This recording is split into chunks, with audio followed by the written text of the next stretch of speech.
Chapter 1. Haunted by Nightmares. The eldest daughter of the Duke of Zhenghua has recently been plagued by relentless nightmares, rendering her unable to consume anything and causing her to grow increasingly emaciated.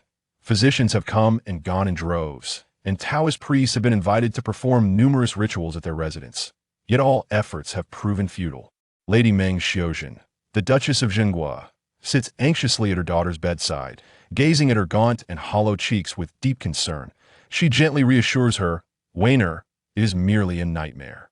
You must not let your worries consume you, for it only harms your health. Please listen to your mother and eat something." Qin Youning opens her tear-streaked eyes, which are red from weeping, and continuously shakes her head. "No, mother, it is truly real. The images remain vivid in my mind, and the pain is palpable. This cannot simply be a dream." In her dreams, she is wed to the regent, Qizhan, within the palace of the regent. To the outside world, he appears as a loyal servant to the nation. Yet in truth, he is a bloodthirsty and unhinged tyrant. She endures unspeakable torment at the hands of this madman, who regards her not as a human being, but as mere livestock. Whenever her father expresses dissenting political views, the regent sends a messenger to sever one of her fingers, presenting it to the Duke of Zhenghua as a delicacy for her father's enjoyment. Once all 10 of her fingers have been severed, he proceeds to mutilate her toes. Her father, torn between his love for his daughter and his concern for the nation, refuses to be manipulated by the regent, yet he cannot bear to witness his daughter's degradation and suffering. Overwhelmed by despair, he succumbs to rage and coughs up blood, yet he drags his ailing body to the battlefield. After enduring countless hardships to repel the Turks, he receives an imperial edict branding him a traitor, leading to a tragic end, pierced by 1,000 arrows. The Qin family's army becomes a legion of vengeful spirits, and the duke's household faces public execution. The duchess, driven to madness, is mercifully pardoned by the regent. Once her value is entirely depleted, the regent discards her to the woodshed, where she becomes a prize for his strategists, guards, and servants. Ultimately, even the limping stable boy finds his way into the woodshed, emerging moments later with a satisfied smirk, his trousers hitched up. Once renowned for her extraordinary beauty and hailed as the pride of the duke's household, she is now reduced to a mere object of disgrace. Her deranged mother prostrates herself daily at the gates of the regent's palace, her forehead bloodied and raw, pleading for the regent to spare her daughter's life and return her. To her, death ain't tea last. On a night when the winds howl and snow lashes down, 2 young servants toss a bundle of straw mats before her mother's frostbitten knees. Trembling, the mother uncovers the mats to reveal a gaunt, naked corpse, its skin a sickly blue-gray hue. Every inch of the body is marred, and had it not been for the red cord around her wrist, a talisman she had sought from the temple, she might not have recognized her own daughter. "Ah, Weiner, my Weiner." Qin Youning was born on the winter solstice, a day when snow fell like delicate petals, blanketing the eaves in a thick layer. Her parents named her Xiuan, yet little did they know that the day of her passing would also be marked by a heavy snowfall, leaving her mother utterly deranged, cradling her lifeless body in the snow. She sang nursery rhymes until dawn, her mother transformed into a frozen statue, perishing from cold. When Qin Youning abruptly awoke, the bone-chilling cold still clung to her skin, and the pain that pierced her heart lingered, as if it were an echo of reality. She could vividly sense that all of this had indeed transpired. It was no mere dream. The thought of recalling it was unbearable, as it felt akin to having one's heart carved out. In recent days, that nightmare returned to haunt her nightly, to the extent that she lost all appetite, unable to sleep, secluding herself within the walls of the Duke of Zhengua's residence. Even invitations from close friends were declined. She feared that stepping outside would summon the name that sent shivers down her spine. Meng Xiuzhen lifted a bowl of red bean and juju porridge, still urging, "Weiner, if you cannot eat, at least have a little something to nourish your energy. Your complexion is so pallid, it pains me to see you like this." Yet Qin Youning seemed oblivious, murmuring to herself, "It's real, not a dream. Mother, you must believe me."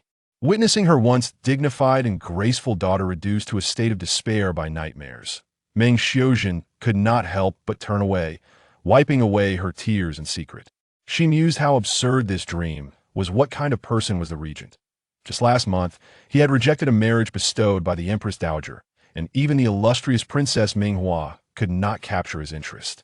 How then could he possibly consider marrying the daughter of General Qin, who was at odds with him in the court?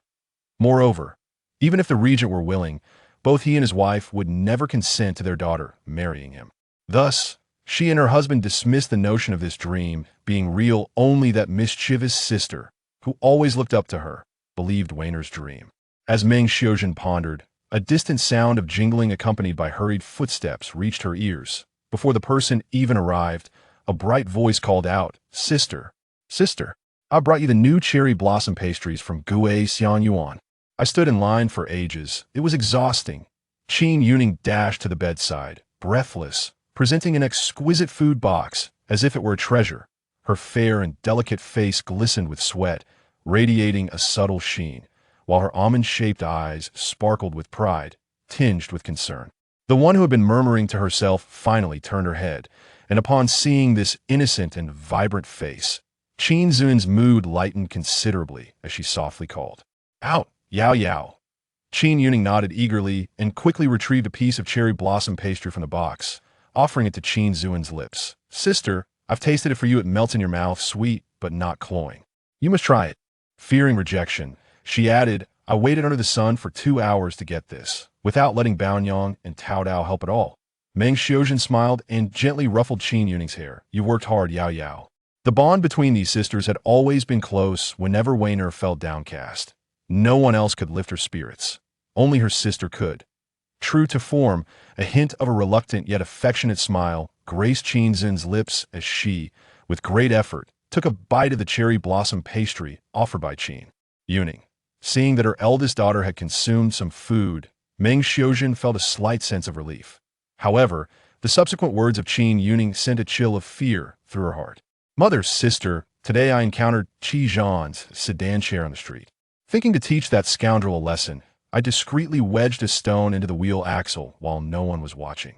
When I returned after purchasing the cherry blossom pastries, the sedan chair was still halted in the middle of the road, which must have caused him great distress." Qin Youning proclaimed triumphantly, wearing an expression of vengeance fulfilled. Qin Zun's face turned ashen in an instant. The last scene from her dream resurfaced vividly in her mind, and she grasped Qin Youning's hand tightly, asking urgently, "Did you let him discover you? Did he see you?" No, I was flawless in my execution." "Sister, have you forgotten? I possess martial skills. Moreover, he remained inside the sedan the entire time, so it was impossible for him to see me." "You need not worry at all," Qin Youning replied nonchalantly, waving her hand dismissively. Furthermore, even if he caught a glimpse of her, he might not recognize her unfamiliar face. The news of her being the second daughter of the Duke of the State had only recently been made public, and the noble families in the capital were yet unfamiliar with her. The Duke and Duchess had originally intended to host a banquet at their residence for the esteemed guests to recognize their second daughter. However, what family holds a baby celebration for a 16-year-old? Faced with such a grand and potentially mortifying occasion, Qin Youning resolutely declined. Chapter 2 from the very beginning. What he desired was Youning. The more Qin Xiuan listened, the more astonished she became. She had witnessed the man's prowess and methods in her dreams. How could her sister's meager skills possibly deceive a madman right under his nose? How could she be at ease? How could she possibly be at ease knowing the kind of person they were dealing with? Qin Xiuan, already weak in spirit, began to gasp as she spoke in distress. The regent was a man of immense authority, having served the 8-year-old emperor for 5 years, acting as the right hand of the Empress Dowager and commanding the respect and fear of all in the court. Meng Xiuzhen joined in the rebuke, exclaiming, "Nonsense! How can a mere child dare to speak the name of the regent so casually? If your father were to find out about this foolish prank, he would surely punish you to kneel in the ancestral hall for a day." "Mother, he is the villain who harmed my sister in her dream. I have merely enacted a slight punishment. I have done nothing wrong," Qin Youning retorted defiantly. "If my sister's dream foretells the future, then rather than passively accepting fate, we should take the initiative." Qin Youning was unwavering in her belief about this nightmare, for she felt she did not belong to this world, her acceptance far surpassing that of others. Once a mediocre student on the brink of entering university, she had unexpectedly excelled and gained admission to a prestigious institution. During a family celebration, she suddenly blacked out and collapsed. Her parents believed she had fainted from excitement, only to be struck by the devastating news that she had late-stage cancer. Having harbored a dream of becoming a martial arts hero since childhood, in her final moments, she implored her parents to send her last vestiges of consciousness into her beloved martial arts novels. However, her muddled father mistakenly sent her consciousness into a book she had never read before. She had since inhabited this body from infancy, recalling that upon her arrival, a teaching system had been bound to her. Yet, one day, the system inexplicably crashed and could no longer be awakened. It mattered little.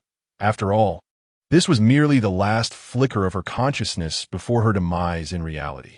Once she completed her life within the pages of this book, her awareness would enter the cycle of reincarnation, commencing a new life. Thus, she paid no mind to the system's failure. Unbeknownst to her, the time she had spent living in this narrative was rapidly approaching the duration of her existence in the real world. Although she had not achieved her ambition of becoming the leader of the martial arts world, she was grateful for the loving family she had in this realm. The only drawback was that this family sheltered her too well, perpetually treating her as a child. And you think you are innocent? Who prompted you to provoke him on your own accord? Qin Younin's voice grew stern, her weakened breath suddenly taking on a serious tone. You need not wait for our father to speak. I command you to kneel in the ancestral hall right now, and you shall not emerge until tomorrow morning. Qin Youning looked at her sister in disbelief. Throughout her life, her sister had always cherished and indulged her, never once uttering a harsh word. When she misbehaved and their parents scolded her, it was always her sister who bore the brunt of the reprimand. Yet now, for such a trivial matter, she was being punished to kneel for an entire night in the ancestral hall. Fine, I'll kneel, Qin Youning huffed, pouting as she angrily swished her skirt and stormed out with a determined stride, as though she had severed ties with everyone. Although she felt indignant, who could blame her for being so enamored with her sister? She had never failed to heed her sister's words. Watching Qin Youning's retreating figure, Qin Youning let out a profound sigh. Mother, there is one final scene from the dream that I have yet to share with you. Meng Xiaojun felt an inexplicable tension rise within her. The final scene? What was it? As you wept and clutched my lifeless body in the snow, the regent approached, uttering but a single phrase. What did he say? He remarked, would it not have been better to have sent Qin Youning earlier? Qin Youning stared blankly at the bed curtain, realizing that from the very beginning, he had desired Youning. A porcelain bowl shattered on the ground, producing a sharp, piercing sound, scattering red bean paste everywhere. Meng Xiaojun had initially dismissed this dream, but upon hearing Qin Younings's words, a sudden clarity struck her mind. She recalled vividly that 2 years prior, when the old matriarch was still alive, a grand celebration for her 80th birthday was held at the residence, attended by numerous esteemed colleagues. At that time, the regent's name was conspicuously absent from the guest list, yet he arrived with gifts, cheerfully congratulating the general and proclaiming, General Qin is truly fortunate. His daughters are remarkably beautiful. He referred to them as daughters. Meng Xiaojun had been taken aback by this unexpected guest, failing to pay heed to his words, assuming he had misspoken. Yet now, those words resonated ominously. It is crucial to note that at that time, no one in the capital was aware of Youning's existence. Everyone knew that the Duke of the State cherished his wife and had a single legitimate daughter, with no other offspring. If there was only one daughter, how could there be daughters? The need to conceal Youning's identity stemmed from the fact that she had nearly perished at birth, when a tattered Taoist priest fortuitously passed by the gates of the Duke's residence. A talisman brought the infant back to life. The priest had declared, this child was not meant to enter this world. It defies the natural order. She must wait until she turns 16 to affirm her destiny, at which point her name and identity may be revealed to the public, or else she risks untimely demise. They held profound faith in their savior. Thus, from a young age, Youning was compelled to masquerade as a maidservant in the general's household, rarely showing her face, and the household staff kept her secret closely guarded. Since birth, she had been frail and sickly, particularly sensitive to heat. Excessive warmth would cause her to suffer from persistent nosebleeds. To safeguard her health, she was sent each summer to her ancestral home in Wuzhou to escape the heat, where the Duke's brother and sister-in-law looked after her. Over the years, the family had effectively silenced any rumors. Hence, Wanner held a deep sense of guilt towards her sister, showering her with affection. It was not until Youning turned 16 that her identity was disclosed to the world.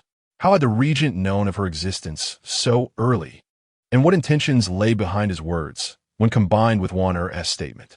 Could it be that this dream holds a kernel of truth, and that, as Wanner suggested, he had chosen Youning from the very outset?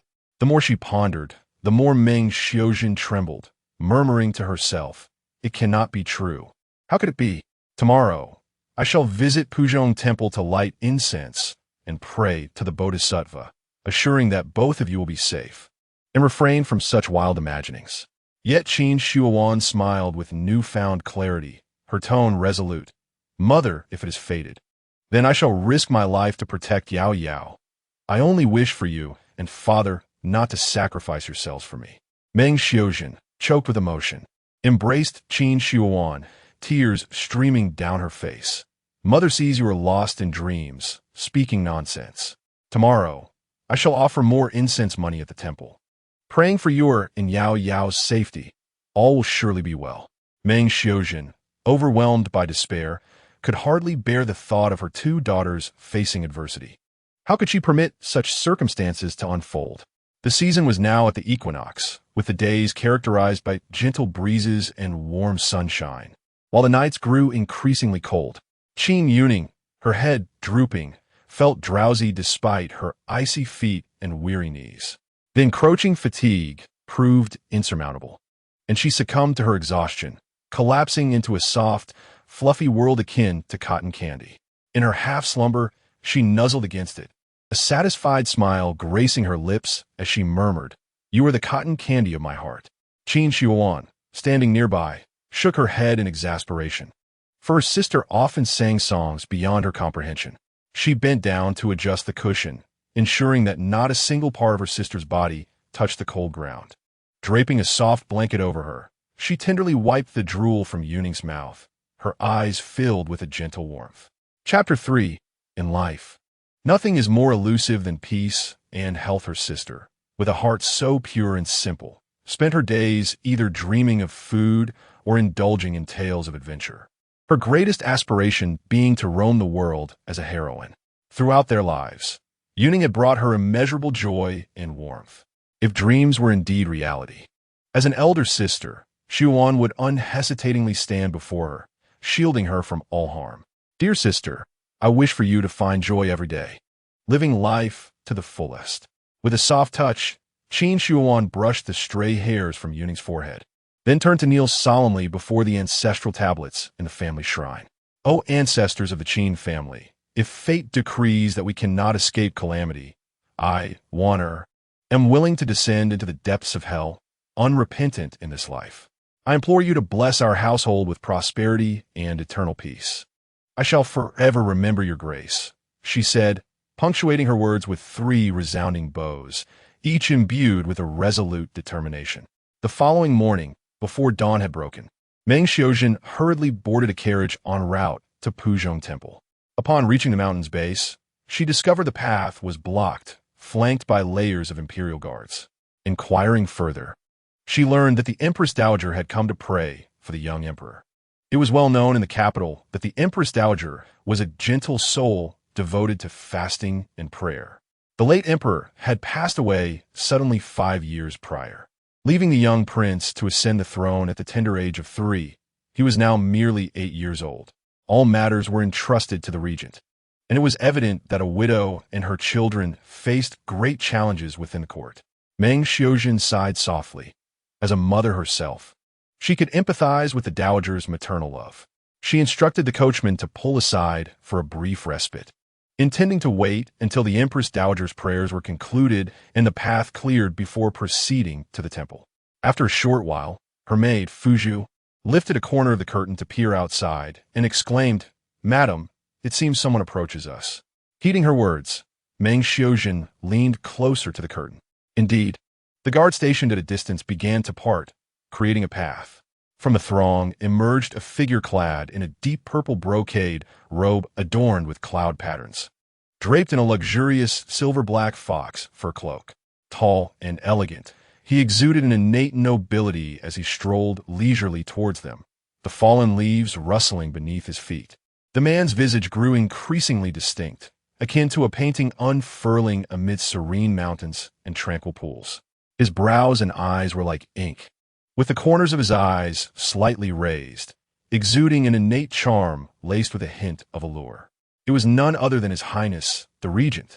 Meng Xiuzhen's pupils abruptly contracted as she lowered the curtain, her heart pounding tumultuously.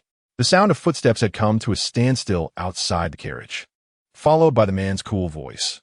"Is this the carriage of the Duke of the State?" The coachman, a long-standing elder of the household, recognized the eminent figure before him and respectfully replied, "Indeed, Your Highness, it is."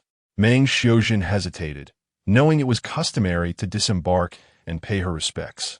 Yet for reasons unknown, her feet felt as though they were weighted with lead, refusing to move. In the depths of her mind, Wanner's dream seemed to have taken root in her heart, for otherwise she would not have come to pay homage at the temple today. Striving to compose herself, she prepared to lift the curtain and alight from the carriage to offer her greetings. Yet, she heard the voice outside continue, "Is it the Duke's wife within? There is no need to come out for greetings. You may remain seated. I merely happened to notice a stone lodged in the axle of your carriage and came to alert you. If left unattended while traversing the mountain path, it may lead to an unfortunate overturn." Upon hearing this, the coachman promptly dismounted to inspect, indeed discovering a stone wedged in the axle. He extricated it and, with a hint of apology, addressed the interior, "Madam, it was my oversight. Thanks to His Highness for his vigilance." However, Meng Xiuzhen was too preoccupied to rebuke the coachman, her mind consumed with the recollection of Youning's playful recounting from the previous day, where she had teased the regent in a similar manner on the street. She could only hope this was mere coincidence, as she tremulously replied, "Thank you for your concern, Your Highness." Qi Zhan chuckled lightly, as the general's wife. "You rise early to seek blessings. Might I inquire whether it is for the fortune of your two daughters or for marital prospects?" "Alas, I have never been one to believe in such deities and spirits. Otherwise, I would also seek to visit the temple earnestly, whether intentional or not." Meng Xiuzhen sensed he placed particular emphasis on the term marital prospects. "Forgive me, Your Highness, for my ignorance. I am but a simple woman who knows only to beseech the divine, and my only prayer is for the well-being of my children." A prolonged silence enveloped the space, almost as if a soft sigh escaped, before Qi Zhan casually remarked, "I believe that wealth, career, and love can be easily attained. Yet health and safety in life are the most elusive. May the Duke's wife hold sincere wishes, and may the spirits heed them." Meng Xiuzhen responded, "I am overwhelmed, and I appreciate Your Highness's kind words." Suddenly, he seemed to recall something, expressing interest. "There exists a notion of fulfilling vows before the Buddha. Those who beseech must offer a promise in return. The Duke's wife must consider what she is willing to offer in exchange for her wishes." His implication suggested that to attain health, she must present something to the Buddha in return. Meng Xiuzhen dared not ponder this further. At that moment, a guard approached to report, "Your Highness, the Empress Dowager and His Majesty have set forth. Commander Zhang wishes to withdraw the Imperial Guard station on the mountain and has sent me to consult you." Qi Zhan responded lightly, signaling his acquiescence. "The mountain path is now clear. You may proceed." "Thank you, Your Highness." Meng Xiuzhen finally exhaled in relief. Although they conversed through the carriage curtain, she felt as though an unseen hand had gripped her throat, making it difficult to breathe. Each of his words seemed ordinary, yet they carried an inexplicable strangeness. She could not help but recall her husband's warning spoken in the study, cautioning that the regent was not a man of good character and that it was wise to avoid him. Suppressing her emotions, she hurriedly stepped into the temple. Outside the ancestral hall, peering through the crack of the door, Bao Nyang exclaimed, "Oh my dear, my little Anne is still fast asleep." The eldest young lady had decreed that the second young lady must kneel until morning before she could emerge, forbidding anyone from entering. Yet, to their astonishment, Qin Youning remained in the ancestral hall, slumbering soundly even as the sun ascended high in the sky. Tao, standing behind Bao Nyang with a tray of pastries and congee, couldn't he help but worry. Surely, the second young lady hasn't he fainted from hunger? She missed dinner last night, and breakfast has long passed. Given her appetite, it wouldn't he be an exaggeration to say she could be starving for 3 days. This simply wouldn't he do. I must go in and check. Hearing the validity in Tao's words, Bao Nyang pushed the door open. They called out several times with no response.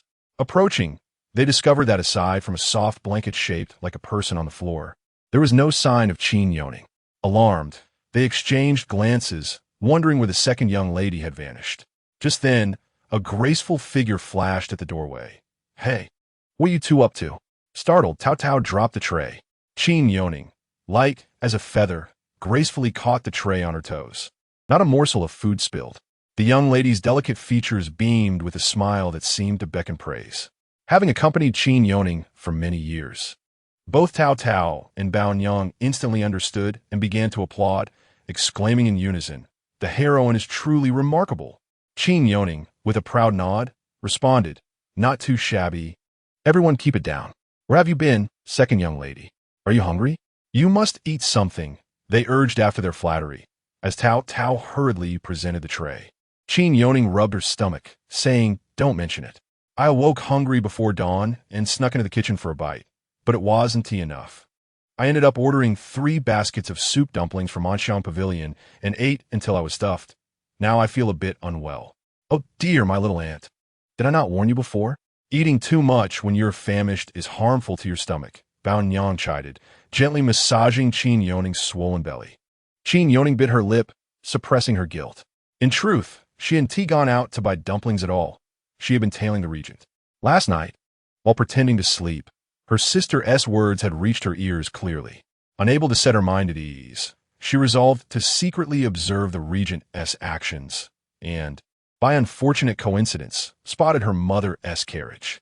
She distinctly saw a stone fly from the regent's hand and become lodged in the carriage wheel, allowing him to strike up a conversation.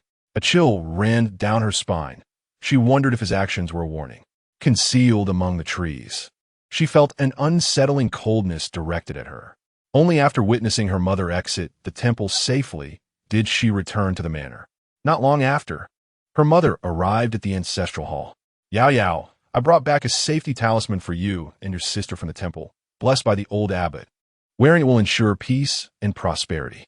Meng Xiaojun held out 2 strands of red cord, saying, "Come, extend your hand, and I shall tie it for you." "Mother, how many knots have you tied?" Qin Youning asked with exasperation, gazing incredulously at the unappealing knots. One had to admit, her mother was as superstitious as her real-life counterpart. "The tighter, the better. We must ensure it does not break."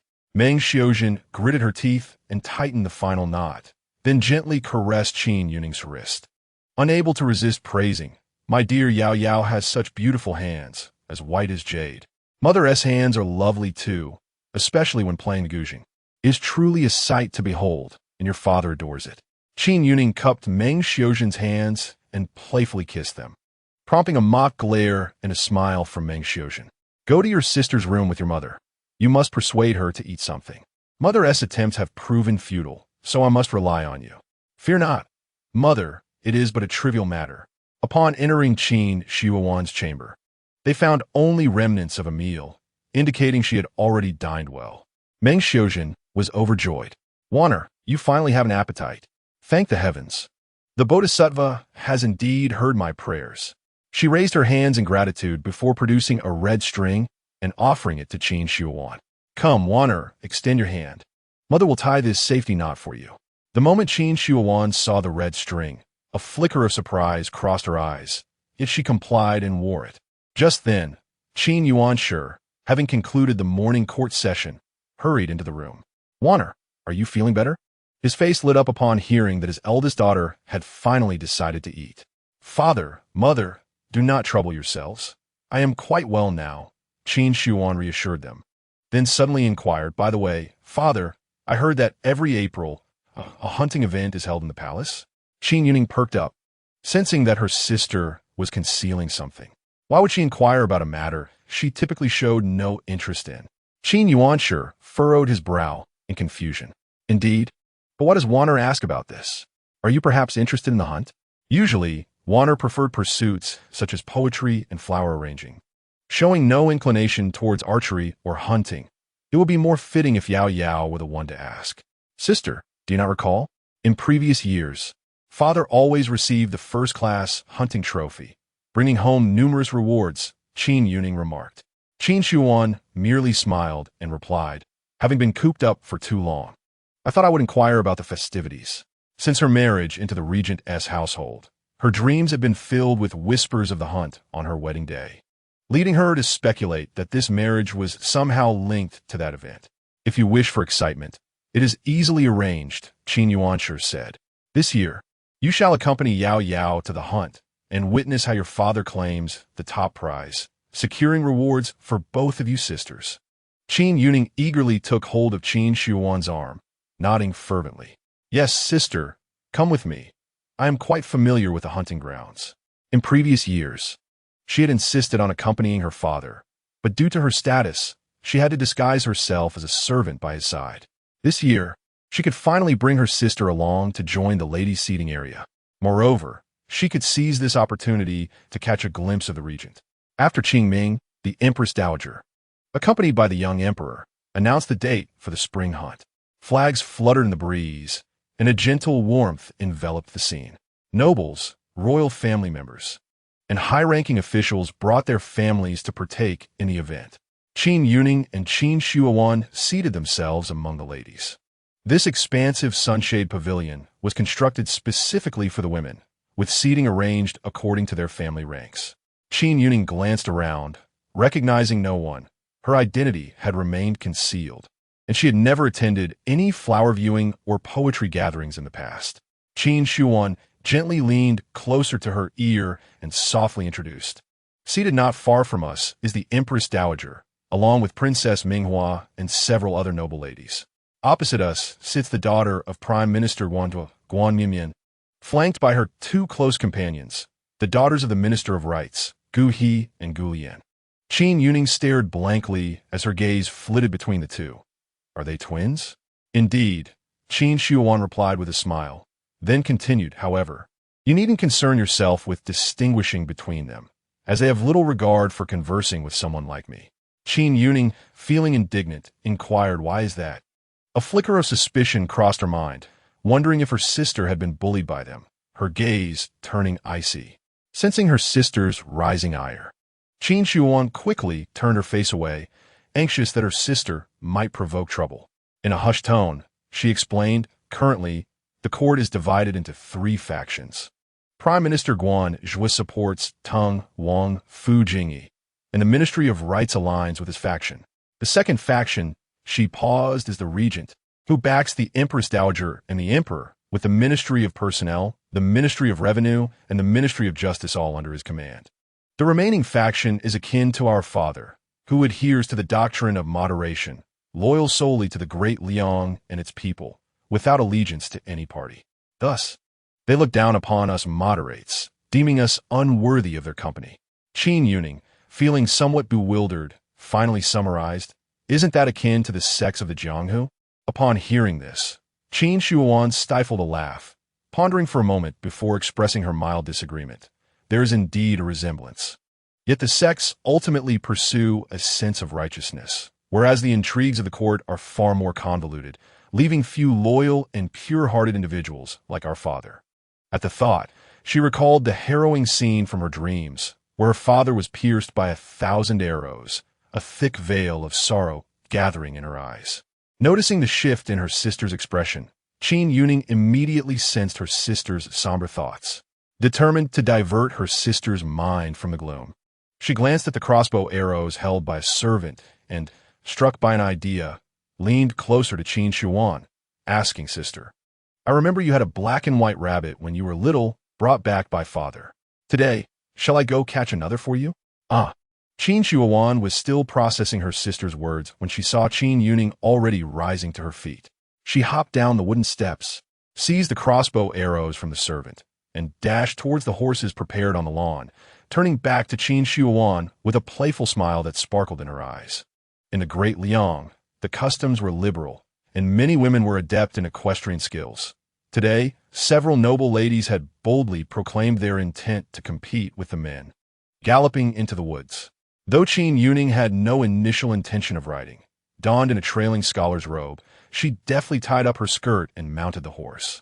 During her time in Wuzhou, she had fortuitously encountered a martial arts master and had taken him as her teacher, acquiring skills in archery and swordplay, which had significantly improved her frail health. Even Qin Youning had not anticipated that his youngest daughter, who often proclaimed her desire to be a heroine, would truly be able to hold her own in combat. Qin Youning turned towards the forest, patting the horse's neck. "Let us seek the black and white rabbit. Giddy up." The horse's hooves thundered, kicking up a swirling cloud of dust. The Empress Dowager reclined gracefully on a phoenix throne, attended by a palace maid who gently fanned her. In the soft breeze, the golden phoenix crown atop her head glimmered. She lazily lifted her gaze into the distance, inquiring, "Whose daughter is that?" "Your Majesty," replied Nurse Wei, leaning slightly. "That is the youngest daughter of General Qin, the Duke of Zhenghua. Recently, she was presented to the public, and it is said that a fortune-teller once predicted her fate, advising that she must conceal her identity until she turned 16 to ensure her safety." "Huh?" That obstinate Qin Yuan sure would actually place faith in the words of charlatan. The Empress Dowager scoffed, her elegantly manicured fingers painted in vermilion, plucking a grape to savor. Despite nearing 50, her hands remained as smooth and radiant as those of a youthful maiden. "Thus, the girl has now reached the age of 16, suitable for marriage," she continued. "Indeed, Your Majesty, she is of similar age to our Grand Princess," Nurse Wei affirmed. The Empress Dowager cast a sidelong glance at Minghua in the adjacent pavilion, who appeared troubled. Recently, Minghua had consistently worn this glum expression. Not long ago, the Empress Dowager had arranged a marriage between the regent and Grand Princess Minghua, only to have the regent outright refuse the decree, growing increasingly audacious and dismissive of royal decorum. The Empress Dowager, lost in thought, lowered her gaze, her lips gradually straightening. Meanwhile, Qin Youning galloped deeper into the woods, aware that the hunting time was nearly over. The animals near the forest's edge had mostly been captured or driven away, and only by venturing further could she hope to find the rabbit she sought. Along her path, she spotted several rabbit burrows, but found them empty upon inspection. She was reluctant to use her bow unless absolutely necessary, as her intention was to catch a pristine black and white rabbit for her sister. As she rode, preoccupied with her thoughts, a small black and white shadow suddenly darted into her line of sight. It was the rabbit she had been searching for. She hastily spurred her horse into pursuit, deftly navigating through the underbrush and trees, driving deeper into the forest until the daylight began to dim. It wasn't long before she realized she had unwittingly followed the rabbit into a dense thicket where the branches and leaves loomed overhead, blocking out the sun, allowing only fragmented beams of light to filter through. In an instant, the rabbit's trace vanished.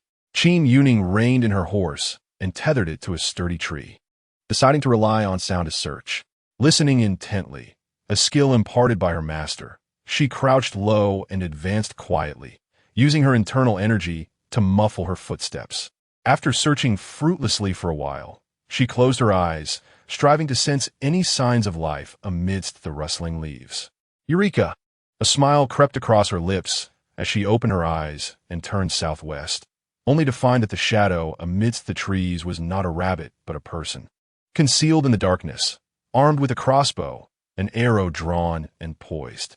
The faint sound she had detected earlier was the subtle draw of the bowstring. Following the stranger's gaze, she spotted a group of horsemen in the distance. Two figures at the forefront riding magnificent steeds.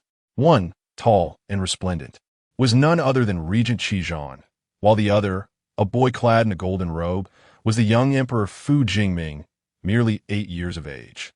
The audacity of the assassin to attempt a murder amidst such formidable defenses. Was this not an act of self-destruction, a quest for oblivion? Yet in that critical moment, Qin Youning, with the urgency of a shooting star, raised her bow and released an arrow with great force.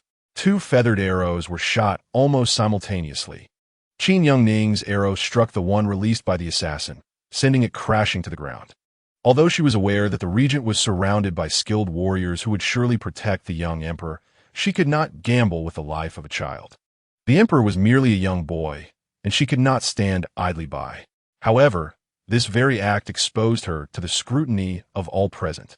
Chapter 5. He truly is a thoroughly mad man. Qin Youning found herself apprehended alongside the assassin before the crowd. It was then she noticed that the assassin bore a certain familiarity. Upon closer inspection, she recognized him as one of the vice-generals who had served beside her father. He was one of her father's men. Qin Youngning's mind went blank in an instant, overwhelmed by disbelief. How could her father's subordinate be involved in an attempt on the emperor's life? What could be the motive behind such actions? As she was forced to kneel by two guards, she raised her head defiantly to meet the gaze of the man on horseback. This was her first encounter with Qizhan. With a prominent nose and thin lips, his hair was as black as ink, and his enchanting eyes held a hint of allure. Yet the depths of his gaze were as dark and still as a hidden spring. Under her unwavering stare, Qizhan dismounted and approached leisurely. His tall figure draped in a cloak cast a shadow over Qin Youning, enveloping her in a chilling aura that felt like an invisible cage. Qizhan merely glanced at her before striding over to the assassin, his tone casual, as if inquiring about trivial matters. Did you intend to kill His Majesty? Indeed, he deserved death. General Qin stated that a mere child was unworthy of such a heavy responsibility, were it not for that wicked dowager. The position of crown prince would not rightfully belong to him, nor would he deserve to be emperor. The assassin did not shy away from these words and readily confessed. In his struggles, the mark on the assassin's wrist caught the attention of the crowd. It was the insignia of the Qin family army. Every soldier who joined the Qin family army bore the wolf-tooth mark, symbolizing their vow to follow unto death. What nonsense are you spewing? Qin Youning shouted. You treacherous scoundrel! My father has never uttered such words. Your Majesty, he is one of the Qin family army. A sharp-eyed guard eagerly reported. Grand Tutor, quickly take me back to inform my mother. How dare they target me? I want them all thrown to the dogs. The young emperor, appearing rather feeble upon his horse, spoke through gritted teeth, his fury betraying the innocence of childhood.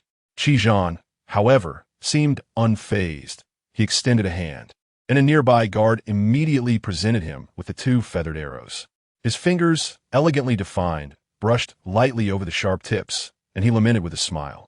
What a pity, one of you has somewhat poor archery skills. Otherwise, these two arrows would have pierced His Majesty's heart. Upon hearing this, the young emperor's anger flared even more. Drag that woman into the woods and let the guards have their way with her, then toss her to the dogs. At these words, one of the guards escorting Qin Youngning's eyes gleamed with excitement. The maiden's visage resembled that of a tender peach, delicate and graceful. Even through the sheer fabric draping over her slender shoulders, one could sense the exquisite skin beneath, akin to flawless mutton fat jade. Judging by her attire, her status was evidently not low. Yet what of it?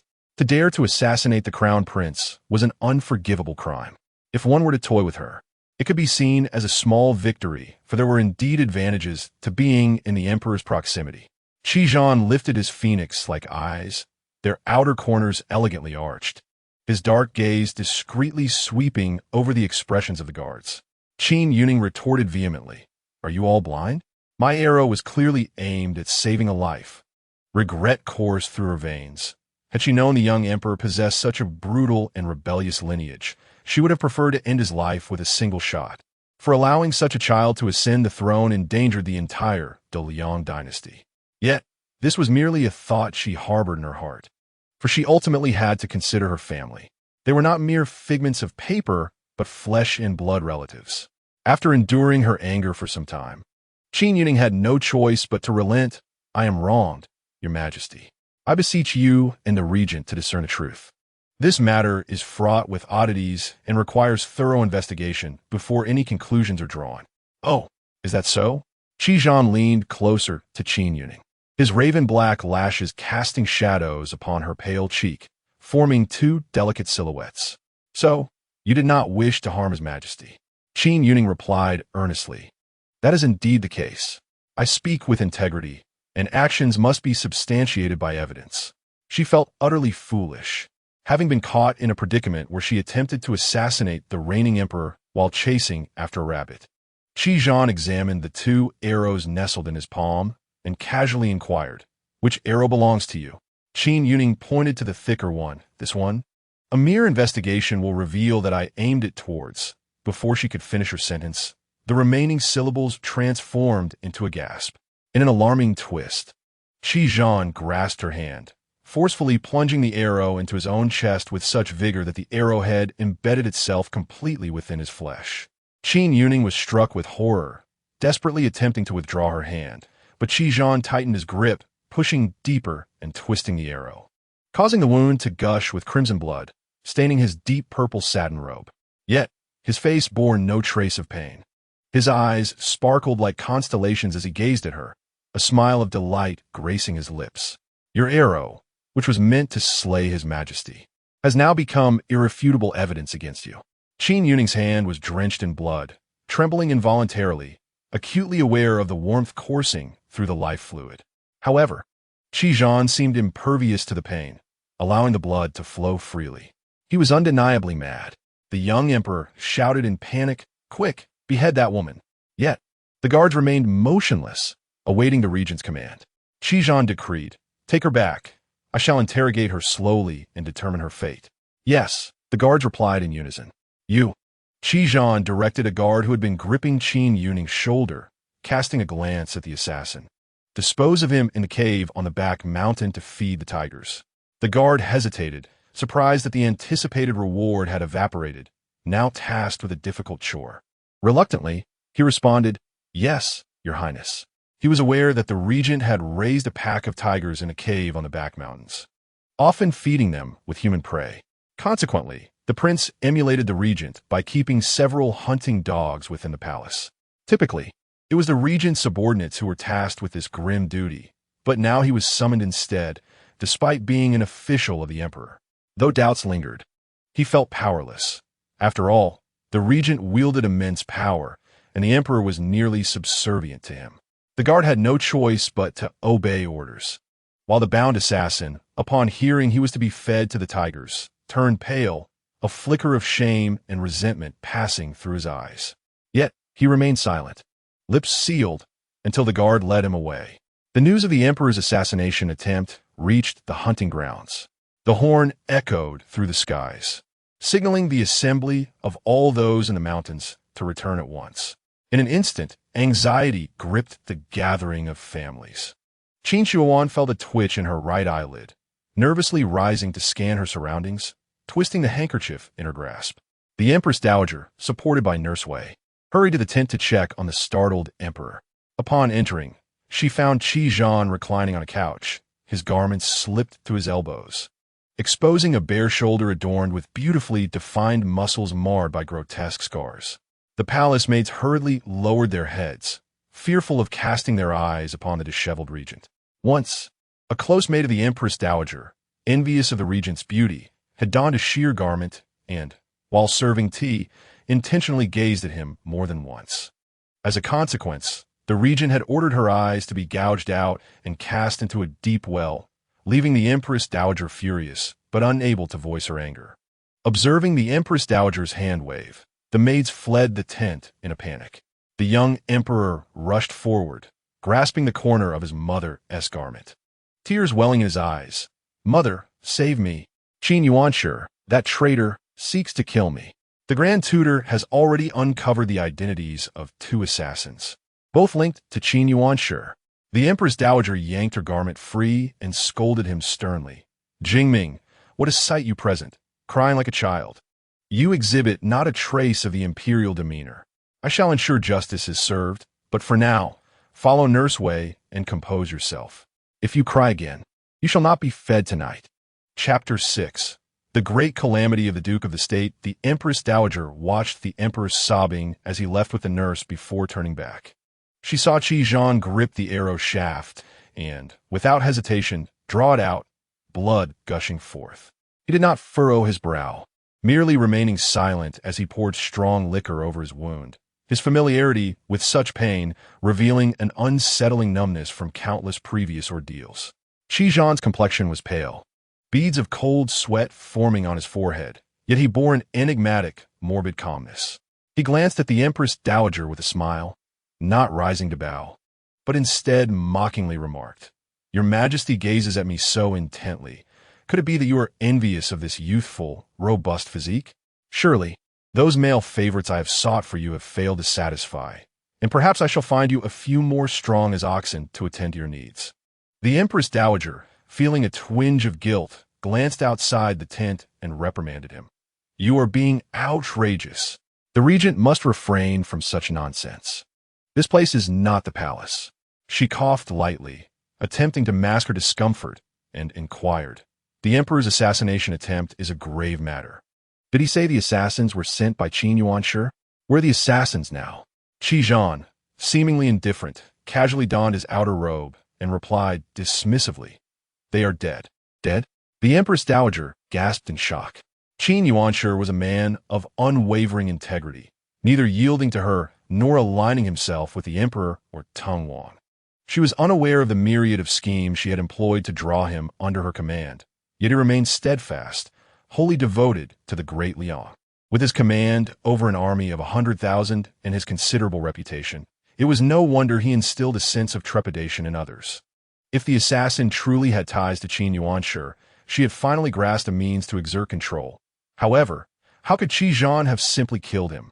The expression on the Empress Dowager's face shifted rapidly, her brow furrowing deeply. Qi reassured her, saying, "Your Majesty, do not worry. I have inadvertently caught an even larger fish. With this catch as bait, the entire residence of the Duke of Zhenghua will be at my mercy." The Empress Dowager was perplexed. "What does the regent mean by this?" Qi replied, "Bring her out." A wave of shock coursed through the Empress Dowager. There was indeed another person present. She had assumed that the tent housed only herself and Qi.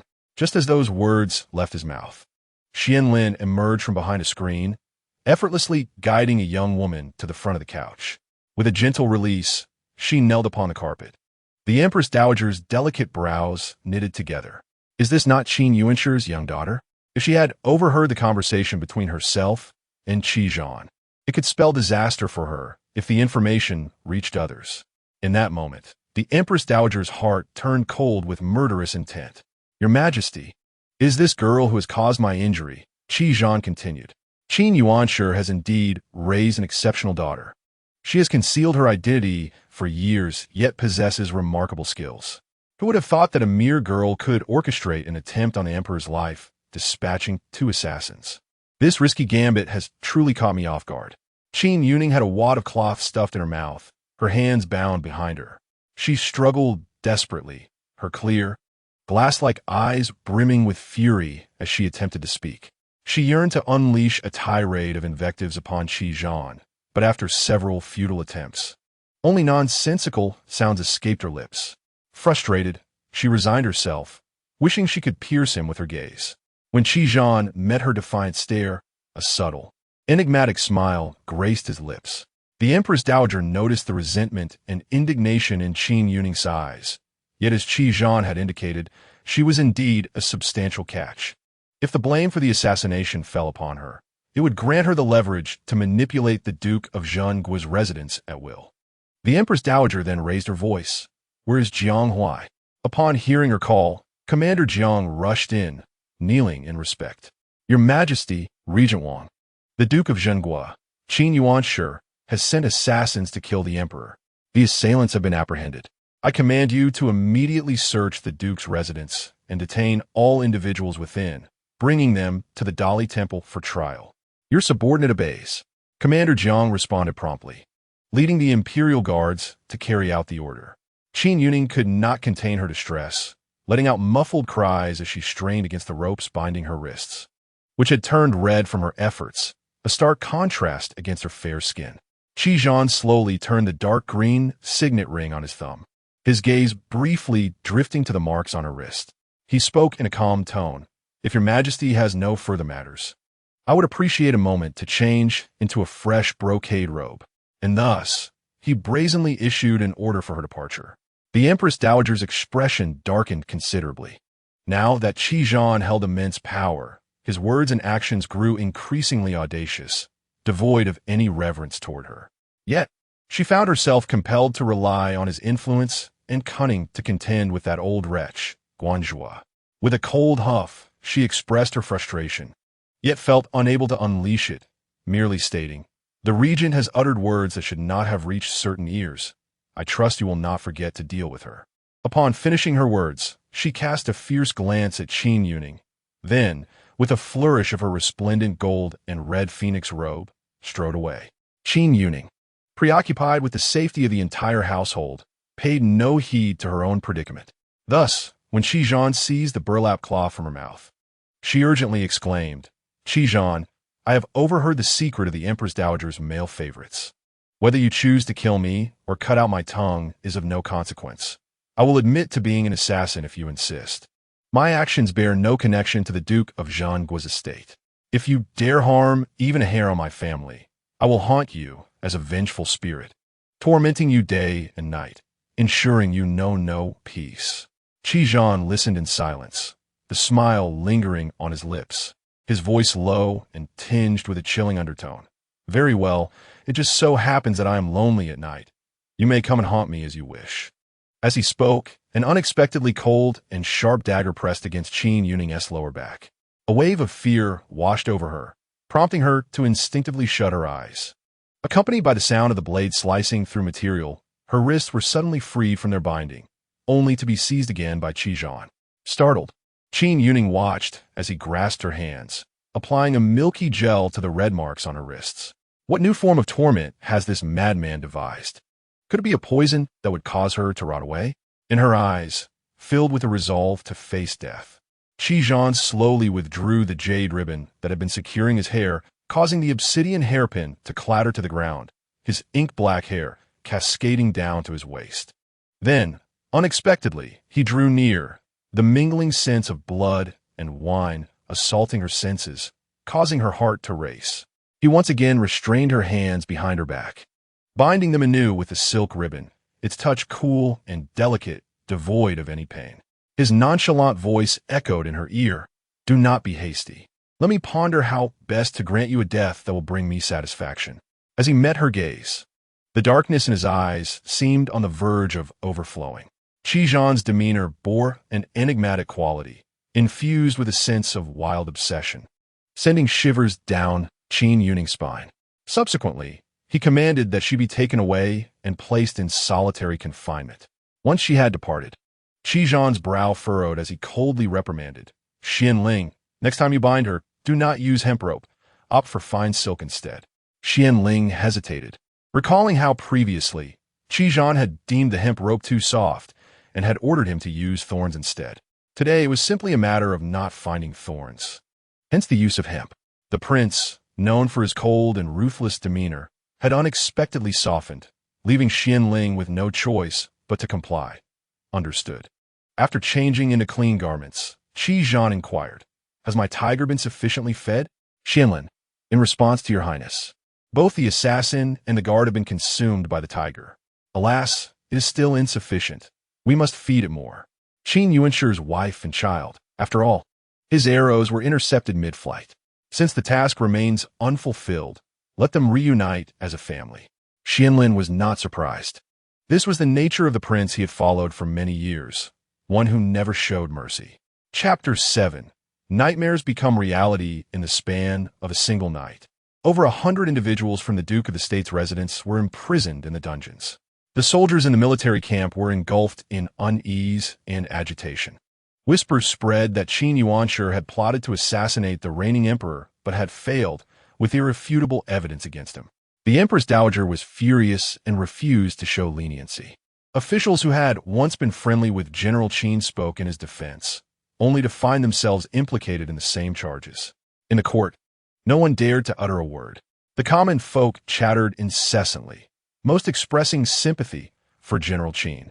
The Duke of the State's family having produced generations of valiant generals while the Qin army had fought for the nation for decades. If they were to rebel, why resort to such underhanded tactics? Unfortunately, the evidence against them was overwhelming, and the most damning proof lay with the powerful regent, who had shielded the emperor from harm. Should he pursue this matter relentlessly, Even if the Qin family managed to escape unscathed, they would likely suffer severe consequences. In the elegant loft of Minghua Pavilion, a refined and noble young gentleman sat at a table, his garments flowing like clouds, his demeanor serene. He poured himself tea and filled a cup for the person across from him. Guanzhou held the teacup with both hands, expressing gratitude. "Thank you, Your Highness." "What do you believe will be the outcome of this situation?" Fu Jingyi set down the teapot. "I suspect General Qin may be stripped of his title, but the lives of those within the Duke's residence are not at risk. At most, they will be exiled from the capital and endure some hardships. After all, General Qin holds considerable esteem in the military. Even the Empress Dowager, in her fury, fears the morale of the troops." Guanzhou's aged eyes narrowed slightly. "I have heard that there were 2 assassins. One is dead, and the other is imprisoned within the Ministry of Justice. However, the information has been tightly controlled by the regent. My men have yet to uncover the identity of that assassin. From my humble perspective, there is certainly something amiss." Fu Jingyi took a gentle sip of tea before inquiring, "Oh, pray tell, Chancellor. Consider this, Your Highness. This does not resemble the regent's usual methods. The scale of the operation to ensnare the Duke's residence and incite enmity with the 100,000 Qin army serves no benefit to him, let alone the Qin army. Do you truly believe that Qin Youning, that blockhead, would conspire against the young emperor?" Fu Jingyi chuckled coldly. "I do not believe so. Yet the safety of the Duke's residence now rests in the hands of the regent. He has acquired leverage to negotiate with Qin Youning. Qi Zhan, with his wolfish ambitions, may seek to seize the tiger talisman from Qin Yuning's grasp." Guanzhou, stroking his long beard, suddenly paused. "Your Highness has indeed struck upon the same thought as I. The regent's strategy is ruthless. He has placed himself in the fray. It is said that the arrow was mere inches from the heart. Should he succeed in obtaining the tiger talisman, the 100,000 Qin army, alongside the 200,000 troops the royal family maintains in the southern territories, will make our path forward exceedingly treacherous. The dark dungeon beneath the Ministry of Justice was devoid of sunlight, perpetually damp and cold. On both sides of a long corridor made of bluestone, the occasional sounds of weeping and wailing permeate the air. The inmates here are all serious offenders. Qin Youning reclines against a damp pile of straw, drifting into a heavy slumber. In her dreams, a new scene unfolds. Within the hunting grounds of the forest, an assassin emerges, aiming a feathered arrow at the crown prince, only to be thwarted by the regent. To her astonishment, the assassin turns out to be a deputy commander from her father's side. The attempt fails, and the assassin confesses to being instigated by Qin Youning, with irrefutable evidence that places the Duke of the State in peril. At this moment, the regent approaches her father to negotiate terms. He demands the hand of the youngest daughter in marriage in exchange for absolving her father of disgrace and releasing the entire clan of the Duke. Suddenly, Qin Youning awakens with a start, her breath quickening, cold sweat soaking her back. Meng Xiuzhen leans over, embracing her with tears, asking if she has yet again suffered a nightmare. With wide-open eyes, Qin Youning realizes that the regent's chosen prey from the very beginning was indeed her younger sister. Youning, in her dream, she had entered the bridal sedan to protect her sister. However, unlike her dream, Youning is now also considered an assassin. She knows her father is imprisoned in the adjacent cell, and she and her mother are together, but she remains unaware of Youning's current whereabouts. Suddenly, heavy footsteps echo from the dimly lit, empty end of the corridor, akin to a beast prowling in the shadows, drawing nearer with each step. Qin Youing's heart races violently as she raises her eyes to behold the terrifying figure from her dream, gliding past the wooden bars of her cell without casting even a glance in her direction. In a panic, she tugs at her skirt and rushes forward, peering through the bars. There, the sinister figure stands outside her father's cell, as 2 guards carry a golden Nanmu armchair adorned with Lingji patterns, placing it steadily behind the regent. The guards dust off non-existent particles from the seat before respectfully stepping aside. Qi Zhan lounges in the chair, his robe embroidered with twisted, serpentine patterns that appear particularly eerie in the darkness. His gaze lingers languidly upon Qin Youning, who sits upright like a resolute bell despite his imprisonment. General Qin truly exemplifies diligence in his studies and practice, even while imprisoned.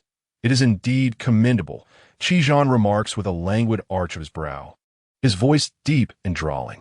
The guards immediately respond, "Yes, Your Highness." He raises a finger slightly, prompting the guards to withdraw. As the footsteps fade, Qin Youning slowly opens his eyes to find the regent seated alone outside the cell. As a seasoned commander accustomed to the battlefield, he keenly senses the surging intent to kill emanating from the regent, despite the nonchalant demeanor painted across his face. Clad in prison garb, Qin Youning maintains his composure, his voice carrying an air of authority as he addresses the regent. "Your Highness, I, Qin, believe I have acted with integrity and have never overstepped my bounds. May I inquire how Your Highness has come to the conclusion that I orchestrated an assassination attempt on the Emperor? My young daughter is naive and ignorant. Surely there has been some misunderstanding. If it was my failure in raising her that led to the injury of Your Highness, I welcome any punishment upon myself. But I implore Your Highness to spare my daughter and my entire family." Qi's gaze was imbued with a chilling curiosity. What a figure of righteousness, General Qin. Could it be that in your lifetime you have never committed an act contrary to humanity? Qin, in his heart, remained untroubled, having devoted his life to the great Liang's realm. A fleeting look of disdain crossed Qi's face.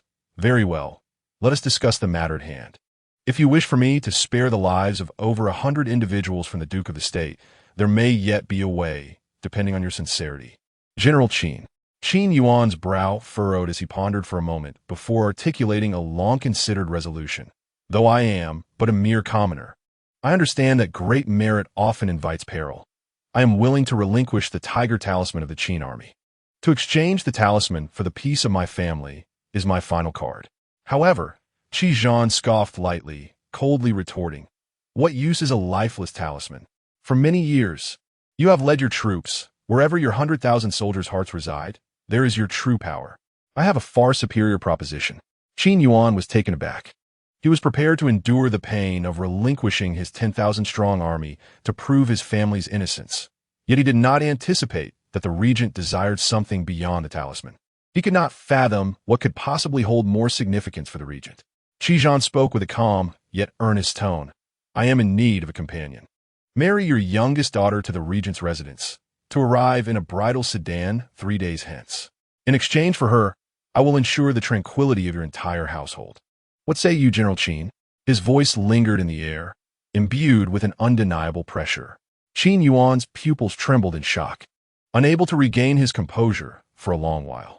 Wander's dream unfurled like a prophecy, and now he had no alternative but to acquiesce. Meng Xiuzhen felt as though she had plunged into an icy abyss, her face pallid, oblivious to the tears that had already soaked her cheeks. Qin Youning merely closed her eyes tightly, revealing no trace of emotion on her countenance. Chapter 8. This princess will marry no other within the Phoenix Palace. The Empress Dowager reclined upon an imperial concubine's chair, her countenance still blooming with the remnants of youthful allure, garments askew, exposing expanses of alabaster skin.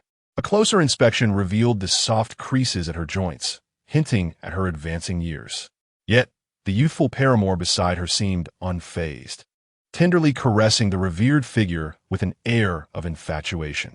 Clad in a gossamer white robe, as delicate as a cicada's wing, his physique was laid bare beneath the soft fabric, a harmonious blend of masculine and feminine allure.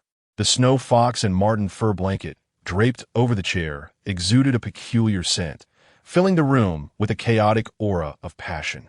The young lover slowly lifted a lychee with his mouth, preparing to feed it to the Empress Dowager. Suddenly, a commotion erupted outside. "Princess Minghua, the Empress Dowager is resting. You cannot disturb her." "Impertinent! I have urgent matters to discuss with Mother. You lowly servants must all make way for this princess." "That is not permissible, Princess. The Empress Dowager has decreed that no one is to enter. I demand to see Mother now. Have you rebelled, daring to obstruct even this princess?" The sound of shattered pottery echoed through the hall. At that moment, the voice of Lady Wei intervened.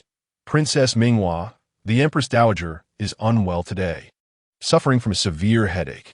Allow me to report this first. I kindly ask the princess to wait outside for a moment."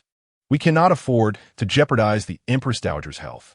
Princess Minghua let out a cold snort, and upon recognizing Lady Wei, softened her demeanor slightly, her voice sharp and commanding.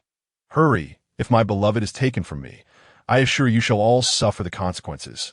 Beneath her exquisite makeup, her beautiful eyes brimmed with imperiousness as she cast a haughty glance at the palace maids who had dared to obstruct her, then tossed her head and strode out with her own maid to wait in the outer hall. The Empress Dowager immediately sat up, closing her garments, her expression displeased. The male favorite had been brought into the palace this morning by the regent, claimed to be the finest from the Xianggu Pavilion, possessing a captivating physique, skilled techniques, and remarkable stamina. Yet what astonished her more was the resemblance of his face to that of a man from her memory, a striking likeness that rendered her utterly captivated at first glance. Just as she had begun to savor the moment, her willful daughter had disrupted her enjoyment. After pacing 3 laps in the outer hall, Princess Minghua spotted the Empress Dowager emerging and hurriedly approached, her brow furrowed with concern. Mother, today the regent intends to marry General Qin's daughter. Will you not intervene? Upon hearing this, the Empress Dowager's once dreamy gaze sharpened with clarity, and she exclaimed in anger, "You burst into the Phoenix Palace in such a state merely for this?" Faced with her mother's sudden ire, Princess Minghua felt increasingly aggrieved. Mother, this is a matter of great importance for your daughter. Last month, the regent rejected your marriage proposal. Yet now he turns to wed the daughter of a traitor who attempted to assassinate my brother. What kind of decorum is this? I simply cannot allow him to marry that wretched girl. It is only I who am worthy of him. The Empress Dowager furrowed her brow tightly and interrupted sharply. The assassination has been thoroughly investigated. It bears no relation to the Duke of the State. The regent is not marrying the daughter of a traitor. Cease invoking that term, for it is detrimental to the emperor. Your marital prospects are being arranged differently. Give up on the regent. Recalling Princess Minghua's obstinacy, the Empress Dowager felt a throbbing headache. Ever since their first encounter 5 years ago with the newly appointed Qizhan, Minghua had been utterly smitten. Despite his utter lack of respect for her, she found herself irresistibly drawn to him.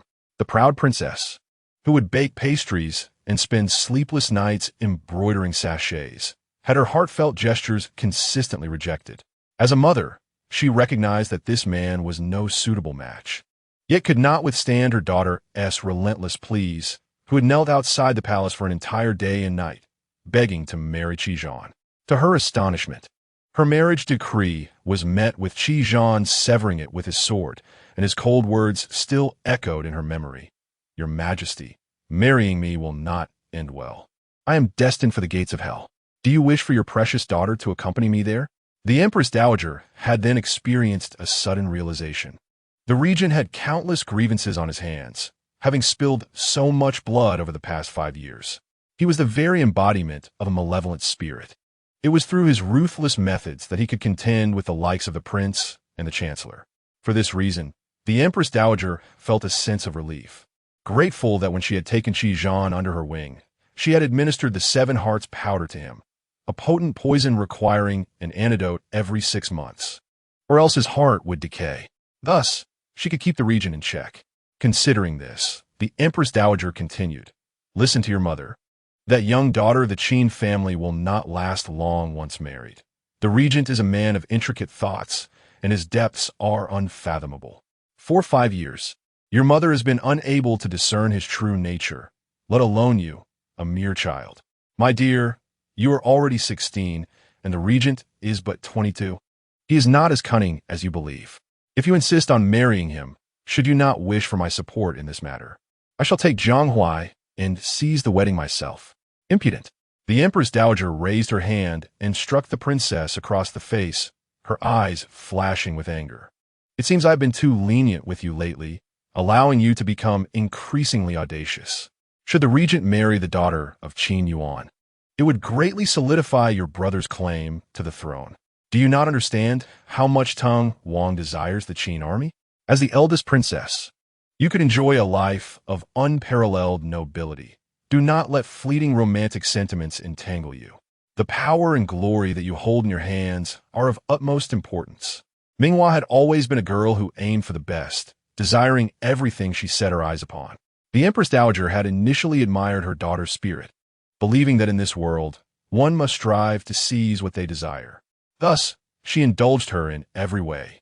However, her daughter had become ensnared by the triviality of love, two words that, in the Empress Dowager's eyes, held no value whatsoever. Stunned by the slap, Minghua stood frozen for a while, her hand trembling as it covered her face. Not a single word of her mother's admonition registered in her mind. Despair and grievance were etched across her features, and tears welled up. "Mother, if you will not assist me, I have finally found someone I cherish deeply. I refuse to be merely the eldest princess. I wish to be the regent's consort." Furious, the Empress Dowager commanded, "Bring the eldest princess here, bind her, and confine her to her palace for 10 days. She is not to step outside." Immediately, several guards arrived and carried out her orders, binding Minghua tightly. "Mother, mother." Minghua shook her head, pleading for mercy.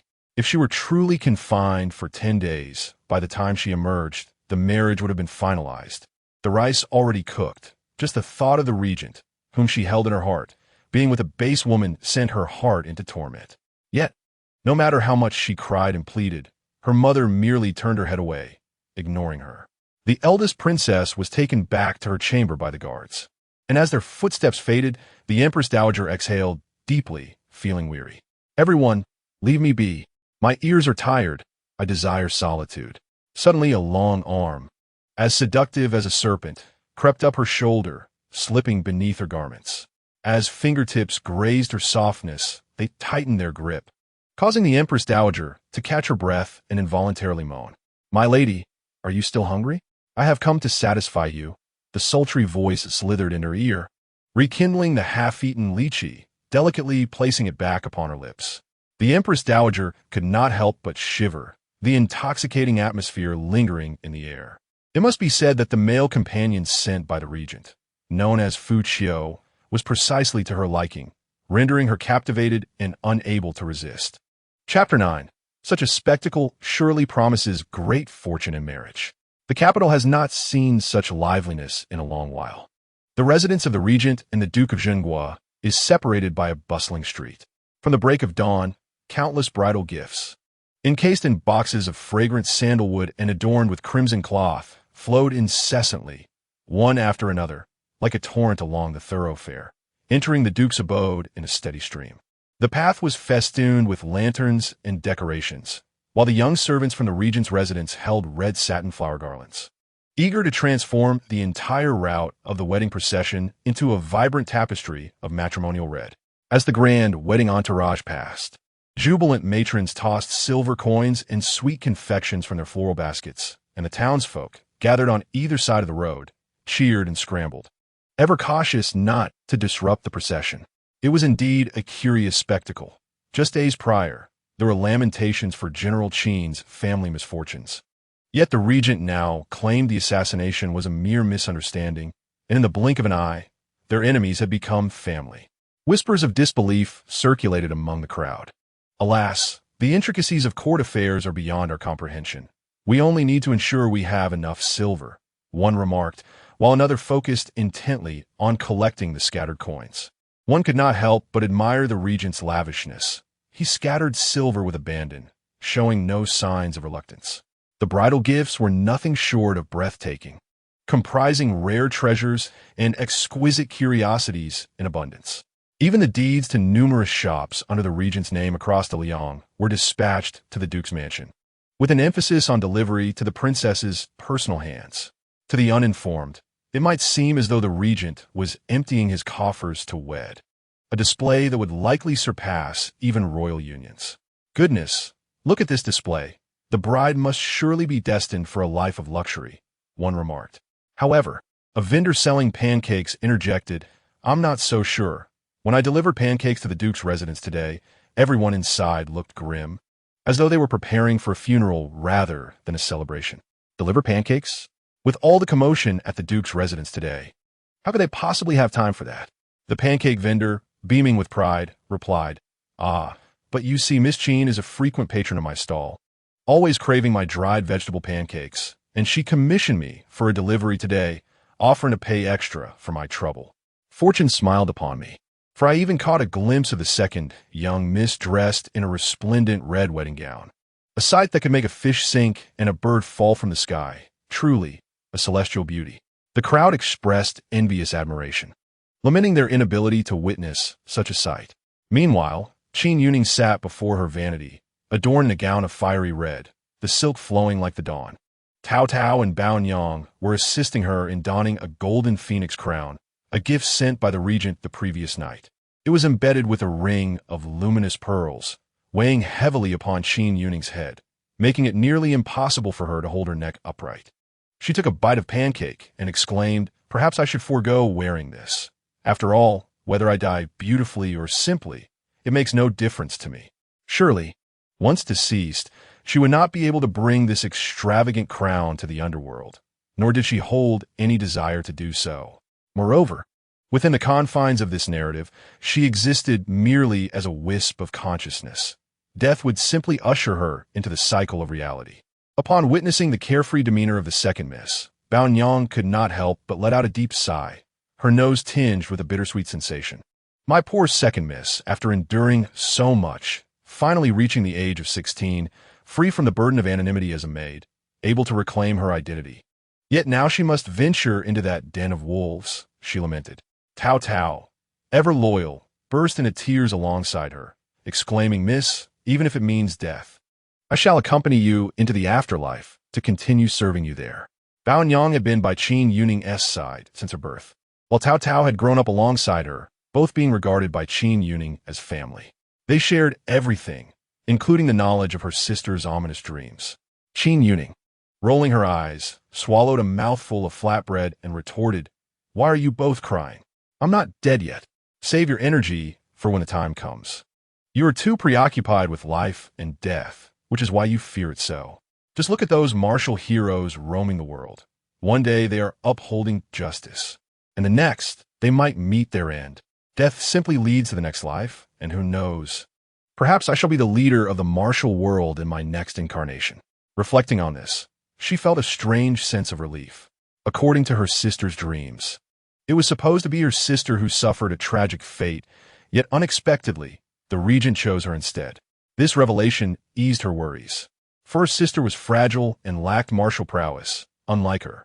If it came to the worst, she was capable of ensuring her own swift demise, sparing herself from unnecessary suffering. With this thought, she savored her flatbread even more. "Yao Yao, let sister in for a moment," came the earnest knock of Qin Youning from outside. Today, she wished to avoid the sorrowful faces of her parents and sister, so she instructed Tao Tao to lock the door, refusing to see anyone. Qin Youning remained silent, but could hear Qin Youning outside, gritting her teeth, declaring, "If you do not open, I shall break down the door." True to her word, she began to pound against it, typically gentle and yielding. Qin Younings's extreme behavior startled Qin Youning. The thought of her sister, who had recently lost weight due to worry and had just emerged from confinement, enduring such forceful impacts was alarming. In a panic, Qin Youning flung open the door just as Qin Youning was about to strike again. Upon seeing her sister adorned in red, Qin Younings's eyes glistened with tears, and she hastily lowered her gaze, letting the tears fall onto the taro ice dumpling in her hands. Understanding her sister's aversion to seeing family weep, Qin Youning quickly wiped her tears and said, "Yao Yao, I specially made your favorite taro ice dumpling. Once you're married off, you won't have the chance to enjoy it at home anymore. Please have a taste." Qin Youning remained silent, glancing at the dumpling before looking back up at Qin Youning. After a moment, she lightly said, "Sister, are you trying to deceive me? You must have poisoned it to knock me out, right?" Qin Younings's expression stiffened, and she responded awkwardly, "Yao Yao, you're overthinking this."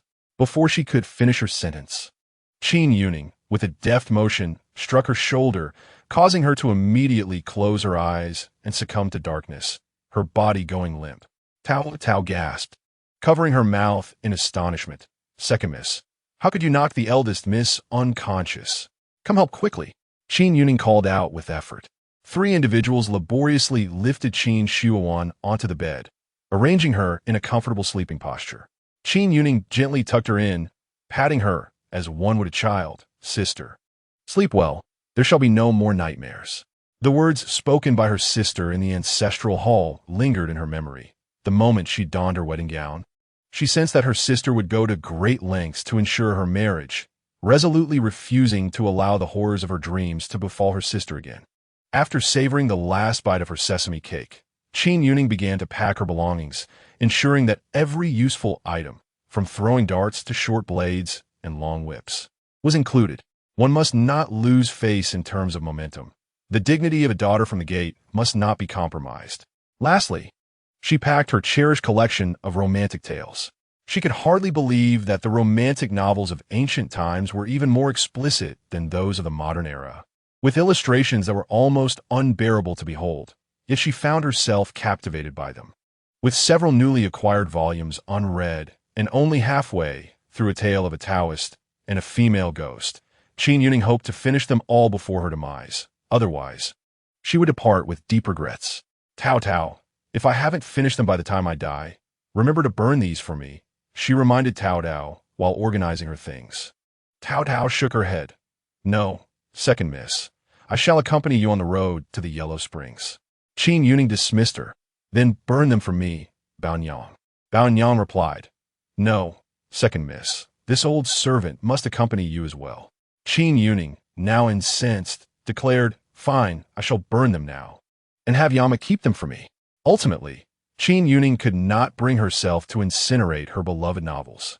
2 volumes were borrowed from her cousin in Wuzhou, who insisted that life would be incomplete without having read them. She had even arranged for them to be sent to the capital. Clutching the novels within the sedan chair, she heard that her mother had fainted from weeping multiple times, while her father knelt in the ancestral hall, his hair turned white by the night's vigil.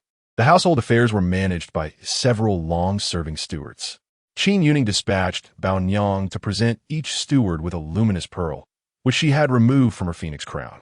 Upon seeing the invaluable pearls, the stewards were astounded, realizing that the peace of over 100 souls in the residence was secured by the second Mrs. Marriage. They could not help but be overcome with emotion, and soon the courtyard of the Duke of Zhenghua resounded with the cries of servants and maidens alike. Qin Youning felt overwhelmed. It truly resembled a funeral. Angered, she tore off the bridal veil, flung open the curtains of the sedan, and bellowed, Silence. Her commanding presence silenced the onlookers, who were momentarily taken aback. Upon recognizing her face peering out, they were awestruck, unable to tear their gaze away. It was said that the legitimate daughter of the Duke of Zhenghua was unparalleled in beauty, yet the sister before them was even more radiant. Suddenly, a fierce gust of wind swept in from nowhere, causing the crimson curtain to flutter from Qin Youning's fingertips, once again obscuring the window and concealing her half-exposed head. Qin Youning sensed that this strange wind was unlike any other. Her master had once taught her that the ability to transform distant strikes into wind required profound internal strength. What could be the source of this palm wind that had knocked down the sedan canopy? Could there be an extraordinary master hidden in the shadows? Curiosity piqued. She contemplated lifting the canopy for another glance, when a long voice rang out from outside. The auspicious hour has arrived. Raise the sedan. The sedan was promptly lifted with great steadiness, not even causing the delicate fruit platter on the low table within to tremble. Inside the sedan was surprisingly spacious and lavishly decorated. Qin Youning reclined lazily on the soft silk cushions, too indifferent to cover herself with the bridal veil again. The cushions were thick and plush, providing a level of comfort that felt far removed from sitting in a sedan. After some time, she became aware that the bearers were all skilled martial artists, their steps light and devoid of any jostling. She couldn't help but marvel at how Qizhan's men were indeed a gathering of experts. Even the sedan bearers were martial artists. Such a talent seemed wasted on this task. Lost in her thoughts, she drifted into a light slumber. When she awoke, she realized that Aunt Bao had been calling her name outside the sedan for an unknown number of times. Rubbing her sleepy eyes, she noticed that her phoenix crown had fallen to the side. Yawning, she was about to respond to Aunt Bao's calls when silence suddenly enveloped the surroundings. Not only Aunt Bao, but all the bustling voices and music had come to an abrupt halt. A large hand belonging to a man reached through the sedan's curtain. With long fingers and porcelain-white skin that concealed well-defined veins pulsating with vigor. As the curtain was lifted, blinding light flooded in, prompting Qin Youning to squint slightly. She beheld a striking figure stepping into view, his handsome features etched with clarity and charm, his peach blossom eyes slightly upturned with a hint of allure. With red lips and fair skin, clad in a bright red wedding garment, Qin Youning nearly mistook him for a mesmerizing male spirit. Indeed, things of great toxicity often possess an extraordinary beauty. This prince had been pondering why the lady had not emerged from the sedan, only to find she had just awakened. Qizhan remarked, lowering the curtain and sitting within the sedan. His indifferent gaze swept over the corner of Qin Youning's lips. Suddenly, she froze, as if realizing something, and hastily raised her hand to wipe her mouth, discovering a trace of sticky drool. Well, it turned out she was not playing chess with the Lord of Dreams, but rather indulging in a feast. The interior of the sedan, previously spacious, now felt constricted with Qizhan's presence, the air seeming thinner, as if he exuded an invisible aura. Perhaps because Qin Youning had long resigned herself to her fate. She felt an odd sense of calm in his presence. Save for a slight feeling of pressure, she was not afraid. "Forgive my rudeness, esteemed husband. I hope for your understanding. Please wait a moment while I tidy myself," she replied without hesitation, embracing his address of lady and boldly reciprocating with husband. After saying this, she picked up her phoenix crown and adjusted it atop her head. Qizhan momentarily appeared taken aback, before regaining his composure. As she observed, Qin Youning was furrowing her delicate brow in concentration, her round, glistening eyes darting upward. Her cherry lips parted slightly, and Qizhan's dark gaze lingered for a moment before gradually shifting upward, revealing a few strands of hair entangled in the ornate golden threads of her phoenix crown. His long, graceful hand enveloped her slender fingers, interrupting her futile tugging. "Madam, if you continue to pull like this, you may well end up with a bald spot. Allow this king to assist you." Qin Youning was taken aback. Did he truly possess such benevolence? Surely, he did not intend to use the sharp edges of the crown to sever her throat. After all, he had once mentioned contemplating a suitable demise for her. "Very well, I shall leave it to you, my husband," she conceded, releasing her grasp and closing her eyes, adopting a posture of surrender. However, upon shutting her eyes, her other senses sharpened. A crisp breath enveloped Qin Youning in an instant, and she felt his long fingers deftly weaving through her hair. The discomfort from her scalp gradually dissipated, and then the crown was carefully placed atop her head, secured on either side. As Qizhan moved, the sleeves of his ceremonial attire brushed against her cheek and occasionally grazed her lips. Qin Youning pressed her lips together. It seemed this specter had no intention of claiming her life just yet. Once she sensed the crown was properly positioned, Qizhan lingered in his actions, prompting her to open her eyes and inquire, "Is it not yet finished?" Their gazes met, mere inches apart. Qin Youning paused for a moment, instinctively retreating slightly. "I am merely counting the beads," Qizhan replied, his seductive, moist eyes shifting slightly, revealing a hint of sorrow. "There are 16 luminous pearls. Why do only 9 remain?" "Oh, perhaps they fell during our bumpy journey." A twinge of guilt crept into Qin Youning's heart, for it was indeed ungracious to pass along something so precious. "Madam, do you know that this pearl is called Ji, exceedingly rare and valuable? One could trade a single pearl for an entire city in a small border kingdom. To date, only 16 have been discovered, and I have painstakingly gathered them." Qin Youning opened her mouth, contemplating her response, yet words eluded her. When he initially sent this treasure, he never mentioned its worth. Had she known, she would have simply kept one for the steward to distribute. Now that she had already given them away, retrieving them would be improper. However, a thought struck her. How could Qizhan have expended such effort to procure this crown for her? Gathering all 16 pearls in such a brief span since he proposed just 3 days ago? Could it be that my husband is attempting to deceive me? This pearl appears rather ordinary, lacking any remarkable qualities. Qizhan sighed softly. "Ah, it seems my wife does not fancy it. If it is not to your liking, you may discard the crown after use, and I shall procure even more beautiful pearls for you in the future." Indeed, it felt like a ruse. Yet, the notion of him seeking even lovelier pearls sent a shiver down her spine. Qin Youning chuckled awkwardly, waving her hand dismissively. There is no need for further trouble. I find this pearl complements the crown quite uniquely. Let's keep it for now. The hour grows late, and our guests must be waiting anxiously. Shall we descend from the carriage? She feared that if they conversed any longer, Qi might consider extracting her eyeballs to fashion a crown. Chapter 11. Had she offended him in the past? Fear not, my lady. Should you still be in slumber, then sleep a while longer. Qi reclined languidly.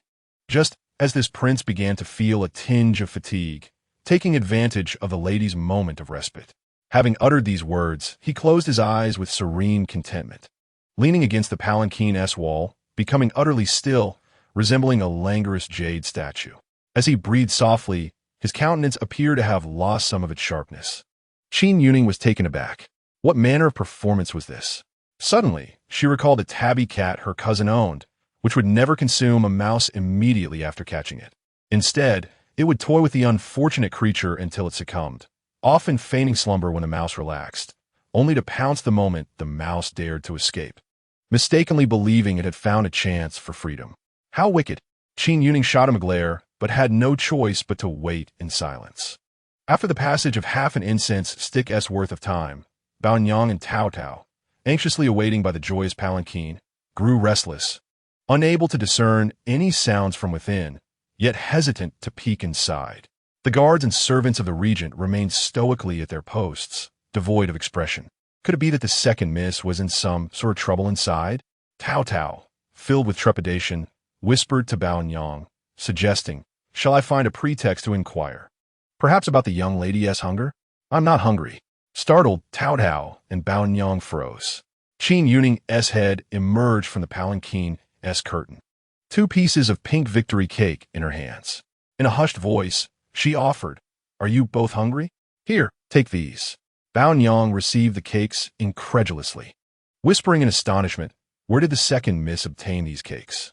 There are plenty more inside the palanquin, along with honeydew and sweet dates.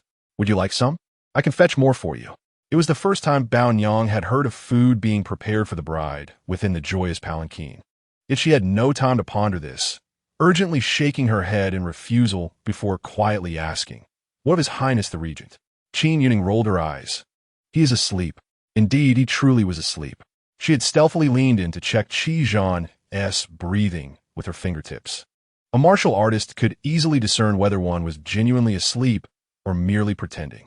Observing the astonished expressions on Baonyang and Tao Tao's faces, Qin Youning thought their shock was eclipsed by her own realization that Qi was genuinely slumbering. "You two wait here. I dare not rouse him." "Eat the cakes to stave off hunger," she whispered. Baonyang and Tao Tao nodded in a daze, silently consuming the victory cakes.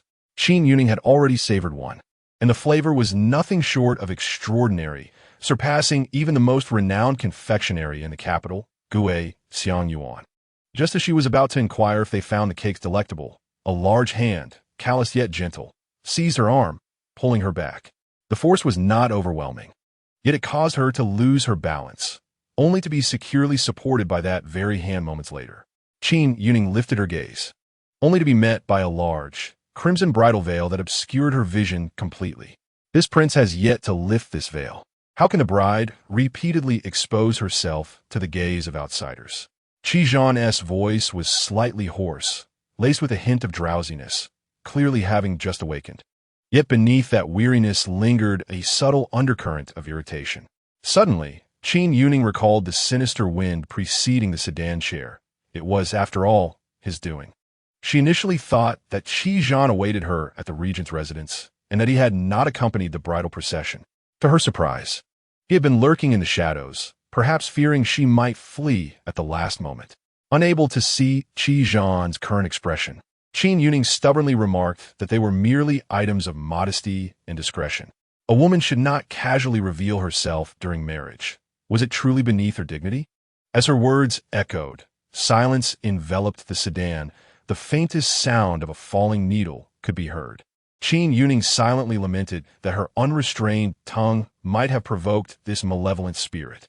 A subtle, significant smile lingered in the air. As the wedding canopy was lifted, Qin Youning caught a glimpse of his eyes, deep as a tranquil pool, narrowing slightly, a trace of mockery flickering within, rendering her unable to fathom his thoughts. What you say is indeed reasonable, so let us discard these cumbersome formalities and proceed to wed, Qi Zhan declared, abruptly pulling her waist and lifting her effortlessly, striding out of the bridal sedan. In the eyes of the onlookers, the bride not only lacked the customary veil, but was also cradled in the embrace of her new husband. At the behest of the matron of honor, the musicians raised their instruments in a jubilant crescendo. Overwhelmed by the raucous music, Qin Youning felt her cheeks flush, while Qi Zhan's amusement intensified. As if to taunt her, "Is this all you can muster?"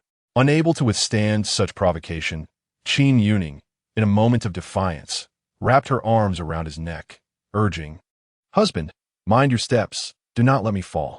Upon hearing this, not only did Tao Dao and Bao Niang gasp, but even the guards and servants of the regent's residence averted their eyes, too startled to witness the scene directly. Qi Zhan boldly carried her through the gates, crossing over a fire pit and weaving through clusters of guests, until they reached the grand hall. On the table lay 2 unmarked memorial tablets. Qin Youning paused, recalling that the regent was an orphan, having lost both parents.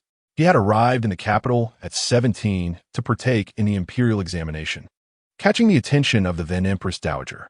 In just 5 years, he had ascended to the formidable position of regent, having climbed the ranks without familial support, a testament to his cunning. Yet, upon seeing the 2 solitary tablets, a flicker of compassion stirred within her. She sighed, reflecting that those who suffer often harbor their own flaws.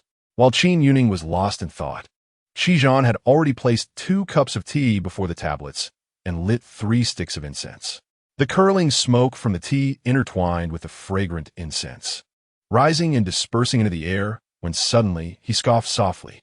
With a wave of his hand, the incense burner and tablets tumbled to the ground, ash scattering from the shattered vessel. Qi Zhan, with an impassive countenance, stepped upon one of the tablets, languidly stating, "Offering incense to ancestors is merely a charade for the living to witness. My dear wife, forgive me. I have no high altar to worship, nor do I place faith in heaven and earth. Let us bow to one another instead." The peculiar vows echoed. Husband and wife bow.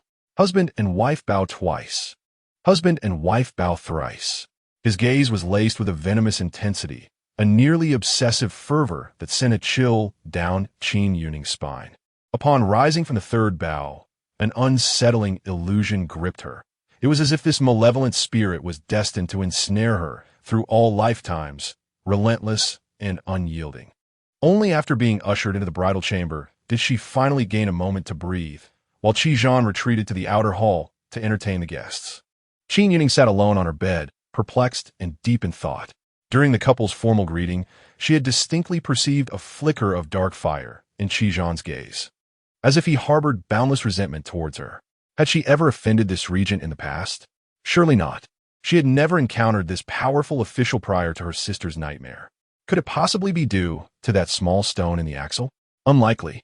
It was hardly significant enough to warrant such animosity. Qin Youning pondered for a moment before shaking her head.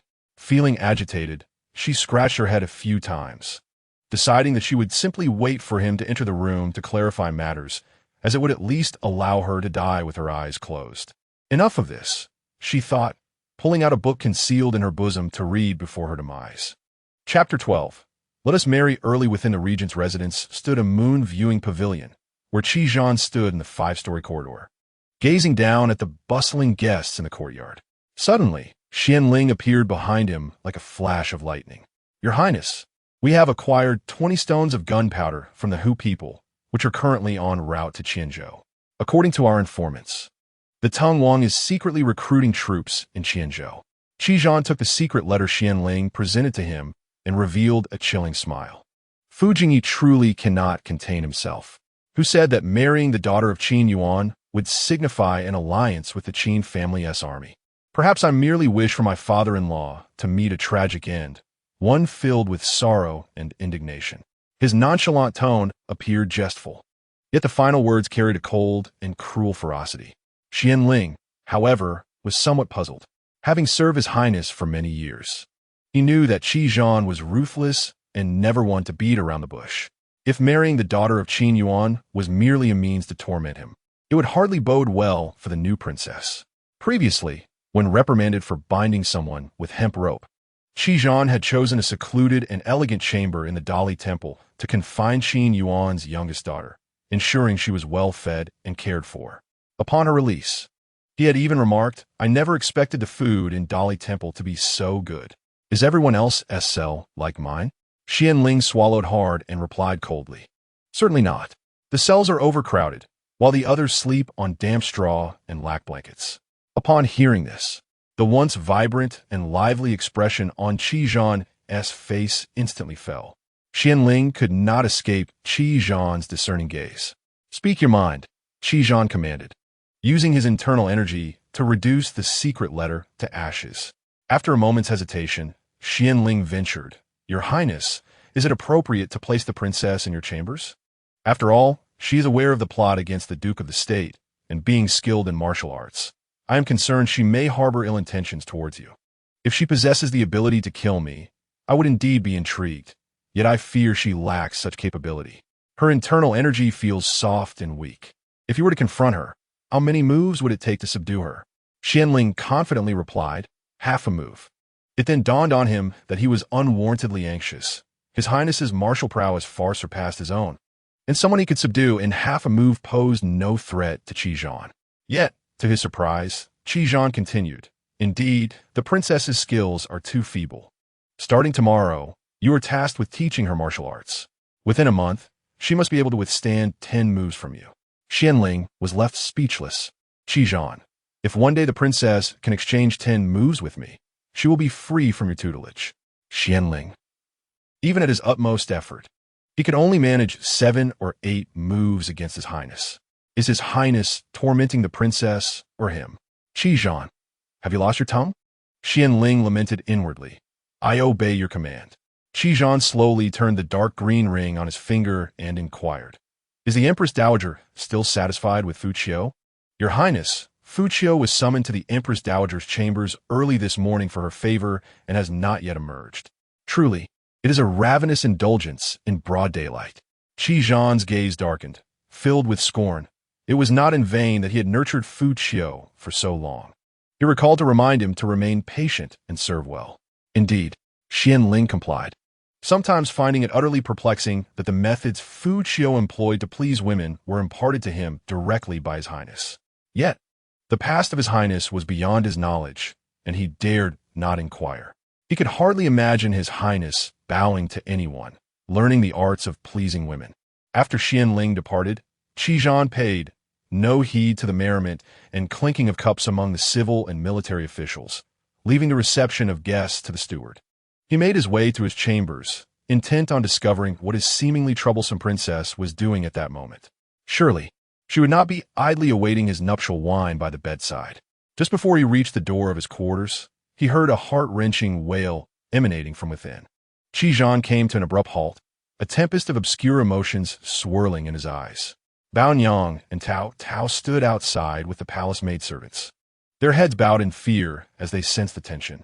It was still early, dinner had not yet begun, and the sun had not yet set. Shouldn't his Highness be entertaining guests in the main hall? Why had he come to seek the princess so early? No one dared utter a word, feeling the air grow noticeably colder. "Leave at once." Qi's face darkened with clouds, his voice chillingly ominous. The maidservants hurriedly lowered their heads and scurried away, fearing for their lives. Only Baonyang and Tao Tao hesitated. Given his Highness's demeanor, the second miss was likely in danger, leaving them deeply concerned. Since Ileg's one team move, they are of no use. Qi cast a glance at them, his voice low and menacing, calling out, "Ghost car." In an instant, a shadowy figure appeared behind him, a spectral presence lurking outside the regent's chambers. The shadow guard had a grim visage, a jagged scar marring his profile, and a bloodthirsty smile lurking in his eyes. Tao Tao and Baonyang huddled together, their lips trembling uncontrollably. Suddenly, the chamber door swung open. Qin Youning called out to them, "You may leave now." Her eyes were swollen and red like a rabbit's, her nose flushed, clearly having wept profusely. Baonyang and Tao Tao wished to say more, but with a mere gesture from Qi, the ghost car swiftly seized each of them and whisked them away. "Your Highness, if you are displeased, direct it at me, but do not harm them. Qin Youning anxiously addressed Qi Zhan, watching the retreating figures, her tone having shifted from calling him husband to something more formal in mere moments. Upon hearing this, Qi Zhan furrowed his brows and let out a scoff, expressing his discontent. "Madam, you truly chill my heart. I bear no grievances, yet seems your marriage to me has caused you considerable sorrow. From afar, I could hear your heart-wrenching cries. One might think I have wronged you grievously." Qin Youning, of course, could not confess that her tears were a result of being engrossed in a storybook, particularly the moment when a female spirit sacrifices herself to save a Taoist priest, which had moved her to tears. Suppressing her sorrow, she cleared her throat and replied, "Your Highness, you overthink. How could I be anything but delighted to wed the regent? I am far from sorrowful. Since you are pleased, let us hasten to the bridal chamber," he proclaimed. Before Qin Youning could comprehend his intent, he wrapped his arms around her waist and lifted her onto the table, the palace doors slamming shut with a resounding thud under the force of his hand. Qi Zhan stood before her, imposing and serene, and spoke with a calm command, "Disrobe completely." Qin Youning's pupils dilated in shock. Was he truly initiating such boldness? Her heart raced violently. She had anticipated such humiliation prior to their union. Nevertheless, it was merely the shedding of garments, not skin. Resolutely, she began to comply. First, she slowly removed her vibrant red, wide-sleeved dress, then unfastened the ties of her light-colored undergarment. Qi Zhan's gaze remained fixed upon her every movement. As her undergarment slipped away, a layer of sheer red fabric enveloped her bosom, through which the dark red of her bodice was subtly discernible, adorned with peony embroidery. Once her dress was fully undone, the peonies became vividly apparent, the dark satin contrasting against her skin like pure, untouched snow, delicate enough to evoke the fragrance of morning dew. With her porcelain skin exposed to the air, she was left with only a lower garment and a bodice. Qin Youning reached behind to untie the slender strings securing her bodice. As she gently pulled at the ties, just before her bodice could fall, a hand seized the strings on her back, preventing them from slipping away. Lifting her gaze, she was taken aback to see beads of perspiration glistening on Qi Zhan's forehead, his eyes betraying a suppressed madness that twisted his expression.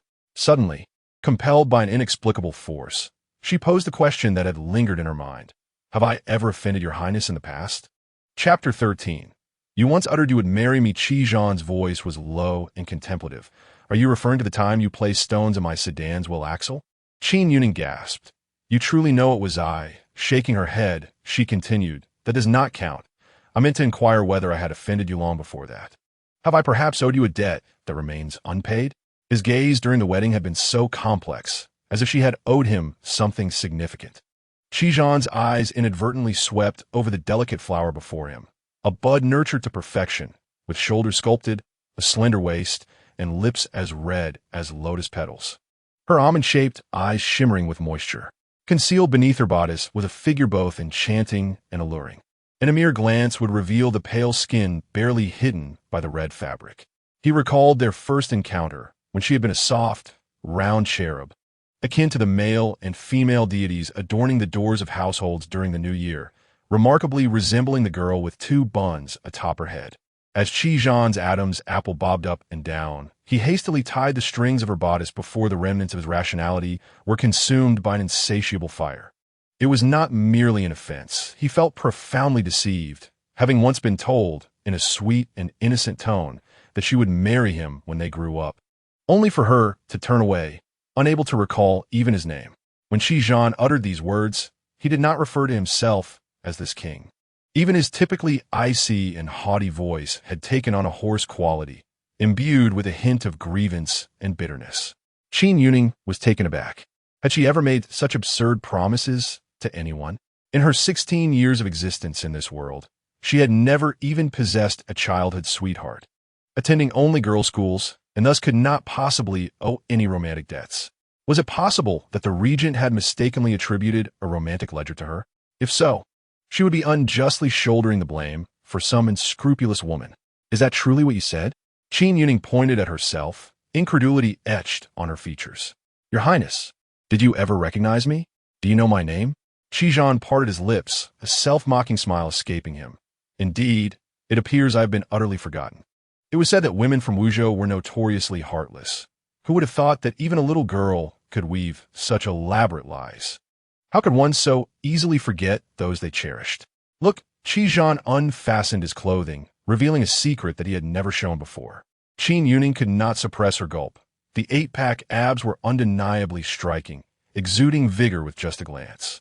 Yet, even more conspicuous was a character, etched near the lower right of his abdomen, close to the line of his pelvis, as if carved with a blade, the scar tissue forming shallow, raised strokes. How could he possibly know her childhood nickname and inscribe it so deeply upon his flesh? Only family members would call her by that name at home. Outsiders had no right to know. A sudden chill swept through her, causing Qin Youning to shiver inexplicably. Qi draped an outer garment over her shoulders. Take your time to ponder, my lady. I shall be departing for Qinzhou tomorrow, and I will not return for approximately half a month. During this time, you are not to leave the regent's palace even a single step. I will assign Xianlin to stay by your side to teach you martial arts. You must study diligently under his guidance without slacking. If, upon my return, you have yet to recall, do not blame me for employing other means to compel your memory. Though he refrained from referring to himself as this king, his words were laden with the weight of authority, thick with veiled threats. Yet, Qin Youning's mind was consumed with the thought that Qi would be absent for half a month. Half a month. This meant she could enjoy a serene existence within the regent's palace for that duration. Such fortunate prospects. The corners of her mouth threatened to betray her. Even as she feigned deep contemplation, Qi observed her barely concealed delight with a glimmer of satisfaction in his eyes, though his gaze dimmed slightly. She now regarded him with palpable aversion, as if he were a venomous serpent. Indeed, his hands were stained with blood, and no amount of cleansing could wash away the sins that clung to him, his past entwined with vengeful spirits. If she were to witness the truth, she would surely recoil in disgust. Yet what did it matter? This world was, after all, a dominion of the wicked. Qi coldly declared, I have changed my mind. You shall accompany me. Yao Yao, it is best you rest early. We must embark at dawn. I have some matters to attend to in the study tonight, so you should sleep soundly on your own. His familiarity in calling her by her diminutive name was palpable, like a bucket of cold water dousing her spirits. Qin Youning's heart sank abruptly. Qi, having reveled in her faltering expression, felt a sense of triumph. That night, Qin Youning found herself restless, unable to sleep. The thought of leaving with Qi at the break of day haunted her. If she were to perish away from home, would she not die as a stranger in a foreign land, her parents perhaps never finding even her remains? With such thoughts swirling in her mind, she strained to recall when she had ever declared her intention to marry him. Qi had arrived in the capital 5 years prior. She meticulously reviewed the past 5 years spent in the capital, but could unearth no trace of him. Yet, there was a singular incident worth mentioning. 2 years ago, disguised as her father's servant, she had participated in a hunting expedition. Due to her ill-fitting attire, she had sought refuge in a tent to adjust her clothing. Inside, there were medical supplies prepared for anyone who might be injured, and it was seldom frequented. Just as fate would have it, while she was in the midst of changing, a commotion erupted outside, men's voices indicating that someone had sustained an injury. Startled, she was caught halfway through dressing and frantically searched for a place to hide. Just as the men were about to enter, a deep voice resonated, overshadowing their banter. This mere scrape requires treatment? I had no idea the legitimate son of Gu Pingchuan was raised in such luxury. If that is the case, he ought to remain at home, embroidering and arranging flowers, rather than embarrassing himself in the hunt. One of the men, seemingly mortified, meekly replied, Your Highness, you are correct. I acknowledge my error and will take my leave without further treatment. With that, their footsteps faded away. Qin Youning breathed a sigh of relief, quickly finishing her attire and waiting in silence for an extended period before stepping outside to find the area deserted. This was the only instance she could recall, yet it hardly constituted an interaction, as she had never even glimpsed his face. As the night deepened, her worries consumed her until, at last, exhaustion claimed her, and she drifted into a restless slumber.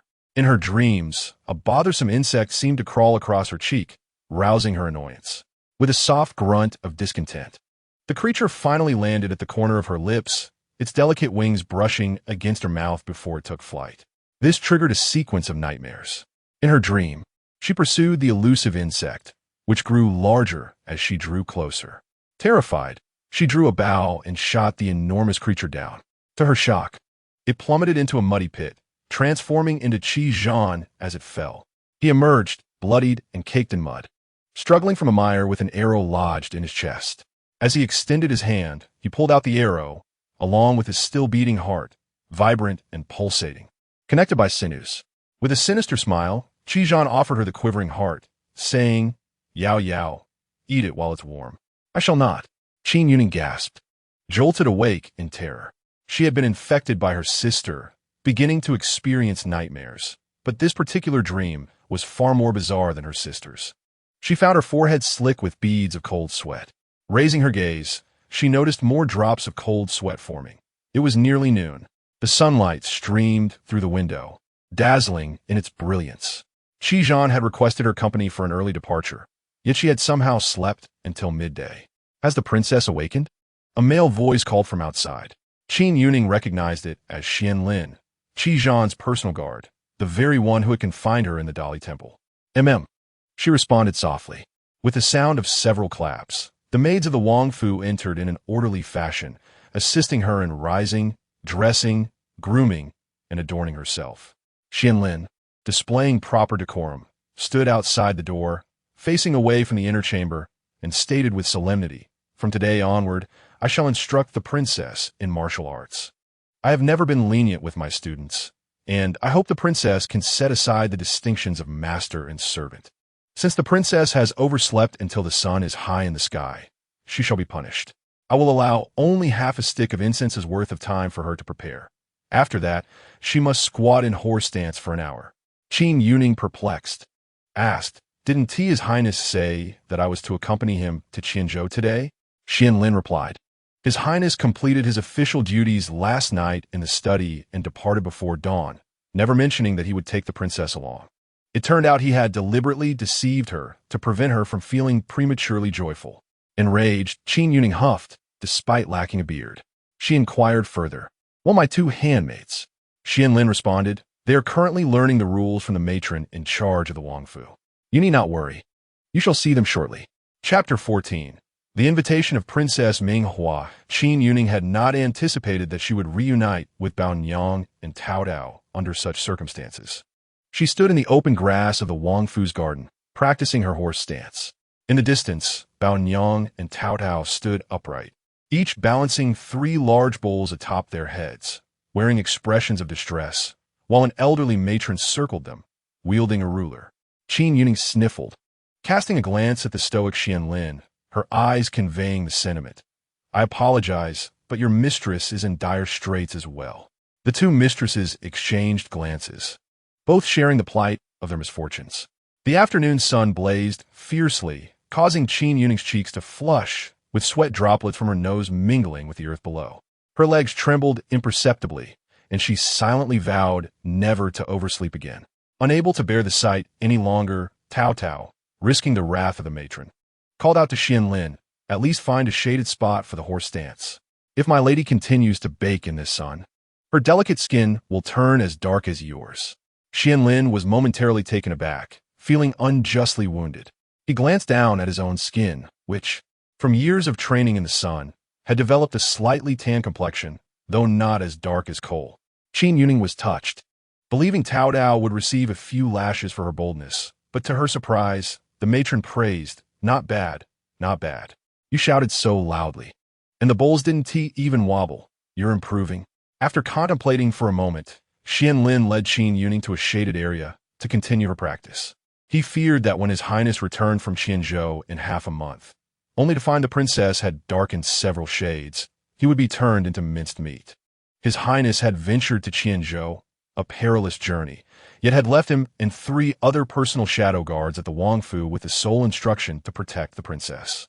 Before his departure, he returned to the palace to gaze at the princess for a considerable time before leaving. Qianling speculated that the prince, who was usually indifferent to women, must have been captivated by the princess's enchanting beauty. Thus, his desire to protect her was likely rooted in this sentiment. As 10 days swiftly passed, the day of Qi Zhan's return drew ever nearer. For Qin Youning, these days had been a torment. Training under Qianling was entirely different from her previous experience with her master. Her master was free-spirited and carefree.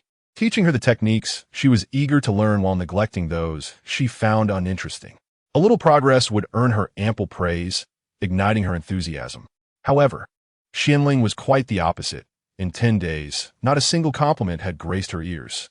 He expressed dissatisfaction with every move. And when he corrected her with the hilt of his sword, his force was such that it left her in disbelief. It was only during her evening baths that she discovered her body was adorned with bruises. Each day, she trained until drenched in sweat, collapsing onto her pillow without a moment to reflect on Qi Zhan's words. During this time, the Duke of Jingguo's household sent numerous inquiries about her well-being, but they were all turned away at the door. She attempted to send letters to her parents and sister through Tao Dao, but Qianling intercepted them, severing all her connections to the outside world within the confines of the royal palace. Until this day, an invitation arrived from the palace. The illustrious Princess Minghua had organized a spring flower viewing banquet and invited numerous noble ladies from the capital, including Qin Youning. After much hesitation, Qianling ultimately delivered the invitation to the princess.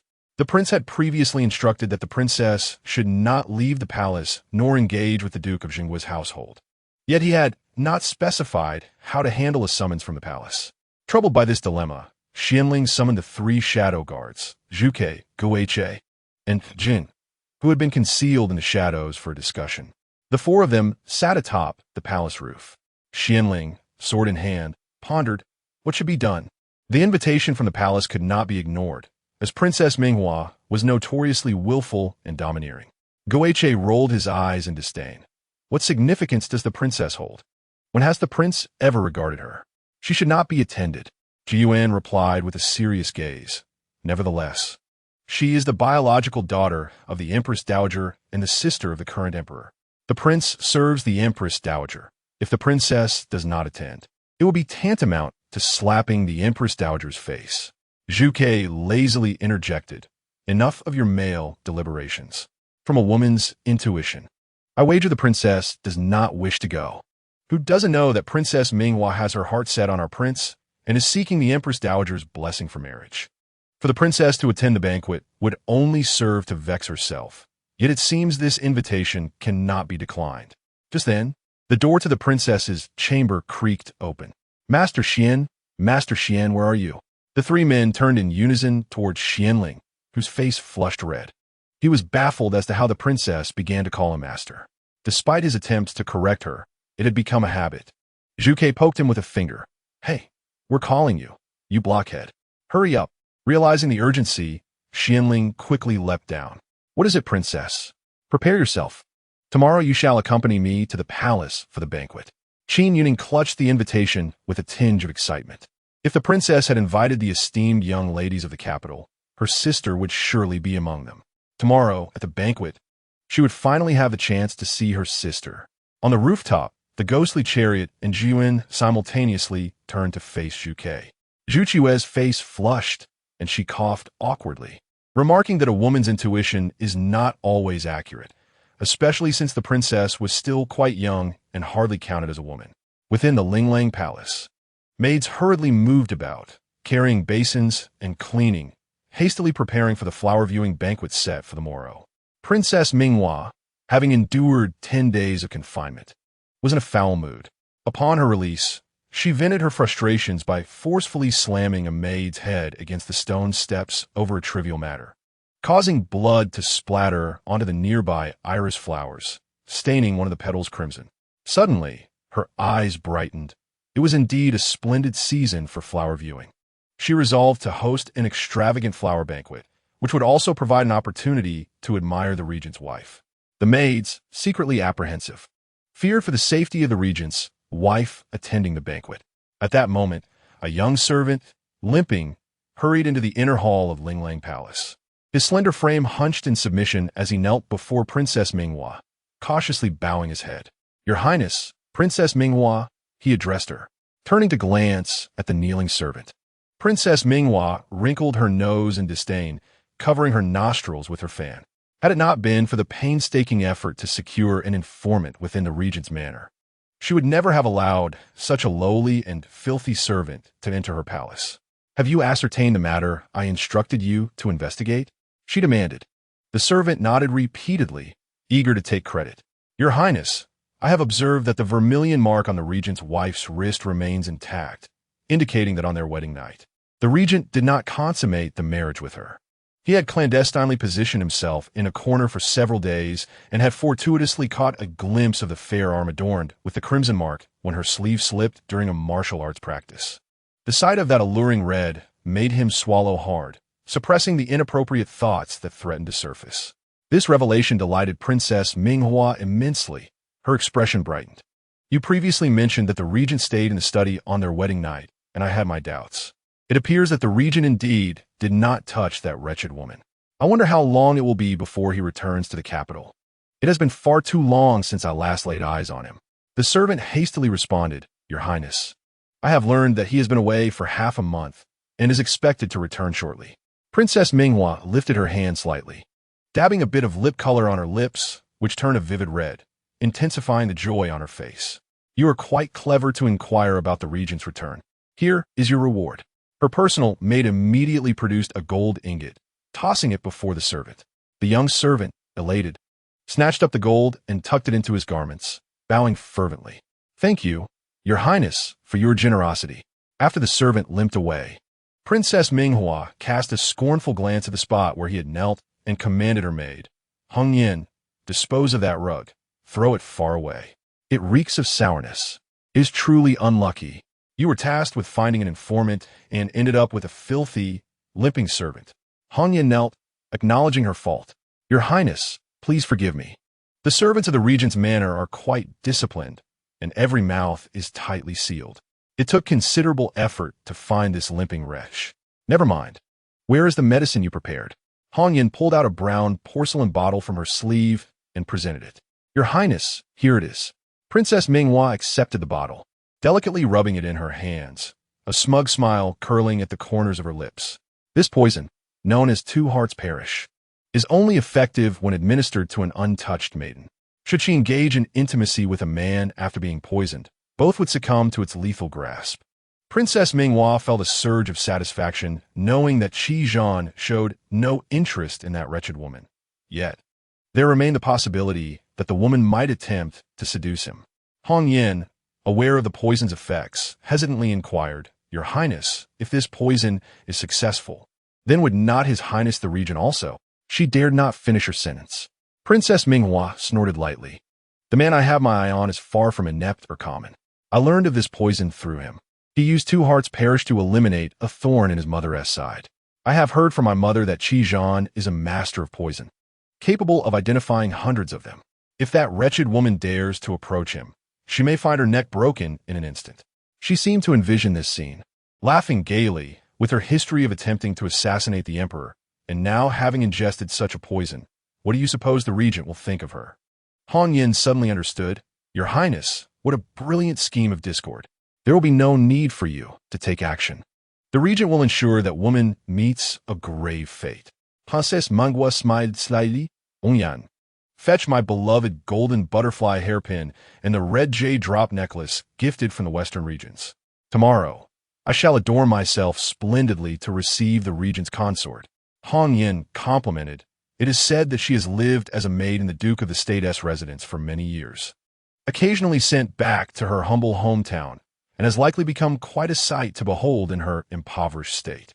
How could she possibly compare to your Highness' resplendence? Wearing such adornments, she will surely feel unworthy and not dare to meet your gaze." This was precisely what Princess Minghua desired. She wished to present herself in all her glory before that woman, to overshadow her completely, to crush her spirit, and make her aware of her own insignificance, ensuring she does not harbor any unrealistic aspirations.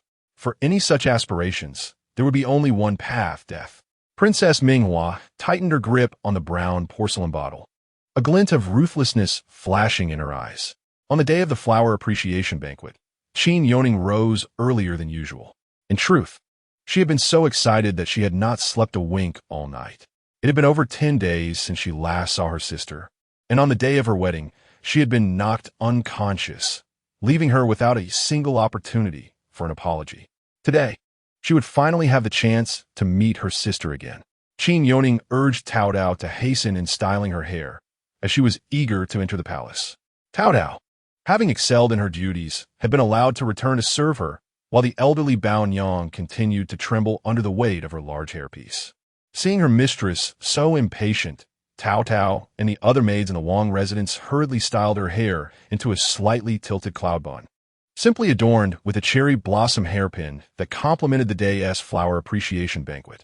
Peach gazed at the dazzling array of jewelry in the dressing box, inwardly lamenting the regent prince's immense wealth. Since the second miss had taken residence here, she had yet to open her own dowry. The garments and ornaments procured for the second miss by the royal household were far too numerous to wear, each piece seemingly worth a fortune.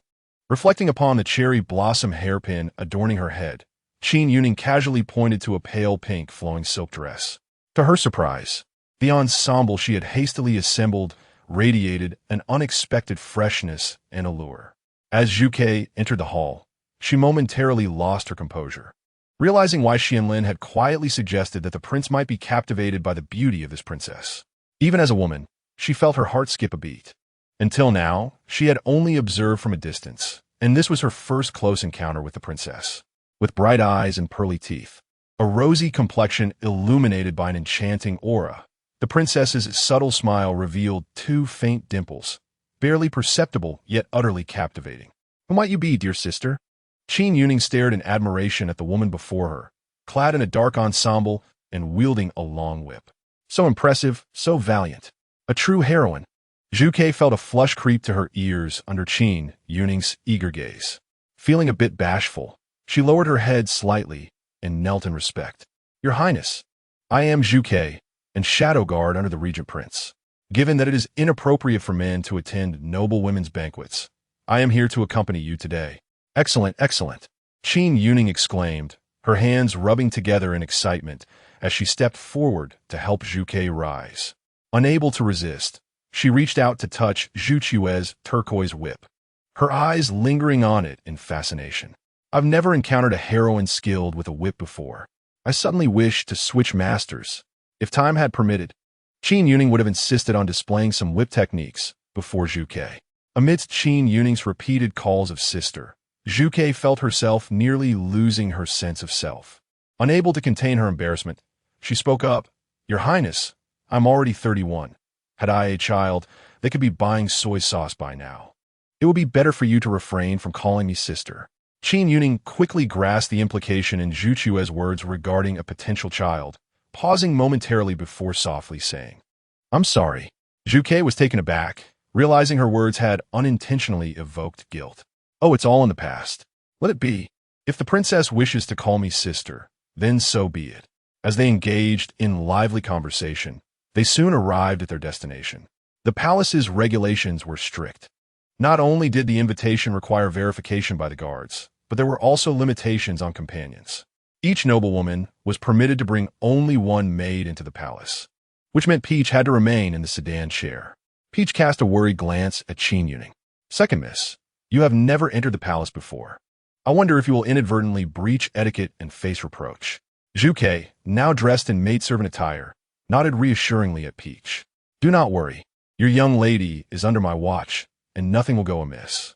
Indeed, Qin Youning had arrived too early.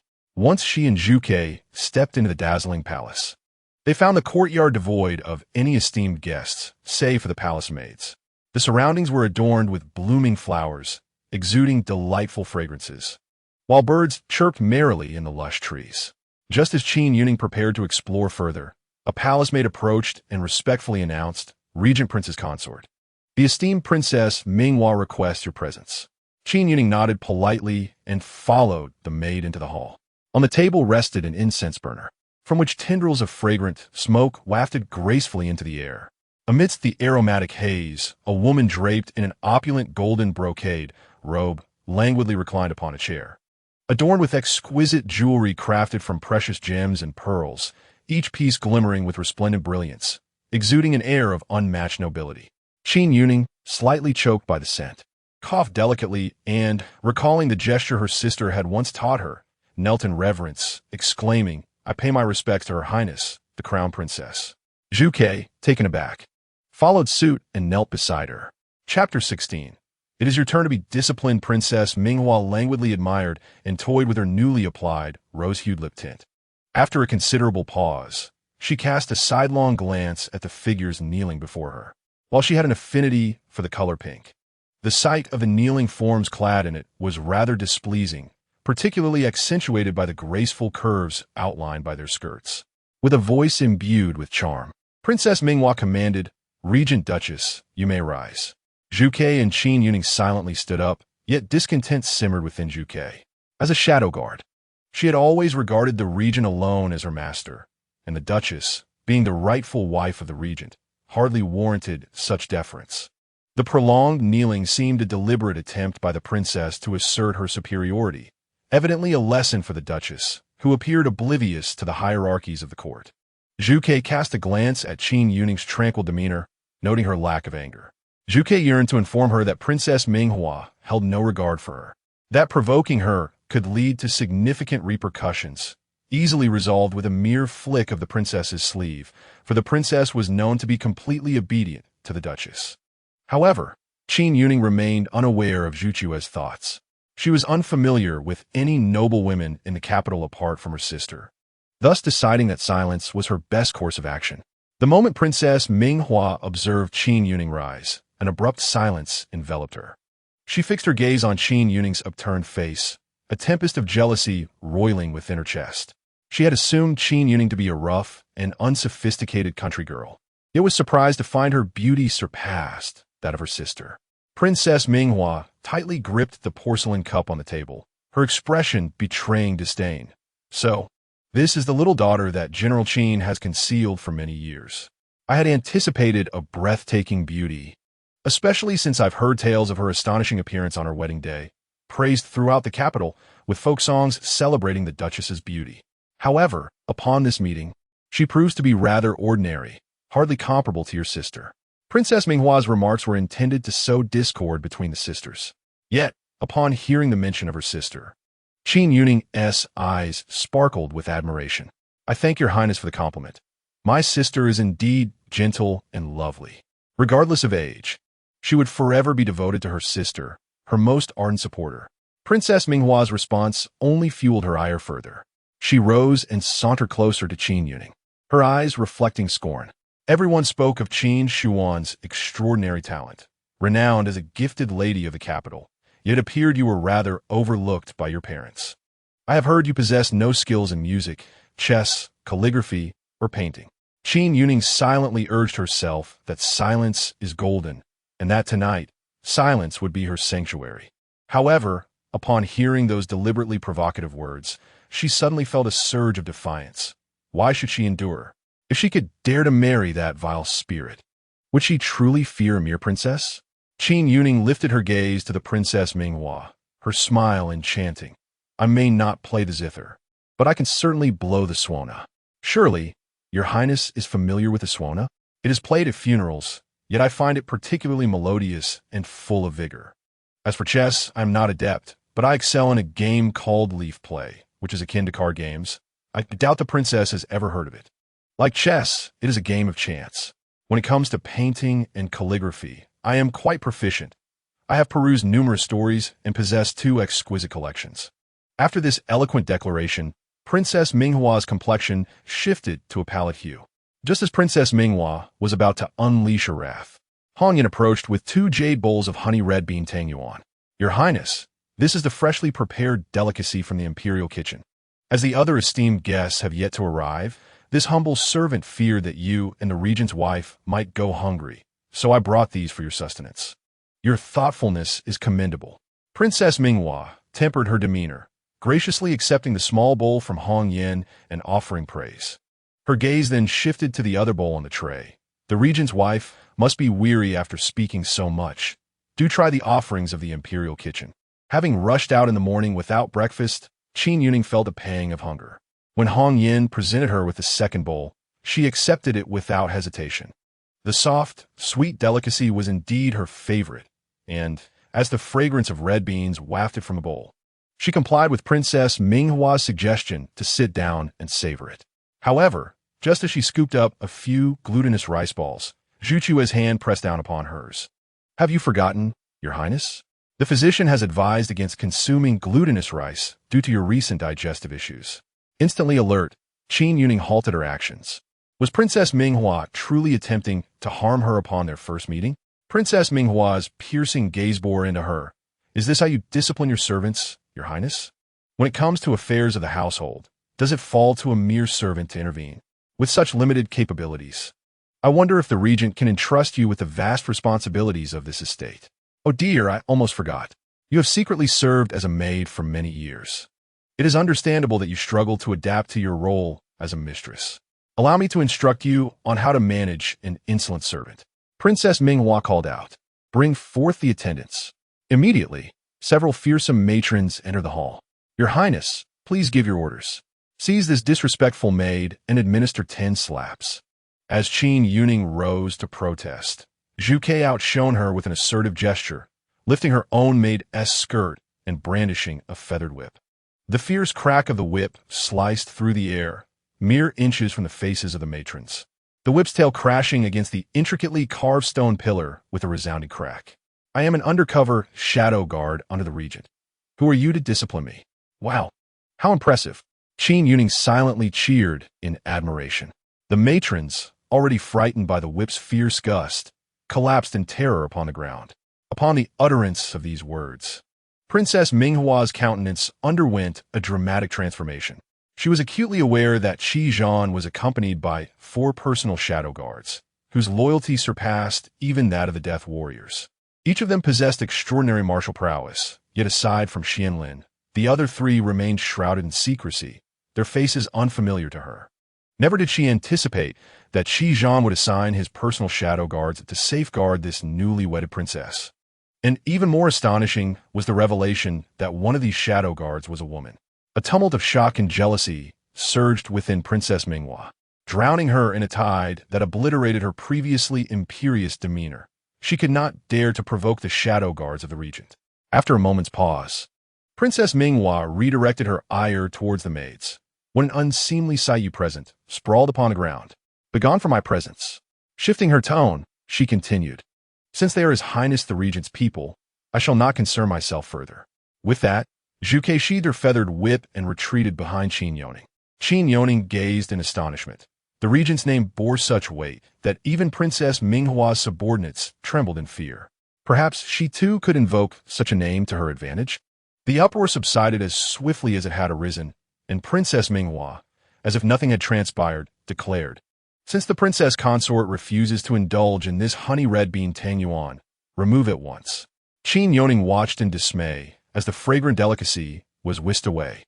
Realizing from Zhu Chui's vigilant demeanor that she would partake in none of the sumptuous offerings within the splendid palace today, Hong Yan nodded and took the porcelain bowl away, casting a triumphant glance at Princess Minghua as she passed.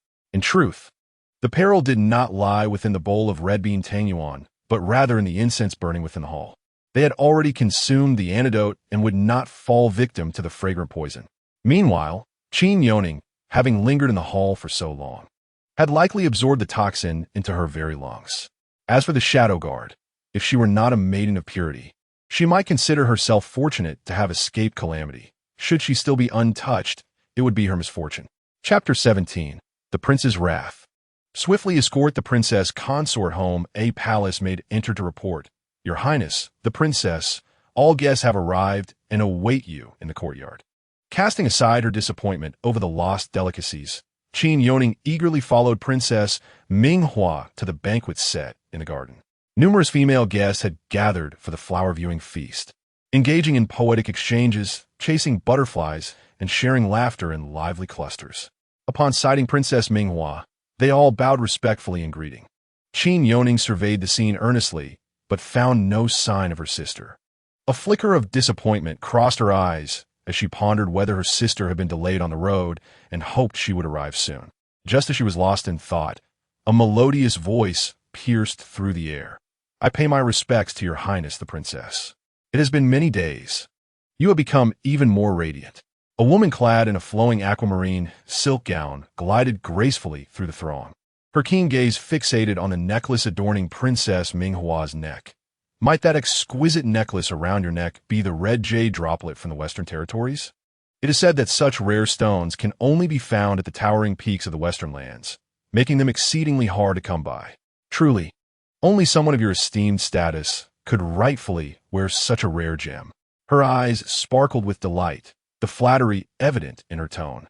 Qin Youning had long retreated to a corner, while Zhu Ke, having heard of her experiences prior to the princess's arrival at the royal residence, softly remarked behind her, "This is Princess Anning, who has a close friendship with Princess Minghua and is fond of trailing after her, boasting and flattering." Zhu Ke held a deep disdain for such sycophantic individuals and added thoughtfully, "Perhaps it is related to her background." Upon hearing there was gossip to indulge in, Qin Youning perked up, eagerly leaning in. "Sister Zhu Ke, what background? Do tell." Zhu Ke glanced at the delicate pink ears that had drawn near and couldn't help but chuckle. Leaning in to whisper, "She is a love child, reportedly conceived after the late emperor forced a palace made in a single night. As a result, she was granted the title of princess, which renders her status rather awkward. Thus she must ingratiate herself with the empress dowager and the princess." Engrossed in the unfolding drama, Qin Youning suddenly noticed the central figure of the gossip gazing in her direction. Who is this? Despite her concealed position in the corner, Princess Anning had spotted her. Before Qin Youning could introduce herself, someone else interjected. "This must be General Qin's little daughter, who has been hidden away all these years. One might think she was born of a maidservant, now stumbling into the Duke of Jinggua's residence." Qin Youning recognized the speaker as Guan Mianmian, daughter of the Chancellor, whom her sister had mentioned on the day of the hunt, accompanied by the twin sisters Gu Yin and Gu He, who were both giggling behind her. Guan Mianmian covered her mouth with a handkerchief to stifle her laughter, while Gu Yin and Gu He bloomed with mirth. Princess Anning, having discerned the veiled mockery, felt her fair complexion flush with embarrassment, her lower lip marked by deep bite marks. Yet, she was acutely aware of her lowly status. Despite her father being the late emperor, she lacked the standing to retort against the Chancellor's legitimate daughter. Anning quickly cast a pleading glance towards Princess Minghua, hoping the princess might quell Guan Mianmian's sharp tongue, given the long-standing discord between the Empress Dowager and the Chancellor. However, Princess Minghua's attention was wholly fixed on Qin Youning. Seizing Guan Mianmian's words, she deliberately raised her voice. "Miss Guan should choose her words carefully. After all, our dear friend is now the esteemed wife of the regent. Even your father might hold her in a measure of fear." Guan Mianmian, however, was unfazed. Having caught the mocking tone in Princess Minghua's words, everyone knew of the princess's infatuation with the regent, and thus she naturally regarded his wife as a thorn in her side. With a shared adversary, Guan Mianmian found herself oddly allied with Princess Minghua. A good horse deserves a fine saddle. Just as that exquisite red agate necklace is a treasure only worthy of the princess, while some can only adorn themselves with a mere hairpin. Lacking any semblance of a noble demeanor, coarse and unrefined, unworthy of His Highness the Regent. Merely a trivial pawn, I suspect the princess could manipulate her at will without provoking the regent. This sentiment greatly pleased Princess Minghua, her eyes sparkling with mirth. Qin Youning, baffled, touched the cherry blossom hairpin atop her head. Though she had not had time to dress up that morning, she found the hairpin quite lovely. These people truly lack discernment. Princess Minghua observed her actions and mistakenly believed she was self-harming out of shame. She slowly approached Qin Youning, raising her hand to gently pat her face, taunting, "Regent's wife. One must possess self-awareness. That position of lawful wife will eventually belong to me." The strength that Qin Youning had gathered in her hand dissipated in an instant. How fortunate she was to have refrained from slapping her. She had anticipated that Princess Minghua would strike her and had braced herself for retaliation, only to find that the princess merely patted her own face with moderate force. Qin Youning nodded in a perfunctory manner, responding, "Ah, yes, you're absolutely right." The modern sarcasm went unnoticed by the ancient onlookers. Princess Minghua assumed she had intimidated her, stuttering in speech as a result. Zhu Chue's eyes nearly blazed with fury. Yet without the express command of the princess, she could not unleash her wrath in front of so many noble ladies. The regent often chastised her for her impulsive actions, and while she regretted the lash she had delivered earlier, witnessing the disdain directed at the princess reignited her urge to strike again. Suddenly, a black falcon swooped down, startling the singing orioles in the garden's grove into a flurry of flight. Amidst the startled gasps of the ladies, Zhuge extended her hand to welcome the approaching falcon. Qin Youning found it fascinating. She only knew of carrier pigeons and had never seen a bird like this deliver messages. The falcon landed on Zhuge's arm, its sharp talons bound with a note. Zhuge swiftly opened it, her complexion draining of color. "Princess, we must return to the residence immediately." The note was passed into Qin Youning's hands, revealing a terse message. "His Highness is enraged. Return the princess at once." A mere 9 words enveloped Qin Youning in an unfamiliar sense of dread. Qizhan had returned so soon. She recalled his admonition before he left, forbidding her from stepping a foot outside the regent's residence. However, the invitation had been presented to her by Xianlin, implying that he was currently bearing the brunt of Qizhan's wrath on her behalf. Without a moment's hesitation, Qin Youning activated her lightness skill and departed, with Zhuge closely following. The noble ladies gasped once more, astonished that both could perform such agility, and equally taken aback by their blatant disregard for Princess Minghua. The princess's face flushed with indignation, nearly turning purple, as she snorted from her nostrils. "Audacious! Someone, quickly, bring her back to me," Hong Yin hastily interjected, leaning close to Princess Minghua's ear. "Your Highness, remain calm. Their haste to return must indicate a crisis at home. Perhaps His Highness has returned. Do not forget the dual emotions that have been sown within her. She is likely rushing back to face her demise." Upon hearing this, Princess Minghua's expression softened momentarily, only to be replaced by a gleeful look. "Qizhan is back. I must find an opportunity to see him. I have yet to present him with a handkerchief I embroidered." In Chapter 18, Qin Youning did not pause for breath. Her lightness skill was far inferior to Zhuge's. Upon returning to the regent's residence, she was already gasping for air, yet her footsteps did not falter. Zhuge informed her that the black falcon had been raised by another shadow guard, Gui Che, and would not have been dispatched unless the matter was of great importance. Throughout this time, although Xianlin had been somewhat stern, he had proven to be a dedicated mentor. To bear the responsibility for such a trivial matter as attending a flower-viewing banquet on her behalf seems rather unjust, especially since the invitation was accepted by her own volition. With a heart full of trepidation, Qin Youning stepped into the grand hall, only to find herself frozen in place by the scene before her. Xianlin was suspended from the beams of the hall, his upper body bare, marred by a multitude of intersecting whip marks. The wounds so deep that the flesh was torn, nearly revealing the bone beneath, his eyes tightly shut, leaving one to wonder if he were alive or dead. Atop the steps of the hall sat a man, draped in a black cloak adorned with a few withered leaves, unmistakably having just come from a long, arduous journey. His features were obscured beneath the shadow of his hood, revealing only a sharply pointed chin. The imposing figure was none other than Qizhan. He rested one hand on his knee, propping up his chin, a spiked whip lying at his feet.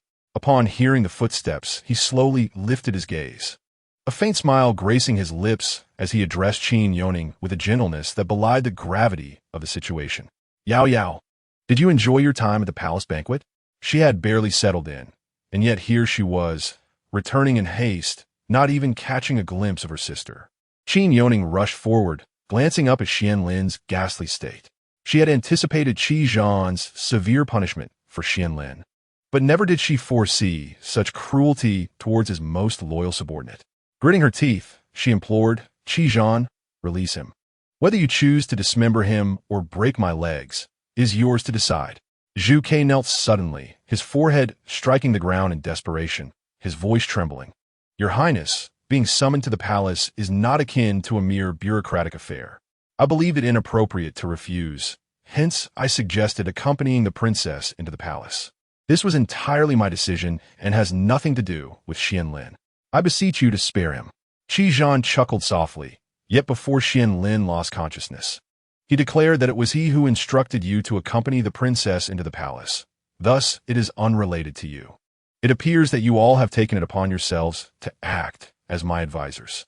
I have stated that the princess is not to step beyond the estate. Do you not comprehend human language? I acknowledge my mistake. I acknowledge my mistake. Zhu Ke repeated, bowing profusely until blood began to seep from his forehead. It had been a long time since Qi Zhan had displayed such ire, particularly when his smile was so warm, intensifying the fury that simmered within him. As Qin Youning moved to pull Zhu Ke away, Qi Zhan gestured for her to come closer, his tone deceptively gentle, akin to a creature enticing a child to partake in sweets. The sound of Zhu Ke's head striking the ground resonated painfully in Qin Youning's heart. If he continued, he might well render himself senseless. Gathering her skirts, she rushed over and knelt at Qi Zhan's feet, confessing, "It is I who have brought this upon them. It is I who wish to enter the palace, to seize this opportunity to meet my sister. I implore you to spare them." Qi Zhan lifted her chin with his fingertip, his thumb gently caressing her lips, his words laced with tenderness. "This is not your fault. The invitation should never have reached you. If Xianlin did not withhold it, then the fault lies with him." With that, Qi Zhan abruptly pulled Qin Youning into his embrace, her back colliding with his firm chest, a slight protrusion pressing against her spine. Before she could ponder the implications, she was enveloped entirely in his arms. Qi Zhan buried his head in her neck, his nose straight and prominent, grazing her delicate skin inch by inch as if he were savoring a scent. After a long moment, a muffled laugh escaped her throat, revealing the absurdity of the situation. The fool had dared to poison the king's consort. Qin Youning could not comprehend his words. Had she truly been poisoned? Yet, she had not consumed anything within the palace, thanks to Sister Zhuchua's vigilance. Qi Zhan slowly lifted his head, his voice as cold as ice. "Zhu Ke, is this how you safeguard the consort?" The sound of kneeling abruptly ceased, and Qin Youning noticed Zhu Ke trembling subtly. She had never anticipated that the consort would be poisoned right under her watchful gaze, despite her careful precautions against any food. Even more shocking was Princess Minghua's audacity to inflict such a lethal poison upon the consort. Do you know the harm that the dual affection poison inflicts on the body? Although it can be cured, it will render future conception nearly impossible. "Zhu Ke, because of your negligence, I have been deprived of heirs henceforth." His words were deliberate and unyielding, the deep timbre of his voice betraying no emotion, yet sent a shiver through Zhu Ke. "I deserve to face death." Zhu Ke dared not shoulder such grave responsibility. The regent prince, with his esteemed status, could still take a concubine to bear children, ensuring continuity without reaching a state of extinction. Yet, Zhu Ke discerned the quiet resolve in his highness's tone. She had assumed he was merely captivated by the consort's beauty, unaware of the depth of his concern for her, to the extent that he had not even considered taking a concubine. Qin Youning, in a daze, looked up and found Qi Zhan gazing back at her, his tone exceedingly gentle. "Yao Yao, heirs are of little consequence to me. However, do you desire children? If you wish, I could procure one for you. Simply indicate whose child you would like, and I shall fetch them." Did he think this was merely a game of doll catching? The very notion was absurd. Qin Youning was overwhelmed with thoughts, not being able to conceive, and yet such a proposition existed. In this ancient setting, marriage typically entailed a succession of births. Few were as open-minded as her father. Families of noble standing often insisted on having male heirs. The prospect of not having children was her fervent desire. She shook her head vehemently. "No, I do not wish for children. Being unable to conceive is the best scenario possible." However, Qi Zhan perceived her demeanor as one of fear regarding bearing his child. She grasped his sleeve, pleading once more, "Your Highness, there is no need to cure this poison. Let me perish as an apology. But Zhu Ke and Xianlin are loyal to you. Their deaths would be unworthy of your consideration. Please, spare them." For the first time, he encountered someone so eager to embrace death. Did remaining by his side feel more tormenting than dying? Qi Zhan's eyes darkened, disappointment evident in his tone. "Yao Yao, do you truly not wish to marry me?" How had the conversation veered so drastically? Qin Youning could only soothe him. No, I do wish to marry you. Which young lady in the capital does not aspire to wed the regent prince? You are wealthy and powerful, handsome and fit, with each of your 8-pack abs stirring my heart.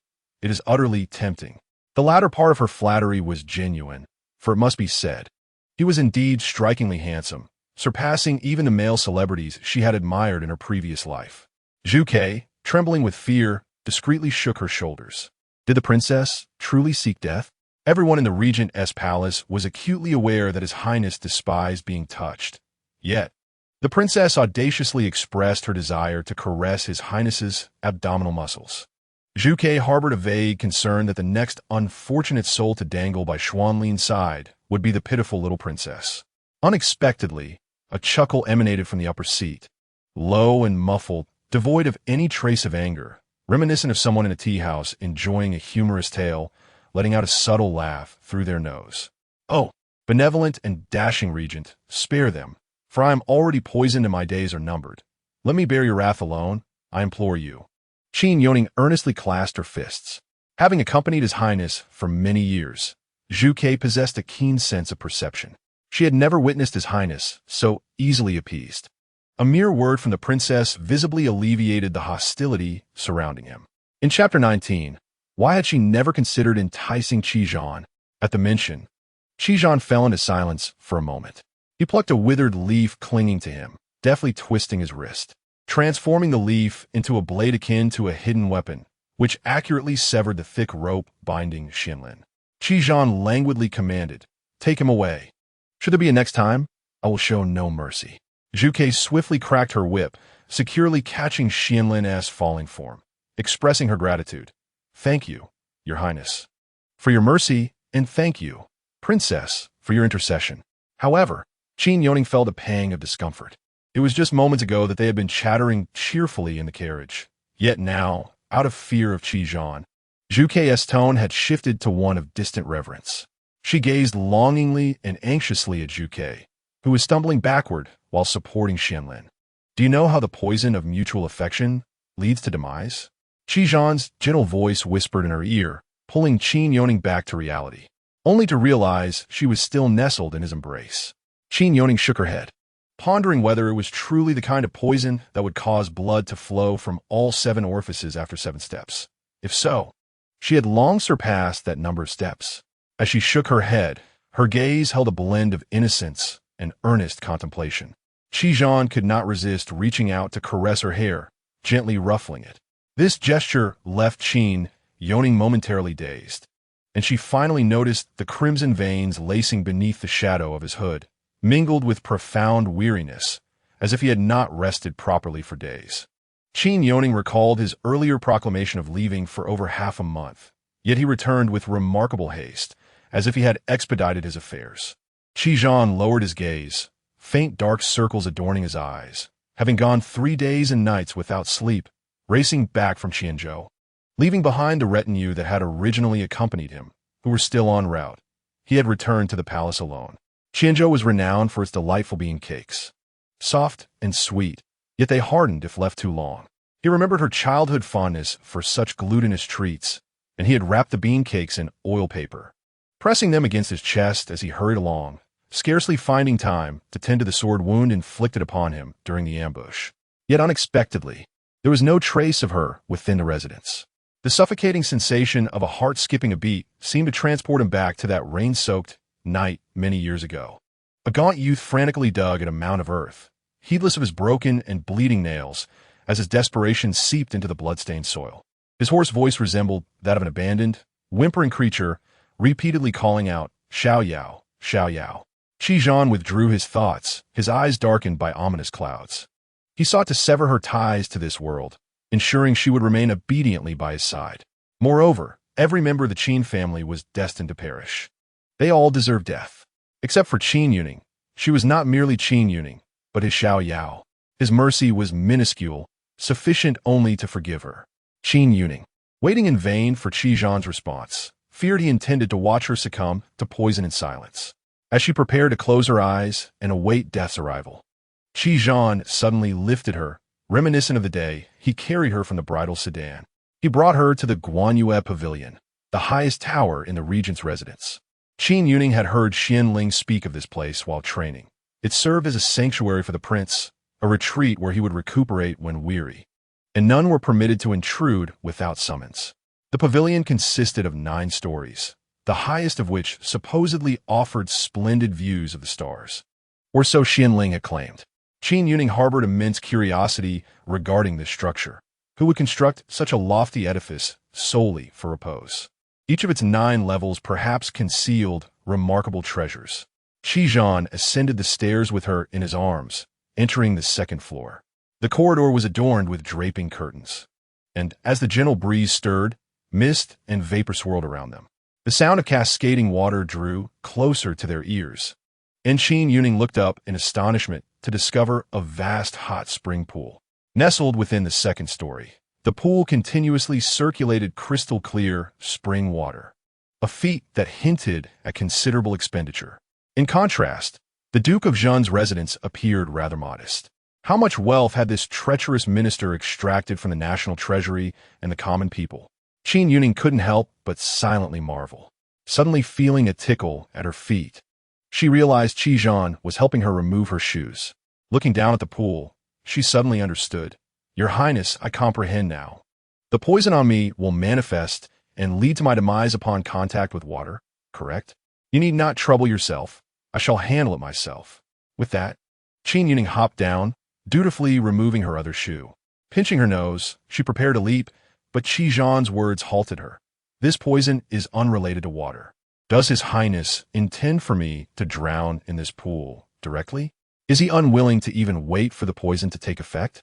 Qin slightly raised an eyebrow, fingers idly twirling a ring as he queried. You do not believe I have been scheming to kill you, do you? As he spoke, he found the notion somewhat amusing. If he desired her death, it would be as effortless as plucking a flower. Qin Youning replied earnestly, Your Highness, did you not once promise me a method of death during the hunting ground? In truth, it would be rather pleasant to meet my end so swiftly. I will be grateful to you.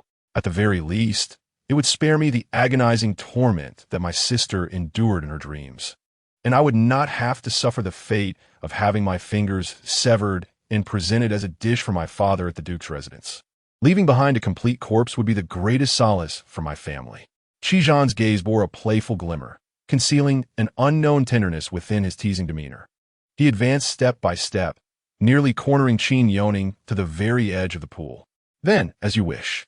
In the final moment before her descent into the water, she heard this utterance, followed immediately by the rush of water engulfing her senses, flooding her nostrils and ears with a bitter, medicinal taste.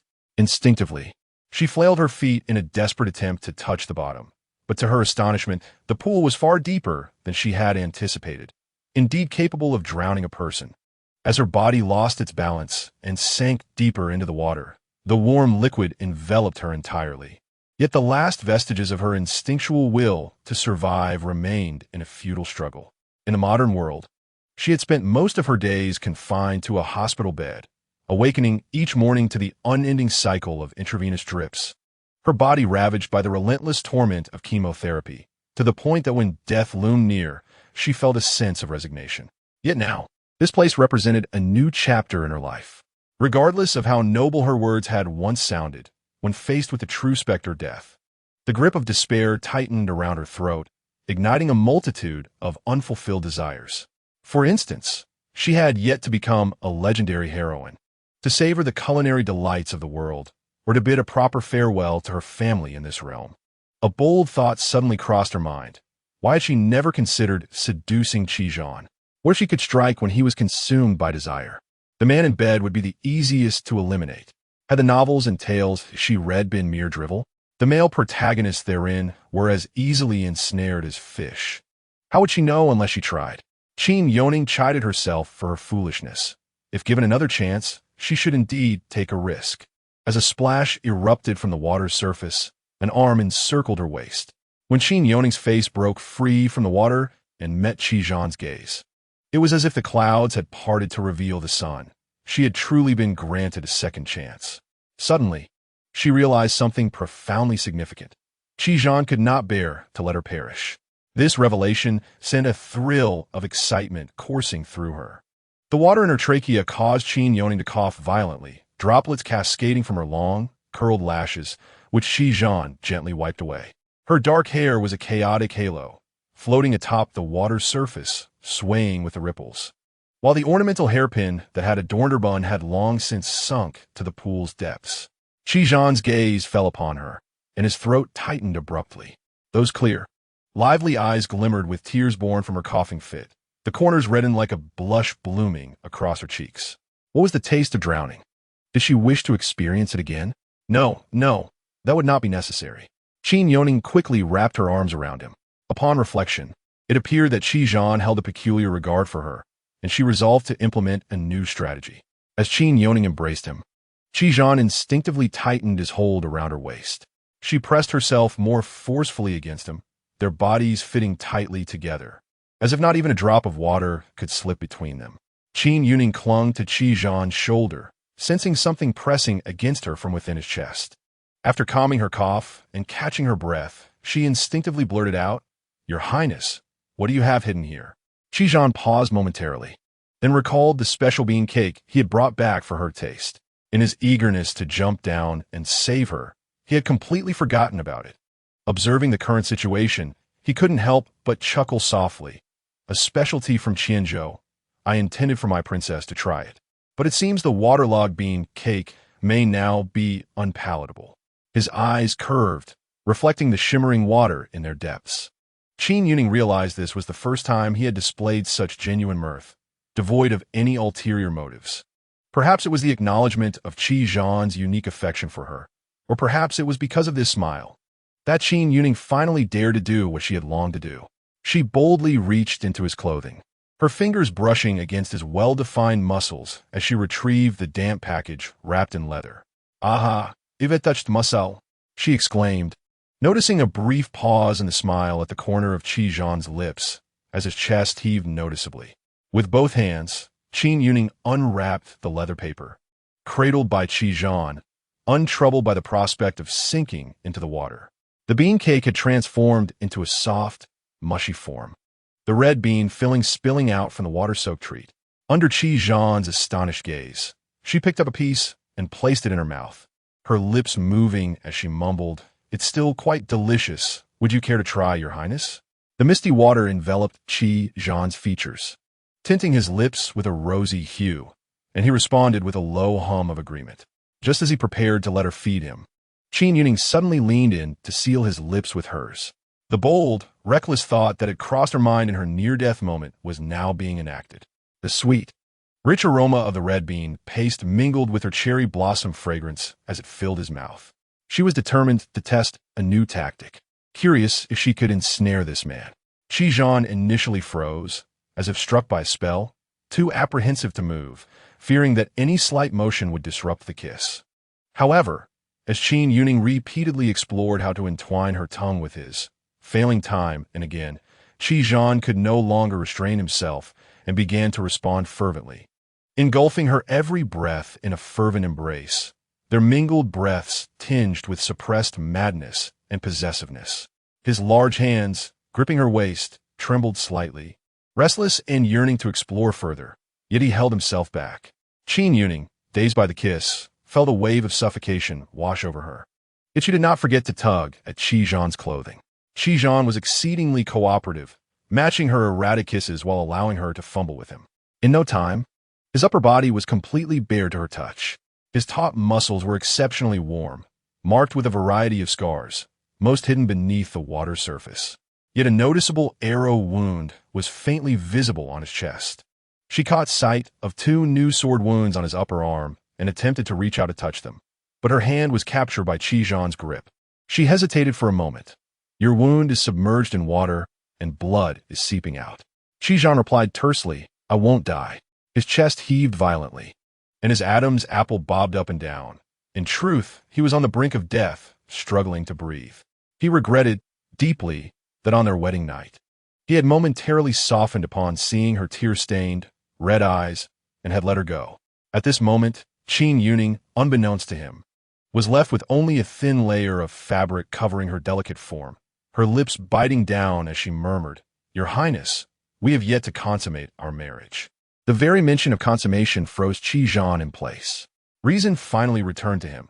He could no longer allow her to provoke him further, for otherwise, after their night of passion, the pool would be left with nothing but 2 cold corpses. He even briefly contemplated that perhaps dying in this manner wouldn't be so bad. Alas, he had years of carefully plotted revenge yet to fulfill. Zhan struggled to suppress the surging heat within him, his throat dry as he stated, "Yao Yao, the poison in your body prevents us from consummating our marriage. Otherwise, we would both bleed to death. Henceforth, you must soak in this medicinal bath for the duration of an incense stick for 7 consecutive days for the poison to dissipate. This medicinal pool is quite deep, and since you cannot swim, I shall accompany you during your baths." Only then did Qin Youning realize the nature of the poison within her, and she glanced at the water, which was clear yet tinged with a milky yellow hue. It turned out this hot spring was indeed a medicinal bath. At least it was a potent antidote. Well then, it seems her plans had been thwarted midway. Not to worry. As long as she was alive, there would be plenty of time ahead. Will soaking your wound in this medicinal bath aid in your recovery? Qin Youning retracted her feigned allure, unable to suppress her curiosity as she clearly saw blood seeping from the sword wound. "No, it's of no concern. I will tend to it later." Qizhan paid no heed to the bleeding wound, seemingly eager to confirm what Qin Youning had just done. His tone tinged with inquiry. "Yao Yao, did you remember anything just now?" Qin Youning was momentarily taken aback. She could not divulge to Qizhan that her sole intention had been to seduce him for revenge. She could only force herself to reply, just a fragment. "Wait, my head aches." She pretended to be in pain, tapping her head lightly. Qizhan interrupted her motion, gently resting his hand on her head. "It's all right. There will be plenty of time in the future. Whether you remember or not is unimportant, as long as you behave and remain by my side forever." He gazed at her earnestly and declared, "Yao Yao, now that you are married to me, you are part of the regent's household. Forget the Duke of the State's residence. Forget those family members. Even if they all perish, it matters not. From this day forth, everything that transpires outside this regent's residence is of no concern to you. Do not grieve. Everything they could offer you, I can provide." He leaned closer to her ear, whispering in a voice as low and hoarse as a hellish specter. "Do you remember what I said? Yao Yao, I shall ask only once, so think carefully before you respond." The cold breath he exhaled brushed against Qin Youning's cheek, causing her to shiver involuntarily. What terrifying and twisted rhetoric was this? By his words, it seemed he intended to eradicate everyone she cared for and expected her to remain indifferent. How could that possibly be? Qin Youning had no choice but to engage in a delicate dance of persuasion. "I can remember, but under one condition." To her astonishment, Qizhan acquiesced to her request, declaring that as long as it was not for anyone else, he would grant her anything she desired. After a moment's contemplation, she articulated her wish. "Do not confine me within the walls of the regent's residence. I require freedom." If she could freely enter and exit the royal manor, she would be able to discreetly communicate with her family and relay important messages in a timely manner, regardless of the circumstances. She would never permit Qizhan to harm her family. Upon hearing her, Qizhan lowered his gaze, his long fingers brushing over her slightly swollen lips, which he had just kissed. "Very well, but you must endure for another month. Can you manage that, my dear?" She agreed, yet a nagging feeling lingered that something would transpire during that month. She began to earnestly recall the dreams her sister had shared, remembering that shortly after her marriage, the Turkic tribes from a northern frontier had invaded. It was also at this time that her sister's severed finger had been sent to the Duke of Zhengguo's residence, infuriating their father and causing him to suffer mentally before his expedition, resulting in a crushing defeat for the Qin army. The decline of the Qin family army and the gradual downfall of the Duke of Zhengguo's residence had commenced from this point. Such slanders as assassination attempts could not topple a formidable general of the realm. The Qin army only looked to Qin Yuanshi for guidance. Only by dismantling his most potent allies could this pillar of national defense be brought down and rendered vulnerable to attack. Regardless of how Qizhan chose to provoke her father this time, the best course of action was to avoid war. Her sister had mentioned that before the war, emissaries from the Turkic tribes had come to the Liang for negotiations, which had failed and subsequently led to conflict. It was imperative for her to devise a way to meet her sister and ascertain the details of the negotiations between the two nations. Chapter 21. He has always preferred obedient individuals by the end of April. The sun had taken on a rather scorching intensity. Princess Minghua had stood beneath the relentless sun for over an hour. As she paced back and forth, beads of sweat trickled down her delicate nose. Her cheeks flushed with a rosy hue. the perspiration seeping through her skin, causing her gauzy peony attire to cling uncomfortably to her back. "Your Highness, perhaps it would be prudent to seek refuge beneath the shade of the trees? It pains me to see you endure such discomfort," advised Hong Yen. Impatiently, Princess Minghua swatted away the hand that sought to assist her, rebuking, "What use is your concern to me, you lowly servant? All I desire is Qizhan's concern." Though her mother forbade her from getting close to Qizhan, she had not seen him for several days, longing for him to the point of sleepless nights, yearning even for a single word from him. In the past, after the emperor's court sessions, Qizhan would come to report to her mother, and to catch a glimpse of him, Princess Minghua meticulously counted the hours, waiting outside the Phoenix Palace. Her perseverance bore fruit, as today she finally caught sight of the figure she had been so fervently longing for. Overwhelmed with excitement, she rushed towards him, neglecting her dignity. Without even having the chance to retrieve the handkerchief she had embroidered for him over a long period, Qizhan merely cast her a cold glance, not pausing as he strode directly into the Phoenix Palace, casually tossing over his shoulder, "Wait here."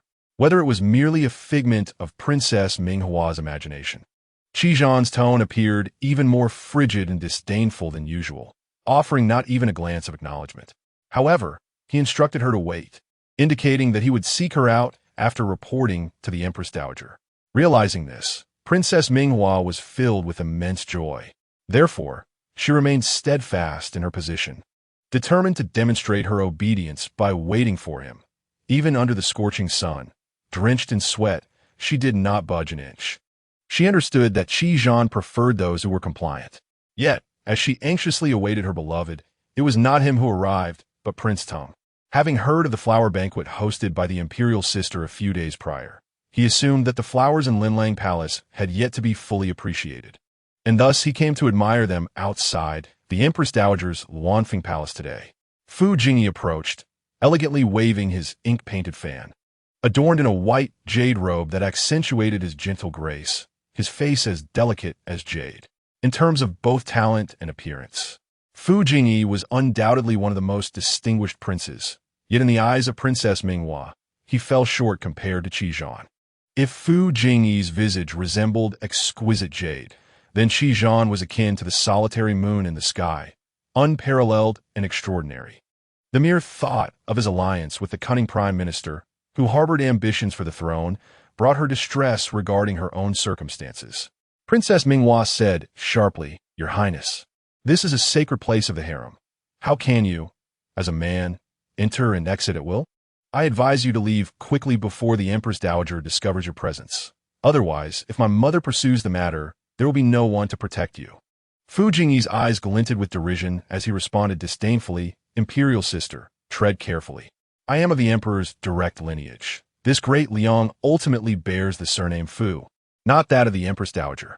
What did she do to me? Huh? When our father was still alive, he did not regard you and your mother with any significance. Do not forget who bestowed the poisoned wine upon your mother. What business do you have here, barking like a stray dog?" Princess Minghua, irritated by the heat, spoke without restraint. Her striking eyes rolled in a haughty manner, provoking Fu Jingyi's ire. How could he possibly forget? The same Shushi who had once presented poison to his mother had also cast a triumphant glance toward him and his brother, feigning sympathy as she remarked, "What a pity for these two children, losing their mother at such a tender age. Fear not. Once I become the new empress, I shall ensure you are well cared for." In her final moments, his mother had pleaded with Shushi, "Please, be kind to my Jingxuan and Jingyi." At that time, he was merely 11 years old. Without the protection of his elder brother, he might not have survived to adulthood, and that Shushi was now the Empress Dowager. He harbored an insatiable desire for vengeance against her.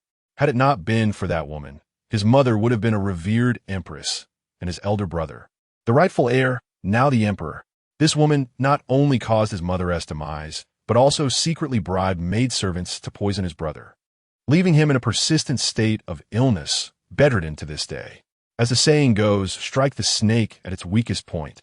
Fu Jingyi ignored Princess Minghua's taunts and casually remarked, "Speaking of the sacred harem, I have seen His Highness the Regent frequently enter and exit the Luanfeng Palace. Am I not a man, while he is not? You." Princess Minghua, touched at her vulnerable point, felt a surge of indignation but could not summon the words to retort. How could her status compare to that of the regent? What concern was it of hers? Fu Jingyi interjected, "Of course it concerns me. For I am here at the behest of His Highness the Regent, who instructed me to wait here at the hour of the snake. It seems the time has indeed arrived." He cast his gaze towards the Wanfeng Palace, and, as expected, a tall and imposing figure emerged from the palace doors. Fu Jingyi glanced at Princess Minghua, whose face was drenched in perspiration, and smirked with a hint of schadenfreude. "Look, dear sister, the flower you wish to admire has arrived. Alas, it seems this prized bloom belongs to another. If he held any affection for you, he would not have allowed you to languish under this scorching sun for so long. I have heard that the regent has not attended court for several days, having devoted his time to his newlywed wife." Fu Jingyi's words pierced Princess Minghua like 1,000 fine needles, igniting the bitter realization. No wonder she had waited in vain for Qi Zhan, for he had not attended the morning court in recent days. Had he yet to discover her subtle affections?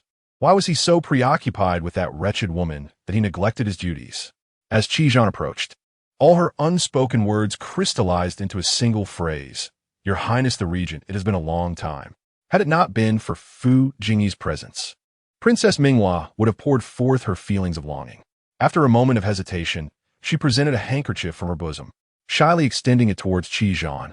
She revealed a delicate embroidery of lush bamboo, meticulously crafted at the cost of discarding numerous attempts.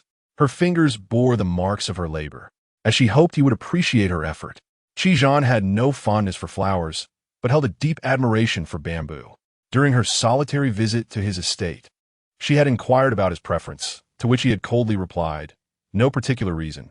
Bamboo leaves serve well as concealed weapons, easily severing a throat." Would you care to witness? As his words faded, a vivid splash of crimson liquid struck Princess Minghua's face.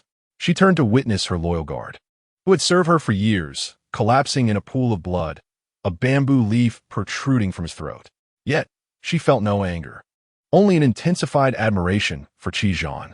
In that moment, her eyes brimmed with affection, though she dared not meet his gaze, and shyly stammered, "Your Highness the Regent, I have embroidered this handkerchief with much care, using the finest cloud silk. I hope you will not find it lacking." Qi Zhan casually glanced at the handkerchief, a nonchalant expression gracing his face. "What incense does Princess Minghua burn?" "This handkerchief carries an unpleasant odor." The scent was indeed pungent and offensive. "My estate possesses a variety of fragrant incense. If the princess desires, I can send some to Lin Lang Palace." Fragrant incense? This was clearly the kind burned at graves. Princess Minghua's countenance turned ashen. What did he mean by that? The handkerchief slipped from her grasp, fluttering down to rest upon Qi Zhan's embroidered black boots. The dark leather easily attracted dust, and a smudge fell into Qi Zhan's view. He chuckled softly. "This handkerchief from Princess Minghua is quite fortuitous. It seems my boots are in need of cleaning." Subsequently, his gaze fell upon the maid Hong Yin, who stood beside the Princess Minghua. "Today, I have entered the palace unaccompanied," he declared. "Thus I shall request the assistance of the princess's personal maid." Hong Yin trembled in fear. After all, that was a handkerchief painstakingly embroidered by the princess over many days. The notion of allowing a servant to touch it was utterly unfathomable, let alone using it to clean boots. However, the one issuing the command was none other than the regent, a figure even the Empress Dowager regarded with trepidation. To defy him would be far more terrifying than any wrath of the princess.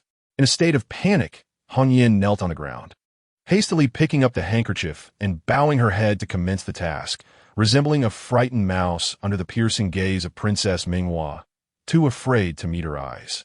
Chapter 22. The regent's manor flooded the once vibrant green bamboo leaves, now tainted with dust, transformed the originally pristine handkerchief into a disheveled mess. Even so, Princess Minghua did not dare to voice her objections, her heaving chest betraying her emotional turmoil. Qi Zhan had always regarded her with disdain, yet this humiliation felt unprecedented, especially before Fu Jingyi. Feigning concern, Fu Jingyi interjected, "Your Highness the Regent, this handkerchief is a token of affection from the princess.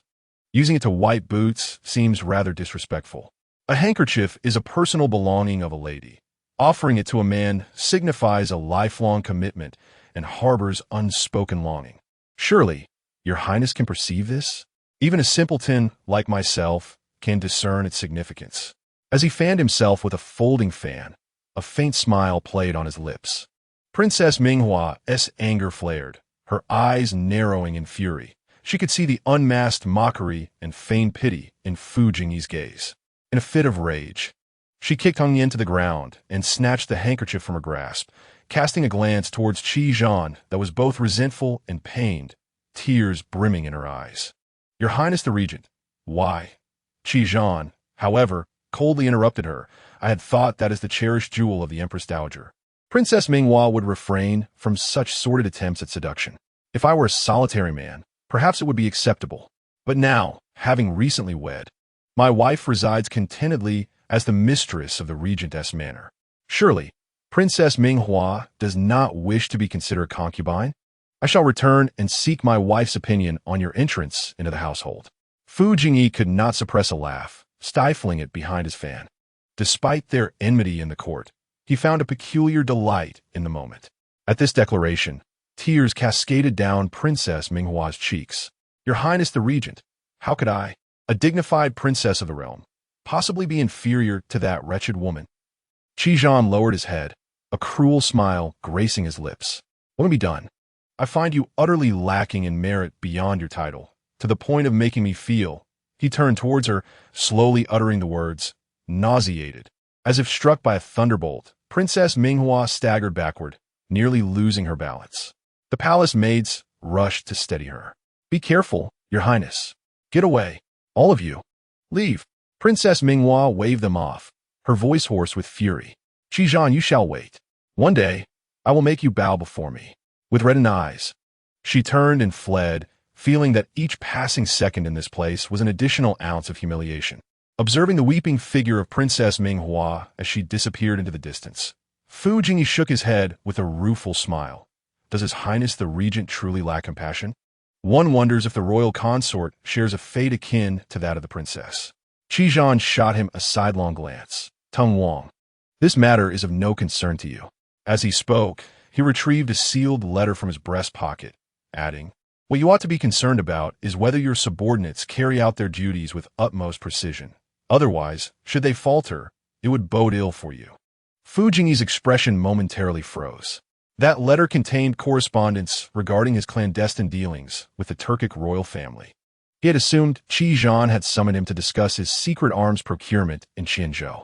Reports indicated that after Qi Zhan's visit to Qianzhou, he had inquired about the sudden disappearance of 20 stones of gunpowder and saltpeter, and several commanders from the Qianzhou camp had met with grim fates. What he had thought was a mere warning from the regent turned out to be a prelude to a far graver demonstration of power.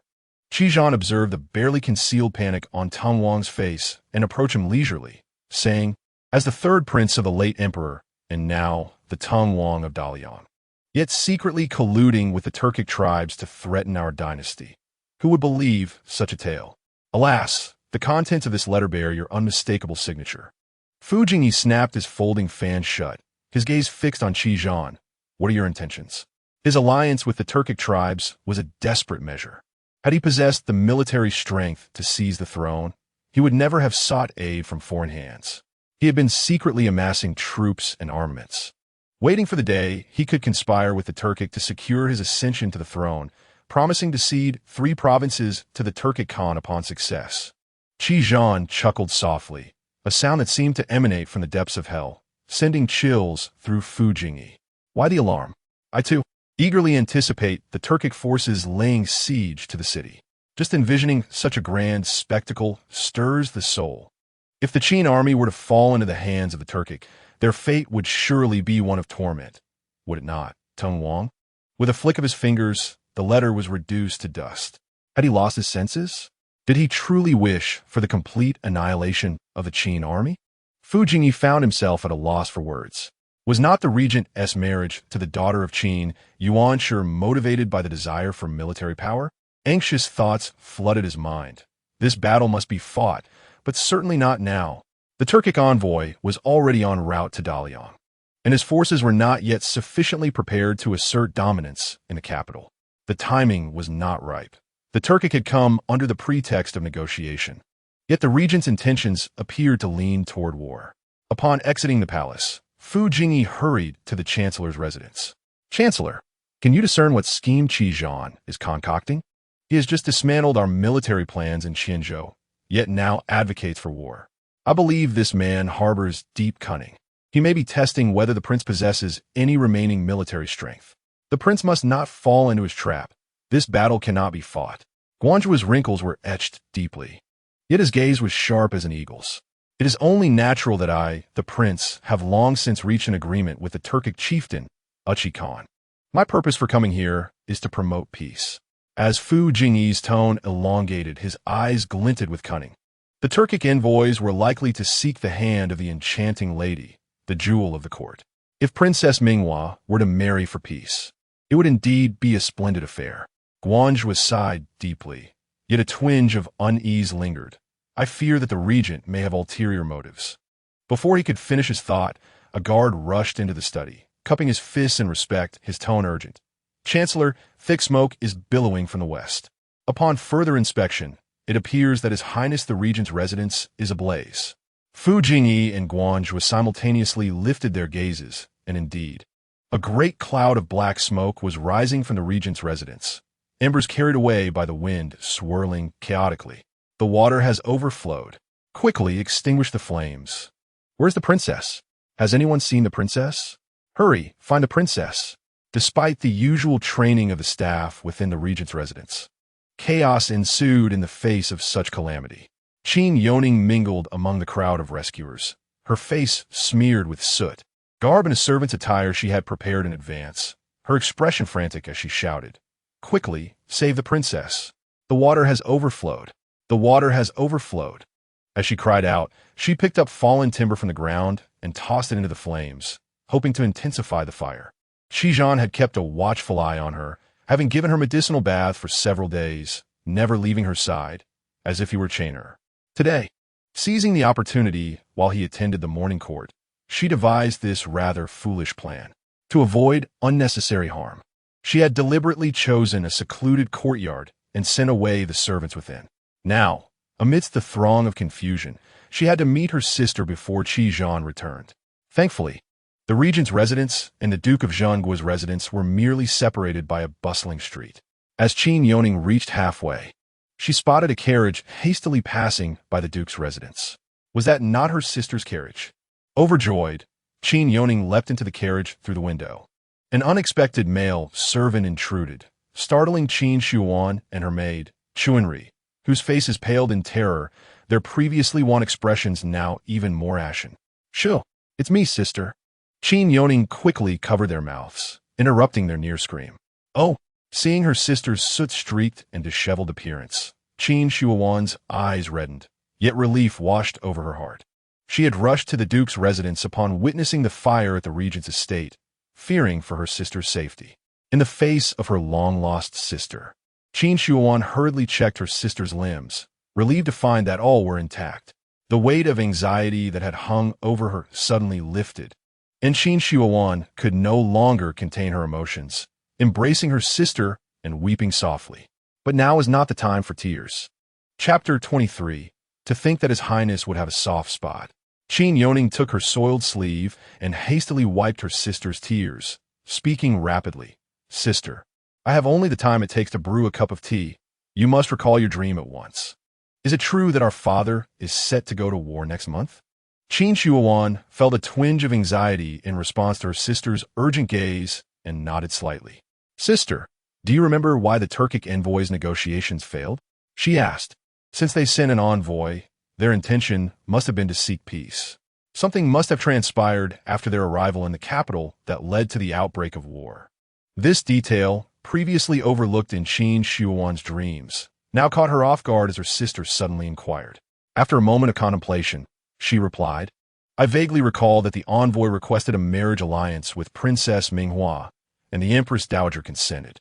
Subsequently, a mishap occurred involving one of the guards in the envoy's party within the palace. The envoy became furious and hastily returned to Turkic territory with the guard's remains, which ultimately led to war. In retrospect, I suspect that guard was of significant status. Otherwise, the envoy would not have reacted with such alarm. Nor would the two nations have been at such odds despite their initial intentions for peace. Upon finishing her account, Qin Youning recognized the underlying intricacies of the situation. Qin Youning's eyes brightened as she grasped the crux of the matter. So, if we can ensure that guard remains unharmed, war can be averted. Elated by this revelation, Qin Youning planted a kiss on her sister's cheek, much to the astonishment of the maidservant, Qin Youning, accustomed to her sister's carefree demeanor in private moments, affectionately ruffled Qin Youning's hair. Just then, Qin Youning turned to leave, seemingly in a great hurry. "Sister, time is of the essence. I must depart. Please send my regards to mother and father. I need to return to help extinguish the flames." Though she referred to it as putting out fires, in reality, she was planning to act. Otherwise, if Qi returned to find her missing, she would undoubtedly be suspected of arson.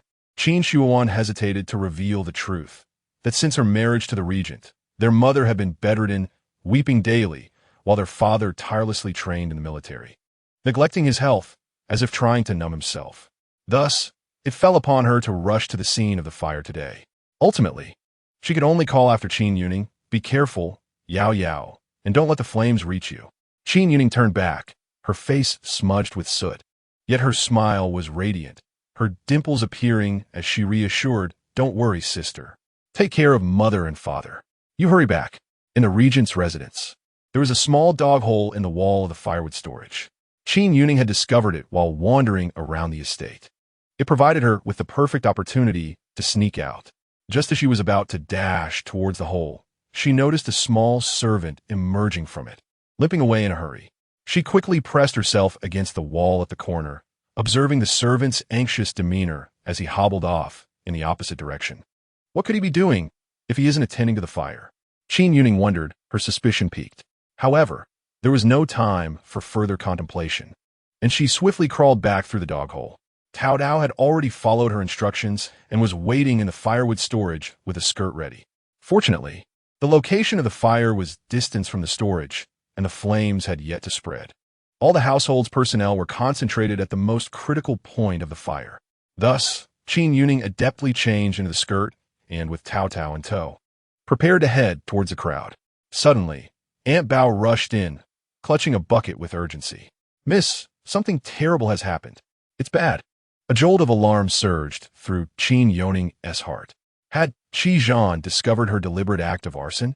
Onbao, Panting, hurried from the eastern courtyard to the western courtyard, struggling to articulate her words. "His Highness." He dashed into the inferno of the Guanyue Tower. Xianlin and the others could not stop him. They followed him inside. "What?" Qin Youning gasped in shock, his mind teetering on the brink of disbelief. Grabbing the bucket from Aunt Bao, she was now genuinely set on extinguishing the flames. This madman was not only courting death, but also dragging the shadow guards, who had sworn to follow him to the ends of the earth, into peril. What invaluable treasures lay hidden within the Guanyue Tower that warranted such a sacrifice? While she cursed inwardly, concern flooded her heart. After all, Master Xian and Sister Zhuke were trapped within as well. The heroic spirit within her surged forth. The moment had arrived for the female warrior to leap into action. As she appeared at the foot of the Guanyue Tower, the cries of the servants echoed around her, a cacophony of despair, each lamenting their impending doom. If something were to happen to the regent, these negligent servants would surely accompany him to the grave.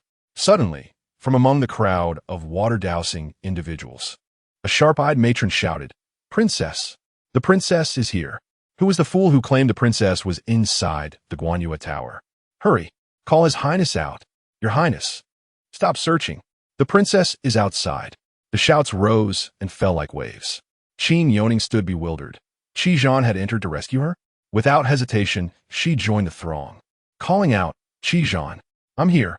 Flames licked out from the windows, and the 9-story structure's beams cracked and splintered, sending plumes of thick smoke cascading down. Amidst the chaotic cries of despair, a strange sound flickered in her mind, akin to a long-neglected arcade game suddenly receiving power, its music silent, replaced only by a crackling hum. A mechanical voice reverberated in her consciousness. "High energy alert. High energy alert." a substantial threat to the targeted individual's life detected. Should the second attempt fail, a third cycle will be initiated. The system is currently in forced hibernation. Do you wish to awaken it? The long-dormant system had suddenly reactivated?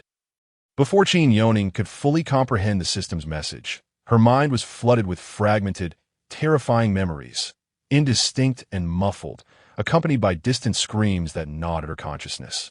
Causing her head to throb painfully, unable to withstand the torment, Qin Youning collapsed to the ground, cradling her head and moaning in anguish. No, go away. Her sole desire was to banish these haunting memories. System received directive. Acknowledged host. The system will continue in hibernation. The pain in her head gradually subsided, though the echoes of terror lingered within. Qin Youning felt utterly drained, as if she had narrowly escaped a calamity, gasping for breath. Tears silently streamed down her cheeks. Unnoticed by her, thick smoke swirled, dark and acrid, filling the air with the stench of charred remnants. Through her blurred vision, a tall, shadowy figure emerged from the searing waves, rushing towards her. The corners of Qi Zhan's robe were charred and tattered, the ends of his hair coated with a layer of ash, stripped of the once lofty and proud demeanor he possessed. He surged forward, fiercely enveloping Qin Youning in his embrace, his strength so potent it nearly crushed her, melding her into his very being. Don't be afraid. Yao Yao, it's all over. It's all over, he murmured, gripping the back of her head tightly, repeatedly caressing it with an unprecedented sense of panic.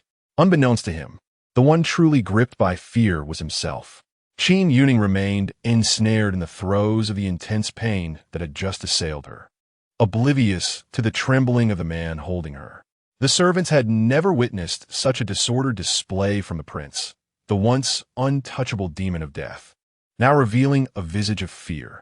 Gui Che furrowed his brow imperceptibly, the scar on his face appearing more menacing. The prince had developed a vulnerability, and that was a troubling omen. A hand pressed upon his shoulder, a gesture of reassurance. This was not a concern for us subordinates. Since the prince favors the princess, we should protect her with our lives.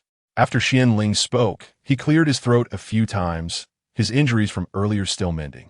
And today, as commotion in the fire had begun to show signs of reopening, Zhu Kei scowled, unable to restrain herself from striking his arm with a fist.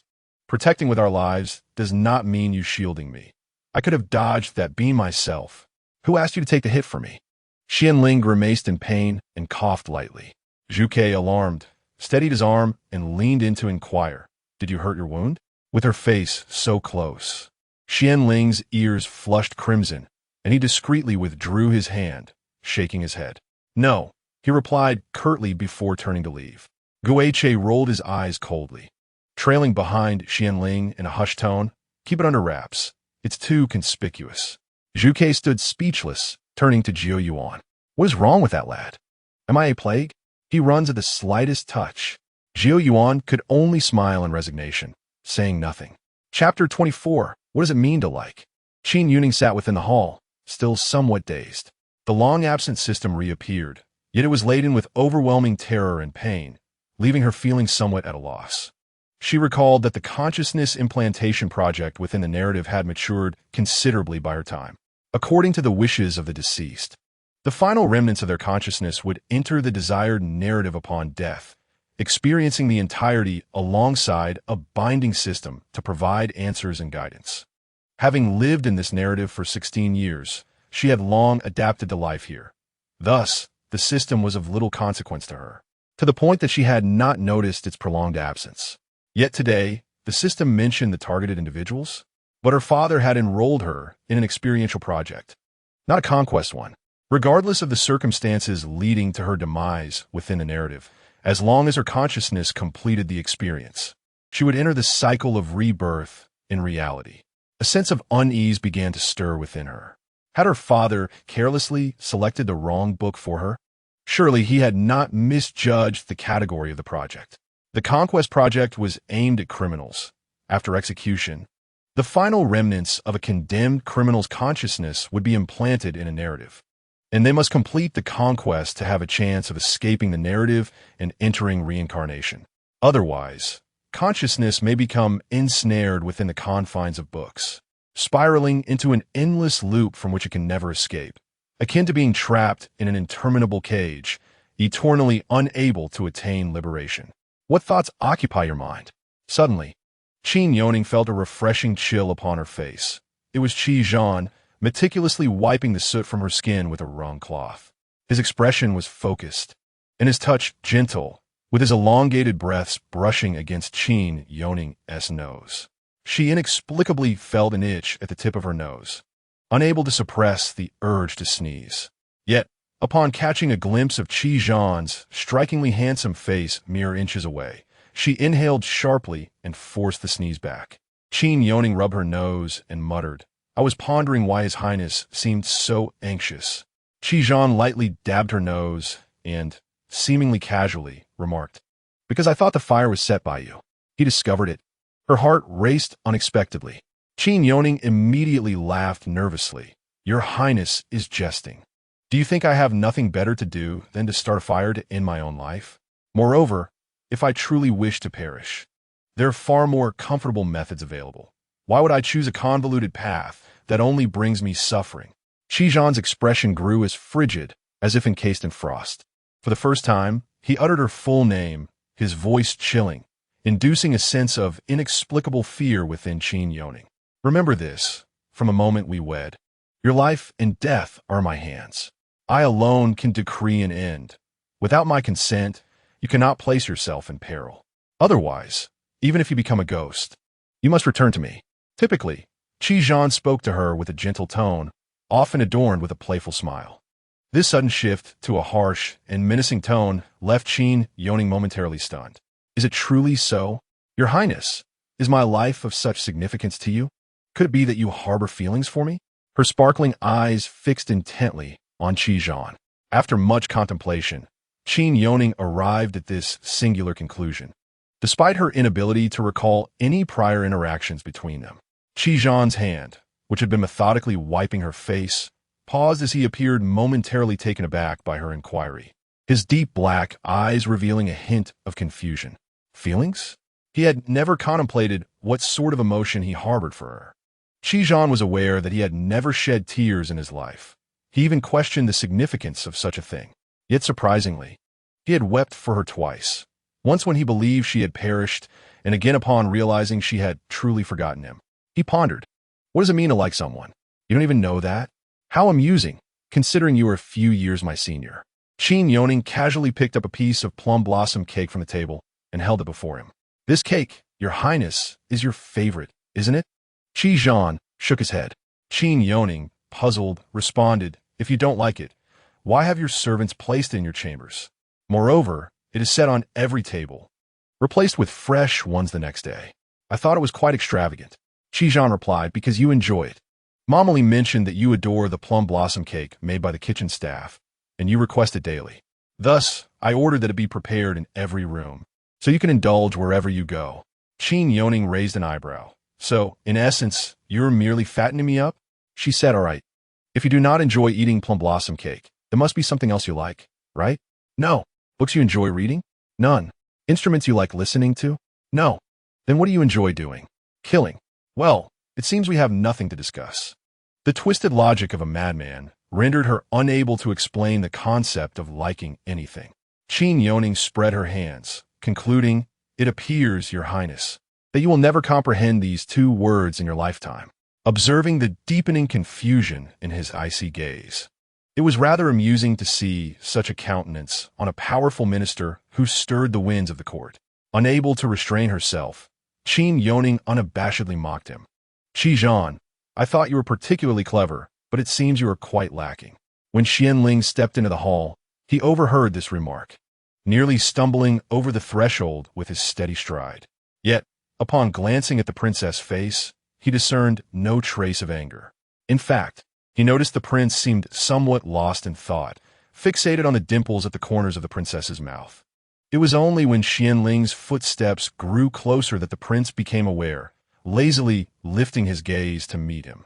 "Your Highness, my subordinate's investigation reveals that the fire originated from a secluded courtyard and spread to the viewing moon tower with the wind.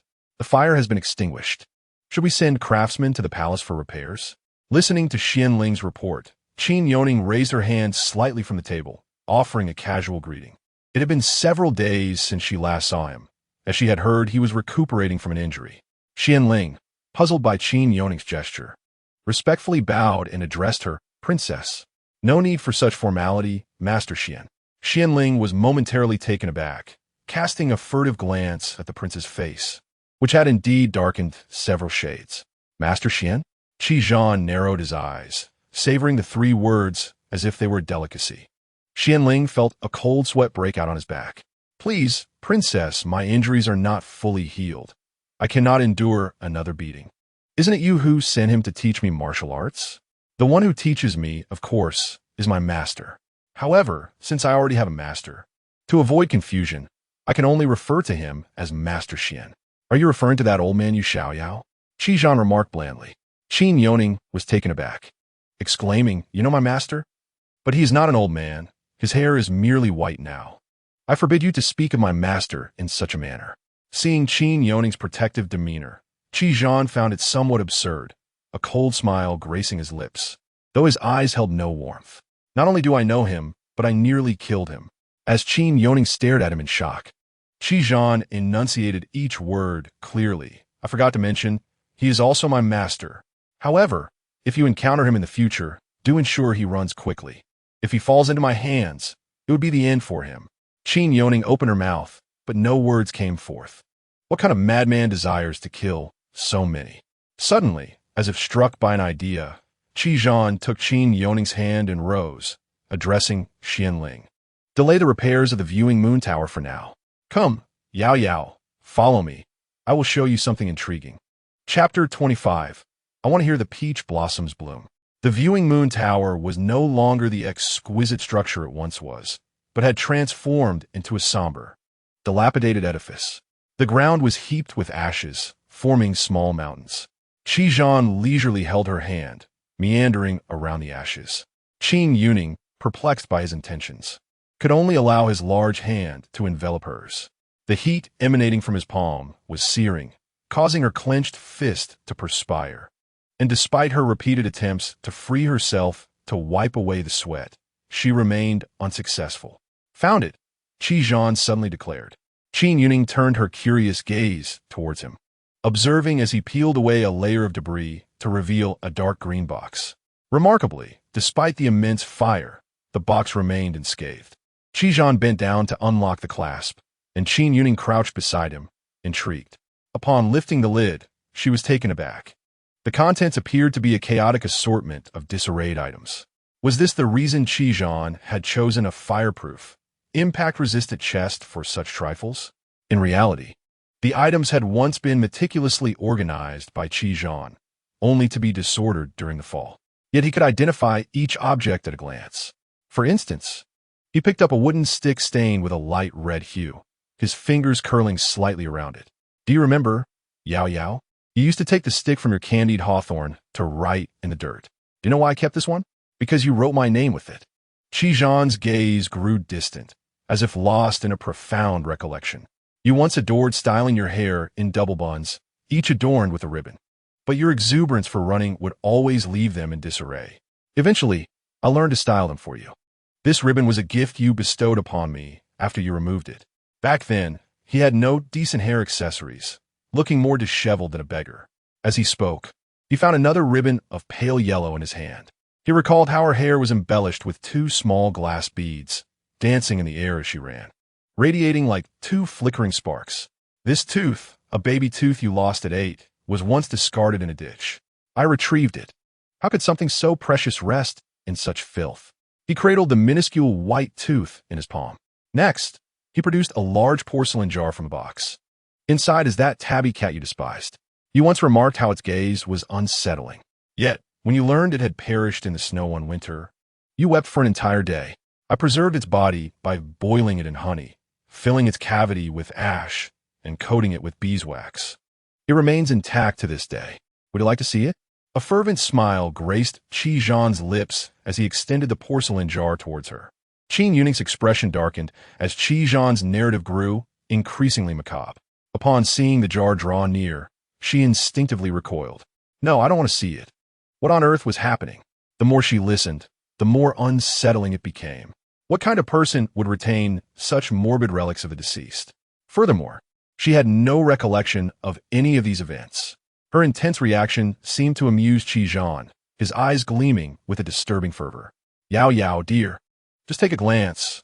Otherwise, it will be saddened. Don't worry, I know you fear its eyes. I've already removed its eyeballs. Just look, if you don't believe me. As soon as he finished speaking, he unceremoniously presented it again. Qin Youning squinted, unable to escape the explosive imagery that assaulted her senses. Unable to contain herself, she rushed to a nearby tree trunk and retched violently. The tranquil days of the past few days had nearly caused her to forget that this man was inherently mad. How could she have mistaken his gentle whispers for normalcy? Tears welled in her eyes as she gagged, and a hand rested on her back, gently patting her. She trembled slightly, hearing his voice, tender and soft. Do you not like these things, Yao Yao? If you dislike them, I shall discard them. After all, you are beside me now, and I no longer need them along for you. You must behave. Do not wander about like that cat. If you were to meet a fate as dire as it, perishing in the cold, it would sadden me. Do you understand? His fingertips caressed her back, trailing to her cheek, gently twirling a strand of her hair around his finger, his gaze both affectionate and gentle. Those words, coiling around her like venomous serpents, bore an implicit warning. Qin Youning inwardly cursed him as a pervert. The seductive tactics she had previously contemplated now seemed daunting. She could hardly fathom the consequences of provoking such a lunatic. Your Highness, I shall be obedient, staying within the residence every day, eating well and sleeping well, going nowhere. With her bright eyes wide open, she raised her hands in a show of loyalty, her words flowing effortlessly. How could she possibly remain confined? She was already plotting how to slip into the palace when the envoy arrived in the capital. Qi regarded her silently, his dark eyes seeming to penetrate her very soul. After a prolonged moment, he lowered his lashes, removing the obsidian pendant from his waist and placing it in her palm. This piece of jade represents me. With it, you may command all my subordinates, even the imperial guards within the palace. Holding the heavy jade in her hand, her eyes gleamed with astonishment. Was she suddenly under the illusion of becoming a leader of the martial world, capable of commanding all the talented and extraordinary individuals? In disbelief, she asked, Can I truly command all of your Highness's subordinates? Qi, momentarily dazzled by the joy illuminating her face, replied earnestly, If you wish to command the entire realm, I could assist you in seizing it.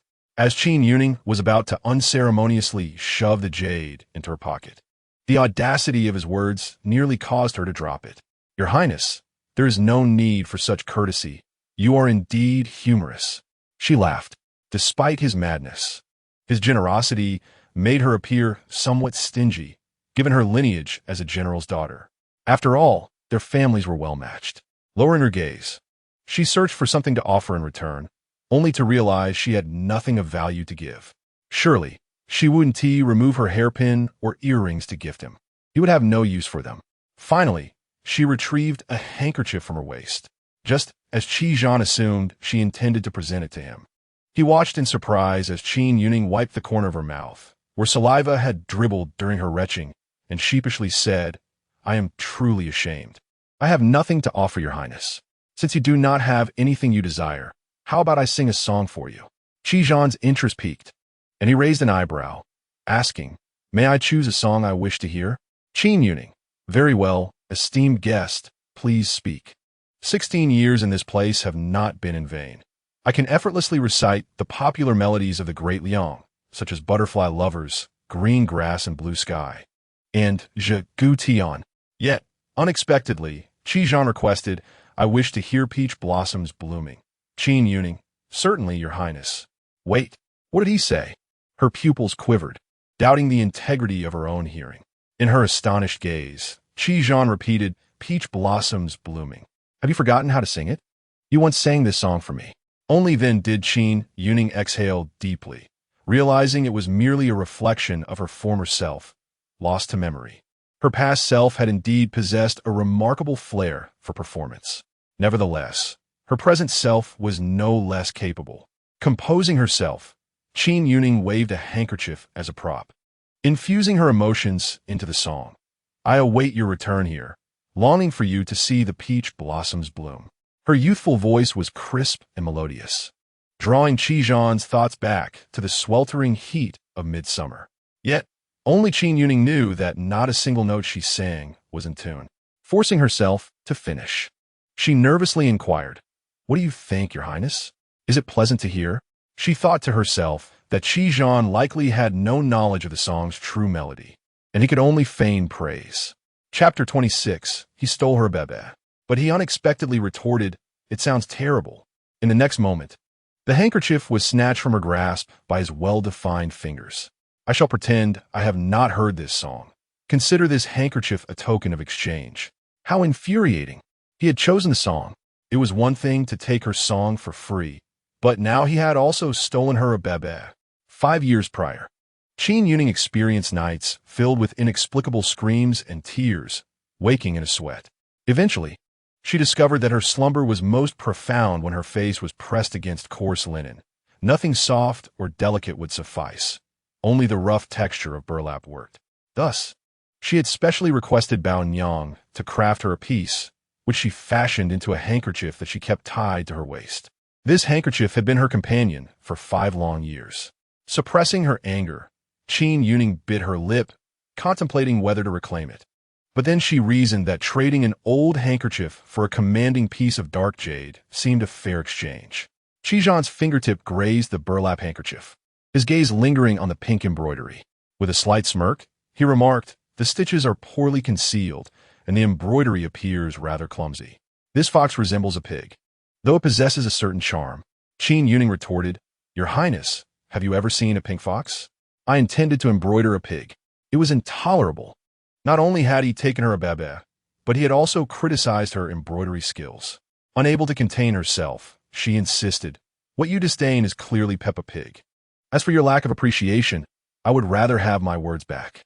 As she reached for her handkerchief, Qizhan stood tall, his height towering over her, forcing her to tilt her head to converse with him. Moreover, he intentionally elevated his hand, waving the handkerchief teasingly in the air, just beyond her reach. She stood on her toes, but could not grasp it. However, it mattered not. She possessed lightness of foot. Gathering her inner strength, Qin Youning prepared to leap, only to see Qizhan suddenly lower his arm and retract the handkerchief. Momentarily stunned, she lost her momentum and descended unsteadily. Qizhan swiftly extended his hand, grasping her back, enabling her to securely cling to his broad shoulder. In the flurry of the moment, their noses brushed against one another, their lips merely a breath apart. Their breaths intertwined abruptly, conjuring the kiss from the medicinal pool in her mind. Qizhan lowered his gaze upon her, suddenly inquiring, "Yao Yao, what does your monthly cycle conclude?" His tone carried a hint of irreverent languor. Was it appropriate to pose such a question in a public setting, under the scrutiny of many? Qin Youning instantly flushed, tilting her head to survey the surroundings. In the distance, servants were diligently clearing the remnants of the extinguished flames, while the steward and matron busied themselves with commands. The subordinates seemed to possess an unspoken agreement to regard their vicinity as an invisible zone. Even the matron, when casting her glance about, deliberately averted her eyes from this area. Such training was indeed exceptional.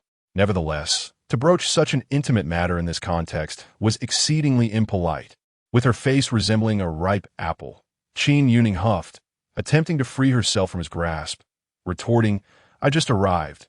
Why the urgency, Your Highness?" Coincidentally, following the 7-day medicinal bath, just as the poison of mutual affection had been dispelled, her monthly cycle had commenced thereafter. Consequently, even after nearly 20 days of marriage, they had yet to consummate their union. The warmth she had held in her embrace suddenly dissipated, leaving her chest once more engulfed in a numbing chill. Qizhan found himself inexplicably yearning. If her warmth enveloped him closely, might his own icy spirit be warmed by her gentle presence? Thus, he earnestly expressed, "I can scarcely contain my desire to." Before he could finish, a delicate hand, soft and pale, swiftly covered his lips. Qin Youning's ears flushed crimson, more vibrant than the red agate drops adorning her ears today. "You," she warned, Her teeth clenched. Stop talking. Yet to Qi Zhan, her belligerent demeanor resembled that of a diminutive kitten, still lacking its full coat, playfully swatting at him. In the past, anyone daring to glare at him in such a manner would have faced dire consequences. Yet now, he simply permitted her to exhibit her spirited defiance. Your Highness, have you not been taught etiquette and decorum? Such matters should not be discussed in public. You may lack shame, but I still possess my dignity. Could you perhaps consider the setting next time? Look around. There are people everywhere, although the servants maintained a respectful distance. Qin Youning was acutely aware of the 4 shadow guards lurking discreetly, each possessing keen hearing. She continued to cover Qi Zhan's lips, obscuring his expression from view. However, his enchanting peach blossom eyes, when he smiled, would lift at the corners, exuding an air of charming nonchalance. Only then did she realize he was amused. You dare to laugh? After her earnest admonitions, his shamelessness was staggering. Qin Youning felt utterly outmatched. A low voice resonated through her palm, muffled yet reassuring. Do not fret. His lips, beneath her hand, moved gently, akin to feathers brushing against her skin, causing her to recoil, as if scalded. Qi Zhan continued, asserting that no one within the palace would dare to convey their words outside, threatening that should anyone utter a syllable, he would sever their tongue. If they felt bashful, he would simply instruct Xianlin and the others to step further away. He raised his gaze and softly called out, "Come forth." In an instant, 4 figures descended swiftly from the rooftops and treetops, kneeling respectfully before Qi Zhan and Qin Youning. She nearly fainted at the sight. Xuanling, Giche, Fouquet, and Jiu Yuan spoke in unison. We are here, Your Highness. Qi Zhan directly inquired, what have you all heard? The 4 exchanged glances, and an awkward atmosphere enveloped them. Xianlin, with his sun-kissed skin tinged in crimson, cleared his throat and replied, Your Highness, I swear on my life not to utter a single word. Gui Che calmly stated, I only heard come forth. I have heard nothing else. Zhu Ke and Jiu Yuan nodded in agreement, saying, We, like Gui Che, have heard nothing. Xianlin was taken aback. Qin Youning sighed. Master Xian is indeed quite foolish. He seems to have expended all his intellect on martial arts. She attempted to smooth over the situation for her master, saying, Your Highness, Master Xian is somewhat hard of hearing. Whenever he was teaching me martial arts, he never heard me when I said I was tired. Qi Zhan furrowed his brow. I instructed you to teach the princess martial arts, not to lead troops. If she is weary, why do you not allow her to rest? Xianlin was left speechless, feeling aggrieved. He acknowledged that he had indeed been a bit strict as a teacher. Nevertheless, he had devoted himself to the task, and the time allotted by the prince was far too brief, leaving many techniques untaught. Qin Youning waved her hands fervently, exclaiming, No, no, no, that is not my point. My emphasis is on his hearing. Master Xian teaches exceptionally well. Your Highness, please do not misunderstand. After her unnecessarily elaborate explanation, Xianlin resignedly accepted 10 lashes. As Qin Youning watched them depart, she felt reassured that it was Zhu Ke wielding the whip, so her worries were alleviated. However, for Xianlin, it was akin to torture. His chest was marred by a tear in his garment, exposing his chest muscles to the air. Zhu Ke theatrically tore at his black outfit. It did not inflict any real injury. After delivering the 10 lashes, she complimented, The younger brother is quite well built for his age. Xianlin, feeling awkward, lowered his head, clutching the ripped fabric tightly, and silently departed with his sword in hand. Had he known, he would have preferred to endure 10 more lashes rather than have anyone else wield the whip. Zhu Ke was puzzled, wondering why Xianlin had been avoiding her like the plague lately, when he had once clung to her, incessantly calling her sister. Reflecting on this, she realized that it had been quite some time since he had last called her that. Chapter 27. The monthly affliction after being startled by the cat's corpse during the day, Qin Youning lost her appetite for dinner, carelessly nibbling on a few bites before retiring to her bed after washing up. Instinctively, she reached out to find a bay, only to remember that it had been taken by Qi Zhan. Qi Zhan worked late into the night in his study, and on one occasion, as she passed by, she noticed the desk overflowing with memorials. It occurred to her that the youthful emperor was merely a figurehead, while Qi Zhan and the Empress Dowager wielded the true power behind the throne. Each time, Qi Zhan returned to the sleeping quarters. Qin Youning was already in a deep slumber, completely oblivious to his presence. Upon awakening in the morning, she found herself alone in the bed. The only evidence of his presence was the creased pillow beside her and the faint scent of moon fragrance lingering on the brocade blanket, a fragrance commonly used in Qi Zhan's study, characterized by its distant and cool aroma.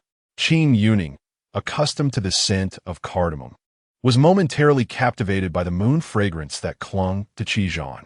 As her thoughts wandered, she began to feel a dull ache in her lower abdomen. With a sigh, she lamented that even in a world of books, she could not escape the monthly torment of menstrual pain, lacking a handkerchief and enduring the torment of cramps. She drifted into a light slumber by midnight, her sleep remaining shallow. In the stillness of the night, a soft creak of the door broke the silence, and the subtle scent of moon fragrance wafted into Qin Youning's nostrils, stirring her from her reverie.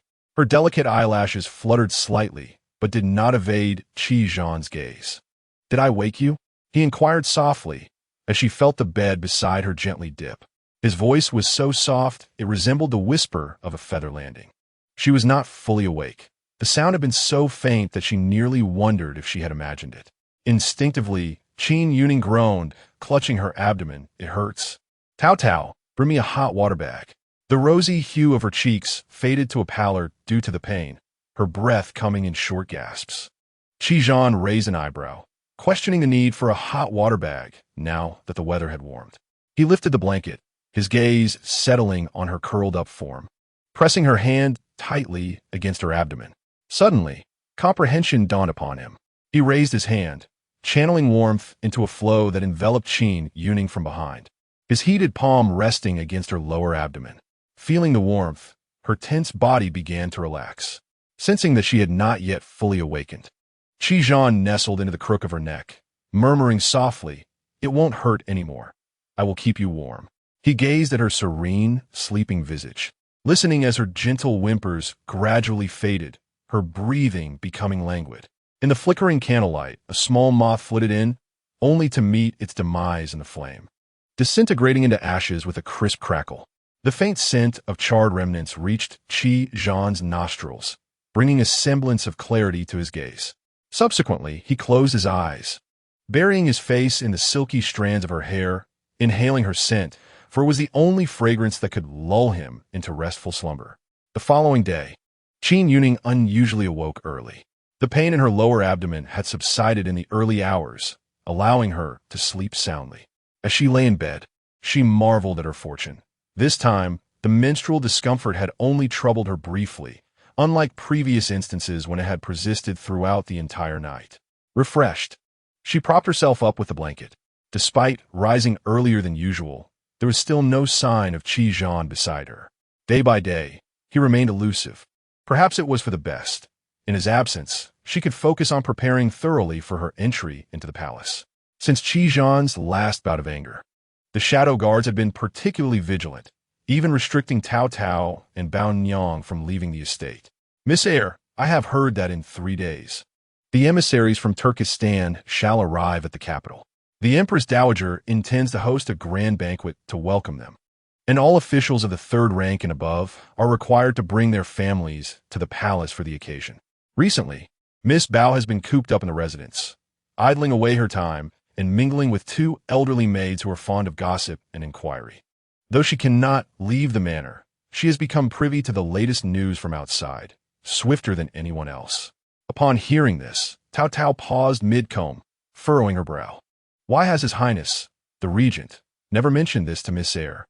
Does he not wish to take us along? She gazed with a troubled expression at Qin Youning reflected in the bronze mirror. Surely, Miss Heir cannot truly be confined within this royal residence for a lifetime. Unable to take a single step out? Perhaps this time in the palace, we might encounter the master and mistress, as well as the eldest young lady. In truth, Tao Tao also yearned to see the eldest young lady, for the maid Chuanri beside her was her dearest friend. Qin Youning slowly opened her eyes, calm and composed. "Do not fret, I have my own means." She beckoned to Bao and Tao Tao, who immediately approached. Leaning in, Qin Youning whispered her plan to them. Cao Cao's eyes brightened with excitement as she nodded in agreement. Qin Younings's reputation for having a discerning palate had spread throughout the household shortly after her marriage into the regent's residence. Thus, when Cao Cao expressed her desire to find the vendor selling steamed buns in the southern part of the city, the servant wasted no time in summoning the man. Please prepare 5 buns filled with preserved vegetables, 5 with pork, and 5 with sesame, and make them larger, she instructed.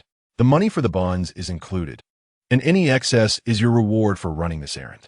Cao Cao produced a heavy coin purse and placed it directly into the vendor's hands. The vendor hesitated, accustomed to receiving only coins, and wondered why she handed him the entire purse this time. Looking up, he caught sight of Cao Cao winking at him, and then noticed a grim-faced man standing behind her. A menacing scar etched across his visage and a sword dangling at his waist, resembling a fearsome specter. Having dealt in business long enough to be astute, he quickly accepted the purse. Very well, I shall return shortly with the buns for the princess. Cao Cao stood at the entrance of the royal residence, watching the vendor's retreating figure. Behind her came a chilling scoff. What sort of buns could possibly be so delectable? Can the princess truly consume that many?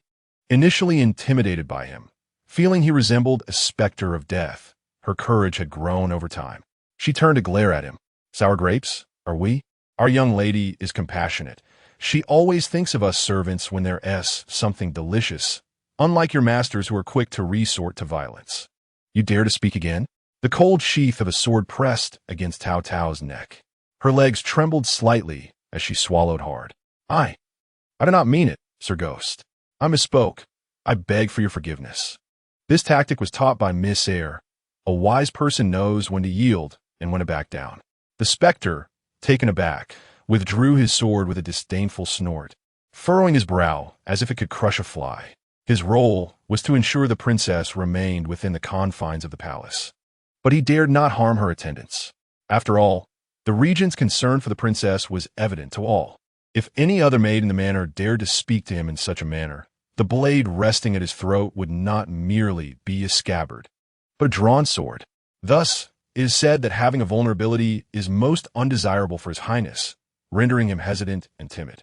He sincerely wishes for this princess to vanish. After all, His Highness is destined for greatness, and how could he be tethered by a mere child?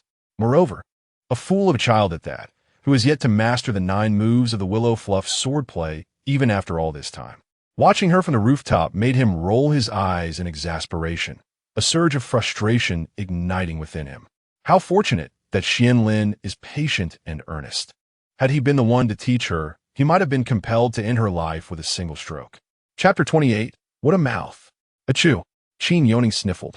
An inexplicable sneeze interrupted the fluidity of her 9th move, prompting her to sheathe her sword. Master Qian, let us end our practice for today. I am feeling unwell. After receiving a sound thrashing from Zhu Ke, Qianlin dared not press her further. The princess should rest well, he said, leaning against the column, head bowed. Sword cradled in his arms, lost in thought. Curiosity suddenly struck Qin Youning. Master Qian, how old are you this year? 19. Oh, you're hardly older than I. Yet his martial prowess surpasses hers by 100-fold. After inquiring, she learned that Gu Che and Jiu Yuan were both 24, leaving Qianlin as the sole young lad. Yet he held the utmost favor from Qi Zhan. Observing Qianlin's candidness in answering her questions, Qin Youning boldly asked, Do you know when His Highness will return today? Qi Zhan's return time was always uncertain after court, but as Qianlin was his ever-present bodyguard, he was likely aware of his lord's whereabouts. After a moment's contemplation, Qianlin replied, His Highness will return later than usual these days. The princess need not wait for him. In 3 days, the emissaries from the Turkic tribes will enter the palace, so His Highness has many matters to attend to. Do not worry. It is not that he is neglecting you. What mouth he has! He divulged everything, spilling forth every bit of information. Qin Youning found herself questioning how he had become Qi Zhan's personal shadow guard. As their conversation progressed, she gleaned a general understanding of the palace's layout. How had she never realized that Master Qian was a treasure? With him around, there was no need for Baonyang to expend so much effort gathering intelligence. Knowing that Qi Zhan would return quite late, Qin Youning felt a sense of reassurance. In the afternoon, the freshly made pastries were delivered. Under Gui Che's watchful eye, Tao Tao went to the manor's entrance to retrieve a basket of pastries. Bringing them back to the sleeping chamber, together with Baonyang, they swiftly closed the palace doors. Qin Youning hastily tore open a pastry and indeed discovered a hidden note inside. Unfolding it, she read, "Proceed as Yao Yao instructed." The strong, vigorous handwriting was unmistakably her father's. She had concealed a note in her coin pouch, arranging to meet her father outside the palace gates in 3 days, and had asked him to prepare 2 disguises for her. The cook was indeed clever, bringing a hefty bag of travel expenses to ensure the message reached her. Qin Youning tore open the remaining pastries, revealing 2 remarkably lifelike disguises of male faces. She carefully hid the 2 masks, awaiting the arrival of the 3rd day. As Xianlin mentioned, Qizhan has indeed been preoccupied these past few days, leaving him little time to attend to her. In the past, no matter how burdened he was with affairs, he would always accompany her for dinner. Though he ate sparingly, he would quietly watch her consume the last grain of rice. It seems he is utterly consumed with devising a strategy to decisively undermine the Qin family army through the Turkic people. What grievances could possibly fuel such determination?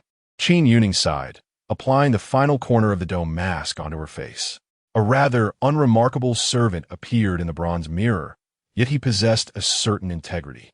However, when she beheld Tao Tao's face, Qin Youning couldn't help but laugh. "Help!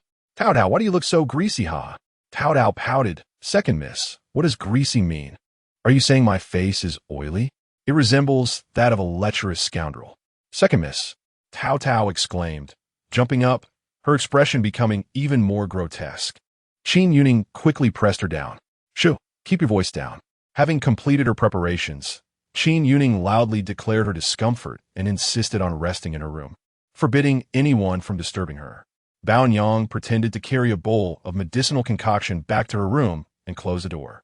Coincidentally, today the 4 shadow guards were unusually absent from the residence. The guards outside remained oblivious, failing to notice 2 young servants discreetly exiting through the side door with wooden buckets to fetch water, merely glancing at them without further thought. Qin Youning and Tao Tao stealthily approached the dog hole they had previously crawled through, making their way out one after the other. Tao Tao's build was sturdier than Qin Youning's, and it took considerable effort for her to pull Tao Tao out from the outer wall. Unbeknownst to them, their entire escapade was observed by a servant discreetly emptying a chamber pot from the shadows. Upon arriving at the palace gate, they spotted the carriage from the Duke of Zhengguo's residence waiting outside Xuanwu Gate. A towering figure, akin to an unyielding monument, stood before the carriage, hands clasped behind his back. It had been less than a month since their last separation, yet upon seeing her father again, Qin Youning almost failed to recognize him. His hair was streaked with gray, and his resolute face bore new lines, revealing a profound weariness. At the first sight of Qin Youning, Qin Yuanshi paused momentarily. Luckily, the 2 masks were crafted by him personally, or he might have truly failed to recognize her. Noticing her dressed in a servant's attire, he bent down and respectfully addressed her as General Qin, executing the gesture with grace. He lowered his voice and softly called out Yao Yao, his tone laden with longing and concern. Nearby, the carriages of civil and military officials continued to pass into the palace. Qin Youning nodded slightly. Having adeptly played the role of a servant, she bent low and followed Qin Yuanshi into the carriage. Once inside, she was surprised to find her mother and sister present as well. They were momentarily taken aback, but then quickly reacted. The 3 women embraced joyfully, tears streaming down their faces. In truth, it was Meng Xiuzhen and Qin Shuan who were weeping, while Qin Youning busily used her sleeve to wipe their tears. She flitted back and forth, dabbing at their eyes, overwhelmed by the task. All right, don't cry. Look, I'm perfectly fine," Qin Youning exclaimed, lifting her sleeves and pant legs to reveal her unblemished skin for them to see.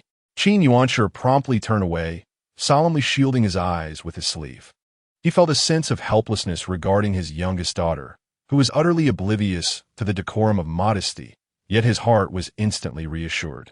Previously, he had heard Wana mention that Yao Yao was unharmed, and now, standing before him in perfect condition. Her lively and spirited demeanor allowed him to breathe a sigh of relief. Cao Cao, trailing behind, wiped her tears and exchanged a knowing smile with the lady's personal maid. Chun-Ri, their hands clasped tightly together. However, the scene of familial reunion did not last long. After comforting her mother, Qin Youning turned to her father with a serious expression. "Father, during this palace banquet, we must ensure that the envoys sent by the Turks encounter no mishaps, especially the guards accompanying the emissaries. Among them is a person of high status, whose identity remains unclear to me. In any case, the Turks have come seeking peace, and we must avoid conflict at all costs." Qin Youning nodded in understanding. "I am aware, my daughter. Your sister has already mentioned this matter to me. My stance has always been one of peace. If the enemy does not provoke us, we shall not provoke them. Ultimately, it is the common people who suffer in times of war. Indeed, father, I will accompany your carriage into the palace, and once inside, I will seize the opportunity to stay close to the emissaries for their protection. As long as we ensure that no incidents occur within the Great Liang Palace involving the envoys, we can avert any subsequent tensions. If a distinguished guest were to perish within the palace, the royal family would be unable to absolve themselves from the ramifications." Qin Youning was momentarily taken aback. "Yao Yao, how do you plan to protect them?" He was well aware of his daughter's limited martial skills. It was already commendable if she could defend herself. With a mysterious air, Qin Youning retrieved a piece of dark jade from her pocket. "Father, look, I have this." Thanks to Qi Zhan, who had given her the jade, Qin Youning felt a surge of inspiration. As long as she could shake hands with the right people, safeguarding the emissaries would not pose a challenge. Qin Youning was astonished. Disbelief etched across his face. "The dark jade token. Yao Yao, how did you acquire this? You must find a way to return it quietly. If the regent discovers it, even 10 lives would not suffice to repay the debt." It was widely known in the court that the dark jade token commanded the same respect as the regent himself. Its value surpassed even that of his tiger tally and the golden command medallion held by the Empress Dowager. Chapter 29. This group of brutes has not ceased their commotion since entering the palace.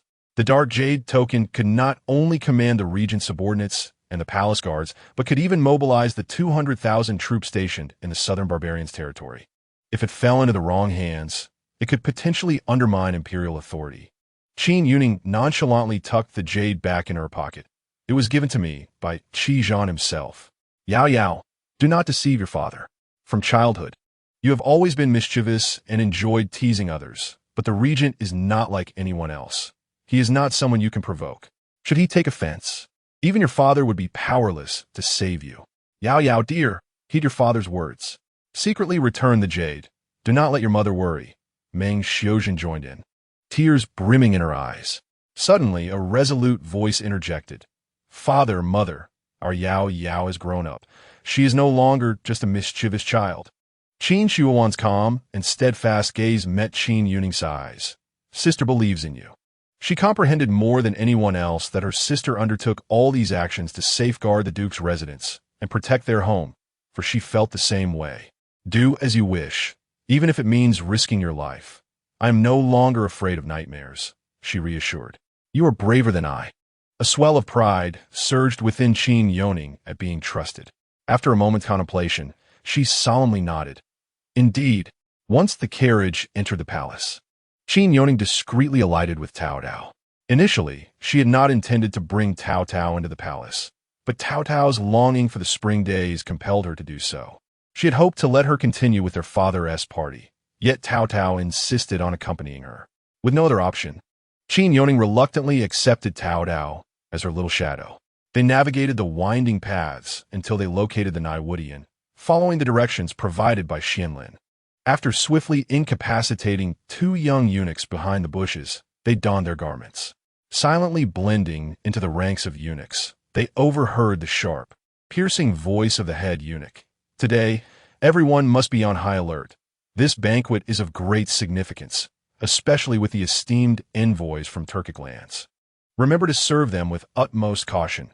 Keep your heads in check, for any misstep is intolerable if the service is lacking." The head eunuch's discontent was clear. though he left his words hanging, and everyone understood the gravity of the situation. As he commanded, "Send forth for clever ones to attend to the envoys. Rewards will surely follow." No one dared to step forward. In the ensuing silence, Qin Youning took Cao Cao's hand and stepped out from the crowd, declaring their willingness to serve. The head eunuch, ready to unleash his ire upon his timid subordinates, suddenly noticed two figures emerging from the back, hunched and with bowed heads. He flicked his feather duster and exclaimed with delight, "Excellent, they are capable enough. My guidance has not been in vain." He then pulled out two more from the crowd, scolding, "You two have been of no use despite my constant vigilance. Off to Yuan Pavilion. Serve well." The two eunuchs, now chosen, lamented silently, fully aware of the Turkic envoy's brutish demeanor. Yet they had no choice but to obediently position themselves behind Qin Youning and Cao Cao. The four proceeded to Yuan Pavilion, the designated resting place for the Turkic envoys within the palace. As they approached, raucous laughter and the shrill screams of palace maids echoed from within, a jarring mix of joy and distress. Qin Youning hesitated, her brow furrowing. The two eunuchs whispered among themselves, "These beasts have not ceased their antics since entering the palace." One remarked, "Indeed, just half an hour ago, they exhausted a poor girl." Lamented the other, "What a pity, such a lovely young lady, too." Unable to restrain her curiosity, Qin Youning turned and inquired, "What are you discussing?" One of the eunuchs replied, "Are you not aware? News has spread throughout the palace that the Turkic invaders, upon entering, brazenly demanded a few palace maids to serve them in the Yuan Pavilion, specifying their desire for young and beautiful ones. It is evident what foul intentions they harbor. How pitiful are those maids, personally selected by the regent to be sent there, perfectly suiting the depraved tastes of the Turkic men. It is a tragic fate. Fortunately, we are eunuchs. The unfortunate maids have suffered greatly, and with no one to serve tea or water, we were summoned instead. Messengers have been dispatched multiple times from the main hall, yet those beasts remain engrossed in their debauchery, neglecting the court banquet."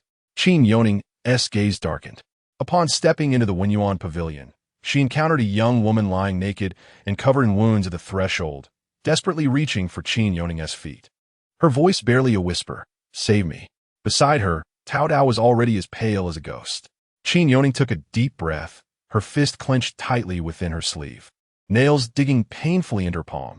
In the next moment, the woman was dragged away, her piercing screams echoing as she was pulled behind a screen. The screen bore remnants of tattered skirts and garments, along with the attire of foreign men. Beyond the long screen, shadowy figures intertwined chaotically, and the air was filled with the sounds of lamentation, reverberating through her senses as tears and blood stained the vibrant peonies embroidered on the screen. "Hey, you lot, come over and peel walnuts for me. Do it by hand and get the whole nut out." A mere foreign envoy dared to call himself king within the walls of Dalian. Qin Youning cast a cold glance, observing a figure as large and imposing as a bear, with dark skin and tightly braided hair swaying behind him, clad in foreign garb. Around his neck hung a string of wolf teeth, and a metallic ornament shaped like a wolf's head with its jaws agape adorned his forehead. He held a leg of lamb, gnawing on it voraciously, cursing, "Damn Dalian. Even the roasted lamb reeks, not a bit comparable to our grasslands." His words bore a hint of foreign accent, seemingly intended for the ears of the Dalian people. Qin Youning gritted her teeth as she peeled the walnuts, the sounds from behind the screen incessantly invading her ears, straining her nerves. Reflecting on the purpose of her visit today, meant to protect these beasts, her heart was filled with turmoil and conflict. Another anguished cry pierced the air, and Qin Youning could no longer endure it. She leaned towards the envoy and said, "My lord, Her Majesty the Empress Dowager has been awaiting your presence for some time. The banquet is prepared with fine wine and delicacies, just awaiting your arrival." Within the Linglang Palace, shards of glass littered the floor. Princess Minghua, having endured humiliation from the regent, had grown increasingly irritable. The thought of seeing Qi Zhan attend the banquet with his consort today felt like a knife twisting in her heart. She had just finished a bitter bout of weeping, consumed by hatred for her mother's incompetence in failing to arrange a marriage, and loathing for the military power of Qin Yuan, which allowed that wretched woman to enter the regent's residence. Most of all, she despised Qi Zhan, despite her attempts to ensnare him with her affections. He showed no suspicion towards that despicable woman, even turning his scorn towards her instead. She could not bear the thought of her beloved being trampled upon for the sake of another. Yet, just moments ago, Princess Minghua learned of a piece of exhilarating news that stirred her spirits. She suppressed her sorrow, tidied her disheveled appearance, adjusted the ceremonial crown atop her head, and cast a glance at the servant prostrated on the ground, inquiring, "Are you certain you saw Qin Youning?" The limping servant nodded fervently, affirming, "I am certain. I heard it with my own ears. Those two crawled out of a dog hole, one of them calling out 'Second, miss.' It must be the princess and her maid. I followed them all the way to the carriage of the Duke of Zhenghua. Thanks to the token bestowed upon me by your highness, I was able to enter the palace without hindrance and later trailed them as they disembarked and headed towards the Naiwafu. Naiwafu. Princess Minghua pondered over the term, yet remained clueless as to what Qin Youning intended to do. Do you remember what their disguises looked like? The servant replied. One had a dignified appearance, with raised brows and a mole at the tail end. The other appeared vulgar and coarse, with a yellowish complexion. A spark ignited in Princess Minghua's eyes. Hong Yan, dispatch people to scour the entire palace. Dig 3 feet into the ground if necessary to find these two individuals. How splendid. She does not seek out this wretched woman. Instead, she has come to me. Yes, your highness. Chapter 30. The Turkic Khan's young prince. The servants dispatched uncovered 2 unconscious eunuchs stripped of their outer garments in the woods. Upon cross-referencing the roster, it was found that 2 eunuchs assigned to serve the Turkic envoys did not match the records. Hong Yan was astonished. As a princess, she disguised herself as a eunuch to approach the Turks. What could her intentions be? I have heard that those Turks caused considerable trouble for many palace maidens today. Surely the princess cannot be so foolish as to walk into a den of tigers? The corners of Princess Minghua's lips curled in delight. I care not what she intends. For as you mentioned, the Turks are notorious for their lecherous ways. Once I expose Qin Youning's disguise publicly and weave a few fabrications, her reputation shall be irrevocably tarnished. Since she clandestinely emerged from the dog hole of the regent's residence, it is certain that Qi Zhan remains oblivious to her ruse.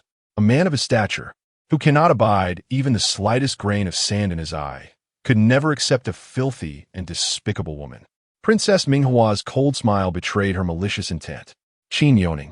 She whispered the name to herself, resolute that today the wretched woman would not escape unscathed. How would dare a mere general's daughter usurp the happiness that is rightfully hers as a princess? With her lips pursed, she schemed on how to bring the wretched woman to her demise. When Princess Minghua made her appearance in the grand hall for the palace banquet, the empress was taken aback. Initially, it was reported that she was in Linlang Palace, smashing objects and refusing to attend this gathering, prompting considerations to send the imperial guard to escort her. Yet now, she appeared in high spirits, serenely seated at her designated place. The empress prepared to adopt a nurturing demeanor to offer her words of comfort, but was interrupted when Princess Minghua suddenly raised her head and earnestly addressed the man seated at the head of the mail table. Your Highness the Regent, on such a momentous occasion, why is it that the princess is not accompanying you?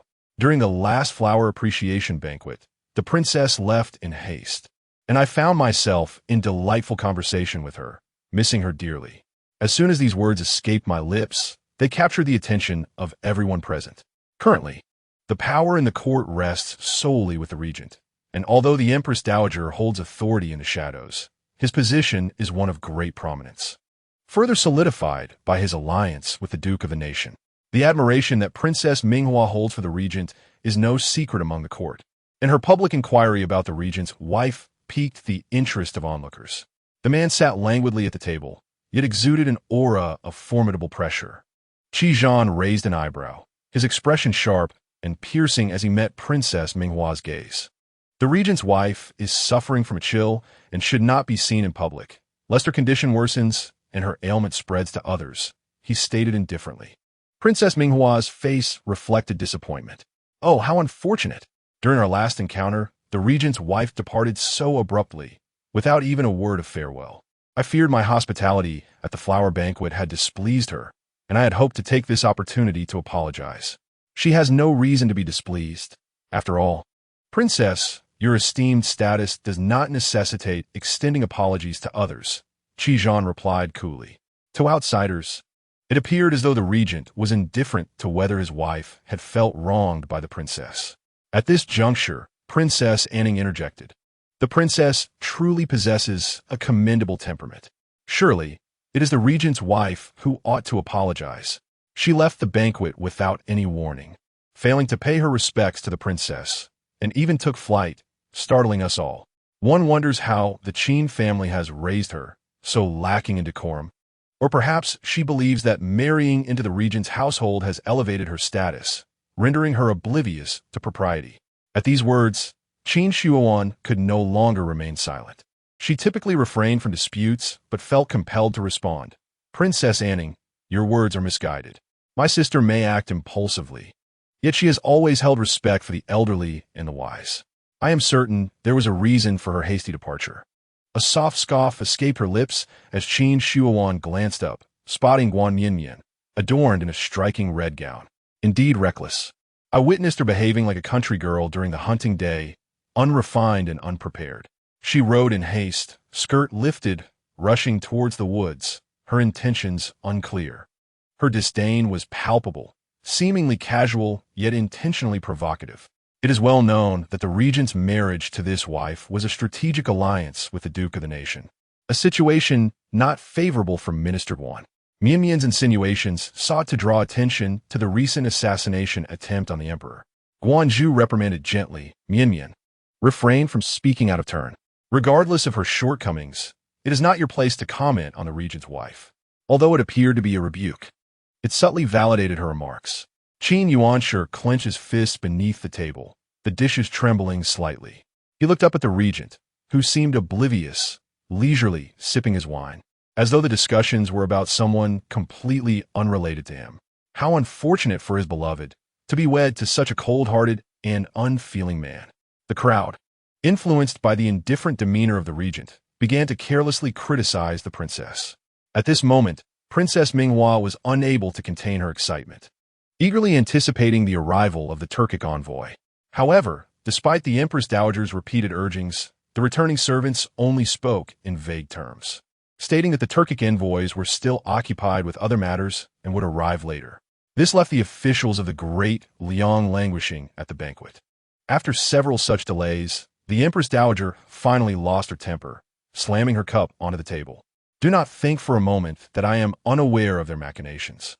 Jiang Huai, take a detachment of the Imperial Guards and summon them, stating that both my patience and that of His Majesty are limited. If they genuinely wish to negotiate peace, they should come immediately.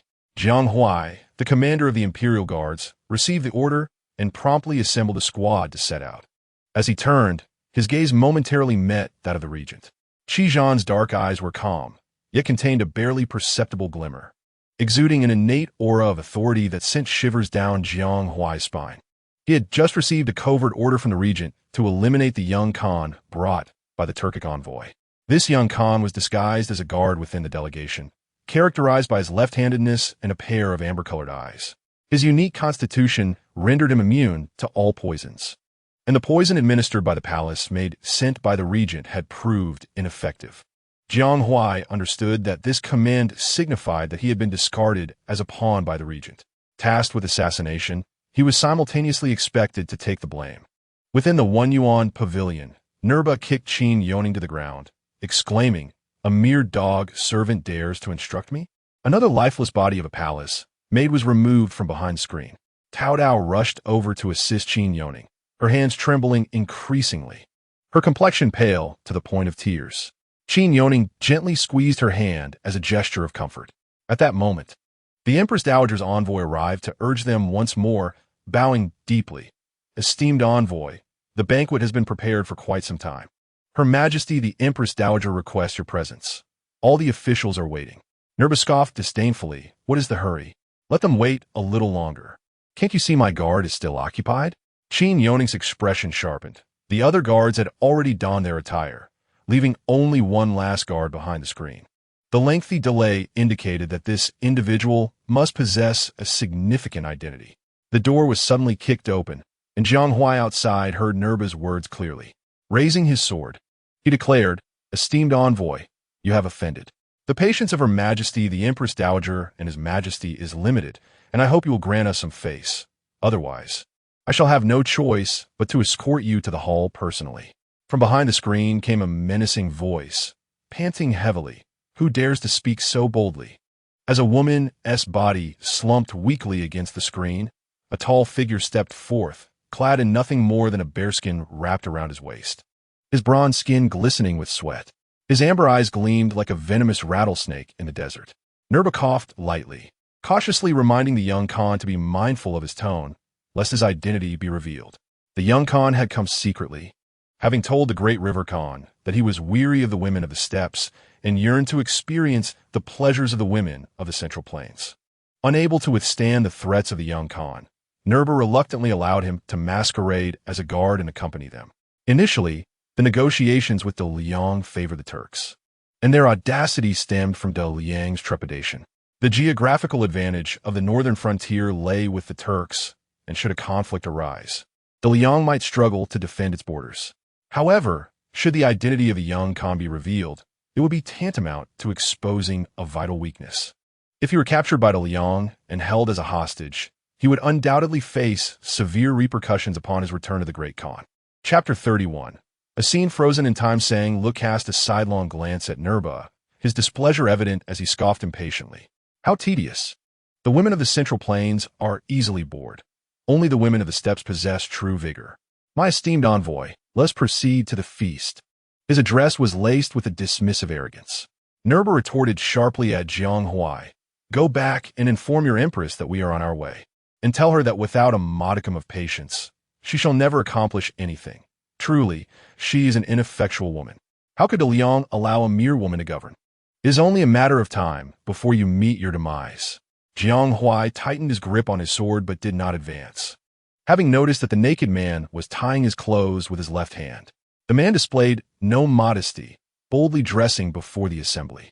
Tao Tao, filled with shyness and fear, buried her face into Qin Youning's embrace.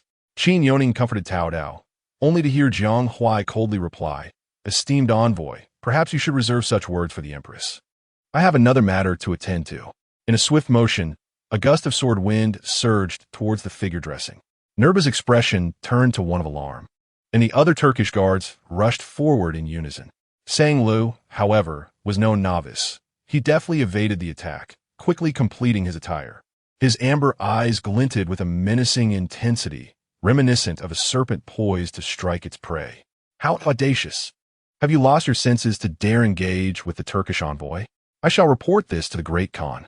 We, the Turks, have come in good faith to negotiate. Yet you treat your esteemed guests with such disdain. You invite punishment for your insolence. Nerba shouted, his face flushed with rage. The Turks formed a protective barrier around their companion, determined to shield him. Yet, Jiang Huai had little time. If the Turks enter the Grand Hall, it will be difficult to act under the watchful eyes of many. After today's negotiations, the Turks would return home. The regent's secret order was to eliminate the guard within the palace, as an assassination outside would not be attributed to the De Liang royal family. Jiang Huai had no choice but to resort to reckless action. At that moment, a throng surged in from outside, swords drawn, confronting the imperial guards. Jiang Huai's voice boomed. How dare you? This is a royal precinct, and the intrusion of Teng Wang's men constitutes a grave offense. Who grants you the audacity? Stand aside at once. Otherwise, should the empress impose her wrath, do not say, I did not forewarn you. The leader, however, stood his ground. Commander Jiang, we too are acting under orders. Teng Wang has commanded us to protect our Turkish guests at all costs. In an instant, swords clashed and shadows danced chaotically, the atmosphere thick with tension.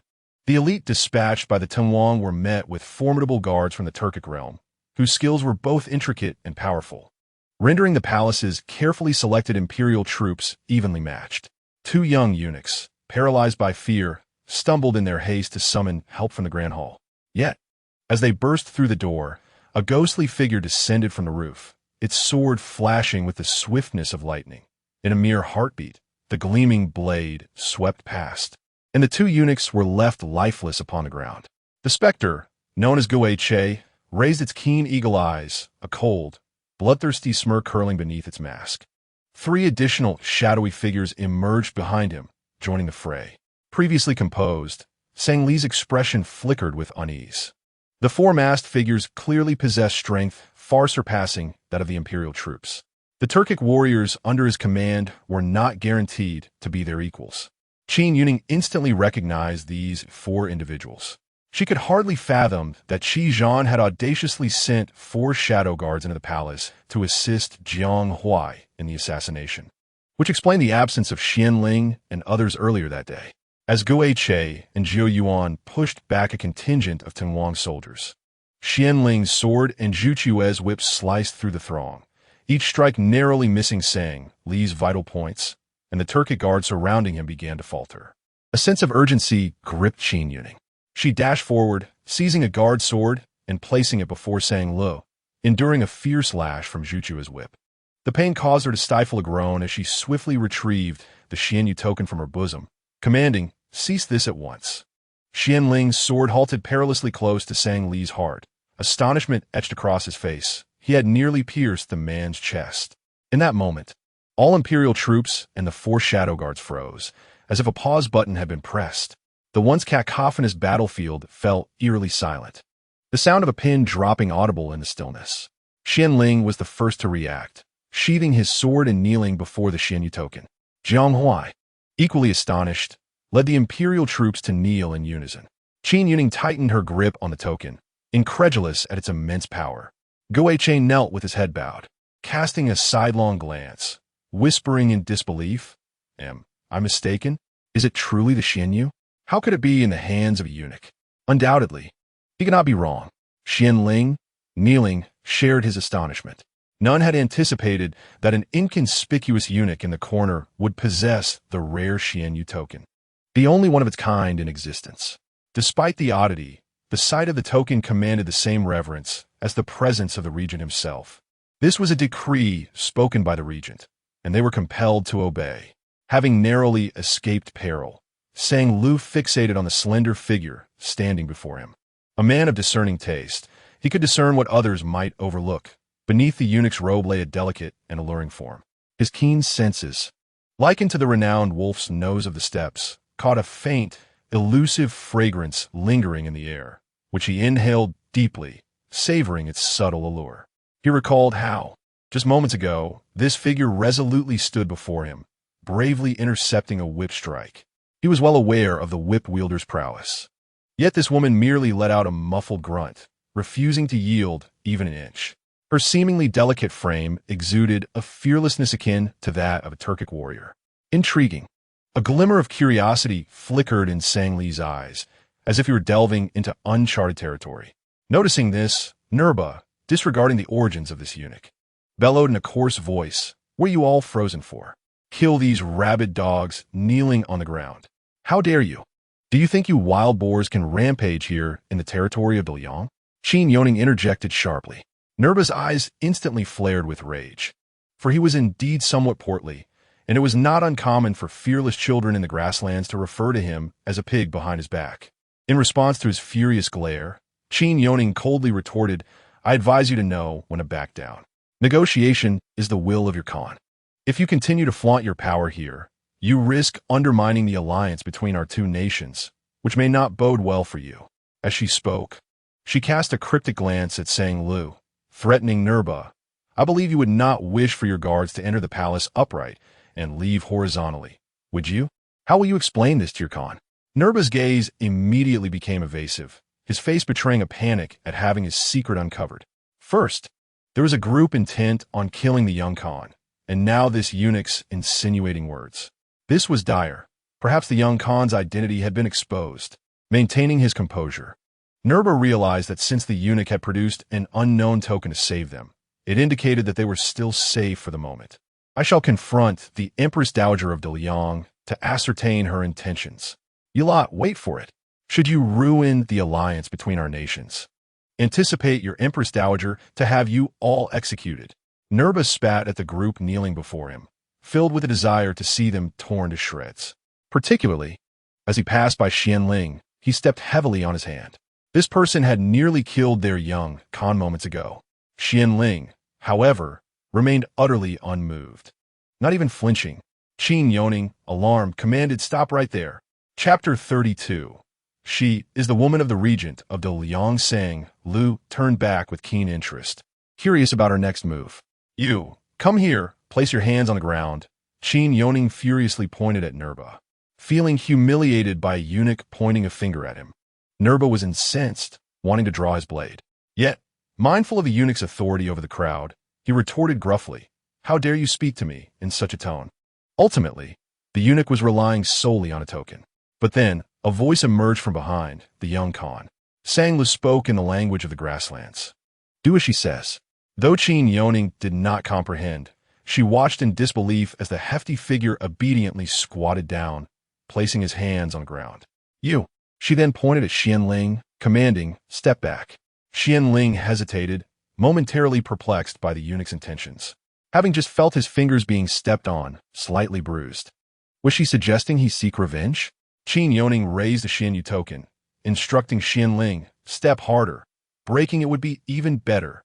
Nerba, seething with anger, lifted his gaze and exclaimed, "You." In the next moment, a heart-wrenching scream nearly shattered the roof. Xianlin retracted his foot. Since it was a command from His Highness Xianyu, he would comply. Nu Ba gritted his teeth, clutching his mangled hand. His eyes bloodshot with fury. "You will all pay for this." It mattered not. He had come to seek the hand of the Grand Princess of the Liang in marriage, and the suffering endured today would be repaid 1,000-fold upon her. Let the Empress Dowager taste the bitterness of her own daughter's torment and humiliation. Sang Li's interest deepened. How ruthless he liked it, to prevent Xianlin and his companions from being implicated. Qin Youning once again commanded the 4 shadow guards to vacate the palace using the Xuanyu token. The moment they departed, she was seized by the Turks. Under the orders of a guard with amber-hued eyes, she shot him a fierce glare. "You are burning bridges behind you." Sang Li licked his lips, his gaze slithering like a venomous snake along her collar. "Your identity is suspicious. You must be taken to the Grand Hall for questioning." Qin Youning had initially planned to quietly slip back to her residence after ensuring the Turk's safe departure, and if questioned by Qi Zhan, she could simply claim that the token had been accidentally lost, for no one would recognize a eunuch donning a human skin mask while holding the token. Unfortunately, she was detained by the Turks. How could these ingrates treat their savior in such a manner? When the Turkish delegation entered the Grand Hall, a wave of astonishment washed over the assembly. Each person bore wounds, reminiscent of soldiers just returning from the battlefield. Particularly, Nu Ba, clutching his left hand, appeared flushed, as if enduring excruciating pain, beads of sweat forming at his temples. He gazed up at the youthful boy seated upon the resplendent dragon throne, engrossed in a game of cricket, his attendants coaxing falling on deaf ears. Nu Ba then turned his gaze to the imposing Empress Dowager seated beside him, and declared with a cold scoff, "Is this how the Liang treats its guests? Before we could even savor the fine wine and delicacies, you have sent us away with wounds and attempted to slay my attendants. This is outrageous." At these words, the hall erupted in an uproar. Within the palace, who would dare openly harm an envoy? "Bring them forth." Nu Ba barked fiercely. 2 individuals, one tall and one short, were escorted to the center of the hall by the Turkish guards. One was Jiang Huai, the commander of the Imperial Guards, and the other a pallid little eunuch. Upon entering the Grand Hall, Qin Youning felt the piercing gazes of the assembly converge upon her like a storm of arrows, but she paid little mind to their scrutiny, her anxious eyes darting to the highest seat beneath the dragon throne. The exceptionally handsome man lounged casually at the table, his long legs slightly crossed, his nonchalant demeanor suggesting he was the true sovereign. With a mere glance, he savored his wine, his languid posture radiating an overwhelming aura. Yet, that fleeting look inexplicably instilled a sense of pressure within Qin Youning. He was angry. In an instant, she comprehended this signal, for when Qi Zhan was irate, the charming slant of his peach blossom eyes would rise slightly, the playful mirth that usually danced within them extinguished, upon clearly discerning the visage of the eunuch. Princess Minghua was overcome with elation, her fingers trembling slightly from excitement. How audacious of this wretch to commit such a grave act! Could it possibly be at the behest of Qin Shi Huan? After all, the Qin family, a distinguished lineage of military nobility, had engaged in battles with the Turks several times in the past, harboring mutual disdain. As Princess Minghua turned her gaze towards Qin Youning, seated among the male dignitaries, she indeed found his eyes fixed intently on the eunuch, the panic and concern he endeavored to mask leaking through despite his efforts. Even the typically stoic and formidable general of the state could not entirely conceal his emotions at times. A sense of pride swelled within her. Had she truly guessed correctly? This imbecile had the audacity to act against the Turks within the palace. Noticing Jiang Huai bore minor injuries, it was evident he had been embroiled in a skirmish. Princess Minghua speculated that perhaps Jiang Huai had just rescued the delegation from peril. The Empress Dowager's eyes narrowed momentarily in surprise, yet as the dignified matriarch of the realm, she swiftly regained her composure. Nuerba's envoy, there must be some misunderstanding. Please recount to me what transpired, and I shall ensure justice is served without leniency. Nuerba cast a cold smile towards Jiang Huai. Come, share with your esteemed Empress Dowager what just occurred. He felt a pang of regret. Unfortunately, the four most formidable individuals had been released by that eunuch. Jiang Huai remained silent, steadfastly adhering to his secret orders. He had ascended to the position of commander of the Imperial Guards through the regent's patronage, fully aware of the regent's methods. He would rather bear the weight of blame and perish in the palace than betray the regent. Seeing Jiang Huai's silence, Princess Minghua could no longer contain herself. Feigning astonishment, "This is the first time I have seen a eunuch with pierced ears." In the hushed stillness of the grand hall, this faint utterance was sufficient for those nearby to hear. Instantly, all attention shifted from Jiang Huai to the slender eunuch beside him. Even Nuerba turned in puzzlement, noting indeed there were 2 ear piercings, a subtle detail easily overlooked. Suddenly, as if struck by a revelation, Princess Minghua exclaimed in shock. Could it be that this individual is disguised, infiltrating the palace to assassinate the Turkish envoy? The mention of disguise caused a jolt in Qin Youning's heart. She instinctively glanced at her parents and sister, their faces reflecting shock as they struggled to remain composed. She discreetly shook her head at them, signaling not to act impulsively. At that moment, Sang Lu swiftly approached her, his icy fingers resting against her chin as a brazen whisper brushed against her ear. "Allow me to behold your true visage." In an instant, he violently tore away the human skin mask. A searing pain shot through Qin Youning's face as her hand instinctively reached to touch her cheek. Beneath the guise lay a visage of cherry lips and a delicate nose, her skin fair and flawless, glowing with a rosy hue akin to the warm sun. Imbued with an enchanting allure, complemented by her bright, clear eyes that sparkled like a myriad of stars, Sang Lu found himself momentarily entranced. Regent's consort, Princess Minghua abruptly rose, her sudden movement causing the dishes on the table to crash to the ground, shattering into pieces. The assembly in the grand hall gasped in astonishment. Even the young emperor, engrossed in his cricket battles on the throne, was suddenly drawn to her presence. Recognizing her, he pointed and shouted, "Mother, she is the villain. She is the one who injured the regent last time. She intends to harm me. Quickly, have her killed." The Empress Dowager immediately shot him a stern glance, signaling the eunuchs to escort the shouting emperor away. Shouldn't the regent provide an explanation? Just moments ago, he clearly stated that the princess consort was recuperating at home. How could she have donned the guise of a palace eunuch in such a short span of time? Tung Wang sat composedly, fanning himself with an air of amusement. Though his tone was frivolous, he secretly heaved a sigh of relief. It appeared that Qi Zhan indeed had made a move, yet it had not borne fruit. Thanks to the numerous guards he had positioned outside the Wenyuan pavilion, Sang Lu's dark, domineering gaze lingered on Qin Youning's face. Upon hearing this accusation, he immediately looked up at the regent. Could it be that she was the woman of the great Liang's regent? His father had once remarked that the regent was a figure not to be trifled with. Yet, at this moment, it ignited Sang Lu's competitive spirit as a man.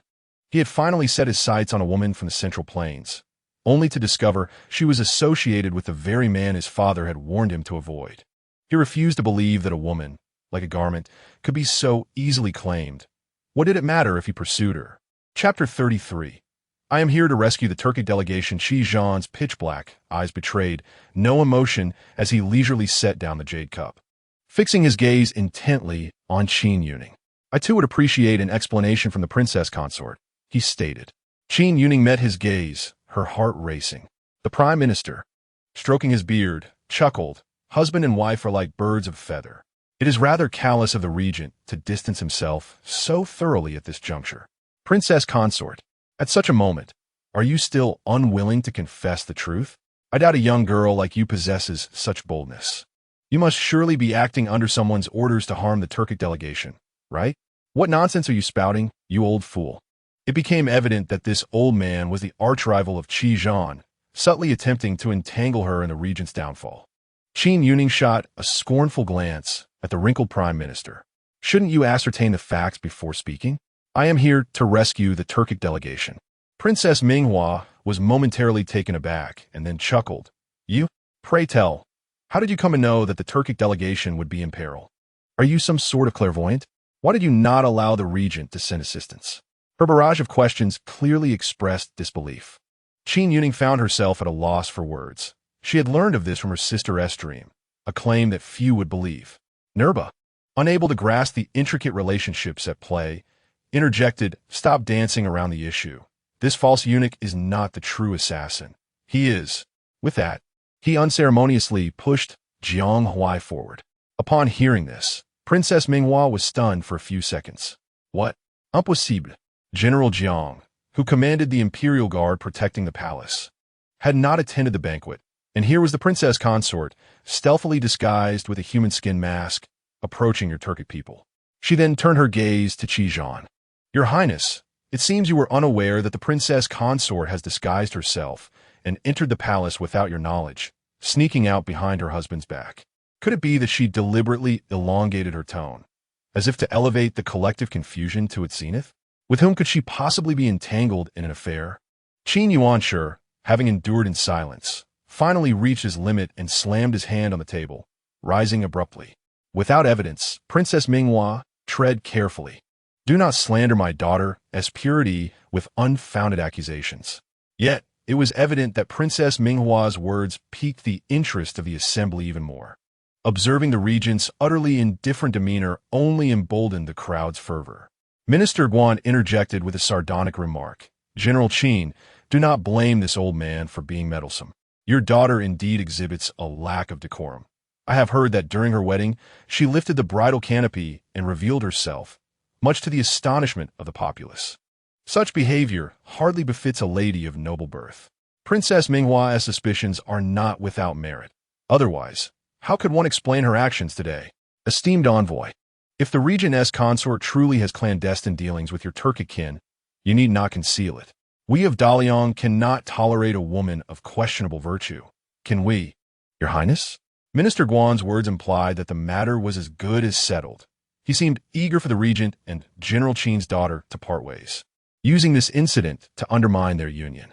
Qin Youning shot a resentful glare at the old man, then rolled up her sleeve, revealing a circular red mark on the inner side of her forearm. Esteemed guests, behold, my chastity mark remains intact. How can there be any talk of impropriety? Furthermore, my family has fought against the Turkic people multiple times. How many of our soldiers have perished at their hands? Yes, you. I would never conspire with the Turkic tribe. I merely hope for peaceful coexistence between our nations, adhering to our treaty and avoiding further conflict. Her gaze was directed at Qijan as she spoke. She despised having to defend herself, but the fabrications of others were becoming increasingly outrageous. However, the presence of the chastity mark in the eyes of the assembly took on a different connotation. One could only imagine that after such a length of time since their union, the regent had yet to lay a hand on the princess, indicating that she was merely a pawn to consolidate the Qin family's alliance, of no value in the regent's eyes. Sang Lu's eyes gleamed upon seeing the mark on Qin Youning's arm, his heart racing with excitement. This woman was still a maiden. This only heightened her allure for him. Sang Lu then turned to Nerba, speaking in the language of the steppes, causing Nerba to pause in surprise. Moments latte. He turned to the empress, who was gently rubbing her temples, and proposed, "How about this?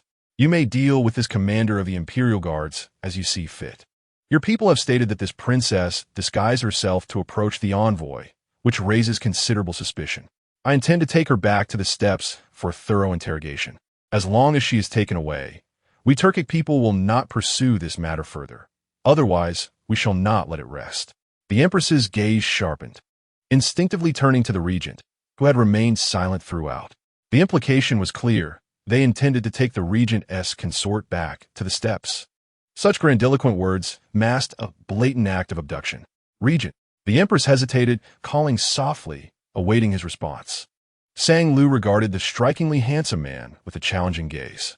Qi Zhan, in turn, cast a timely glance in his direction, ignoring Sang Lu's provocation and instead focusing on Qin Youning, softly asking, "Are you willing to go with him?" Qin Youning was certainly unwilling. Yet could her mere reluctance resolve the situation at hand? This group of Turks was clearly not amenable to negotiation, and she did not wish to incite further conflict. Thus, she stated, "I shall submit to your judgment." Qi Zhan's lips curled into a faint smile, devoid of warmth, which sent a shiver down her spine. "Very well. Let us proceed, as the princess wishes, and return with the Turkish envoy to the grasslands." "Absolutely not. Yao Yao, this is out of the question," Qin Youning exclaimed anxiously. He had witnessed the Turks' brutal treatment of women, which was exceedingly cruel. Meng Xiuzhen and Qin Shuoan had already turned ashen. They had thought Youning had jumped into a pit of fire, only to discover a far deeper abyss awaited. The Empress Dowager, acquiescing to the regent's intentions, stated, "Nerba envoy, your request has been granted. Please take your seat." There was no room for negotiation anymore. Princess Minghua was overjoyed. The regent had so readily relinquished that wretched woman, indicating his utter indifference towards her, despite her having shed countless tears just days prior. It was well known that Turkic men regarded women as mere possessions, with no distinctions of age or status. Fathers and sons, uncles and nephews could share the same woman. The acts of intimacy were notoriously violent. If Qin Youning were to accompany the Turkish envoy to the grasslands, her future would be one of desperate survival, with no hope of escape. Though the consequences were all too predictable, the regent displayed no inclination to rescue her. The more Minghua contemplated, the more elated she became. Her heart was set solely on him. She resolved to make every effort to penetrate his heart, even if it meant displacing another. However, the smile upon Princess Minghua's face did not endure for long. Once Nerba took his seat, he articulated the purpose of his visit. "Empress Dowager, I come at the behest of the Great Khan to request the hand of the Princess of Daliang in marriage, to forge an alliance between our peoples and solidify the peace between our nations." Minghua's smile instantly froze, her expression shattering like parched earth cracking under duress. "What? You wish for me to marry into the Turks?" she cried out in terror, pointing at Qin Youning, who was being restrained by Turkish guards. "Is she not meant to accompany you to the grasslands? Let her wed your Khan instead. She is the daughter of a military family and the regent's consort. Her status equally esteemed, and she is still a maiden. Is she not the more fitting candidate for this union?" The Empress Dowager sharply interjected, "Minghua, do not speak such nonsense." No matter the circumstances, the Empress Dowager had to consider Qin Youning when she consented to the Turks taking Qin Youning back to the grasslands. His expression had darkened ominously, constrained by the weight of imperial authority. Should any further provocation be directed at Qin Youning, he might well charge at the Turks, intent on a lethal confrontation. Chapter 34. Are you not the least bit afraid? The Turkish proposal had similarly plunged the Empress Dowager into a state of anxiety. The assassination of the envoy remained unresolved, and to refuse their request for a marriage alliance would be to intentionally slap the Turks in the face. The Empress Dowager was restless, her gaze involuntarily straying toward the regent. Today, Qi Zhan exhibited an extraordinary demeanor. In the past, during such instances, he would instinctively engage in conversation without her needing to utter a word or seek his assistance with a glance. The intricate and capricious game of power had always been his domain, as he effortlessly commanded the imperial court on behalf of the emperor. Yet now, the regent seemed lost in thought. The Empress Dowager felt an inexplicable wave of anxiety wash over her. Unbeknownst to her, her reliance on the regent had deepened considerably. Nerba let out a cold chuckle, realizing that this was the esteemed princess, whose regal beauty was precisely the type favored by the Great Khan. "Rest assured, Empress Dowager, our Khan has a profound appreciation for women. Once your daughter marries into our fold, she shall become our Khatan, the most noble woman among the entire Turkic tribe, ranking just below the Khan himself." is far more fulfilling than being a mere princess in the Great Liang. The Empress Dowager hesitated, Nurba's words stirring her emotions. With the emperor's position precarious, it was an opportune moment to solidify ties with foreign tribes. After a moment of contemplation, the idea of a marriage alliance genuinely took root in the Empress Dowager's mind, causing Princess Minghua's heart to sink. She understood that her mother was solely driven by the pursuit of wealth, power, and prestige, never considering that her ambition could lead her to sacrifice her own daughter. "I will not marry. I refuse to become a Khitan for you stallions," Princess Minghua exclaimed, her voice sharp and filled with indignation, causing her hairpin to tilt askew. Nurba's countenance darkened immediately, his amber eyes flashing with ire. It was an affront to suggest that this woman could occupy the position of Khitan. How dare she reject such an honor? Princess Minghua's impetuous words not only incensed the Turkic delegation, but also provoked the Empress Dowager's fury. "Seize the princess and prepare her for grooming. She shall return with the Turkic delegation to the grasslands at once." The Empress Dowager had come to a resolute decision. Trading one daughter for a lifetime of stability and nobility was a most prudent exchange. Princess Minghua had enjoyed years of indulgence under her mother's leniency, and it was high time for her to repay that debt. Moreover, becoming a Khitan among the Turkic tribe was undeniably a lofty honor. Trembling all over, Princess Minghua felt utterly betrayed by her mother, tears streaming uncontrollably down her face. She had so many words of defiance to express, yet they were all silenced as she was dragged away. Observing the struggling, weeping figure of Princess Minghua, her face ashen, a hint of satisfaction flickered across Tung Wang's features. Qizhan was not surprised by the Empress Dowager's choice. It had unfolded exactly as he had anticipated. He intentionally remained silent, allowing her to arrive at this decision on her own, for it was she who had willingly cast her daughter into the den of wolves. This transgression was one she must bear alone. As for him, he certainly would not passively watch his little cat tumble into the den of wolves. Yet, this little cat was preoccupied with other matters, showing him not a shred of concern. It was time for her to experience the bitterness of purgatory and temper her self-assured claws. Perhaps then, she would come to understand that only beneath his protective wing could she find her lifeline. As the banquet progressed, the hall was filled with revelry. Qizhan lifted his gaze, catching a glimpse of the delicate figure standing quietly behind the Turkic delegation. Instead of the anticipated dejection, her eyes were wide with focus. Completely captivated by the graceful dancers at the center of the hall, even wiping the corners of her mouth of drool. Stars twinkled in her eyes, an uncontrollable admiration shining forth. Qizhan lowered his gaze, subtly furrowing his brow. The imperial banquet concluded, and the Turkic delegation prepared to depart the capital. For their safety, the Empress Dowager had specifically dispatched royal guards to protect the entourage. Qin Youning, with her hands bound behind her back, was treated as mere treasure, confined within a large wooden chest alongside the substantial wealth of gold and silver taken from the palace. The swaying motion of the chest caused her bones to ache, yet she fortuitously discovered a tool to fray the ropes. She awaited the opportune moment to escape.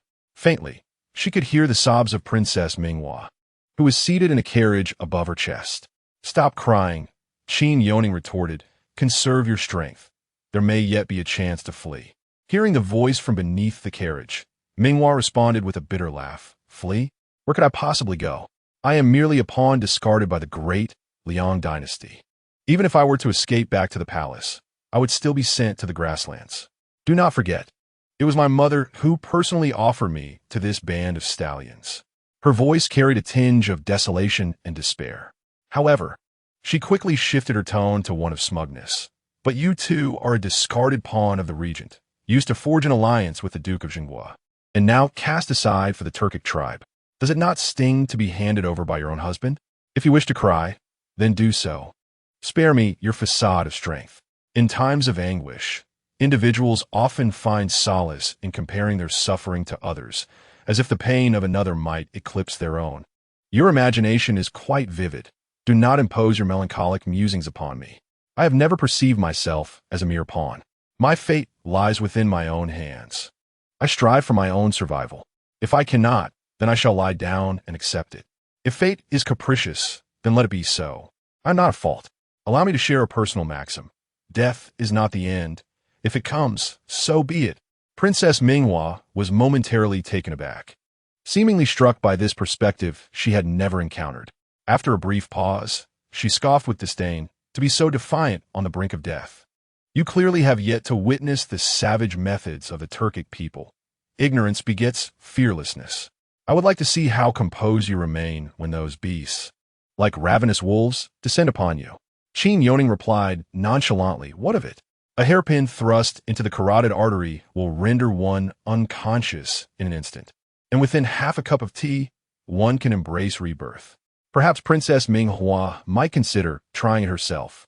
She rolled her eyes, recalling something, and kindly advised be swift, precise, and merciless.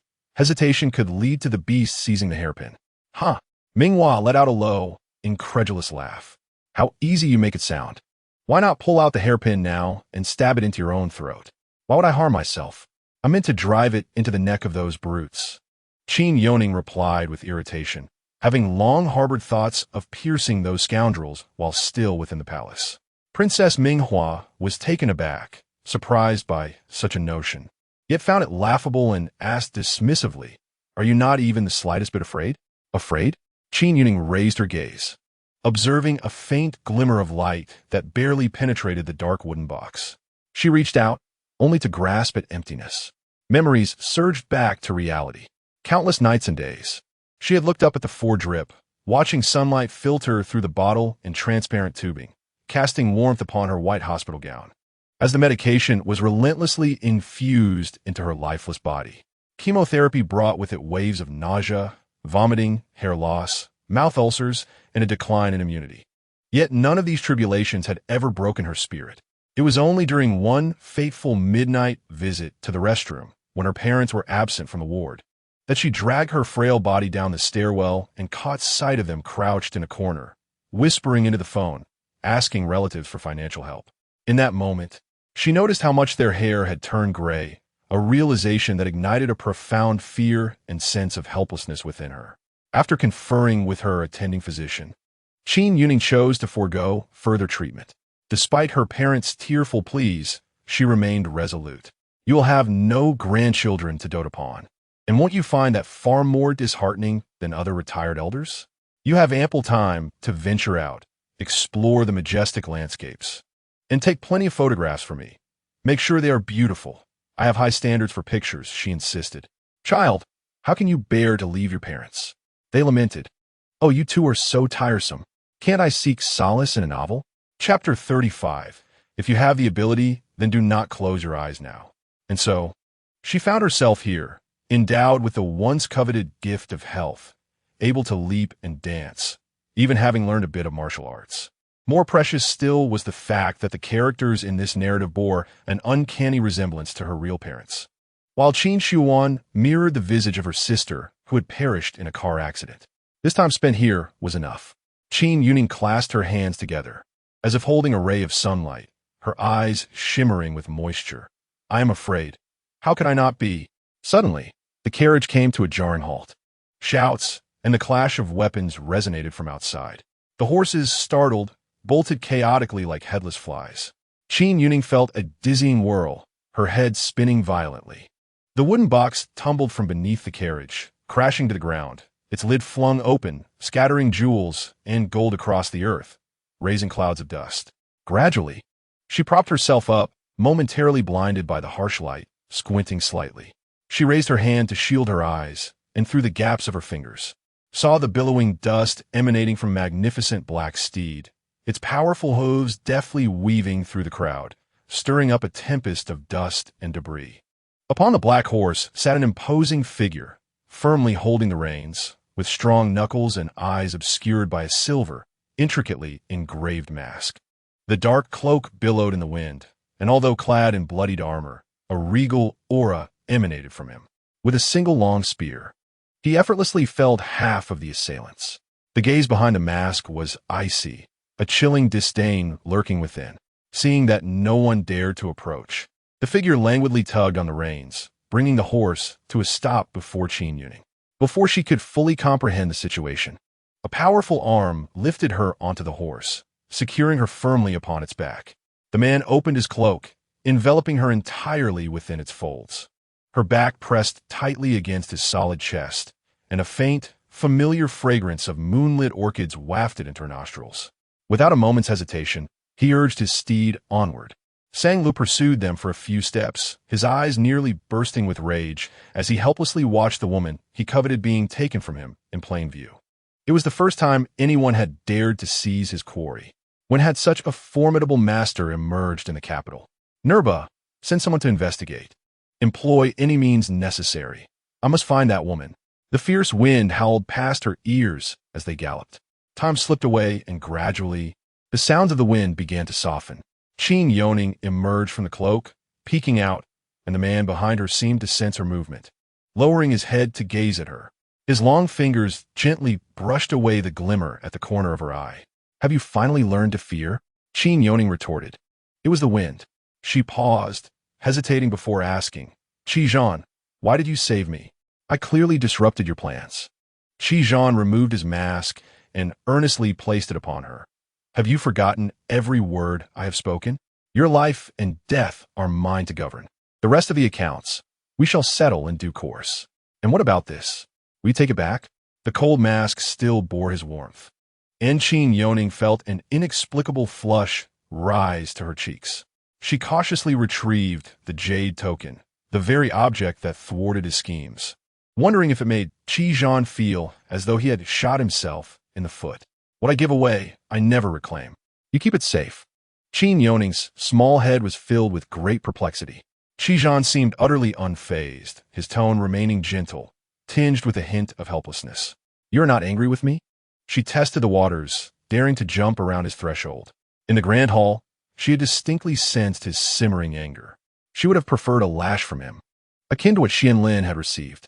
Qizhan tilted his head slightly, turning to scrutinize her. After a moment, he confirmed that she had indeed cried. Her bright, almond-shaped eyes still held a trace of moisture, and a slight redness at their edges resembled a delicate application of rouge. How could he not be angry? Not only had he squandered a piece on the chessboard, but he was also infuriated by her reckless endangerment and her defiance. Yet, inexplicably, upon witnessing the shimmer at the corner of her eye, all his emotions dissipated into wisps of smoke, cast away by the pounding of hooves into the distant horizon. Qin Youning felt his gaze linger upon her, and she awkwardly turned her eyes toward the horizon.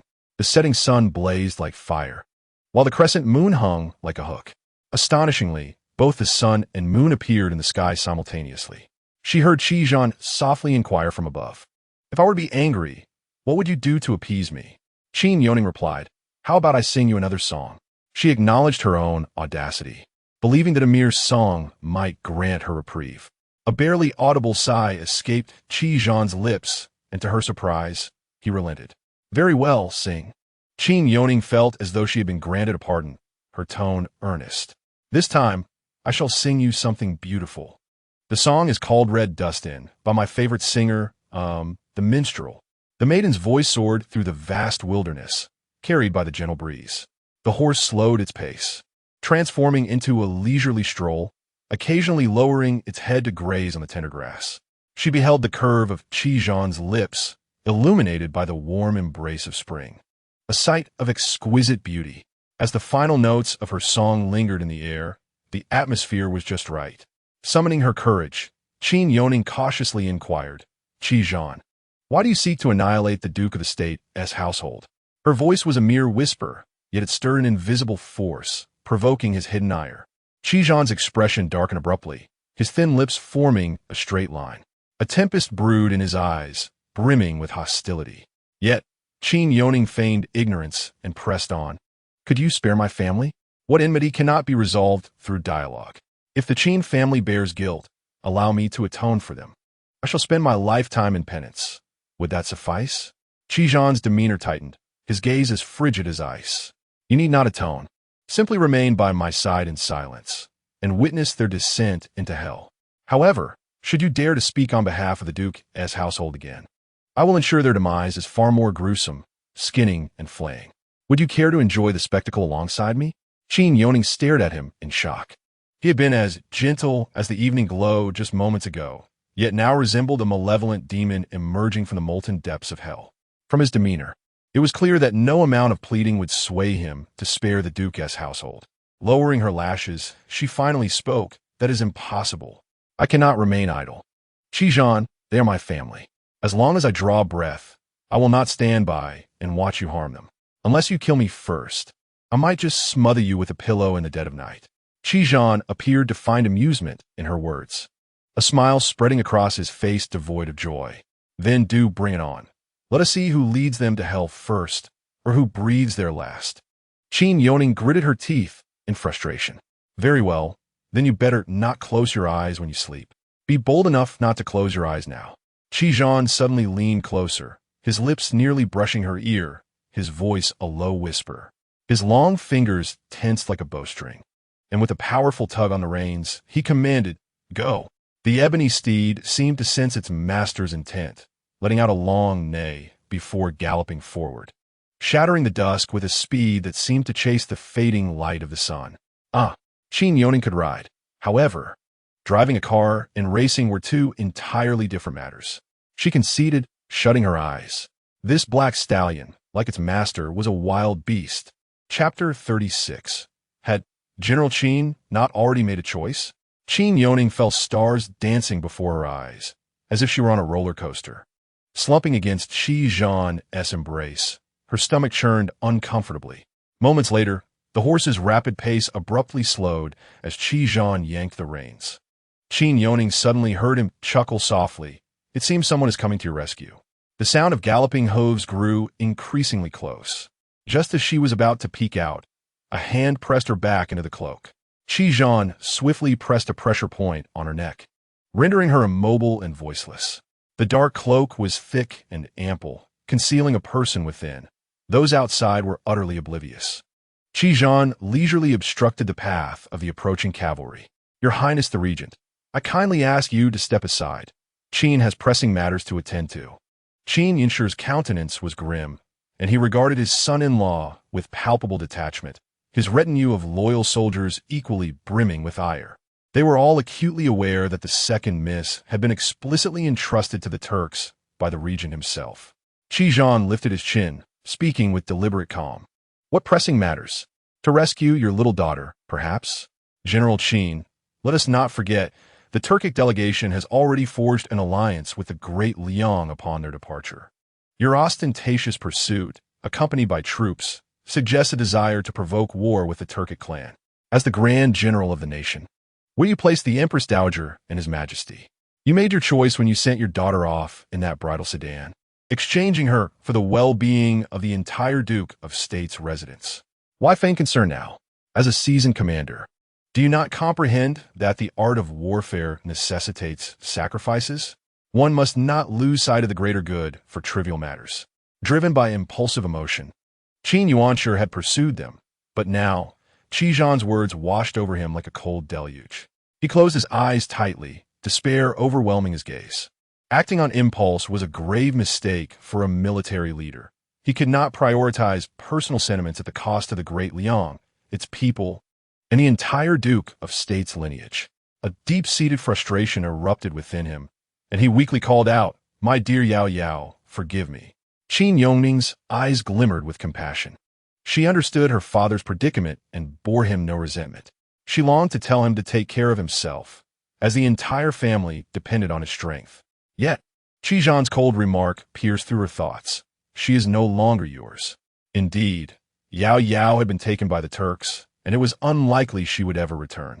Qin Youning, overwhelmed with sorrow, succumbed to despair and spat out a mouthful of blood. Commander, are you unwell? Quickly, escort the commander back to the capital. Fetch a doctor at once." The clamorous voices mingled with the distant sound of galloping hooves, gradually fading away. Once the pressure point was released, Qin Youning, exasperated, exclaimed, "Why did you not allow us to meet? Had I known she had been rescued, my father would not have been so anxious." To provoke him with such words is akin to striking at his very heart. Qi lowered his head. Through the silver mask, Qin Youning's expression remained hidden, but the flames of fury danced in her starkly contrasting eyes. His gaze fell, lashes casting shadows over his innocent-looking eyes. Yao Yao, should you not express your gratitude? Had Qin Youning caught up with the Turkic delegation, war could have ensued. I have done you a great service. You wished for peace between the two nations, for the waters to remain separate, and I have granted you this favor. The entire court witnessed your abduction by the Turkic envoy. Do you believe you can return to the capital as Qin Youning? If discovered, you would merely be taken by the Turks. Are you aware of the sheep-giving ceremony? It is the first step for a Central Plains woman to show sincerity to the Turkic tribe. You may seek death, but the Turks possess myriad ways to ensure your survival. From this day forth, there shall be no more Qin Youning in the capital city. Qin Youning's mind momentarily went blank, her lips parted at a loss for words. After a few seconds of stunned silence, she suddenly realized the truth in Qi Zhan's words. In the eyes of everyone, she was akin to the Princess Minghua, who was married off to a foreign land, forever imprisoned in the grasslands. With no hope of returning to the Great Liang, she would never again have the chance to reunite with her family. If she could not return to the capital, where else could she go? Then where are you taking me now? Qi Zhan raised a brow nonchalantly. Naturally, I am taking you back to the regent's mansion. Where else could you possibly go, my dear? Qin Youning, what happened to there being no more of me in the capital? Qi Zhan concealed her within his cloak as he brought her back to the mansion, a silver mask adorning her face the entire time, not revealing a hint of her features even when he lifted her off the horse. In the chamber, Qin Youning stared blankly at the array of human masks laid out before her, rendered speechless. You have always liked wearing human masks, haven't you? Choose one from now on. You shall present yourself in disguise, serving as my maid. Qi Zhan rested his chin on one hand, the other casually draped over the table's edge, a smirk gracing his lips. His languid demeanor made it difficult for Qin Youning not to perceive a hint of schadenfreude in his expression, even amidst his playful gaze. Qin Youning meticulously selected for a considerable time, even holding the masks up to the bronze mirror for comparison. This would be the visage for the remainder of her life. As a person who valued beauty, she had to be prudent. After a stick of incense had burned down, she finally chose two masks that she found most appealing.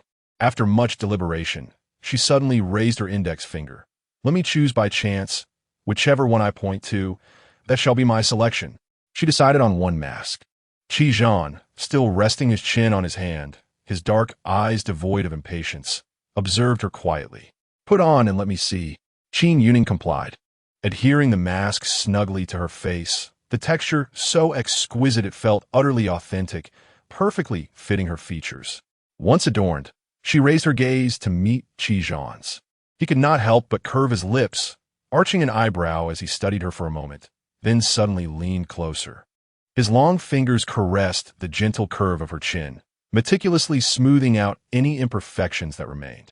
The delicate contour of her chin seemed pleasing to the touch, prompting Qi Zhan to squeeze it a couple more times, his gaze suffused with mirth. Not bad. She can be deemed a charming little maid.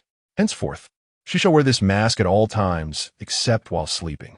Qin Youning furrowed her brow, feigning annoyance as she asked, what if someone happens to see me at night? Why not just have me wear it forever, never to remove it? Do not worry, my dear. You are not an ordinary maid, but my warm bed companion. Therefore, at night, aside from me, no one shall lay eyes upon you. Qin Youning, just wait. One day, I shall have my revenge. Sensing the murderous intent emanating from her eyes, she no longer concealed her thoughts. Qi Zhan responded in kind. My dear, do you wish to suffocate me? If you seek to revive the Duke of the State's residence, I offer you the opportunity to strike me. If you can kill me, it shall be your skill, and I shall not hold it against you. Having spoken, he leaned back with a languid posture, arms crossed, wearing a tranquil smile that suggested challenge. It was a blatant provocation. Very well, you initiated this conversation, so do not blame me. As long as you do not relent in your pursuit of the Duke of the State, I will devise every means to eliminate you. Qin Youning, her teeth clenched in frustration, resembled a cat sharpening its claws. In response to her defiance, Qi Zhan's tone was laced with amusement as he teased. Are you preparing to sharpen your teeth? No matter how sharp a kitten's teeth may be, they cannot pierce the neck of a tiger. Qin Youning narrowed her eyes. How would you know unless you try? Qi remained unfazed. I have even thought of a new name for you. His dark eyes rested upon her, little bamboo. Does it sound pleasant? Chapter 37. A new maid in the regent's palace. Qin Youning harbored grave suspicions that he intended to call her little pig.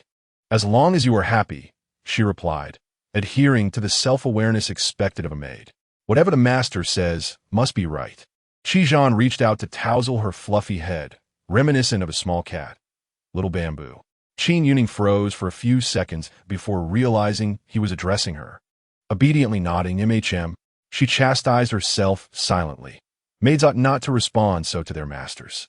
Your Highness, this servant acknowledges her mistake. A faint smile graced Qi lips. Very well. How infuriating. After playing the role of a maid for over a decade, she had seamlessly slipped back into character, doing so with remarkable proficiency. At that moment, Xianling knocked on the door. Your Highness, I have matters to report. Upon entering, he cast a brief, surprised glance at Qin Youning, but appeared to discern nothing amiss.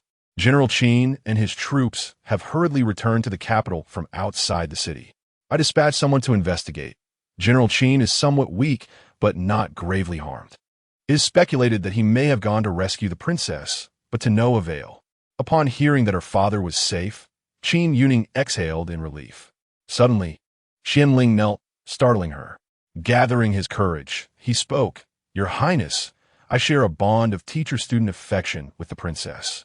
May I be permitted to go and rescue her? Silence. Qi's interruption was sharp. Xianling, it seems you no longer wish to remain in the palace. Time and again, you take matters into your own hands.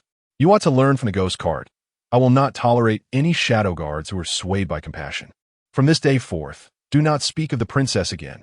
Your Highness, pardon my transgression. I shall refrain from mentioning it. Xianling bowed his head, a flicker of shame crossing his face as he pressed his lips together. Qin Youning felt a surge of emotion and fought back tears. How unexpected it was for Master Xian to be so loyal and principled. Though he often appeared as a taciturn figure, he was in truth a youth who concealed his feelings deep within. It was no wonder she had frequently shared delicious treats with him and called him Master Xian so many times. Zhu Ke behind a distant pillar, anxiously awaiting news. When she saw Xianling emerge from the hall, silent and downcast, she realized he must have been reprimanded by the prince. I had predicted this outcome. He would certainly not agree to your rescue attempt. Although I, too, have a fondness for the princess. After years by the prince's side, do you not understand? For the sake of his goals, he would abandon anyone. I had thought the prince's feelings for her were different. Xianling, sullen and dispirited, felt a sense of defeat. Initially, he had resisted the prince's request to teach the princess martial arts, but gradually he had unknowingly positioned himself in the role of a mentor. In his presence, the specter of the carriage mocked the princess for her lack of learning, and the usually good-natured man retorted in defense. After all, this was his first disciple, and likely his only one. Alas, one might as well disregard the existence of such a pupil. Zhu Ke consoled him with a pat on the shoulder. Huh. The specter chuckled lightly from behind a column. Xianling, your demeanor is utterly unlike that of His Highness. I wonder what qualities he saw in you that led him to appoint you as his foremost shadow guard. To be so melancholic over such trivial matters. Today's prince is the one I initially chose to follow. A true stronghold ought to possess no vulnerabilities. Zhu Ke Shamaglare, retorting, would it kill you to hold your tongue? Every human experiences emotions. Is it wrong to feel sorrow? Not everyone is like you, an emotionless specter. The specter replied coldly, thank you for the compliment. However, it is perhaps for the best that the princess was taken by the Turks. To disguise herself as a eunuch and dare to utilize His Highness's Xian Jade token to undermine him. How foolish of her. Such a brainless woman deserves to be taught a lesson by the Turks, so she may understand her own worth. Silence. Xianling, who had remained silent until now, suddenly spoke. The specter cast a glance at the sword sheath resting against Xuanling's neck, unperturbed, and merely grinned. The boy who couldn't withstand 5 of my blows has grown some wings. If you dare, strike me down. Enough of this. Zhu Ke frowned. Xianling, sheathe your sword. If His Highness learns of this, we shall face punishment. Seeing Xianling remain motionless, the veins on his hand that gripped the sword pulsed visibly. Zhu Ke, in exasperation, drew the feather whip and coiled it around his Tianling sword. "Be obedient, Xianling," she urged, softening her tone. Xianling, usually mild-mannered and gentle, occasionally exhibited a stubborn streak that required Zhu to coax him like a child for him to acquiesce. After a moment, he gazed up at Zhu and, without a word, retracted his sword. The specter disdainfully glanced at him, scoffing, "Indecisiveness begets mediocrity." Xianling ignored him and silently turned to leave. Zhu hurried to follow, casting a fierce glare back at the specter, swinging her whip in frustration. Within the vast confines of the regent's residence, a young maid had entered their midst. Her presence went unnoticed, insignificant in the grand scheme. The only unusual aspect was that this maid could freely access the regent's study and quarters, even spending the night in the regent's chambers. The onlookers whispered in hushed tones, speculating that His Highness, unable to cope with the departure of the princess, had sought solace in this maid. As Qin Youning wandered through the estate, she often overheard the servants gossiping in pairs, their words far from flattering, calling her a substitute for a seductress, among other derogatory remarks. Occasionally, a few voices would rise in defense, questioning whether climbing such a lofty branch as the regent was as easy as they claimed. After all, he had risen to prominence in just a year in the capital, attracting many suitors who sought to win his favor. Yet, they could barely glimpse His Highness, often fleeing in terror at the sight of the guard swords poised at their throats, leaving no matchmaker daring to approach the regent's doors again. 3 years ago, there was a maid named Ro who, after bathing and burning incense, stripped herself bare and hid beneath the silken covers of the bed, awaiting the prince's arrival. Alas, her fate was tragically grim. Her lifeless body was displayed, bound to a locust tree in the courtyard of the royal residence, serving as a dire warning to all the maidservants within.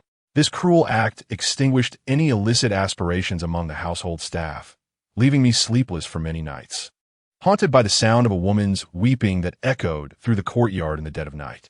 The newly arrived maid certainly remains unaware of the prince's past, as evidenced by her seemingly calm and fearless demeanor. Little does she know that if she fails to serve the prince well, her own fate may not be any more favorable. Qin Youning leaned against the corridor wall, savoring a freshly brewed Longjing tea as she listened intently to gossip about herself. Just as she turned to leave, a familiar voice called out to her, "Hey, stop right there." Turning back, she found Cao Dao marching towards her in a fit of rage, her eyes scrutinizing Youning from head to toe. Finally, Cao Dao's gaze landed on Youning's earrings, and her anger flared. "You ugly creature! Who gave you permission to touch the earrings from Our Lady's dowry? With looks like yours, you pale in comparison to Our Lady. Huh, your waist is not as slender as the second young lady's. Your legs lack her length. Your hands are rough and unrefined. You are utterly worthless." Chapter 38. Indeed. That mischievous little rascal Qin Youning retorted, "Do you even hear yourself?" She initially intended to tease Cao Cao, feigning innocence, but upon seeing Cao Cao's swollen, tear-streaked face and the crimson marks on her neck, Youning's pupils constricted slightly, and she swallowed her words. She knew that upon returning to the royal residence and learning of Youning's abduction by the Turks, Cao Cao had wept uncontrollably, even attempting to hang herself that very night. Before her attempt, she had taken care to burn all of Youning's storybooks. Had it not been for the recent flooding in the residence, which heightened the servants' vigilance against smoke and flames, someone would have discovered her plight in time, and Xianlin had subsequently saved her. A crowd of onlookers had gathered, with Baonyang and Cao Cao embracing in the center, both in tears. "You foolish peach," Baonyang scolded between sobs. "This old servant never believed that the second young lady would come to harm. As long as you live well, there will surely be another chance to reunite with her. Indeed, pull yourself together. If your mistress knew you were acting so pitifully, she would surely lose affection for you." Qin Youning shouted from within the crowd. Soon, others joined in, offering words of comfort. As fellow servants, they understood the bond they shared with their lady. Being in the service of a kind master was a tremendous fortune, while losing such a master was the greatest sorrow. Every time they witnessed the princess and her two handmaidens laughing and playing together, indistinguishable from one another, the rest of the household staff could not help but feel envious. "You're right. Our second young lady is as resilient as a wildflower. How could she be so easily defeated? Perhaps she thrives even among the Turks. Tao Tao wiped her tears with renewed determination. After the crowd dispersed, Tao Tao was eventually consoled, leaving Qin Youning to stand alone beside the ashes, her heart lamenting. My storybooks. Qin Youning pulled herself from her sorrow, casting her gaze back to Tao Tao, and said in a clipped tone, "Have you finished? If so, I must take my leave." The placid demeanor of Tao Tao only served to provoke Qin Youning further. With a swift motion, she reached for the pot of Longjing tea in Qin Youning's grasp, intending to douse her with it. Do not think you have the capability to occupy the position of the princess. Do you truly believe the regent prince is a benevolent soul? Qin Youning, quick-witted and agile, deftly evaded the attack with a graceful pivot. That was a close call.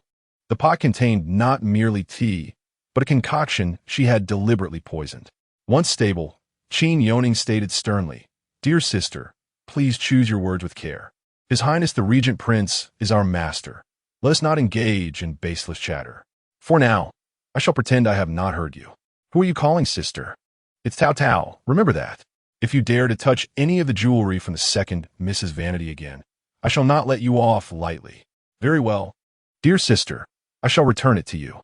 I am in a hurry to deliver tea, so I shall not linger," Qin Youning replied, nonchalantly removing an earring and handing it to Tao Tao, realizing her oversight in habitually retrieving a pair of earrings from the wooden box.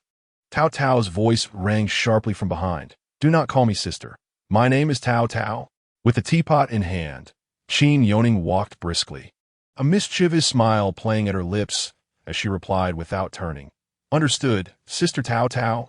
Upon reaching the study's entrance, she was taken aback to find 2 rows of demure palace maids and eunuchs standing outside. How could it be that in the brief moment she took to brew tea, visitors had arrived at the palace?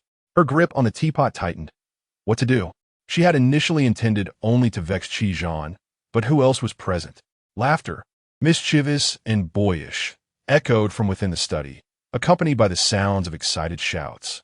Indeed, it was that impish little rascal. As Qin Youning stepped inside, she was met with the sight of the little scamp donned in an ochre imperial robe, riding atop a eunuch's back, using the waistband as a whip to strike the eunuch's rear repeatedly.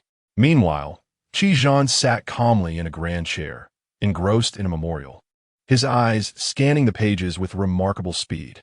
After dipping his brush in ink, he deftly applied it with long, elegant fingers, his focus unwavering as he wrote. His dark, elongated eyelashes cast shadows over his mesmerizing eyes, enhancing his concentration amidst the clamor. Qin Youning felt a deep admiration for him. To maintain such focus in such a noisy environment was truly commendable. Before she could approach, Qi Zhan had already lifted his gaze. He seemed particularly attuned to the sound of her footsteps. Even if she attempted to tread softly, he would notice her presence. "Your Highness, the Longjing tea you requested," she said, turning slightly to place the teapot on the table, her demeanor respectful. Unconsciously, her gaze drifted to the freshly inked memorial. One could not deny that Qi Zhan's calligraphy was exceptionally beautiful. The strokes were sharp and precise, yet they always concluded with a controlled finesse. The latent brilliance concealed within the strokes. "Xiao Zhu, has brewing tea taken you this long?" he queried, setting aside his brush and the memorial. "Your Highness, brewing tea requires several meticulous steps, and, as I'm still learning, it has taken me a bit longer. I hope for your forgiveness," Qin Youning replied, blinking innocently as she acknowledged her mistake.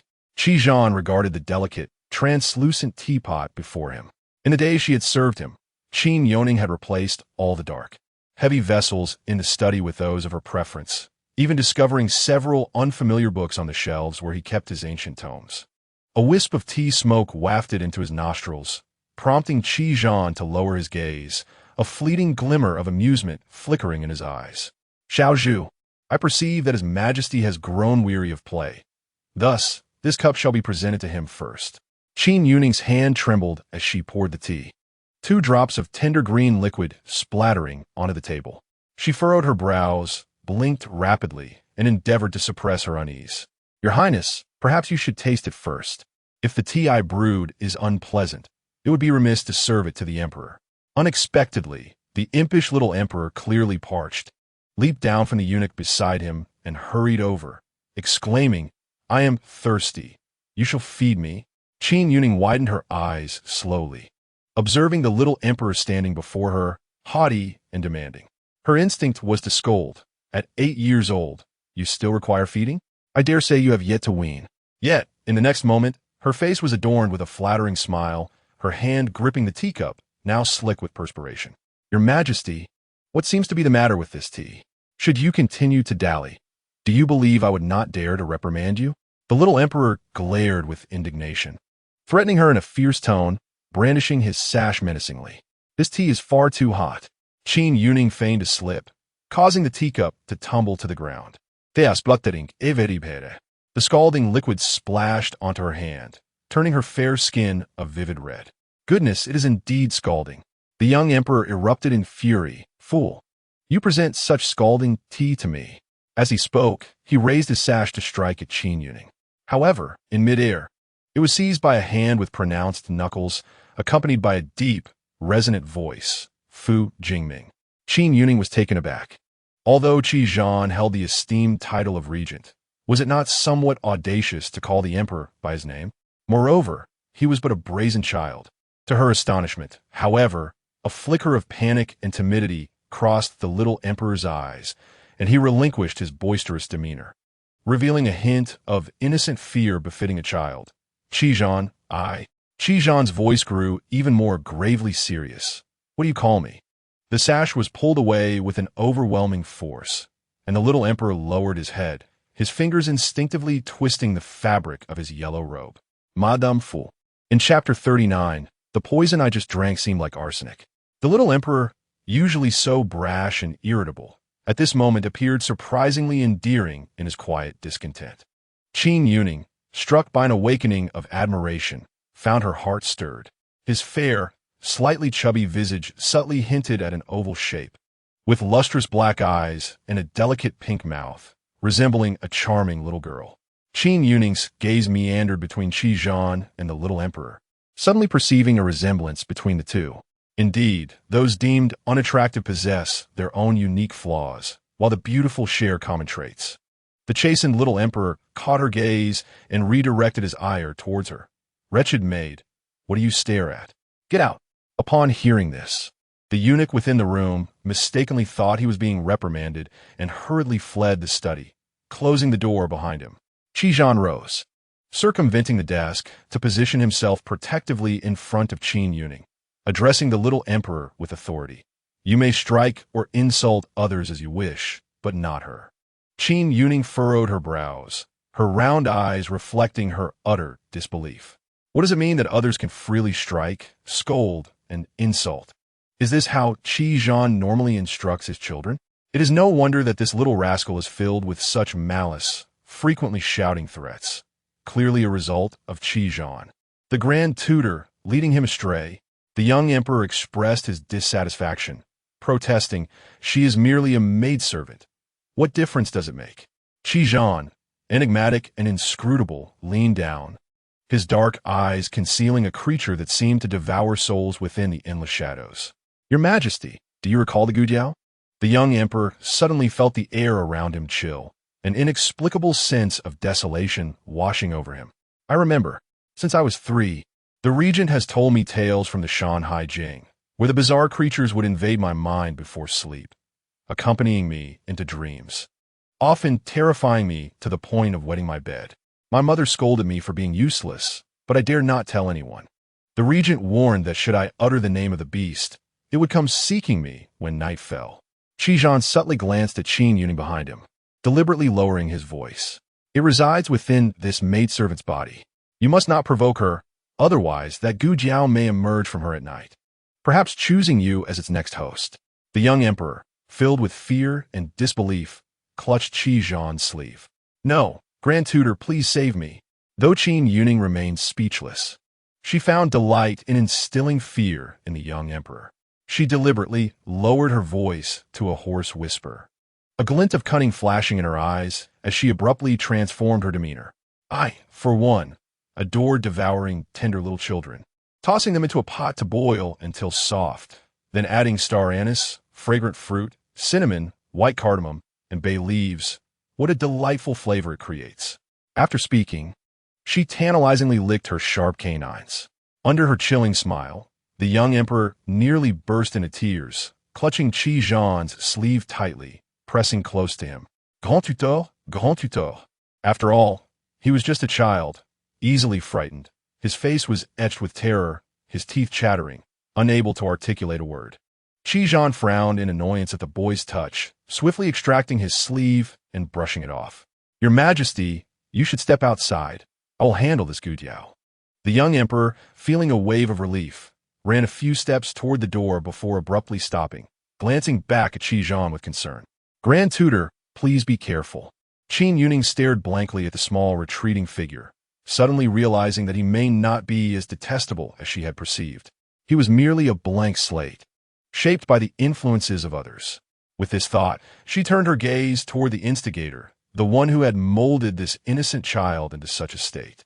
Not to mention the Empress Dowager, who indulged in male favorites. She was hardly a commendable mother. The Grand Tutor's competence in raising the young prince was indeed remarkable, opening her eyes to new perspectives. Qin Youning mockingly quipped, bending down to retrieve a fallen teacup. As she straightened up, her wrist was seized by Qi Zhan.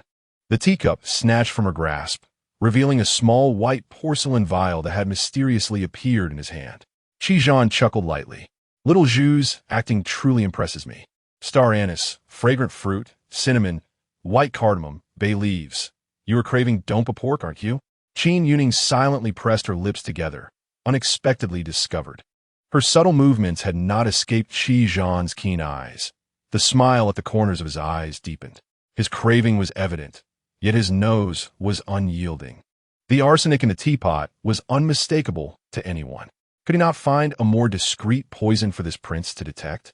What did it mean to say that it was obvious to anyone?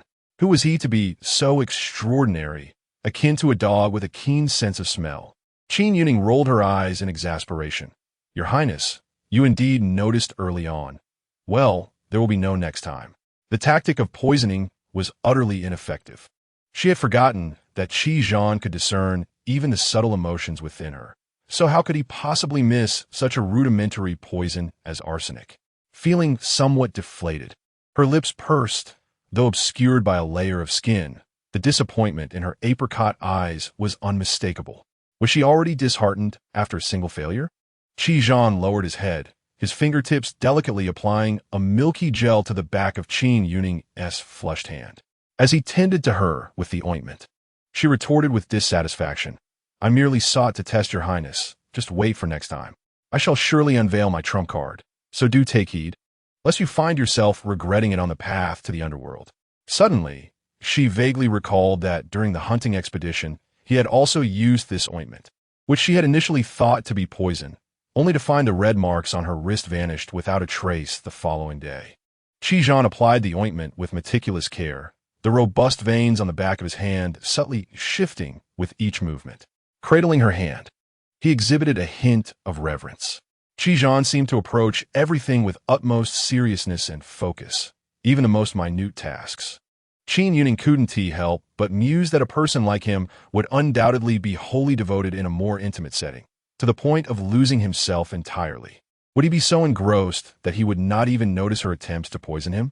Yet, presently, Qi Zhan afforded her no opportunity to overpower him. Her thoughts abruptly drifted back to the time in the medicinal bath, when her clothes had been half undone, almost leading him into her trap, allowing her to strike when he least expected it. Qin Youning suddenly found herself swallowing hard, only to be caught off guard by her own saliva. How peculiar! During the actual practice, she had felt no embarrassment or racing heart. Why did the mere recollection now feel like a drum pounding against her chest, even causing her temples to throb? Choking on her saliva, breath momentarily stolen, she covered her throat with her hand and hurriedly turned to the teapot for a cup of water, not bothering to test the temperature before gulping it down. This series of actions occurred so swiftly that Qi Zhan barely had time to react. Wait a moment, Qin Youning said. Your Highness, I believe I just drank arsenic. Qi Zhan fixed his gaze on her for 2 seconds, then retrieved a silk pouch from his robe, producing a black pill. He grasped her chin firmly and placed the pill between her teeth. Swallow it. Chapter 40. A simpleton like Qin Youning complied, swallowing the bitter pill, her small face contorting in distaste. Should you ever engage in such foolishness again, this prince will have no remedy for you. Qizhan clenched the now empty pouch and casually tossed it onto the writing desk. In this narrative, Qin Youning observed that Qizhan consistently carried a mysterious pouch, which piqued her curiosity about its contents. At last, her curiosity was satiated. It contained miraculous elixirs, and by sheer coincidence, the last one found its way into her mouth. Thank you, Your Highness, for rescuing me from the clutches of the underworld, she said with an awkward chuckle, reflecting on how close she had come to being among the regretful souls traversing the road to the Yellow Springs. With a hint of intrigue, she inquired, "Is this potion truly so potent? Can it counter any poison?" "Indeed," Qizhan replied, his voice low and measured. "Common toxins, such as arsenic, can be neutralized, yet formidable poisons only yield to alleviation." "How remarkable!" Qin Youning exclaimed, her eyes sparkling with excitement. "Might you share where one could procure such a treasure?" She mused that such a divine remedy was indispensable for a wanderer in the world. "The ghost market of Tianshu, where prices are as elusive as the wares." Qizhan slowly lowered his gaze, captivated by the brilliance of Qin Youning's star-like eyes. They were round and expressive, revealing her every thought, especially when she encountered something of great interest. A glimmer danced within her gaze, reminiscent of countless fireflies flitting about. Just as Qin Youning was about to inquire about the location of the ghost market, Qizhan cautioned her earnestly, "That is not a place for you to visit casually. A simple-minded girl, such as yourself, may not only fail to acquire the soul-reviving elixir, but might also find it difficult to escape the market's clutches." Simple-minded? She thought, realizing Qizhan perceived her in such a light. Despite her annoyance, she turned away, indignantly clutching the teapot. "Xiao Zhu, has this prince permitted your departure?" Qizhan's melodious tone bore an unmistakable hint of amusement. With irritation, Qin Youning retorted, "I shall wash the teapot and brew a more delightful tea for your highness. I take my leave." With a forceful kick, she flung open the study door, startling everyone present. Among the rows of eunuchs and palace maids, the little emperor's astonished visage stood out, as he could not help but exclaim in disbelief. He was increasingly convinced that this maid harbored some extraordinary spirit within her. For how else could she muster the audacity to brazenly burst into the regent's study? Surely, the regent was fearful of her and dared not confront her. With this thought, he hurried inside. "Tutor, are you unscathed? Fear not. The spirit within that maid has succumbed to slumber. As long as you do not provoke her, there is no cause for concern. Continue your play, your majesty. Will it be horse riding or apple shooting?" Qizhan resumed his position at the desk. The little emperor hesitated, contemplating that a day of play would be ideal. Yet, his mother had tasked him with learning to review memorials with the regent, and upon returning to the palace, he might face her scrutiny. With trepidation, he asked, "Tutor, should the empress inquire about my day, how shall I respond?" Without lifting his gaze from the memorials he had been reviewing, Qizhan replied, "Simply tell her you spent the day fatigued and longing for rest. The empress, valuing your well-being, will surely refrain from further questioning." In recent days, Fu Qiu had been incessantly preoccupying the empress, suggesting she was indulging in the pleasures of romance. On the very night when her biological daughter was sent to the Turkic lands, she would be entangled with her male favorites, leaving little thought for her son. Offspring are merely tools in her relentless pursuit of power and nobility. With this thought, Qizhan's lips curled into a cold smirk, a smile imbued with boundless disdain and mockery. A surge of hostility welled up in his gaze, intertwined with a more complex array of emotions, sending a chill down the spine as if he were desperately restraining something within. "Your Majesty, I am weak in the legs, I am afraid." "Silence. If you utter another word, I shall have you cast out immediately." From a distance, voices drifted from the study's courtyard. Qin Youning hurriedly approached, tray in hand. What mischief was that little rascal up to now? In the courtyard, the young emperor, eyes covered by a white jade band, struggled to hold a bow. Appearing unsteady, tilting his head, he endeavored to discern the location of the eunuch's voice. The small eunuch, bound to a tree, trembled violently. The apple precariously balanced atop his head. "Your Majesty!" Qin Youning exclaimed, her voice laced with irritation. Startled by the sudden sound, the young emperor flinched, and the bowstring snapped. But fortunately, his small strength was insufficient to fully draw the bow, causing the arrow to travel only a short distance before it fell to the ground in a parabolic arc. Yet the small eunuch turned pale, his trousers dampened in fright. With one hand supporting the tray, Qin Youning stepped forward to remove the white jade band from the young emperor's eyes. Her smile so gentle it seemed capable of dripping water. "Your Majesty, did you not just mention your thirst? I have specially prepared a chill drink for you." She presented a cup of crimson liquid, its vivid hue visible through the transparent glass, eliciting a shiver from the young emperor. "What is this water?" The young emperor peered at the red liquid, which was topped with white froth, his voice dropping several tones, fearful of disturbing the creature that resided within him. "Just taste it, and you shall know. I have labored extensively to procure this, nearly exhausting my arm in the process." With that, she nudged the glass forward. The young emperor stepped back in haste, his eyes fixated on the mysterious red liquid, cold sweat trickling down his brow. Puncture? What had she punctured? Surely, it cannot contain human blood? Though the young emperor was cruel, he had never personally encountered bloodshed.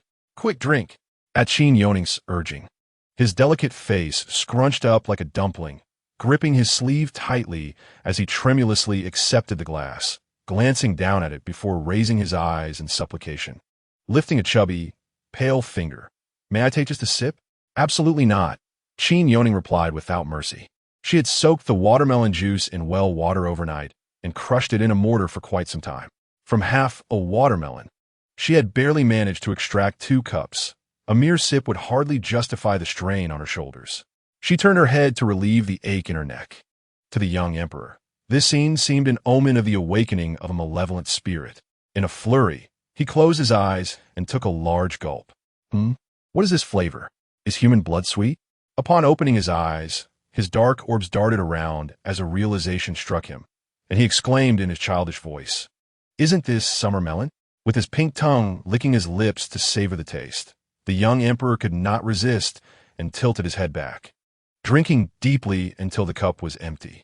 With a resounding burp, he fixated on the base of the glass for a few moments, hands cradling the empty cup as he handed it back, his cheeks flushed. "Is there more? What is going on?" At this moment, the little boy seemed rather endearing. Qin Youning almost succumbed to the urge of pinching his chubby cheeks, which looked delightfully springy. Chapter 41. Grand Tutor, do you dare to taste the flavor of human blood? His gaze shifted to another glass on the tray held by Qin Youning, similarly filled with crimson liquid. The mischievous nature of the child was awakened. "This cup must belong to the Grand Tutor, right? I shall fetch it for him." The young emperor grasped the glass, a sly grin spreading across his face, and scampered toward the study. He wished to leap, yet feared spilling the liquid in his hands, so he ran with bent knees, his posture somewhat comical. The innocent, high-pitched voice of the child echoed from the study. "Grand Tutor, do you dare to taste the flavor of human blood?" I drank a cup with no hesitation. Not even a furrow on my brow. Do you dare? Qizhan lazily tilted his wrist, shifting the memorial slightly to reveal a glimpse of his brow and eyes. Casting a glance at the glass, his tone nonchalant. "Where did this come from?"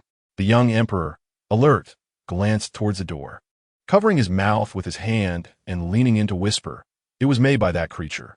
At these words, Qizhan set down the memorial in his hand, examining the glass with newfound seriousness, the deep pink liquid inside shimmering with brilliance.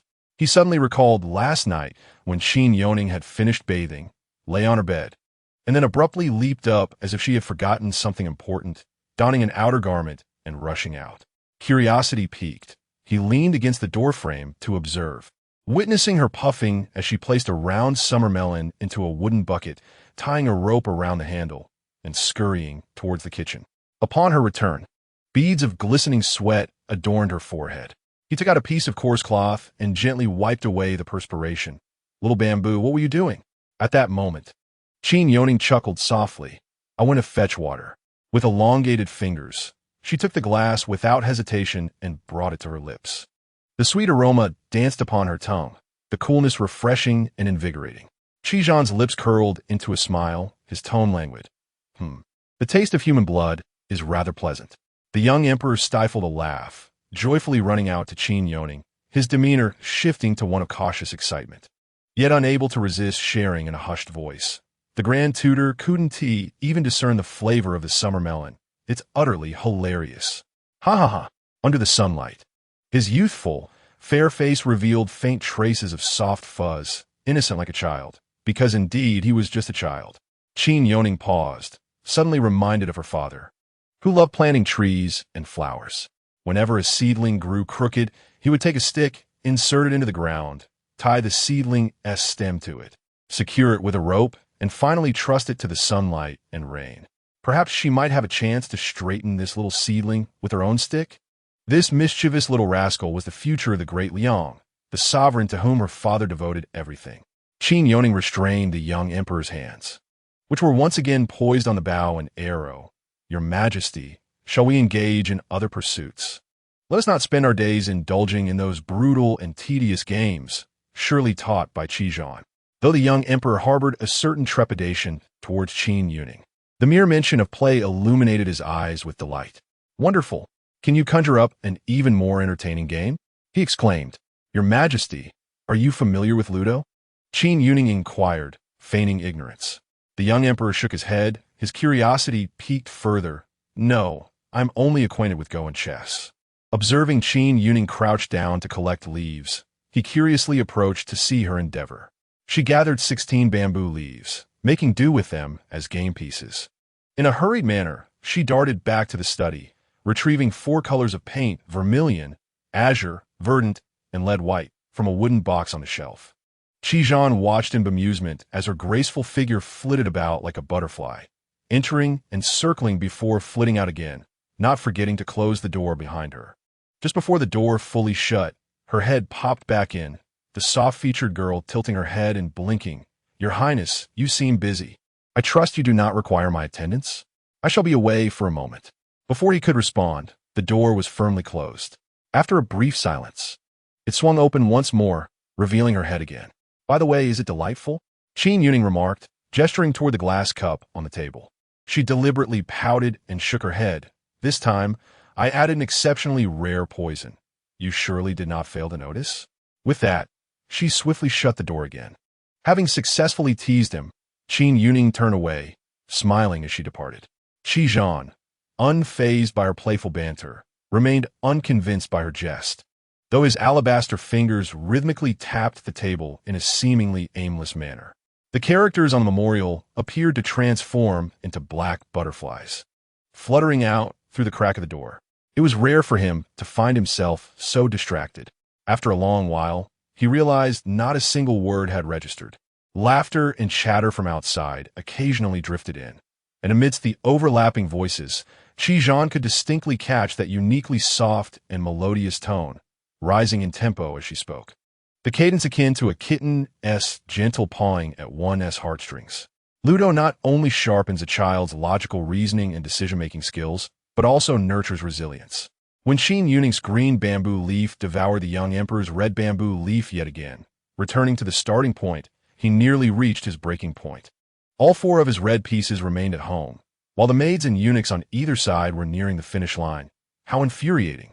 Yet, faced with the enchanting opponent, his anger remained unvoiced, leaving him feeling somewhat aggrieved. Qin Youning cast a discreet glance at his reddened eyes, noticing even his dice-rolling hand trembled with tension. She resolved to employ an encouraging approach. No worries, Your Majesty. Starting late may not be without its advantages. I truly believe you are remarkable.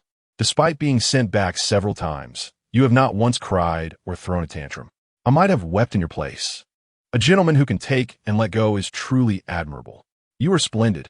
She raised her thumb in approval. The young emperor, momentarily taken aback, looked up in astonishment at her thumb, realizing she was praising him as a gentleman. Throughout his life, few had ever offered him such commendation. In the presence of his mother, he often heard nothing but meaningless words. From his sister, he received only the dismissive refrain of "Do not bother me." He received much counsel from the Grand Tutor, who would praise him during his moments of ruthlessness, Yet such commendation felt to him more like mockery than genuine admiration. The young emperor clenched his fists, inhaled deeply, and resolutely stifled the tears that threatened to spill from his eyes. Naturally, he would not weep. After all, the triviality of victory and defeat is a commonplace in warfare. Even in defeat, he would not shed tears. The deep black of his eyes glimmered with a fierce light, and his stubborn demeanor possessed a hint of juvenile masculinity. This expression left the circle of eunuchs and palace maids astonished. Was this truly the tempestuous young emperor they had come to know? In times past, the very notion of losing was utterly unacceptable in any of his games. Those who dared to triumph over him faced punishment, ranging from a light beating to being cast into the mad dog's den. Just moments ago, the two attendants brought forth, initially prepared to face certain death in their game, found themselves gradually drawn in by the youthful exuberance of the young emperor, who showed no signs of anger today. With the regent's maidservant nearby to enliven the atmosphere, they unknowingly approached victory. Ultimately, only the bamboo leaves belonging to Qin Youning and the young emperor remained on the board. Though he professed indifference, a shadow dimmed his gaze when Qin Youning cast a die. Yet, she refrained from moving the single leaf that would secure her victory, instead opting for another. With a smile that radiated warmth, she encouraged him, saying, "Your Majesty, let us play a little longer." Unlike his usual sycophants who feigned deference, she showed no mercy in her strategy, yet her current demeanor seemed to uplift him. In that moment, he suddenly felt less fearful of losing. More than the outcome, he cherished the experience itself, relishing the sensation of having someone genuinely rooting for him. As he observed Qin Youning's leaves silently accompanying him on the board, a long-buried warmth surged within his long, lonely heart. He took the last of her bamboo leaves and placed it in the final square, his youthful voice feigning indignation as he declared, "All right, I concede this victory to you." After a brief pause, he leaned closer, lifting his chin with pride. "See, I did not cry." Oomph. His bright eyes sparkled with a stubborn yet endearing arrogance. Qin Youning was momentarily taken aback. The young emperor's pride was utterly charming.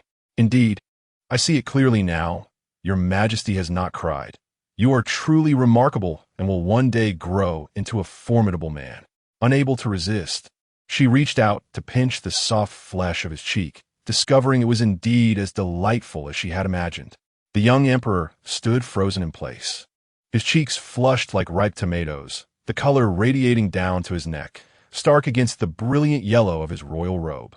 In his memory, aside from the wet nurse who had perished when he was 4, no one had ever dared to pinch his cheeks.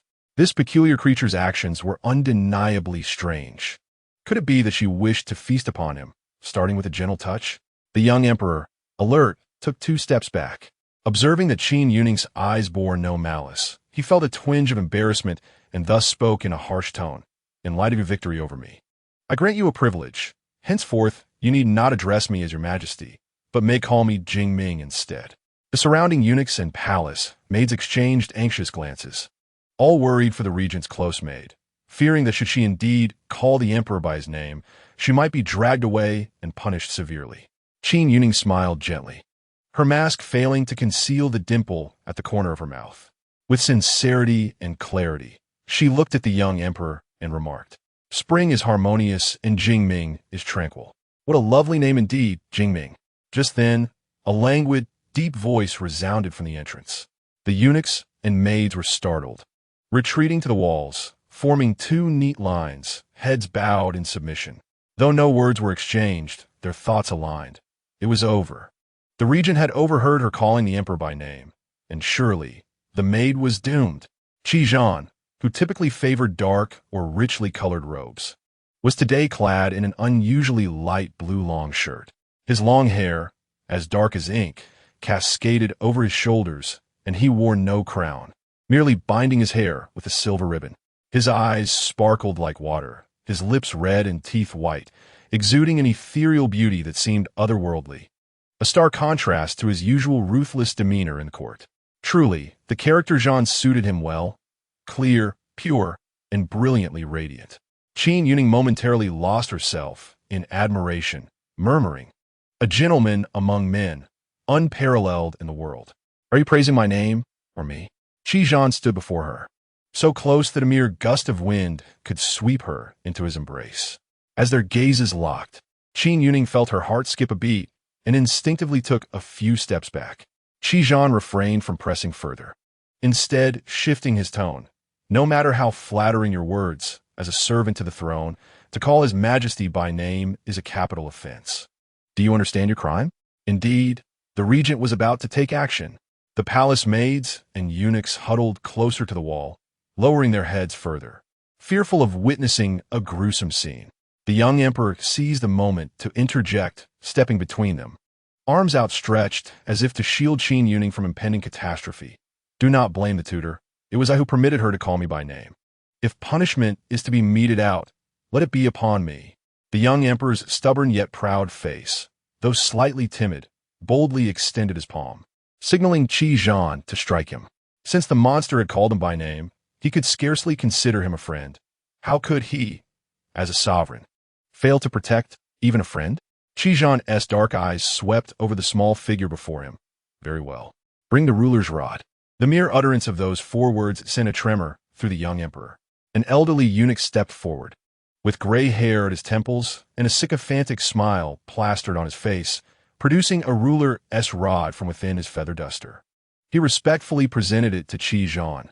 Your Highness, the regent, here it is. Qin Youning found the situation utterly unbelievable. The personal eunuch had a rod on hand meant for disciplining the emperor. Looking down, she noticed the young emperor's pale palms marred with bruises and scars, a testament to past punishments that were clearly not the result of a single incident. Qin Youning suddenly realized why the young emperor always clenched his fists. Whether drawing a bow or playing chess, his chubby hands were often tightly closed.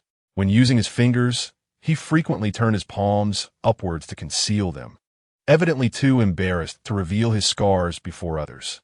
A pang of sorrow washed over her heart, and she stepped forward to cradle the young emperor's 2 plump hands in her embrace, gazing intently at Qi Zhan.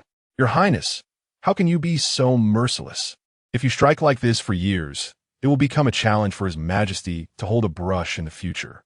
The young emperor widened his eyes in astonishment, staring blankly at his small hands enveloped by a pair of delicate, jade-like fingers. Warmth surged through his palms and into his eyes, causing them to feel unexpectedly warm. Xiao Zhu, step aside. Qi Zhan spoke coldly, his voice harboring a tone of undeniable authority. I will not, Qin Youning insisted stubbornly, resolutely standing her ground against Qi Zhan for the first time, since she had resolved to be the supporting stake for the small seedling. How could she retreat at such a critical moment? Her fearless demeanor provoked a series of curious glances from the elderly eunuch standing nearby. Qi Zhan fixed his gaze upon her, his fingers gliding over the smooth surface of the ruler, a chilling malice gradually accumulating in his eyes. In the next moment, the ruler was raised, slicing through the air with a palpable aura of menace. Qin Youning instinctively hugged the young emperor tightly and shut her eyes in terror. She felt a sudden warmth on her cheek, accompanied by the faint sound of splattering liquid. The anticipated pain did not descend upon her. However, the air was instantly saturated with a heavy scent of blood. As she slowly opened her eyes, she beheld the elderly eunuch with eyes wide open, blood gushing from his neck, shock written across his features. He could not even emit a groan before collapsing into a pool of blood. The ruler was carelessly tossed onto his lifeless body by Qi Zhan. Qin Youning stared in disbelief, noting the splatters of blood on his pale blue robe, resembling dark ink that could not be washed away. The ethereal quality he previously exuded vanished without a trace, his initially cold demeanor transforming into a sinister and malevolent presence. If anyone dares to speak a word of today's events, they shall meet the same fate as him, Qi Zhan proclaimed, his gaze still icy with lethal intent. The palace maids and eunuchs huddled at the wall's base had long since weakened in the knees, repeatedly prostrating themselves. We shall never speak of this. Please spare us. Regent Wang. Qi Zhan glanced at the bloodstains on the human skin mask, his brow furrowing slightly. Xiao Zhu, follow me back inside. When Qin Youning held the young emperor's hand to accompany him, his frown deepened, his somber gaze landing on the young emperor's small face pressed closely against her waist. Your Majesty, Xiao Zhu must enter the room to assist me in changing clothes. I kindly ask you to wait outside for a moment. Chapter 43. Relentlessly slaying the Empress Dowager's assassin. Upon hearing this, the young emperor cast a worried glance at Qi Zhan, reluctantly releasing the rare warmth he had found. Tutor, I command you, do not lay a hand on her. As he uttered the final words, his tender voice weakened considerably. After all, even his mother had harbored a sense of reverence for the regent. Where did he find the courage to issue such a command? Just moments ago, the regent had coldly executed the eunuch sent by his mother to watch over him. Qin Youning gently caressed his face, reassuring him, "Do not worry. I shall return shortly to entertain your majesty, for there are many delightful games unknown to you." The softness of his skin was addictively pleasant. Yet in the next moment, her wrist was seized by a hand with prominent knuckles, exuding an overwhelming dominance. He entwined his fingers with hers, gripping her tightly. Qin Youning was pulled by Qi Zhan into the palace.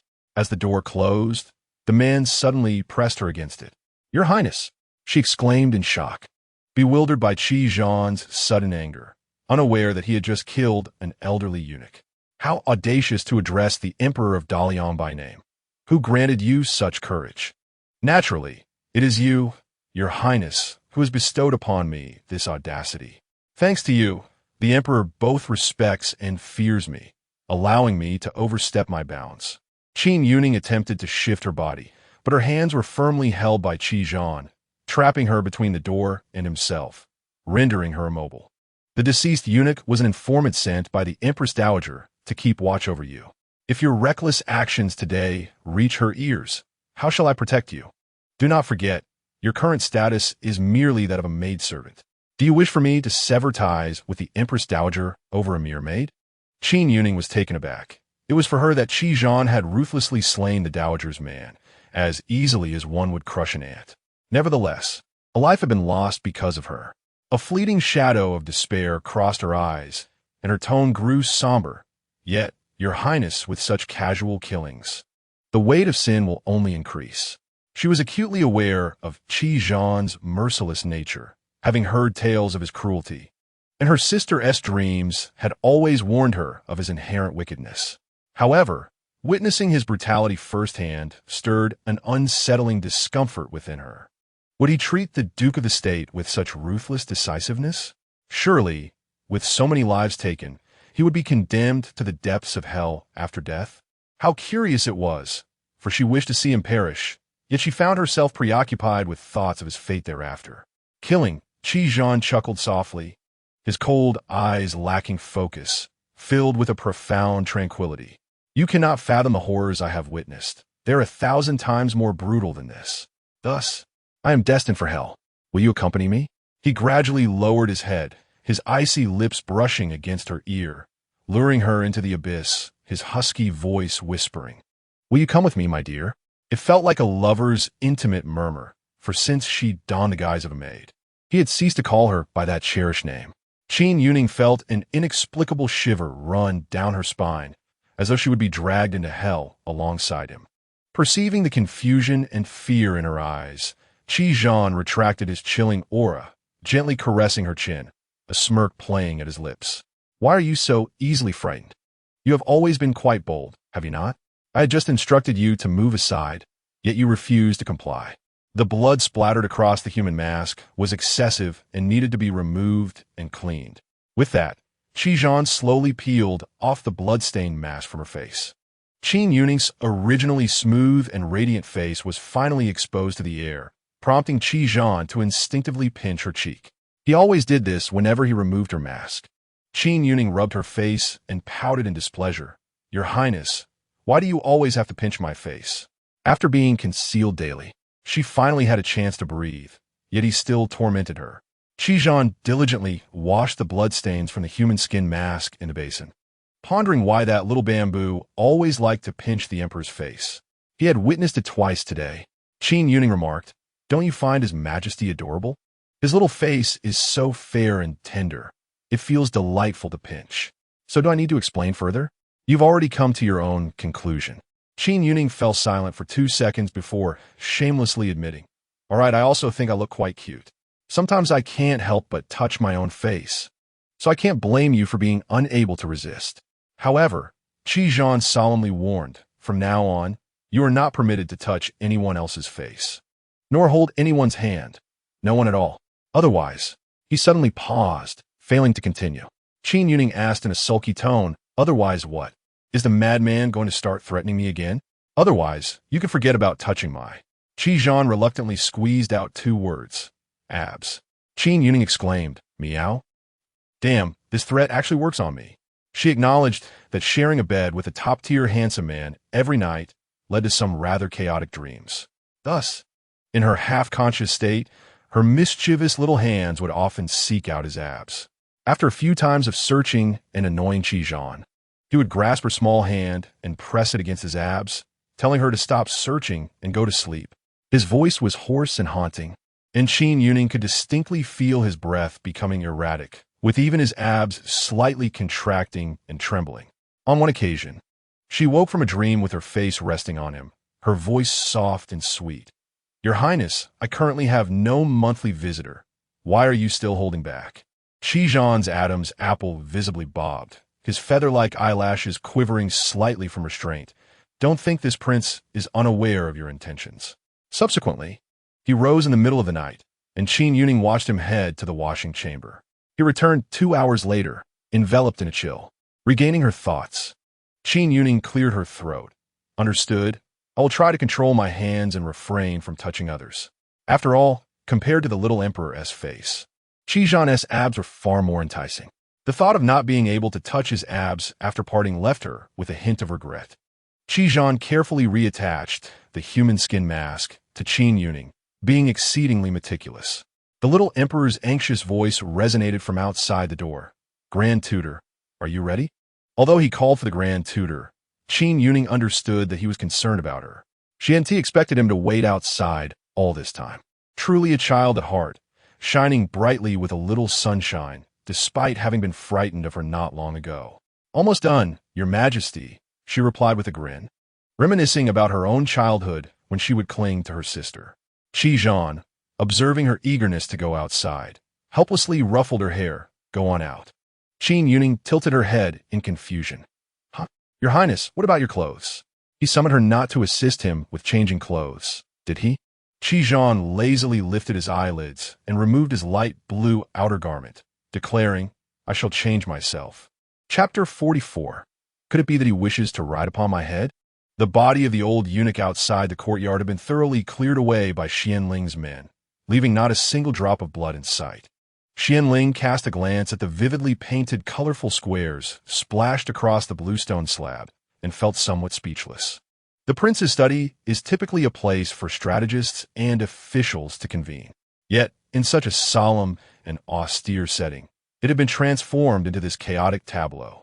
He suddenly realized that the prince had been increasingly indulgent towards this close maid, even surpassing the former princess's pampering.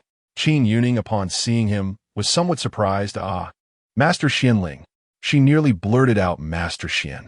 Nowadays, Xianling only appeared when summoned by Qi Zhan, making his presence a rare occurrence. Unlike before when he would visit her every morning for martial training. However, Xianling merely cast her a faint glance and nodded before turning to leave. This was already his utmost courtesy. For reasons unknown, the thought that this maid now enjoyed what rightfully belonged to the princess stirred an inexplicable ire within him.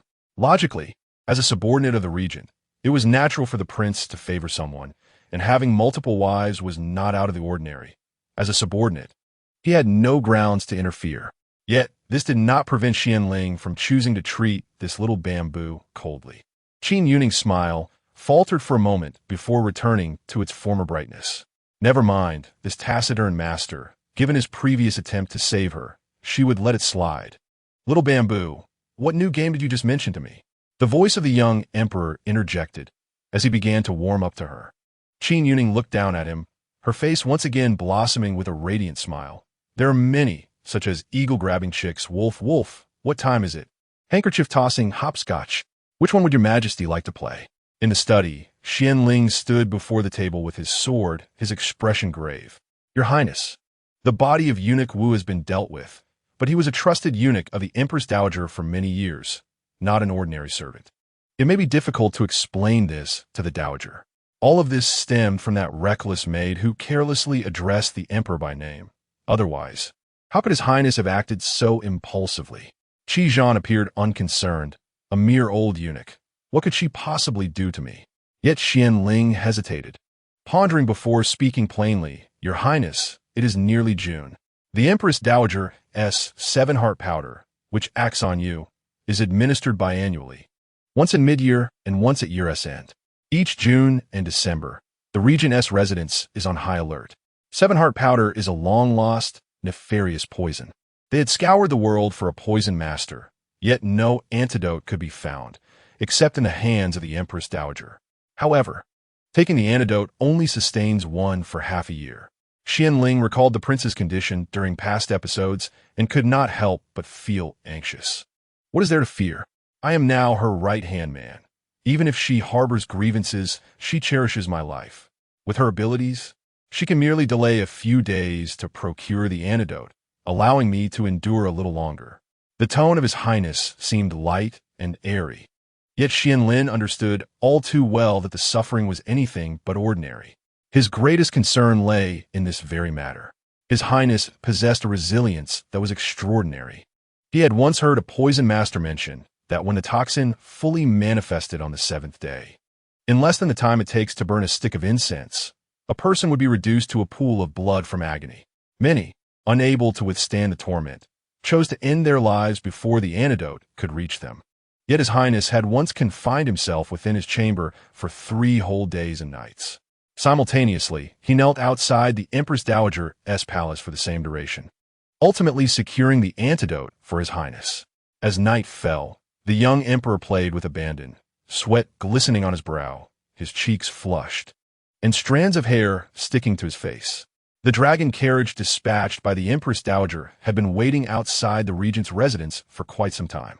However, the young emperor was reluctant to depart. He had never experienced such unbridled joy as he had today. These games were a far cry from the cruel tricks taught by the Grand Tutor.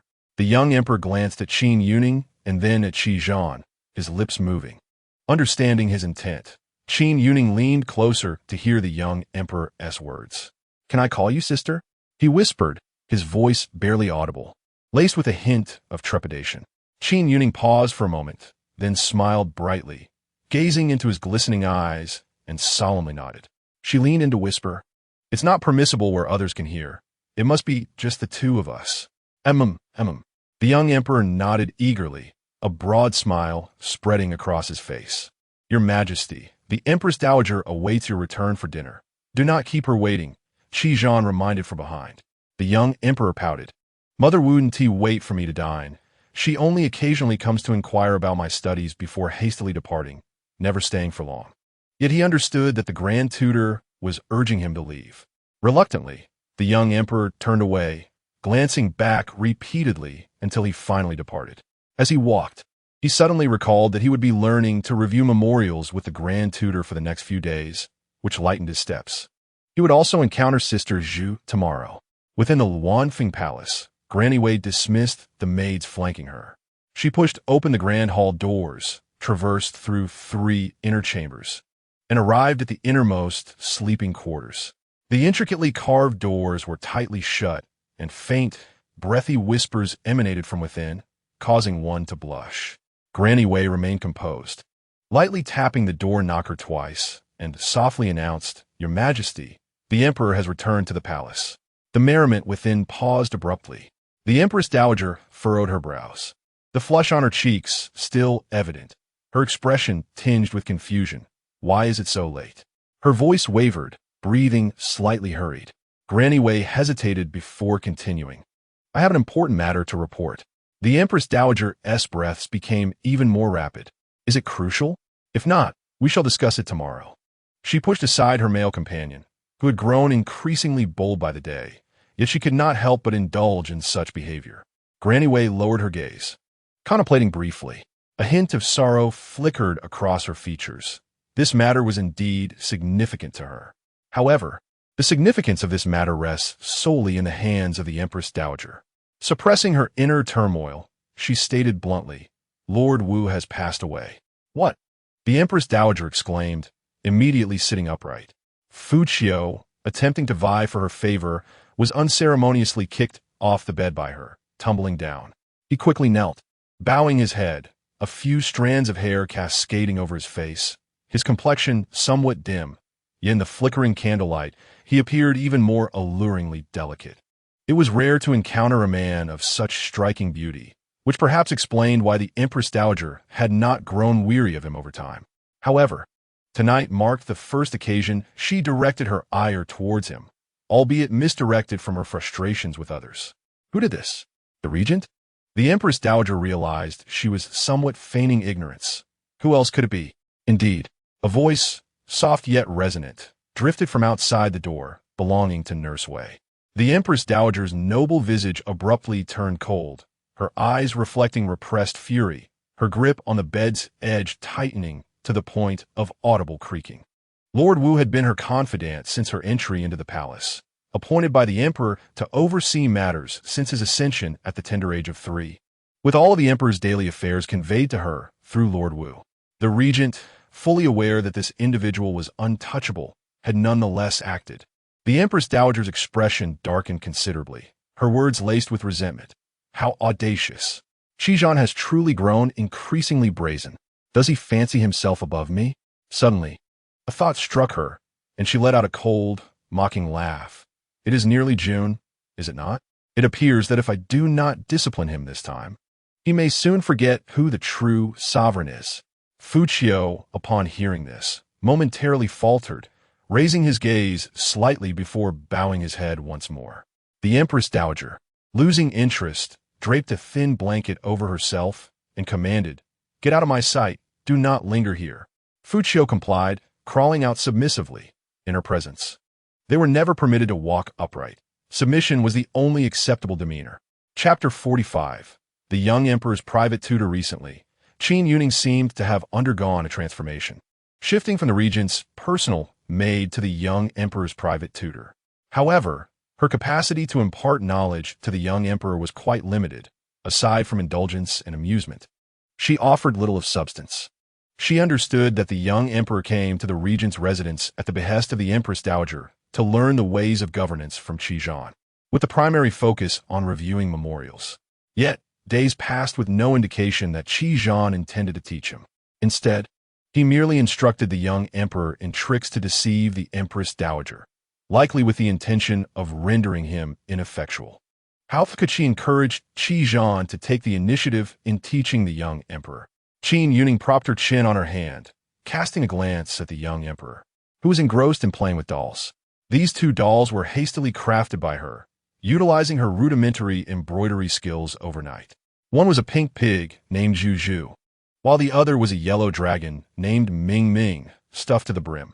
Although they appeared somewhat unsightly, the young emperor adored them. Eureka! Qin Youning snapped her fingers. Jingming, let us go observe His Highness as he reviews the memorials. The young emperor had dismissed all palace attendants to the front courtyard, and most of the time, it was just the 2 of them, privately addressing each other as per their agreed-upon terms. The young emperor hesitated, saying, however, "It seems that the Grand Tutor is reluctant to allow me to review the memorials, perhaps thinking me too foolish." Though still a child, he was perceptive enough to notice certain subtleties. Qin Youning sighed gently, offering encouragement. "I have a plan. Let's try it my way." Yes, I will listen to you, sister." The study door creaked open slightly, yet no one entered. Qizhan paused his writing, as from his seated position. The entrance was partially obscured by a vase of blue and white porcelain atop a cabinet. Qin Youning and the young emperor, crouching low, stealthily slipped inside. In truth, the daylight streaming through the doorway had already cast 2 shadows, a large and a small, upon the white wall beside them. Leaning against the back of his chair, Qizhan lifted his gaze, briefly glancing at the shadows on the wall before returning his attention to the desk before him. From the corner of the table, 2 rather unsightly little dolls slowly emerged, as if performing a shadow play, bouncing and prancing around the edge of the desk with great seriousness. The little pig spoke first. "Mingming, did you see? There sits a remarkably handsome gentleman before us." "I see him," replied the little dragon. "I wonder what he is so engrossed in reading." "I am curious, but I do not know if you will let me see," the little dragon replied. "Oh, do not worry. This gentleman appears kind-hearted and warm. I shall ask him for you." Just as the little pig finished speaking, it joyfully bounced over to Qi Zhan, saying, "Esteemed sir, I have a friend named Ming who wishes to know what you are reading. He also wants to learn something. Might you grant him this opportunity?" Qin Youning, crouched by the table's edge, felt her arms growing weary, yet awaited Qi Zhan's response. Just as she thought her ploy had failed and prepared to retreat with her doll, the little pig was suddenly snatched from her grasp. Rising, she saw her pink pig doll had been placed beside the brush holder, adjusted so that its face was directed towards the open memorials. Qi Zhan cast a glance at the pig doll, as if addressing it, his tone neither warm nor cold. "This prince grants you but one chance.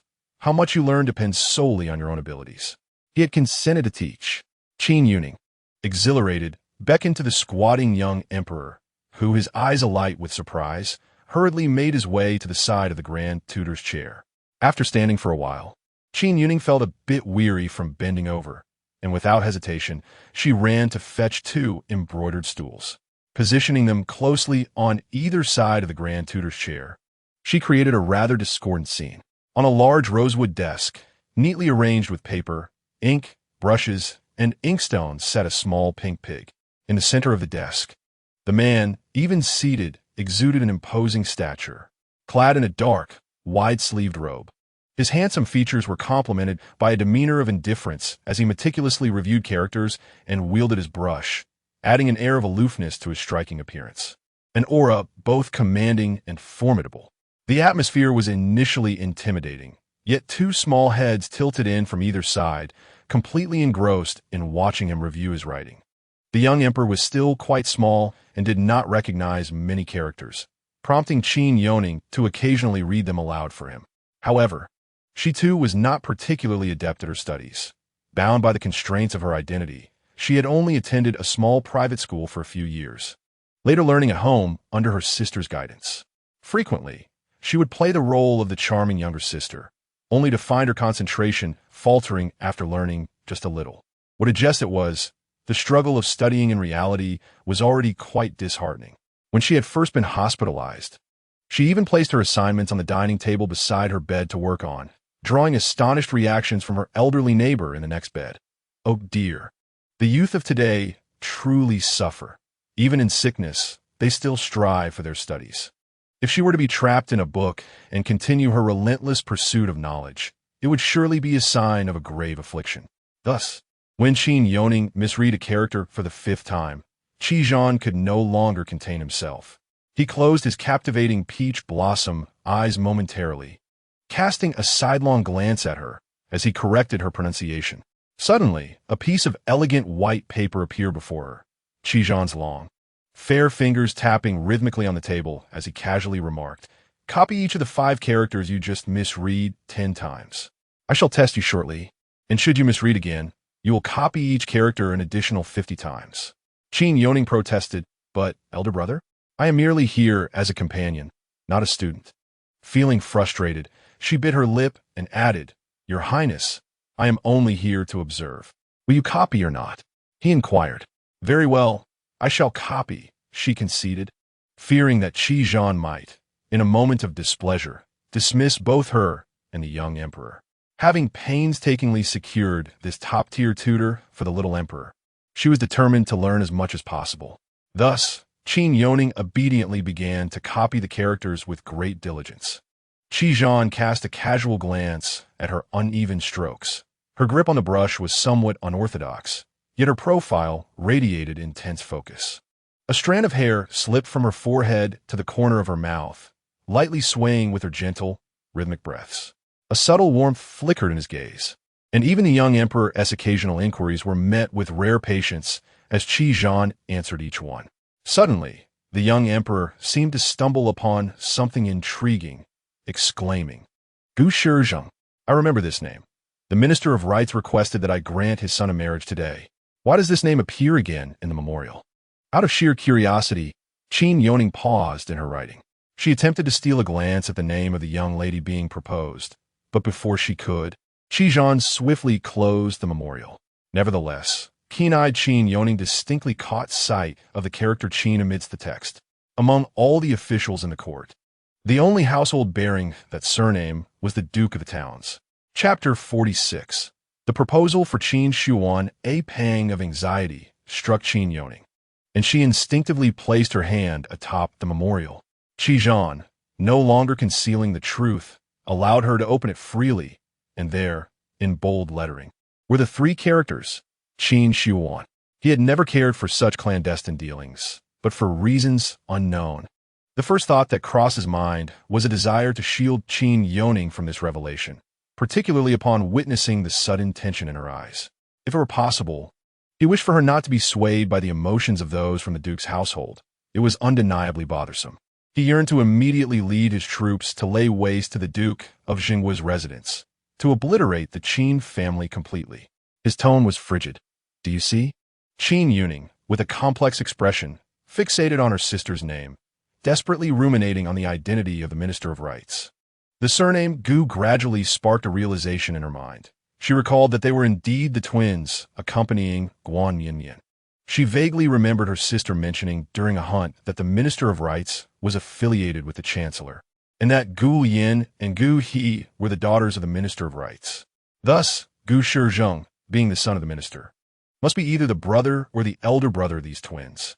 The twins, who had always looked down upon her sister, as her sister had pointed out, belonged to a faction that utterly disdained their father's moderate stance. Why then would they seek to marry her sister? Without yet understanding Gu Shizheng's character, Qin Youning felt a growing sense of aversion. In her view, General Qin would surely not consent. She concluded without hesitation, as a mere maid to Qi Zhan, she could only refer to her father as General Qin. However, the delicate fingers gripping the brush turned pale under the strain, betraying her anxiety and concern. She sensed that this proposal was merely a means to use her sister as a tool. Perhaps the other party coveted the military power held by her father.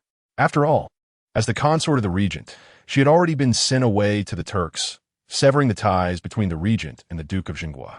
If someone were to marry her sister at this juncture, it would equate to drawing the Duke into their fold. Did it matter whether General Qin agreed or not? Suddenly, Qin Youning lifted her gaze, meeting Qi Zhan's profound eyes. Indeed, her own marriage to Qi Zhan was born of necessity. Could it be that her sister too would be ensnared into an unwanted union? Observing Qi Zhan's expression, it was evident he knew something but chose to withhold it from her.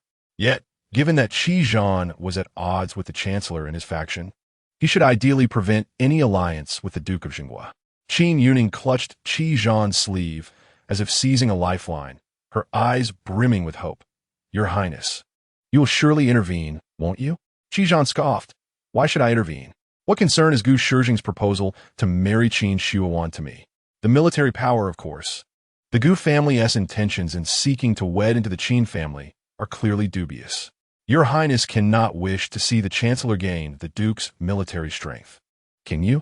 His gaze fell upon her slightly trembling hands, the exquisite fabric of his sleeve crumpled in her grip, resembling a black iris in distress.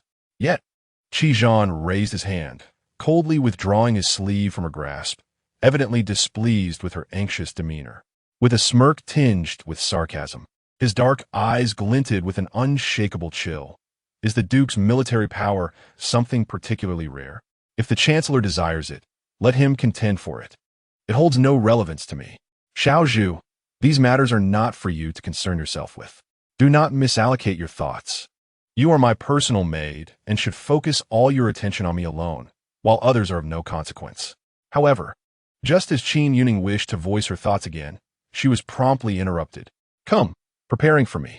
Qi Zhan was reluctant to continue the conversation, his expression dark and foreboding, as if the mere utterance of another word by Qin Youning could provoke him to commit a violent act in an attempt to alleviate his pent-up anger.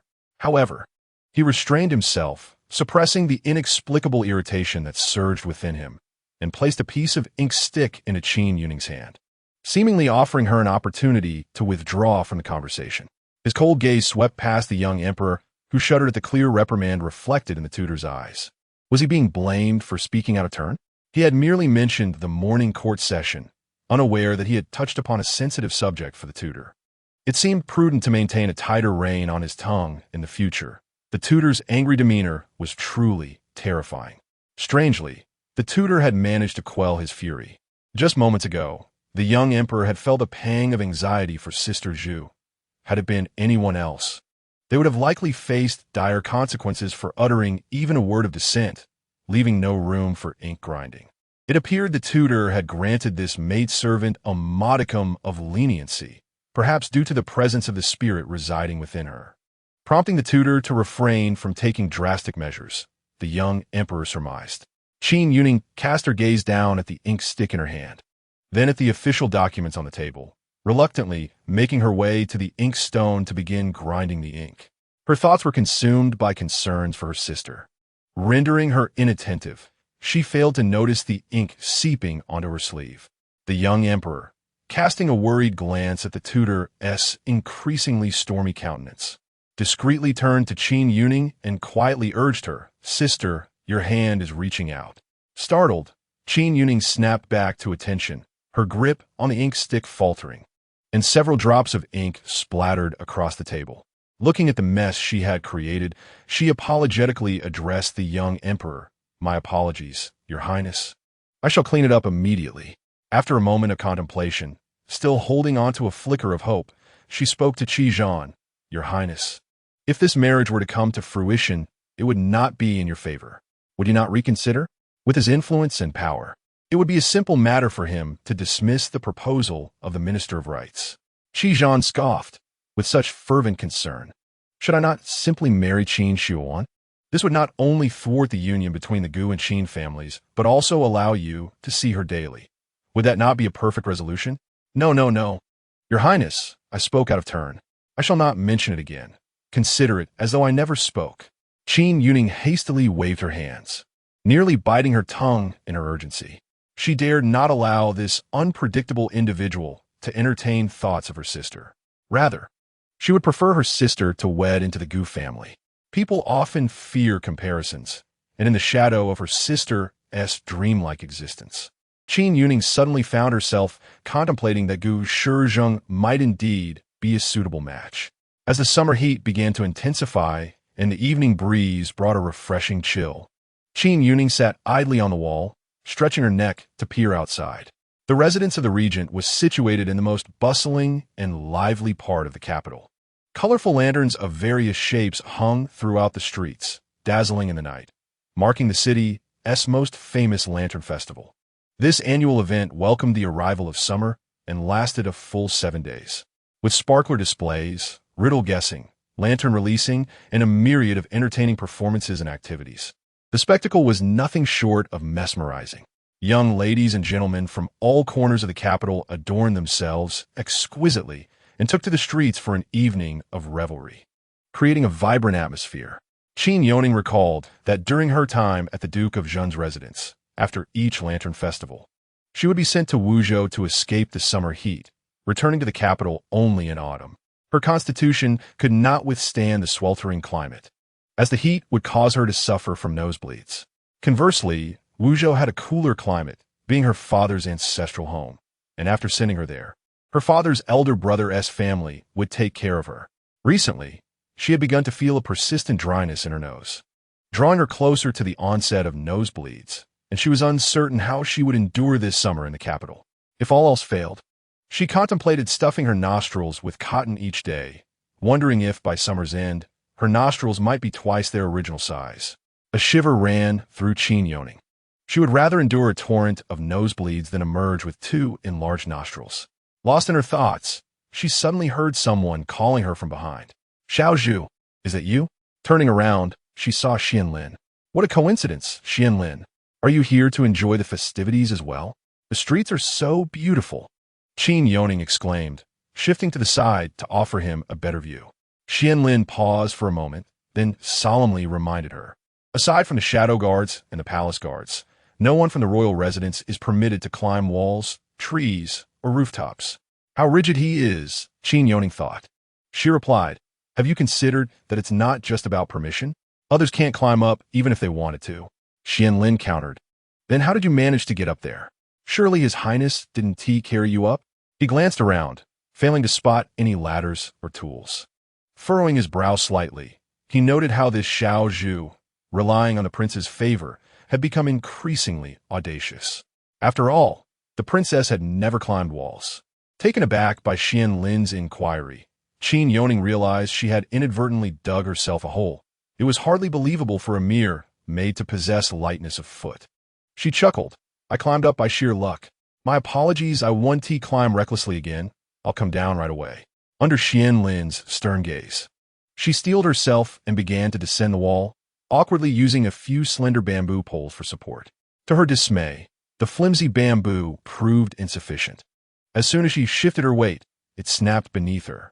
Before she could utter a scream, Qian Lin, quick as lightning, lunged forward and grasped her arm, using his own agility to gently lower her to the ground. However, as soon as her feet touched the earth, he released her abruptly. How rude, he stated expressionlessly, though a flicker of surprise danced in his eyes. No worries, thank you, Qian Lin. Qin Youning waved her hand dismissively. Qian Lin remained as stoic as ever, though his heart was warm. Yet, he did not respond, instead staring at the hand that had just caught her, suspended in the air, lingering before letting it fall.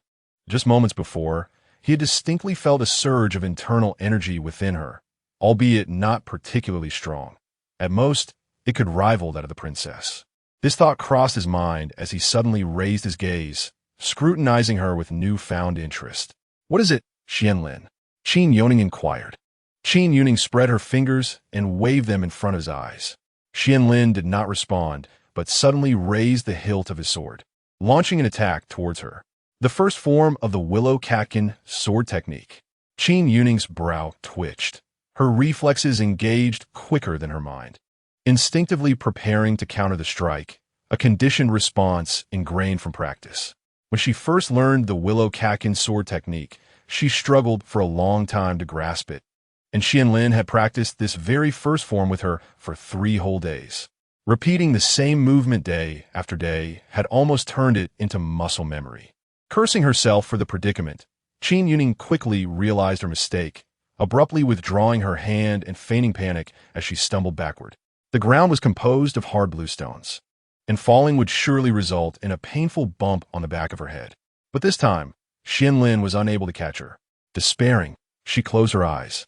Yet, instead of hitting the ground, she fell into a fragrant embrace that carried a cool, slightly damp sensation.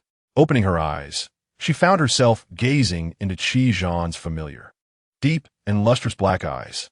His inky hair was still dripping wet, dampening the moon-white robe he wore. It was evident he had hastily donned this garment. One of the ties was undone, and the neckline revealed the smooth curve of his collarbone, with droplets of water cascading down along the enticing line. Qian Lin, what are you doing? Qi Zhan inquired, his voice devoid of any emotion. Qian Lin immediately knelt on one knee, cupping his fist in salute. Your Highness. I was merely, he faltered momentarily. Oh, he was only attempting to brush off the dust from my clothing. It was my own lack of balance. Ha ha ha. Qin Youning quickly interjected, her smile somewhat strained, hoping Qian Lin had not perceived anything amiss. Qian Lin merely lowered his head, tightening his grip on the sword hilt discreetly. Indeed, Your Highness. Qi Zhan did not press further, a flicker of warning crossing his gaze. Qian Lin, you have served me for many years. You should know who may act and who may not without needing my instruction. Qian Lin nodded. Your Highness, I acknowledge my mistake. You may withdraw. Yes. The damp strands of hair turned icy under the evening breeze. Qin Youning immediately adopted a professional demeanor. Your Highness, allow me to assist you in drying your hair. Qi Zhan glanced at her smiling face, then looked up at the bright, luminous night sky, illuminated by the light beyond the walls. Normally, by the time he bathed, Qin Youning would already be asleep. The washing chamber was adjacent to the sleeping quarters, and thus he would intentionally lower his voice, opting not to summon servants, to avoid disturbing the slumbering occupants nearby. In the tranquility, he noticed every subtle sound while bathing. When she fell from the wall, he saw Qian Lin step forward to rescue her, which is why he refrained from intervening. Qi Zhan opened her delicate palm, brushing away the dust and debris that had settled there. It had already been 3 days since the night of the Lantern Festival. She had perched on the wall outside his quarters, returning for 3 consecutive nights. Whenever he returned to his room, she would feign sleep beneath the covers, believing he had noticed nothing. Did she truly wish to partake in this spectacle? Qi Zhan's deep voice carried a hint of barely perceptible exasperation and affection. Qin Youning cooperated with Qi Zhan as he brushed the dust from her hand, occasionally pouting and blowing softly to disperse the remaining particles. Upon hearing Qi Zhan's inquiry, she momentarily found herself at a loss. What commotion was this? The Lantern Festival. Did she truly wish to attend? Tomorrow evening, this prince would have time and could escort her for a stroll. Of course, she wanted to go. Every year, she emerged victorious at the festival, with vendors at the ring toss stalls practically turning away upon seeing her. Qin Youning suddenly lifted her head, her face brimming with disbelief. Your Highness, are you saying I may leave the residence? That I can attend the Lantern Festival? Just a few days prior, the young emperor had invited her to join him for the festival, but Qi Zhan had resolutely declined at that time, leaving no glimmer of hope for her despite her earnest pleas. Consequently, Qin Youning had often vented her frustrations about Qi Zhan to the young emperor, who could comprehend her plight. In the vast royal residence, the young emperor had become her sole confidant, even though each time the young emperor appeared utterly astonished, desperately wishing to cover her mouth, frequently glancing around in fear of being overheard. Qi Zhan gazed into her bright, expressive eyes, filled with anticipation and excitement. He nodded, stipulating that she must not wander about but remain by his side, as the Lantern Festival would be crowded and chaotic. The remainder of his words abruptly ceased, swallowed by his silence, as Qin Youning suddenly leaped into his embrace, her soft face nestled against his neck, enveloped in her unique sweet fragrance. Thank you, Your Highness. Her voice rose in pitch, betraying her uncontainable joy. Qin Youning resolved to postpone her plan to eliminate Qi Zhan for a day. I shall go prepare and decide what to wear tomorrow. As her words fell, she lifted her skirts and gracefully dashed into the room. The fleeting warmth left Qi Zhan momentarily stunned, his lips pressed together, the image of the girl who once leaped into his arms overlapping in his mind, this embrace evoking a surreal sensation that momentarily left him dizzy. Chapter 48. Let her enjoy herself as the personal maid of the regent. Qin Youning's attire was more refined than that of ordinary maids. However exquisite it was, it could never rival the dresses she wore in her days as a noble lady. She reluctantly chose a water blue gown and made a simple effort to adorn herself, eagerly awaiting twilight from dawn. Qin Youning had envisioned a delightful evening filled with wandering the streets, indulging in snacks and merriment. Yet, she was taken aback to discover that Qi Zhan's notion of attending the Lantern Festival entailed sitting in a palanquin, merely passing through the bustling crowd without any sense of participation. Her hands were clasped atop the window ledge, her chin resting upon them as she gazed longingly through the palanquin's window, fixated on a distant ring-toss stall. She appeared pitiable, like a cat yearning for fish. Qi Zhan lazily lifted his eyelids. Go on, you have a short while to enjoy yourself. This prince shall wait for you in the palanquin. As he spoke, he tossed a heavy pouch of coins into Qin Youning's arms. The girl, who had been despondent just moments before, instantly lit up with a smile. If she were indeed a cat, her tail would be joyfully swaying high in the air at that moment. Your Highness, I will definitely bring you back a treasure, Qin Youning exclaimed, clutching the pouch of coins and eagerly leaping from the palanquin. She was aware that today, Qi Zhan had departed from the mansion accompanied by 4 shadow guards.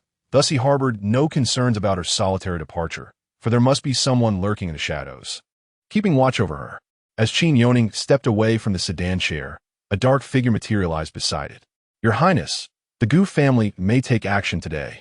To evade the bustling crowd, the bearers had halted the sedan at a secluded corner of the busy marketplace, creating a stark contrast between the shadow-covered sedan and the distant clamoring throng. No one seemed to notice the unfolding scene. A low, cold chuckle escaped Qi Zhan's throat. So, Qin Yuan has ventured out today?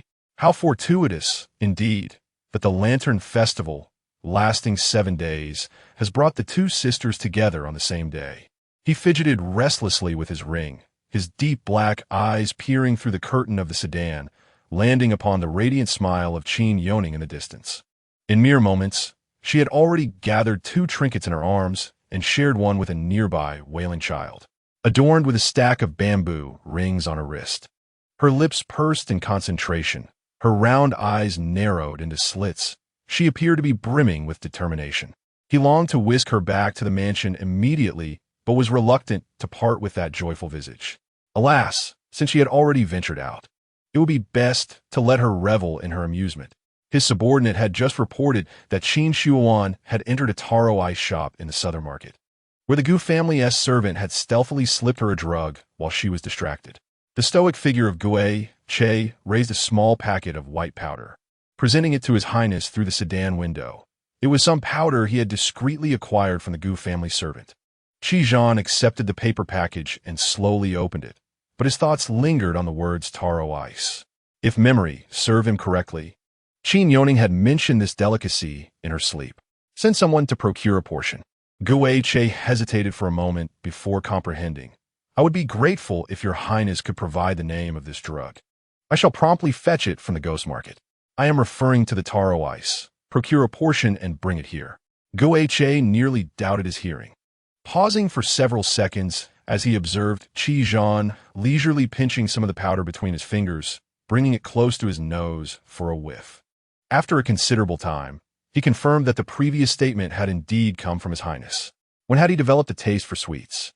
His gaze followed Qi Zhan's line of sight to the lively figure in the distance.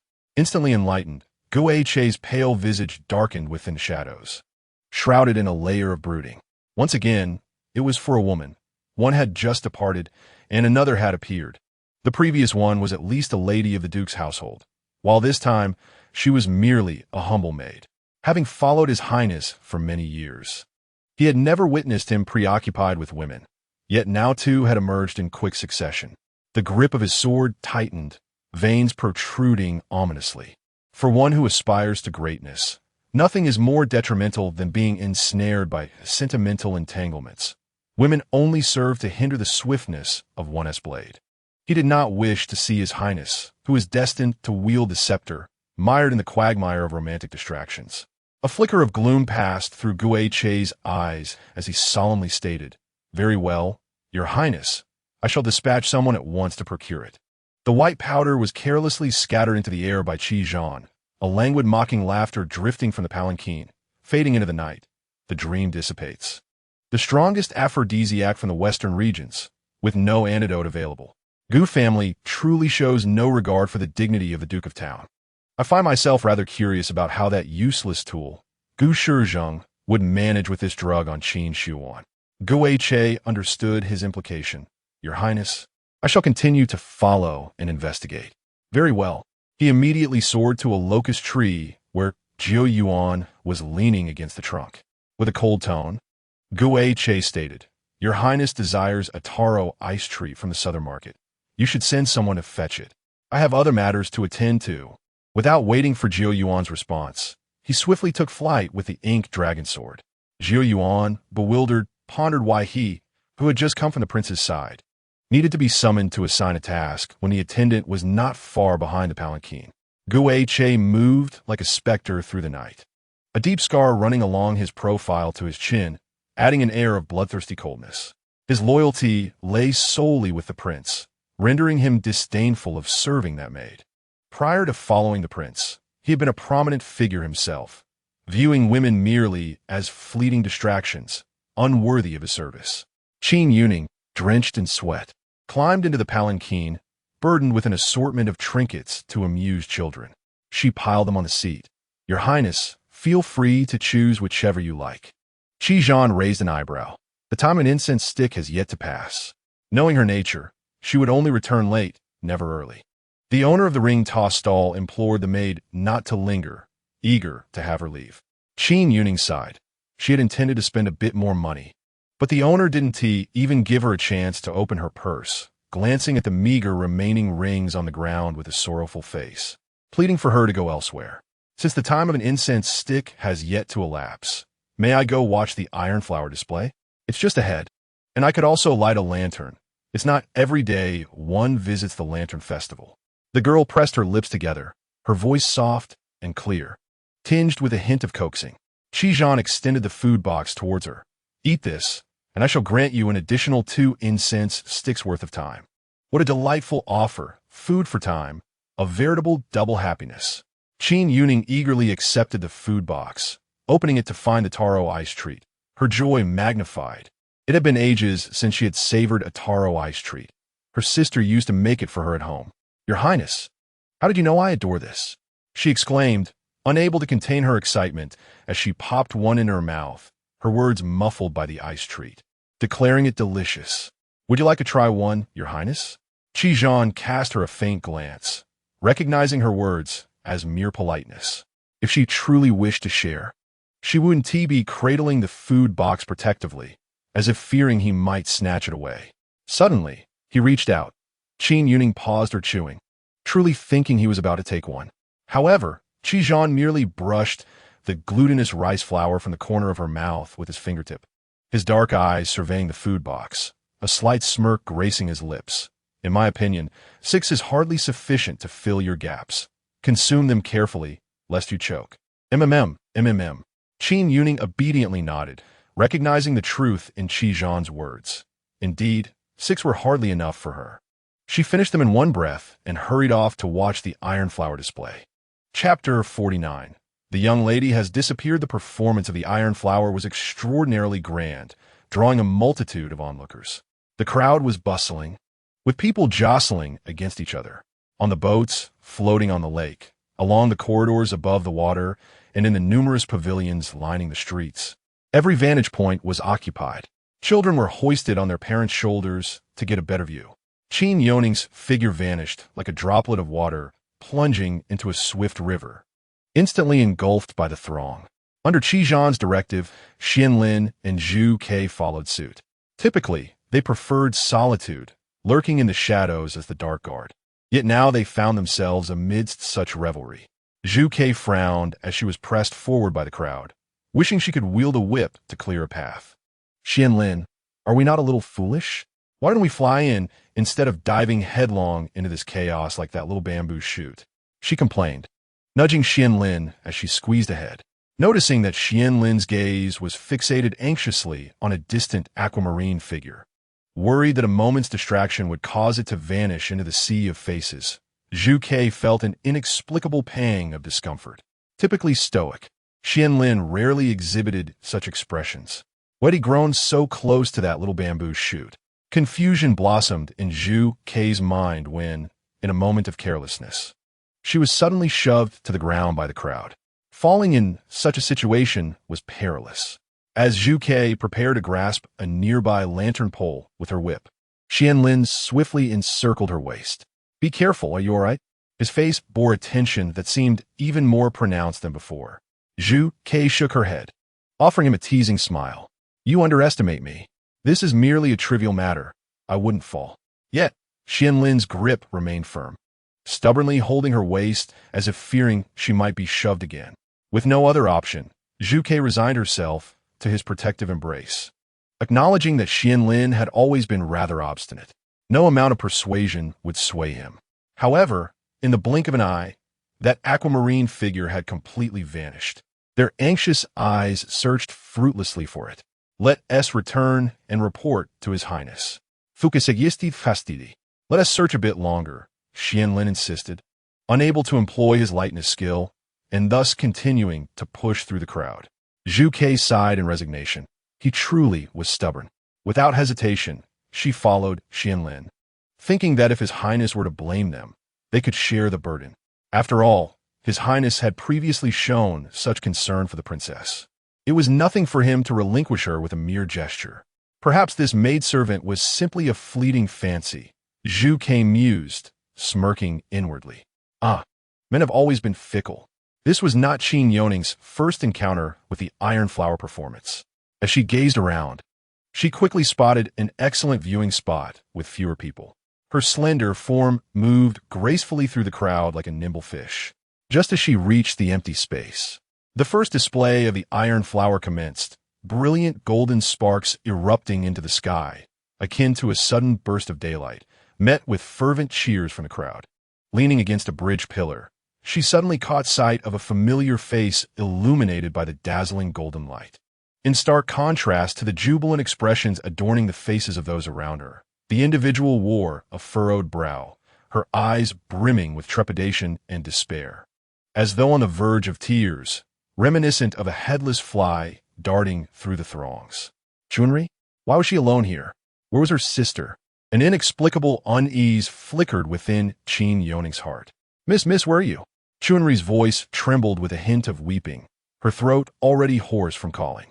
Ever since the second miss was dispatched to the Turks, the eldest miss had been enveloped in a pall of gloom, seldom stepping beyond the threshold of their home, except to copy scriptures and offer prayers at the ancestral hall. During this time, the family's matchmaker had presented marriage proposals, but the eldest miss merely cast a fleeting glance and declined. Who was Gu Shizhang, after all? A notorious libertine in the capital. He was known for his arrogance and penchant for revelry in the brothels. Rumors circulated about his inadequacies, the truth of which remained uncertain. Yet his poor character was a well-established fact. With only the eldest miss remaining, the master and mistress were increasingly anxious. The master, undeterred by the ire of the chancellor's faction, had thrown the marriage proposal at the matchmaker's feet, declaring that Qin had already lost one daughter and would not allow another to become a pawn in their game. Did they seek to wed Wanner merely to acquire the tiger talisman in her possession?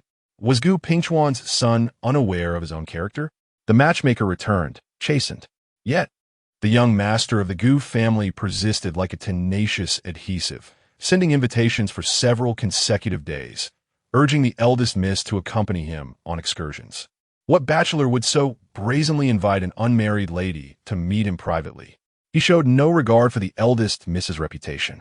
This time, under the pretense of the Lantern Festival, he sent yet another invitation for her to join him in revelry. The eldest miss, upon seeing the words Lantern Festival, fell into a reverie. Chunri knew she must be reminded of the second miss, who had adored such festivities. Finally, on the fourth night of the Lantern Festival, the eldest miss resolved to venture out for a breath of fresh air. Preferring solitude, she took only Chunri along. As they strolled along the street, the eldest miss was drawn to a shop selling taro iced dumplings, a favorite of Yao Yao. She followed her into the shop and purchased 2 servings for tasting. However, after taking a bite, the eldest miss suddenly dashed to the shop entrance, her expression one of disappointment and self-mockery as she murmured, "I truly misjudged." Chunri recognized that the eldest miss was reminded of someone through this object, and with a shared thought, she hurried across the street to buy a flower lantern as a wish for the eldest miss. In but a brief moment, she returned, lantern in hand, only to find the table empty save for a plate of leftover taro iced dumplings. Where was the eldest miss? Unlike the spirited and mischievous second miss, the eldest miss was tranquil and composed, and she would never play such a jest on her. Chunri's heart raced with anxiety as she navigated the bustling crowd, searching desperately for her. Her voice had grown hoarse, and her eyes were red with unshed tears. If anything were to happen to the eldest miss, she would have no face to return to the master and mistress. She might as well leap into the city moat. As tears slipped from her eyes, her wrist was suddenly grasped by someone, and turning to look, she found a stranger. Judging by her attire, she too appeared to be a maid, but of fine fabric. Clearly a first-class servant in the company of noble families. "Chunri," she exclaimed, calling out her name, then urgently inquired, "Where's your young lady?" Chunri, taken aback, responded, "Which household do you serve? Do you know me? I am but a maidservant in the regent's residence, and I have forged a friendship with Tao Tao. She has mentioned you to me before, stating that the young lady of the Duke of Zhenggua's household regards Chunri as her closest companion. I have caught glimpses of your esteemed young lady from afar on several occasions, thus I can recognize you." Initially, upon hearing regent's residence, Chunri was filled with trepidation. Yet upon hearing Tao Tao's name, she felt a wave of reassurance. After all, a master is a master, and a maidservant is a maidservant. Even if the regent is a fearsome figure, it bears no relation to this delicate young maid before me. This maid, being a friend of Tao Tao, could indeed be trusted. Chunri pondered that with an additional pair of hands to assist in the search, there blossomed a glimmer of hope. and thus she poured out her woes regarding the young lady's disappearance. Upon hearing this, Qin Youning was taken aback. "Chun-Ri, you must not be foolish. With so many people at the Lantern Festival, traversing numerous bustling streets, how long do you think it will take for you to find her alone? You must return and report to the household immediately," urging General Qin to dispatch a squad of guards for the search. To conduct such a large-scale search would tarnish the young lady's reputation. Chun-Ri had indeed contemplated this, but with the masses so prone to gossip, should the citizens learn that the Duke of Zhenggua's young lady had gone missing at the Lantern Festival, 100 tongues would be unable to clarify the situation. Can reputation be consumed as sustenance? The importance of a person cannot be overstated. Qin Youning retorted vehemently, having encountered such archaic thoughts of the ancients before. Spring Chapter 50. Do not blame me for employing such tactics to compel your compliance. Chun-Ri stood frozen in place, sensing that this maid seemed even more anxious than herself. "I shall assist in your search. You must hasten back to gather reinforcements." Under her urging, Chun-Ri hurriedly made her way to the Duke of Zhenggua's residence, glancing back in haste to inquire, "What is your name?" "Xiao Zhu," Qin Youning replied, tersely before swiftly disappearing into the throng. As the sparks of iron fireworks erupted across the sky, she could no longer afford to linger and turned to survey her surroundings from the bridge. If someone had indeed been abducted, they would not stray far from the South Market. After all, with so many eyes upon the streets, none would dare to brazenly abduct the young lady of the Duke of Zhenggua within the capital. The largest tavern in the South Market, the Drunken Immortal, immediately came to Qin Youning's mind. This establishment boasts numerous private rooms, with a labyrinth of staircases providing ample hiding spots. Without further deliberation, she made her way to the Drunken Immortal. Time slipped away, and amidst the raucous cheers of the crowd, the sought-after azure figure remained elusive. Even Xian Lin's previously unwavering demeanor began to show signs of yielding. "If this continues, we may not find Xiao Zhu until dawn," he conceded, turning to Zhu Ke. "Let us return and inform His Highness, so he may dispatch additional personnel for the search." The obstinate mule had finally relented. Wiping the sweat that had gathered on her brow from the thronging crowd, Zhu Ke felt a mix of exasperation in her expressive eyes. "If only you had listened to me earlier. Now we must once again navigate through the crowd." The two of them emerged from the throng, akin to weary warriors after a fierce battle, and knelt before the palanquin. "Your Highness, we have failed in our duty. The young lady Xiao Zhu is missing." Xian Lin panted, clearly having exerted great effort to breach the layers of the crowd. Zhu Ke tilted her head slightly, noticing that the young man's profile remained serene. Yet she could discern a barely perceptible hint of anxiety in his calm voice. As the candlelight extinguished, a beam of light pierced through the curtains of the darkened palanquin, illuminating the knuckles of a hand. Qizhan slowly rotated the dark green ring on his finger, his complex emotions concealed in the shadows. His voice resonating with a chilling gravity. "It is gone." He seemed to savor those 3 words. Given Xianling's nature, he would not return to report unless utterly helpless. Surely, every nook and cranny had been meticulously searched, yielding naught. The only plausible explanation was that Qin Youning was not among the spectators of the fireflower display. Just then, the ghostly carriage descended from the heavens to deliver a report. Upon seeing Xianling and Zhu Ke kneeling on the ground, the messenger paused in surprise before his expression returned to normal. "Your Highness, Qin Shuan has been brought to the Zui Xianlu, and Gu Shizheng has entered the room with 2 servants." Qizhan appeared oblivious to his words, his voice icy and devoid of warmth. "Do not concern yourselves with other matters. Gather everyone and find Xiao Zhu." The messenger then glanced down at the 2 kneeling figures, astonished that they had failed to keep watch over a mermaid. "Xianling, if you cannot locate her, come before me with your head." This cold and casual decree was understood to be serious by all present. Xianling immediately acquiesced. Yes. His expression remained unchanged, while Zhu Ke beside him trembled slightly. The messenger felt incredulous. They had all been groomed under the regent's guidance for years. He could not fathom that the prince would demand Xianling's life as penance for the misplacement of a mere maid. As fellow shadow guards, Although he occasionally disdained Xian Ling's austere demeanor and resented the prince's favoritism, he felt a twinge of indignation on his behalf. The four shadow guards swiftly divided their forces into four directions, darting into the darkness and leaping between the varying heights of rooftops. A slender, pale hand gently lifted the curtain of the palanquin. A tall figure stood in the shadows, only the hem of his robe catching the distant light. The coachman bowed deeply. "Your Highness, why have you descended?" The candlelight in the palanquin had extinguished. "I shall light another for you." "No need. Remain here. I shall retrieve Xiao Zhu myself." Zhan lifted his gaze towards the direction of the southern market, a vague suspicion forming in his mind. In the next moment, his figure vanished like a wisp of smoke. The coachman stood agape, incredulous as he rubbed his eyes. The regent never revealed his martial prowess in public. Yet now he had personally set out to find a mere maid. Whispers within the residence suggested that this maid was a reincarnated fox spirit, having ensnared the prince's soul. And now it seemed there was some credence to such rumors. Xian Lu had always been bustling with business, and due to the Lantern Festival, the establishment was particularly lively, its ancient structure ablaze with lights and rich with the aroma of wine. Whether in the spacious hall or the private rooms on each floor, lanterns and candles adorned every corner.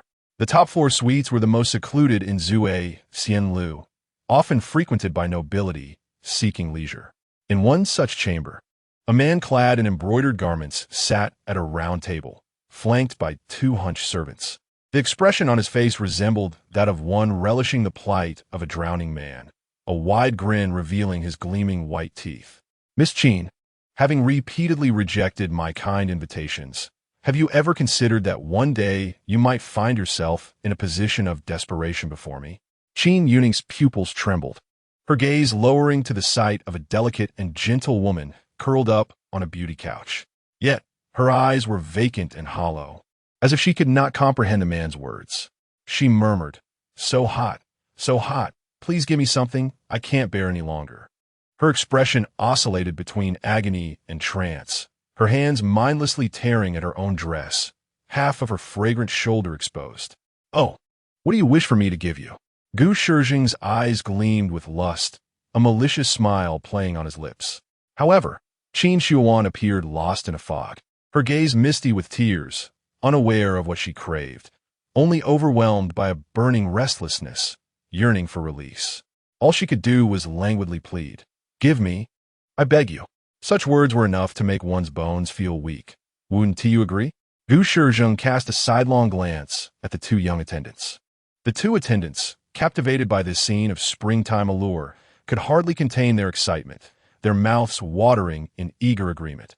"What the young master says is true. This Miss Qin is indeed as breathtaking as the rumors suggest. Her voice is intoxicatingly alluring." "Humph."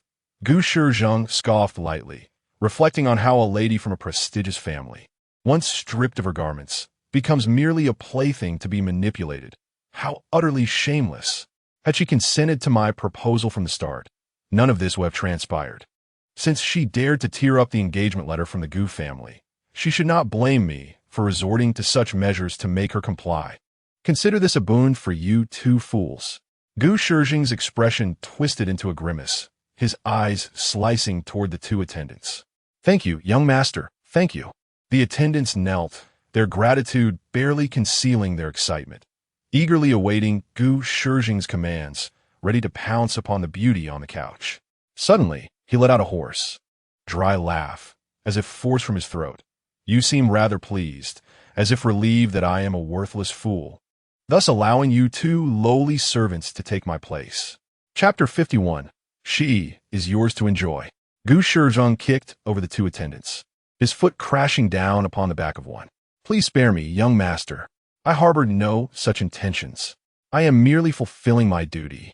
The attendant's face contorted in pain, and as Gu Shijing retracted his foot, he inwardly sneered. No matter, once their task was complete, it would be their end. His aim was to make Qin Youning believe she had lost her virtue to him, had it not been for his own uselessness. These two attendants would not have been able to seize such an opportunity. Gu Shijing's countenance darkened as he closed his eyes, sitting before the table. prepared to relish this live tableau of spring. A chilling voice resounded. She is yours to enjoy. Qin Youning stood atop the highest roof tiles, eavesdropping on the sounds from each chamber. Her visit here was merely a conjecture, yet she was astonished to overhear her sister's fragmented whispers from above.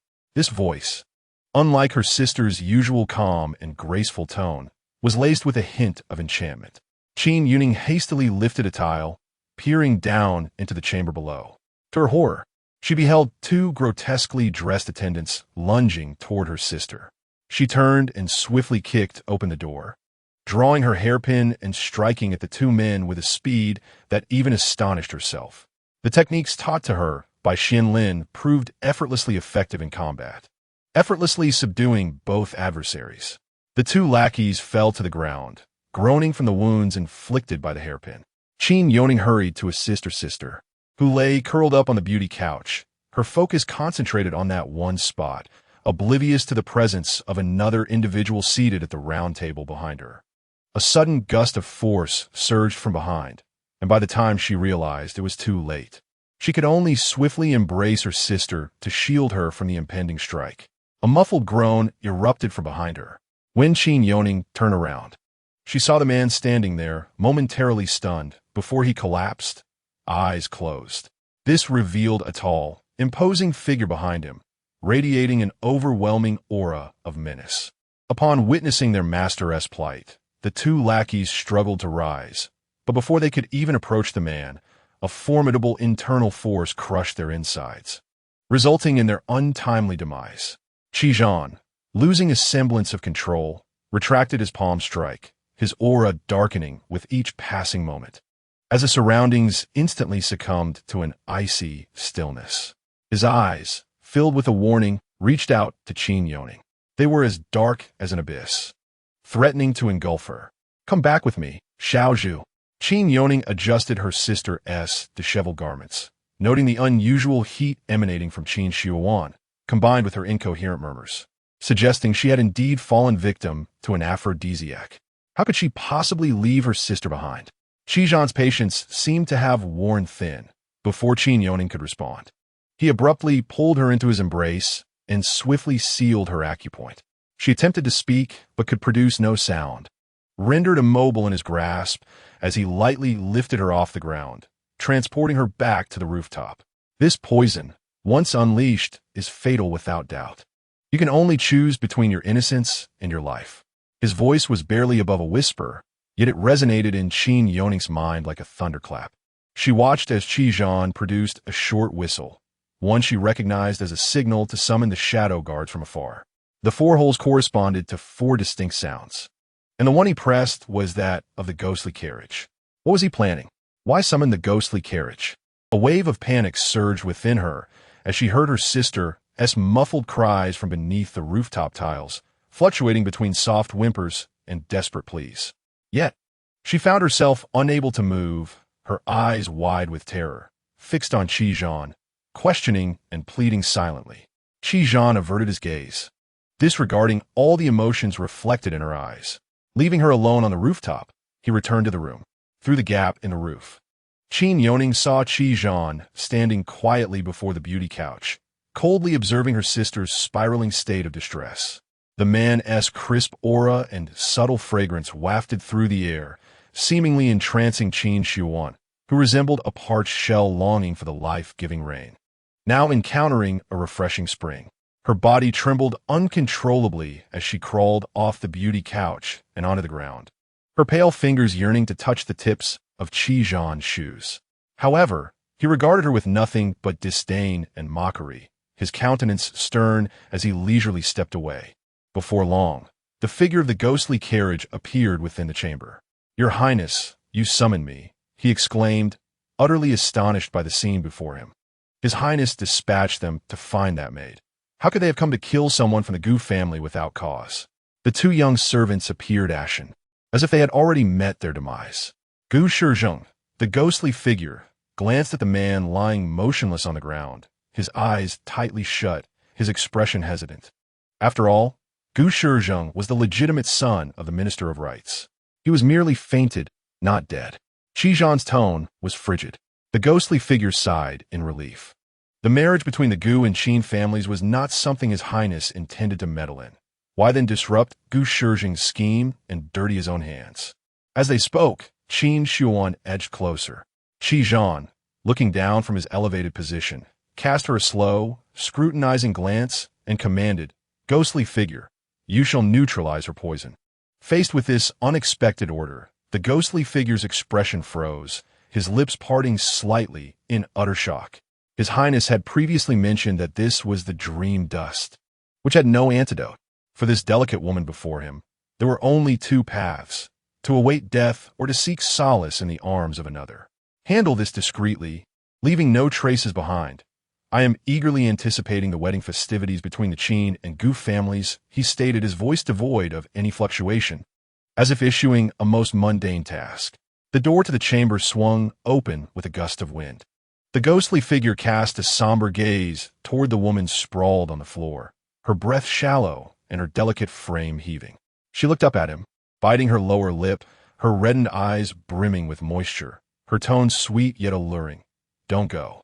The ghostly figure's face tightened, his dark eyes concealing a chilling intent.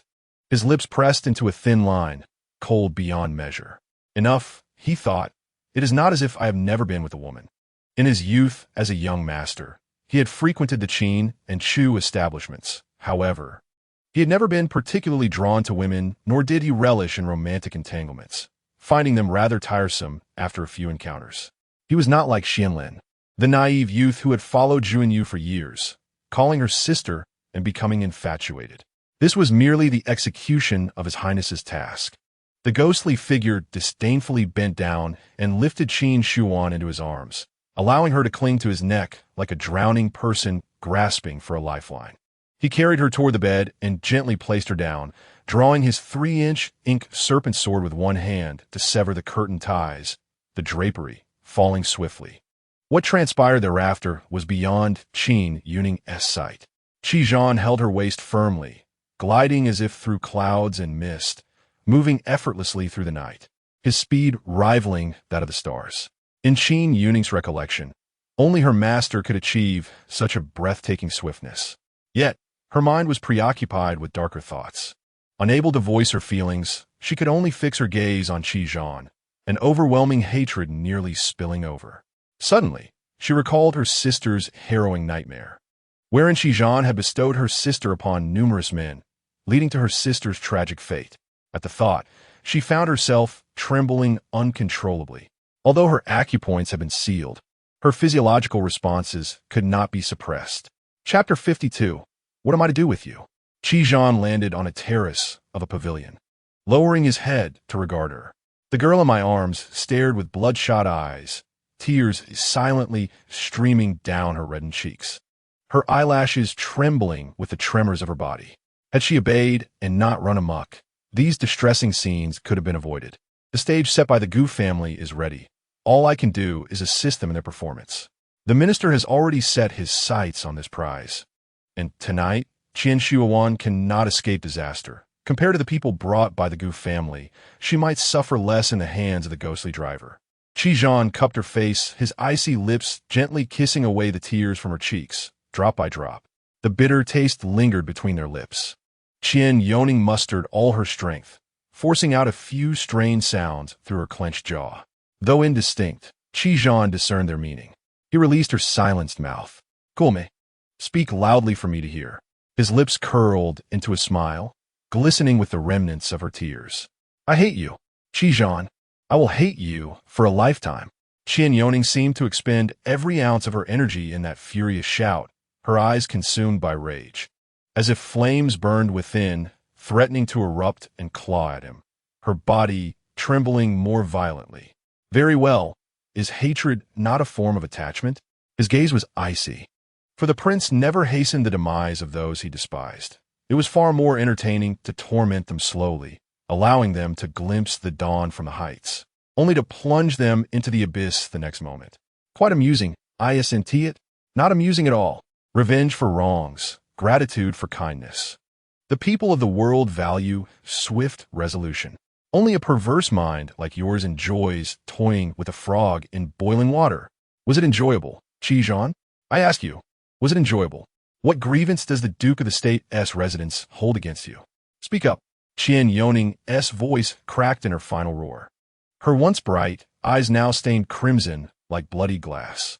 Qi gazed down at her for a moment, as if to soothe her outburst. He reached out and stroked her head, yet spoke, "It is indeed entertaining." In the next instant, a cold glimmer emerged from Qin Youning's sleeve. The hairpin she had clutched while saving her sister remained in her hand. Yet, it was akin to striking a stone with an egg, a futile endeavor. Before the pin could even graze the hem of Qi garment, he effortlessly seized it, predicting her move with a mere glance, not even shifting his stance. The pin was gradually extracted from her grip, and he leisurely reinserted it into her hair. Is this what you call swift resolution? Indeed, quite decisive.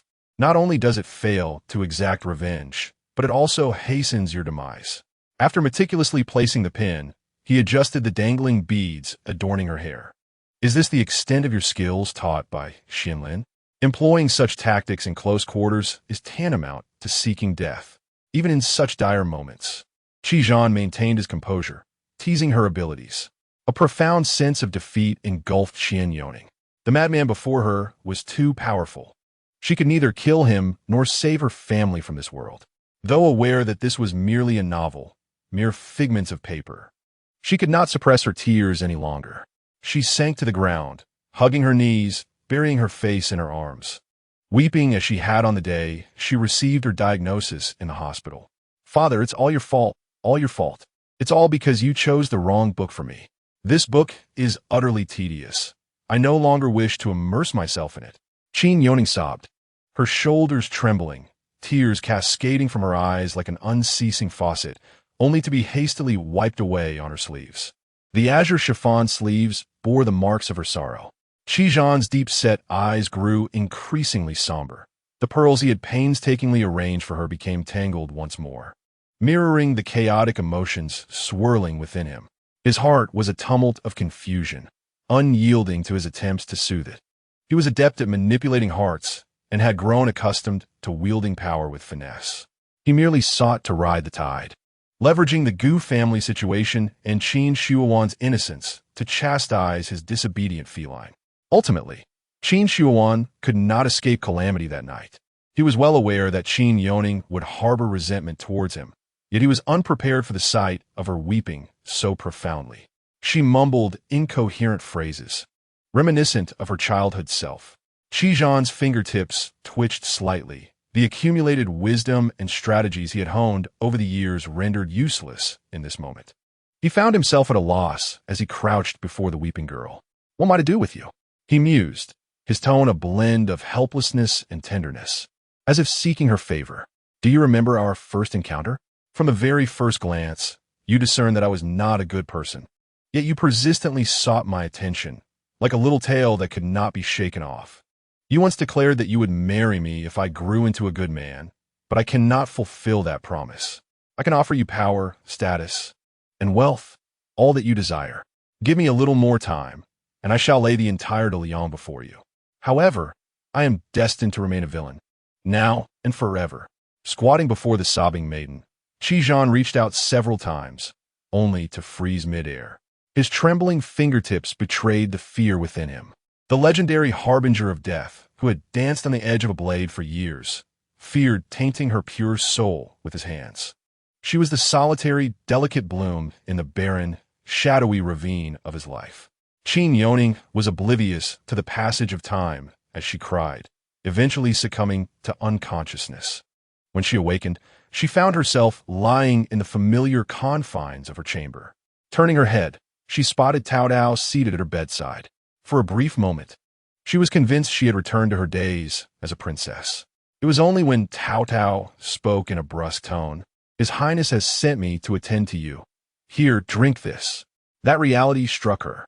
With so many maids in the Wang residence, Cao Dao could not fathom why the regent prince had summoned both her and Bao Nyang to serve this young lady.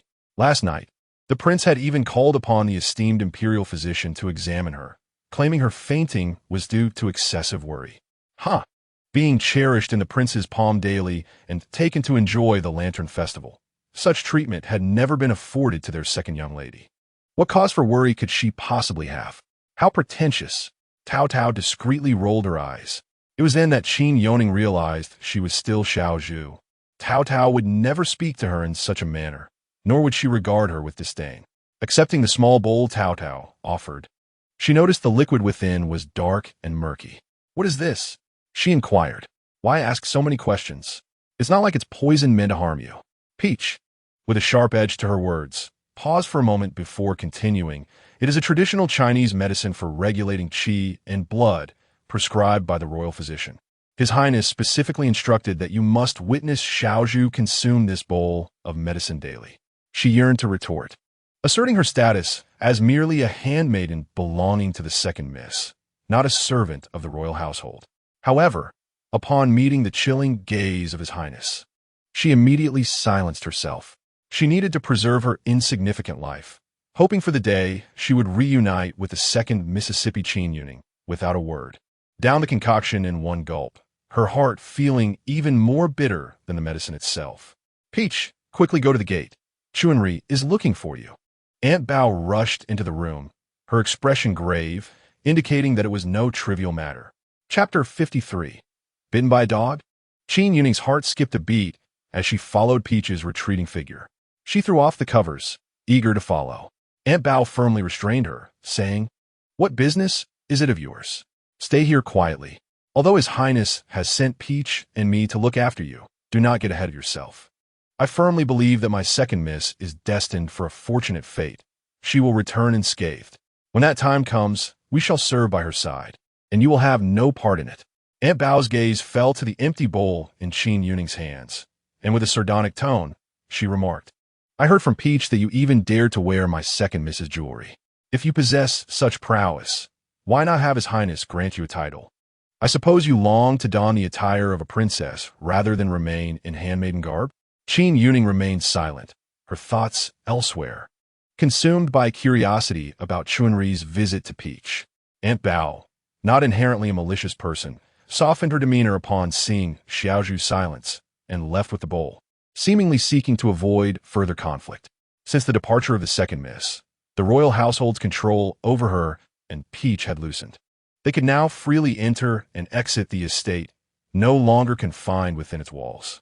Thus, when Peach dashed outside, she was startled by a shadow as cold as the underworld. For a moment, she feared it was the ghostly figure come to spy on her. However, she soon realized her apprehension was unfounded. Those deep, dark eyes did not even glance her way as they strode purposefully into the royal residence, brushing past her. Peach, trembling, placed a hand over her heart. Without the protection of her mistress, she dared not provoke this ominous figure.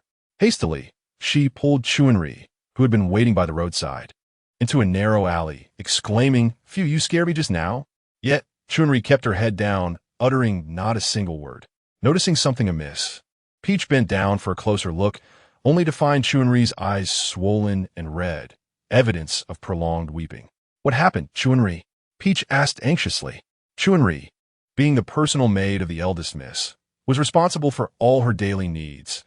She would never venture out alone without pressing matters. Chuanri's voice was hoarse, barely more than a whisper, as she replied, "I have come to bid you farewell. You are my dearest friend, and I have no family. In the future, I may only trouble you to light a stick of incense for me during Qingming." Peach tightened her grip on Chuanri's hand, her brows furrowing in concern. "Chuanri, what nonsense are you talking about?" Spring Day spoke to herself. "The young lady is such a remarkable person, well-educated and amiable. The master and mistress have treated me with immense kindness. It is all my fault for failing to protect her, leading to her loss of purity. I am a sinner, unworthy to live in this world." As she spoke, her emotions surged, and she covered her face in tears. "Wait, what on earth happened? Explain it to me clearly. What do you mean by loss of purity? What has happened to the young lady?"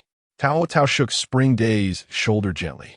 "Last night, at the Lantern Festival, the young lady was schemed against and drugged, losing her virtue to Gu Shizhen, the son of the Minister of Rites."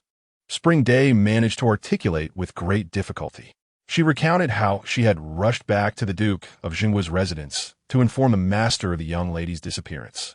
prompting him to dispatch guards to search the streets immediately. However, they found no trace after an entire night of searching. As dawn broke, the pale hues of the sky revealed the young lady's solitary figure appearing at the gates of the Duke's residence, unsteady and ashen. The truth of the entire incident came to light. The master was ready to take up arms against the Gu family, but was restrained by several deputy generals. The mistress, unable to withstand the series of blows, collapsed to the ground. When spring day emerged, the household was enveloped in a somber atmosphere, with no one noticing her presence. Overwhelmed with regret for her negligence that led to the young lady's misfortune, she contemplated saying farewell to her best friend before jumping into the moat. Tao Tao, Astonitz, was rendered speechless. After a long pause, she finally said, "Spring Day, I understand your feelings. But let me ask you this. Is the young lady still alive?" With reddened eyes, Spring Day replied, "What are you saying? Of course she is alive. Does a woman who has lost her purity no longer deserve to live? Can purity serve as sustenance? Indeed, since the young lady is still alive, why contemplate death? You must stay by her side and strive to protect her." Tao Tao Imlot. To be honest, on the day the second young lady went to the Turks, I too considered ending it all. Looking back, it was truly foolish. If the second young lady knew of my thoughts, she would surely scold me.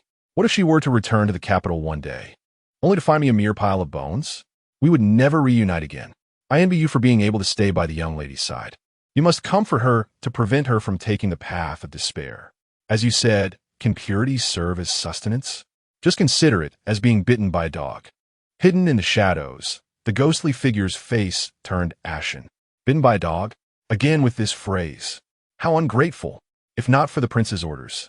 I would merely have watched Qin Youning suffer and perish from the aphrodisiac, with no need to sacrifice myself. I cannot fathom why the prince specifically summoned me. I would much prefer the thrill of killing indiscriminately, like chopping straw.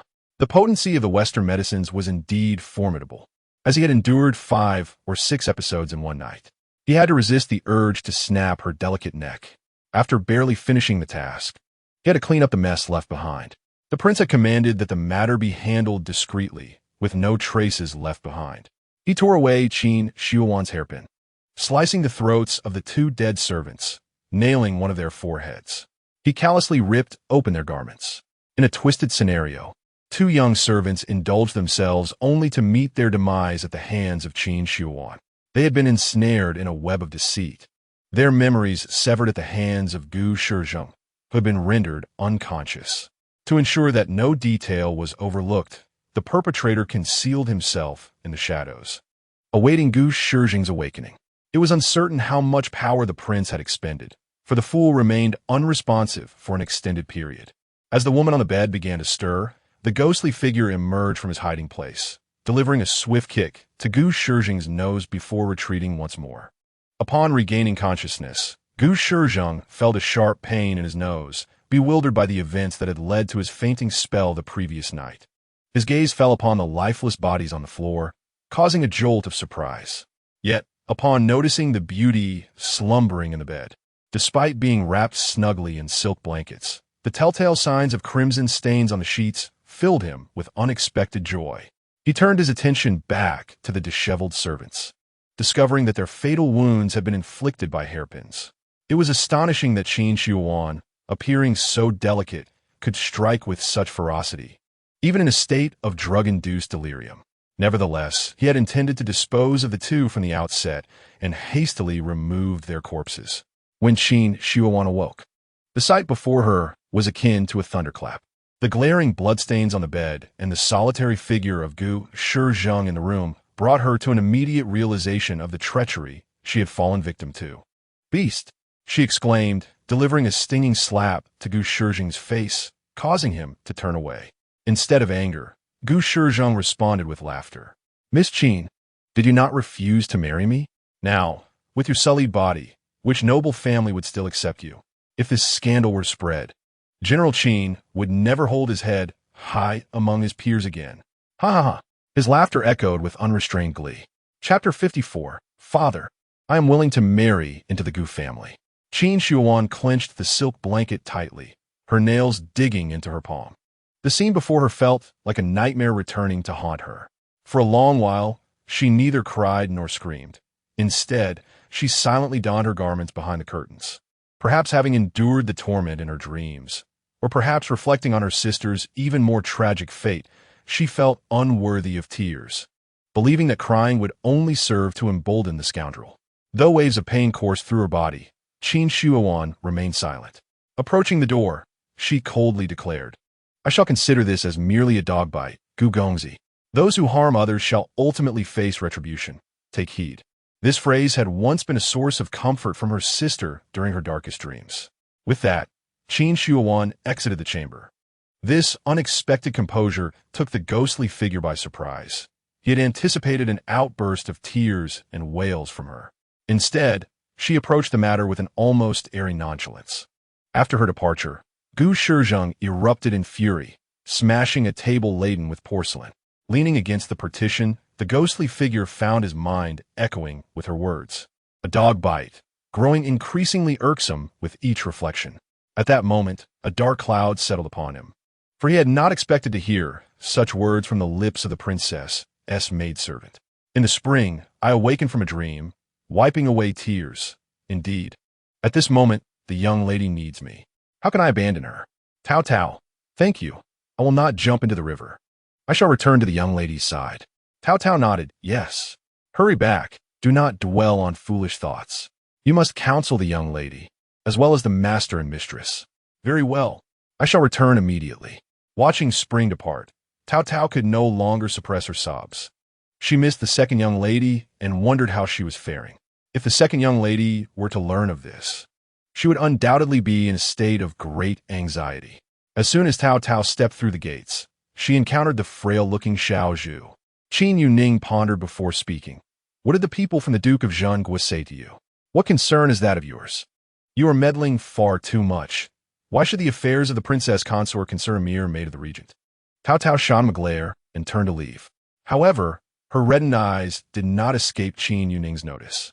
In truth, it was unnecessary to inquire. Yet she remained stubbornly unyielding. At the Duke of Zhengguo's residence, Qin Youning sat despondently on the stone steps after regaining his composure. The Qin family has served loyally for generations, fighting valiantly on the battlefield for the Great Liang. Yet in the end, all their military achievements have drawn the covetous eyes of wolves and tigers. Two daughters, one after the other, have become victims in the court.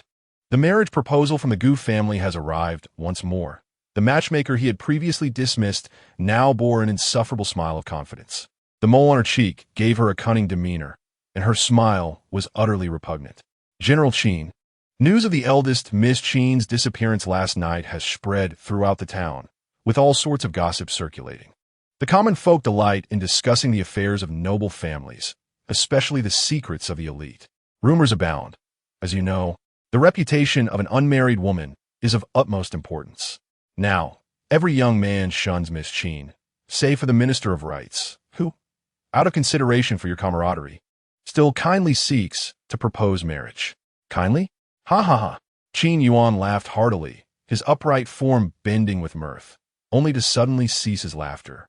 His hawk-like gaze piercing like a blade towards the matchmaker. What a vicious heart. Qin knows only how to lead troops in a battle. He never imagined that the court had rotted to such a degree, with the high and mighty being nothing but grotesque specters. How laughable, how tragic, how lamentable. The Gu family engages in such sordid dealings and still dares to play the role of good Samaritans. The matchmaker, feeling the weight of his glare, broke into a cold sweat and reigned in her smile. Old servant knows not the intricacies of the court, but I understand that a woman's reputation is more precious than life itself. If General Qin still cares for the eldest miss, you should accept this proposal. If matters spiral out of control, it will ultimately tarnish the reputation of the entire Qin family. When future generations speak of the Qin family, it is likely they will not first mention your military achievements. She lowered her voice. Instead, they will remember that the Qin family produced a wayward daughter who acted disgracefully, dragging the ancestors into shame. General Qin, you must think carefully. Qin Yuning's grip on the hilt of his sword tightened, the joints of his fingers cracking. The seasoned general, even in plain attire, exuded an aura of lethal authority that stirred the soul. Especially after hearing the matchmaker's words, it became impossible to conceal the emotions. Qin Yunshir's eyes were tightly shut for a moment, when a faint sound of footsteps approached from behind, accompanied by a serene voice. "Father, I am willing to marry into the Gu family." At this, the matchmaker's face lit up with delight. Ah, the young lady is truly discerning. Although the Minister of Rites may not match the stature of the Duke of Jinghua, he nonetheless hails from a prestigious third-rank family. And with only one legitimate son in the Gu household, marrying into their family would allow Miss Qin to become the matriarch. Bah, who desires to be the matriarch of the Gu family? Chunri, supporting Qin Shuowan, was incensed. Upon returning home, she found a young lady seated alone in the ancestral hall. Whenever the young lady contemplated significant decisions, she preferred the solitude of the hall, lighting candles one by one. Chunri understood that once the young lady stepped out of the hall, it meant she had made up her mind. Qin Shuowan gently patted Chunri's hand in comfort, casting no glance at the matchmaker, instead bending down to assist the seated Qin Shuowan. "Father, why are you sitting on the steps? Please rise and accept this betrothal gift for your daughter." She had considered preserving her dignity through death, yet her parents were left with only her as their daughter. If she were to depart, no one would honor them. Moreover, should word of this matter spread, the decades of reputation and loyalty of the Duke of Jinghua's household will be tarnished by her actions, leaving her parents unable to hold their heads high, subjected to scorn. At the Gu residence, the matchmaker returned with a sway of her ample figure, eager to report. "Master and Madam, we can now arrange a marriage for your son. The Duke of Jinghua has accepted the marriage proposal. Next, we only need to present the betrothal gifts and select an auspicious date for the wedding." The matchmaker waved her handkerchief, her delight evident, having exerted considerable effort to secure such a favorable match. Being an experienced intermediary for the bureaucratic elite, she understood that this union was indeed a lofty aspiration for the Duke's household, and she had heard of the Gu young master's commendable character.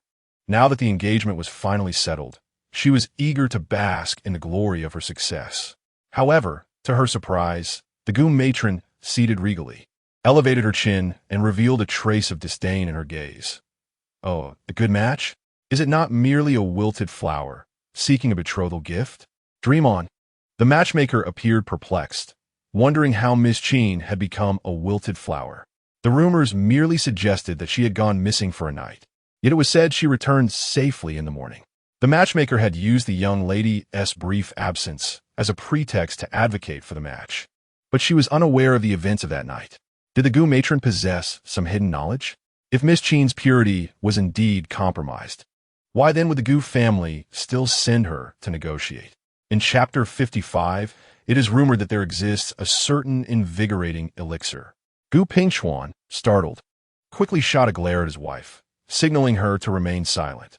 "You should refrain from speaking too much." The Gu matron huffed coldly, handing a reward to the matchmaker and dismissing her. Once the door was closed by the servants, she impatiently turned to poke at Gu Pingchuan, her voice sharp, reproaching him. "This is all your fault. You brought such a match for my Zheng." Before even crossing the threshold, I was dismayed by the vile remarks of a contemptible servant, likening my son to a spoiled cabbage. The very thought was unsettling. Upon witnessing the lady's anger, Gu Pingchuan, with a countenance etched in smiles, placed a hand gently on her shoulder, attempting to console her. "My dear lady, you are aware that I serve the Chancellor. If this marriage proposal fails, it will be exceedingly difficult for me to explain to him."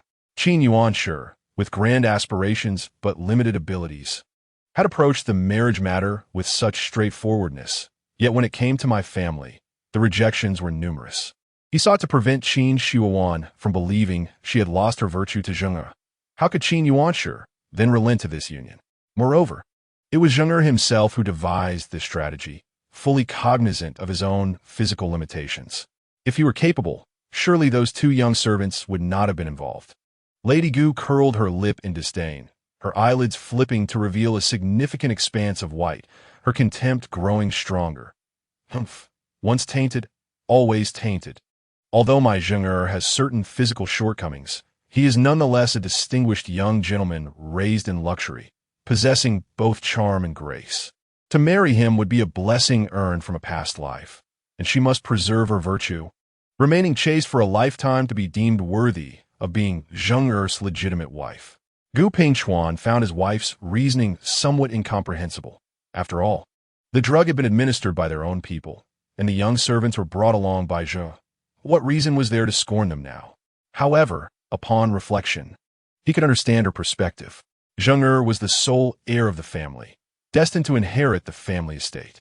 If he were to marry a woman of dubious reputation, how could she possibly fulfill the role of the matriarch of the Gu family? Thus, as the lady asserted, it was imperative for Zheng Er to maintain his chastity. As for the continuation of the Gu family's lineage, Gu Pingchuan held a quiet hope for the offspring of the concubines in the inner quarters. Meanwhile, Gu Shizheng sat indoors, applying a damp cloth to his nose. Upon returning to the Gu estate, he was met with the astonished gazes of the servants. And only after glancing in the mirror did he realize that his nose had swollen to resemble that of a pig. Puzzled, he could not fathom how he had inexplicably fainted the previous night and injured his nose. Yet, the memory eluded him, leaving an unsettling sense of peculiarity. Logically, the effects of the dream-dispelling drug were potent. Those who were drugged would usually be rendered unconscious. How then could one have the presence of mind to kill? Moreover, the delicate Qin Youning, although the two young servants were frail, it seemed implausible that she could bring about their demise. As Gu Shizheng pondered this, his devoted servant, Lai Fu, rushed in, panting, "Young master, the Qin family has accepted the marriage proposal. The matchmaker has just left after receiving her reward." He scoffed lightly, wearing a smug expression of expectation. I had anticipated that Qin Youning would be as resolute as she claimed. Despite her protests, in the end, she had no choice but to seek my hand in marriage for the sake of her reputation. Such a refined and elegant young master as yourself is a rarity, and it is evident that Miss Qin has long desired to wed. Her previous rejections were merely a game of feigned disinterest, Lai Fu praised, bending slightly in admiration. Gu Shizheng chuckled inwardly, recalling that among the young gentlemen he often drank and reveled with, some had even admired Qin Youning, praising her for her literary grace and poise, deeming her the perfect candidate for a wife. He could not help but mock the notion. After all, she was now to be his bride. What elegance, what decorum! Had it not been for his father's stern warnings against sharing such matters, he would have boasted to his friends about Qin Youing's alluring and frivolous demeanor. It is lamentable that he cannot indulge in the pleasures that a normal man enjoys. Gu Shizheng's eyes glimmered with a murky light, silently igniting a fervent and somber desire. By the way, have there been any updates regarding that peculiar remedy I sought? According to the inquiries made by my servant, it is rumored that there exists a vitality-boosting elixir in the ghost market of Tianshu, said to have the power to revive one's manhood. However, Lai Fu's expression turned grim. The ghost market is not a place where just anyone can conduct transactions. Entry is only possible with the guidance of familiar old buyers. Otherwise, there is no means to gain access. Even if one were to enter, it is said that the inhabitants are not human, but rather vengeful spirits from the underworld, and a single misstep could render one unable to escape. Oof. Gu Shizheng scoffed disdainfully, recognizing the exaggerated tales merely crafted to entice wealthy patrons. He remained unconvinced that there exists anything in this world that money cannot procure. Go and investigate further, no matter the cost. I demand that you acquire this vitality elixir for me. A sudden thought struck him. I shall have my father seek assistance from the chancellor. My Gu family facilitated the union with the Duke of Zhengguo. Surely, the chancellor possesses extensive connections and would not refuse such a trifling favor. The courtesans he frequented at the brothels, with whom he could only embrace, never progressed beyond a mere dalliance, leading to grievances voiced even by the courtesans themselves over time. Fearing that whispers might arise, he eventually ceased summoning courtesans and resorted solely to drinking, terrified of exposing his inadequacies to the world. His fellow young lords mocked him for adopting the guise of a scholar of integrity. The memory of Qin Youing's alluring demeanor after consuming herbal medicine from the night before left him parched. He had tried every remedy imaginable, from sea dog kidneys to swallowing tadpoles whole and crushing sparrow brains for topical use, yet none yielded results. He was compelled to try anything that offered even a glimmer of hope, driven not only by a yearning for fleeting pleasures, but also to secure his identity as the legitimate heir. After all, nothing troubled his father more than the prospect of failing to continue the family lineage. His father's concubines were ever watchful, and had it not been for his mother's machinations that eliminated several unborn fetuses, his position as the legitimate heir might not have endured to this day. Recently, the ministers' hearts were heavy as they attended court, akin to mourning at a grave. Each one speculated about the cause of the regent prince's recent ire. In the days that followed, any counsel that displeased the regent resulted in dire consequences. Families were exiled or exterminated entirely. A palpable atmosphere of anxiety enveloped the court, even causing the usually outspoken Chancellor Guan to feign illness and remain at home. After a period of oppression and fear, a moment of reckoning inevitably arrives. The young emperor had just concluded the court session when a venerable official, on the verge of retirement, boldly rebuked Qin Youning. Your cruelty and absurdity disregard the principles of governance. You shall meet a terrible end, without regard for decorum or compassion. The elder's words were cut short as blood splattered across the court. Many of the officials, primarily scholars unaccustomed to such brutality, recoiled in terror, retreating several paces. Only a few managed to maintain their composure. It was well known that the regent prince wielded ruthless methods behind closed doors, yet this was unprecedented. Typically, the elder would have met an untimely demise upon returning home. Yet, the regent prince did not even grant a moment's pause. He claimed a life on the spot. Qin Youning leaned down, using the silvery strands of the deceased elder's hair to wipe the blood from his hands. Addressing the assembly, "Is there anyone else who wishes to share their heartfelt sentiments with this king? I am aware some are unable to contain their feelings. My hands are now clean. The next speaker need not fear my wrath. Speak freely." Chapter 56. The Princess of Chang is a source of envy for this king. The courtiers bowed their heads, none daring to meet his gaze. No one. Qin Youning expressed his disappointment. "If there are no takers, I shall take my leave." He had his duties to attend to, as he was obliged to report to the Empress Dowager after court, summarizing the matters presented by the officials, dismissing trivialities with a mere sentence. As a minister, one must feign loyalty and diligence, though of late, Qin Youning found his mind wandering during morning court. Visions of Qin Youning, curled up and weeping, would unexpectedly invade his thoughts, stirring a tide of agitation within him. Yet, just as he approached the Luanfeng Palace, a eunuch hurried to inform him, "Your Highness, the Empress Dowager is presently in the Linlang Palace." From within Linlang Palace, the sound of muffled sobs could be heard. Since the departure of Princess Minghua for marriage, all the palace maids had been sent away by the Empress Dowager along with the envoy, leaving the palace desolate, visited only occasionally by cleaning servants. Yet now, a woman wept inconsolably inside. The waiting maids and eunuchs saw the regent prince approaching from afar and knelt in unison to pay their respects. How long has the Empress Dowager been crying? Qin Youning, clad in court attire, bore remnants of dried blood on the hem of his crimson robe, his dark eyes cold and somber. Replying to Your Highness, Madame Wei stepped forward. "It has been approximately half an hour." "Only half an hour?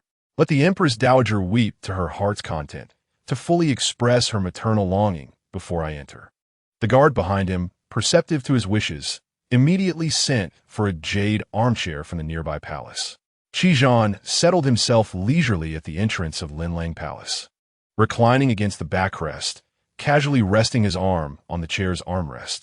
Suddenly recalling something, he inquired of Madame Wei, "How many years have you served the Empress Dowager?" Madame Wei's expression tightened, her head bowed. Replying to Your Highness, "I have been by the Empress Dowager's side for approximately over a decade." Her nervousness prevented her from calculating the exact duration. She was solely focused on delivering a prompt response. Qin Youning acknowledged softly, his long, pale fingers tapping thoughtfully against his chin. "I have heard that you and Eunuch Wu were close. He perished by my hand. Do you not mourn him?" Madame Wei fell to her knees in panic, embarrassed by the revelation of private matters before the crowd and the regent prince's cutting words. Cold sweat beaded on her forehead. "I dare not. Your Highness has your reasons for your actions. It is evident that Eunuch Wu must have displeased you. His demise is his own doing, not worthy of sorrow." Recent events in the court had reached the inner palace as well. Madame Wei, fearful of incurring the regent prince's wrath with a single misstep, answered with utmost caution. Yet Qi Zhan appeared somewhat dissatisfied. You should be grieving. Come, shed a few tears for my benefit.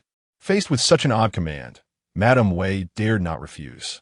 Hesitantly lifting her face, she forced out a few tears for the regent prince's inspection, her expression contorted and grotesque from the effort. In conjunction with those few tears, she deliberately emitted soft sobs. Initially, when she sought out Grand Eunuch Wu, it was merely because she coveted his close relationship with the Empress Dowager and his proximity to the young emperor, believing that he would undoubtedly enjoy immense favor in the future. Thus, in the face of his passing, her sorrow was palpable. Yet it was largely overshadowed by her own self-pity, as she had thought she had found a sturdy tree to lean upon. However, in the eyes of the true sovereign, this tree was but a weed easily uprooted. Enough begone. Qi Zhan interrupted impatiently, finding the scene revolting. It was akin to the nauseating cries of a woman echoing through the palace at that moment, stirring an inexplicable discomfort in his stomach, leaving him wishing to expel something. It became clear that he still harbored a deep-seated aversion to all weeping.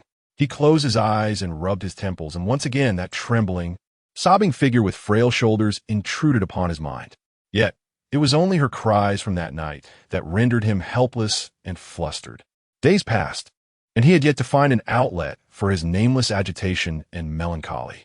Lacking the patience to wait for the cries to cease, Qi Zhan rose and strode purposefully into the Linlang Palace, following the sound until he arrived at the bedside of the chamber.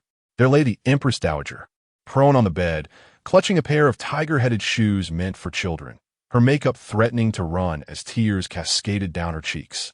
Empress Dowager, why are you in such sorrow? Qi Zhan inquired knowingly. The figure on the bed had already perceived his approach, but continued to bury her face.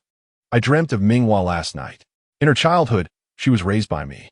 Behold these tiger-headed shoes. I embroidered them over 3 nights, and on her full moon day, I adorned her little feet with them. Qi Zhan glanced at the red shoes, noting their exquisite craftsmanship. A hint of distraction crossed his face as he murmured, "The princess is indeed an object of envy for me. After all these years, Empress Dowager, you still retain the shoes she wore in her youth. Unlike myself, I have not a single relic from my childhood, not even the whereabouts of my parents' graves." The Empress Dowager slowly turned her head. "I recall you once mentioned that your parents perished during the famine, and you were rescued and raised by relatives. Where are those relatives now? Why not bring them to the capital to settle?" "They have all passed away," Qi Zhan replied lightly, devoid of any expression. A flicker of regret crossed the Empress Dowager's face, and then, as if struck by a thought, she began to choke back tears. "I wonder whether Minghua is alive or dead. Surely the Turks will treat her kindly, considering her status as princess of the Great Liang. Do you not think?" It seemed she was eager to find solace from his words. A trace of mockery appeared in Qi Zhan's eyes, yet he acquiesced to her sentiment, responding, "Naturally, the princess's noble status will ensure that the Turkic people treat her with respect. The great righteousness of the Empress Dowager in entrusting the princess to a foreign tribe will be remembered by the people, who will be grateful. I only hope the princess understands your good intentions and harbors no resentment." However, these words struck at the deepest insecurities of the Empress Dowager's heart. She merely sought to solidify her position, yet in her dreams, she incessantly justified her actions to Minghua as being for the sake of the Great Liang and its people, attempting to suppress the minuscule pangs of guilt within her. After all, to ascend to her current position, she has sacrificed immensely and endured countless hardships. The path she once traversed has long since transformed beyond recognition. Does the regent not harbor even a tinge of remorse for the princess? Qi Zhan replied in a tone devoid of warmth or emotion. "I have known the princess for but a brief time. What affection can be spoken of? It is merely regrettable for this piece on the board, now that the Gu family has seized the opportunity. The union between the Gu and Qin families is on the horizon, which is not favorable for your majesty or the empress." Only then did the empress suppress her sorrowful demeanor, her tone shifting to one of seriousness. "Regent, do you have a strategy? Quickly devise a means to thwart this marriage. Your majesty, I must regretfully inform you that this union is already a foregone conclusion, and I am powerless to intervene." The empress was taken aback, sitting up straight. This was the first time Qi Zhan had so bluntly rejected her request. Reflecting on the regent's recent audacious behavior in the court, which had drawn criticism from ministers towards both her and the emperor, she recalled the deceased eunuch Wu, her anger flaring. What a farce. Your scheming knows no bounds. When have you ever been powerless? In serving me and the emperor, have you forgotten who elevated you to your current position? Chapter 57. Indeed, a scoundrel. Nonsense. Qi chuckled softly. Your Majesty did not intend to elevate me for service, but rather to your bedchamber. At that time, the late emperor was gravely ill yet still clinging to life. Have you forgotten this? The empress's countenance turned exceedingly awkward. She had to admit, Qi visage was undeniably captivating. Not only Minghua, but even she herself had been profoundly drawn to him at first sight. At that time, he had distinguished himself in the imperial examinations, entering the palace for the final test. The youth, merely 17, bore a calmness that belied his years. Having passed the age of indecision, she could not help but reach out to caress his cheek. He had evaded her touch, coldly stating, I can procure for Her Majesty all that you desire. Oh, you know what I desire? He lifted his gaze, his dark eyes as inscrutable as the depths of the ocean, concealing a latent fierceness. It is time for the emperor to depart this world. With a single utterance, he wielded an extreme allure. He had seen through her ambition to seize the throne, and henceforth, she promoted and entrusted him with significant responsibilities. He did not disappoint her, establishing his reputation in the court with a momentum akin to a raging tide, accompanied by a loyal retinue. Returning to the present, the empress, filled with embarrassment and rage, exclaimed, There is no need to revisit old matters. Regent, do not forget your station. It is your duty to eradicate internal and external threats for me. Have you taken it upon yourself to act against those who should not be touched without my consent? Do you believe you have grown wings and can challenge me? Qi bowed his head, yet his posture betrayed no hint of subservience. Your Majesty, anger begets decline. It is imperative to safeguard your health. Umph. The Empress scoffed lightly. Regent, you should also take care of your health. The antidote for the scattered hearts has yet to be prepared. I trust you will wait a few more days. Yes. Qi departed without a backward glance. He understood that the delay in the antidote was merely a pretext from the Empress, intended to remind him of his place and who truly held the authority. Qi scoffed disdainfully. It seemed that no one in this world could compel him to submit. Perhaps not even yet born. Do not call me for a meal. I'm not hungry. Cao Cao had already summoned him thrice for dinner, yet received the same response each time. She could not fathom what displeased this little Zhu. Recently, she had no duties to attend to around the regent, and had been alternating in serving her with Baonyang. As a maid, she was rather difficult to please, far less accommodating than her own second miss. Cao Cao, already in a foul mood due to matters concerning the Duke of Jinghua, rolled her eyes in secret and decided to dismiss this little Zhu. With a low murmur of complaint about being pretentious, she turned on her heel and left. Eat if you wish. I shall not summon you for a fourth time. Qin Youning languidly hung by the rockery near the pond, counting the small goldfish within. From a distance, she resembled a limp garment basking in the sun. Her despondency was palpable, an embodiment of defeat. Hey, system, come out for a moment. I need to speak with you. She mumbled weakly to the system, recalling how it had resurfaced unexpectedly last time. She felt utterly drained of strength and resources. She longed to inquire about Qi vulnerabilities, a weakness that could bring about his downfall. She struggled to recall the circumstances of the system's last sudden appearance. But the excruciating pain in her head obscured the precise details of their conversation. All she remembered was that she had been rushing to extinguish a fire. Fire? Could it be the key item to draw out the system? She raised her head, using her hands and feet to descend the rockery, and stealthily pilfered a fire starter from the kitchen while no one was watching. Finding a secluded spot, she gathered a few sticks and crouched in the corner, prepared to ignite a flame. Just as she struck the match, a cold, dark blade pressed against her cheek, slicing through a few strands of hair that fell like whispers into the flames, consumed in an instant. The chill of the blade was as penetrating as the look in Qin Youning's eyes at that moment. Across the entire regent's residence, apart from the enigmatic figure known as Gui Che, none possessed a sword with such a dark hue. Turning slowly, she confirmed her suspicion, It was indeed that cold visage. Nicknamed by Wu Chang by Tao Tao, Qin Youning had little interaction with him, but upon closer examination, he was as his name suggested. His skin was excessively pale, void of color, as though he had never been kissed by sunlight, lacking the essence of life. A fine scar slashed across his left cheek, extending from his cheekbone to his jaw, resembling a fissure in an icy expanse, further sharpening his already austere features. If one overlooked that scar, he was not unhandsome. Yet, what right did he have to be worthy of her sister? A despicable opportunist. Although Gue Che acted under Qi Zhan's orders, it did not quell Qin Youning's desire to eliminate him at that moment. What treachery is this, lurking here to set fires? After a recent incident of flooding, the palace issued strict orders that any future arsonist, whether intentional or not, shall be dealt with severely. The dark blade pressed harder, creating a shallow indentation in her cheek. A mere fraction deeper, and the mask of human skin might be breached, exposing the true flesh beneath.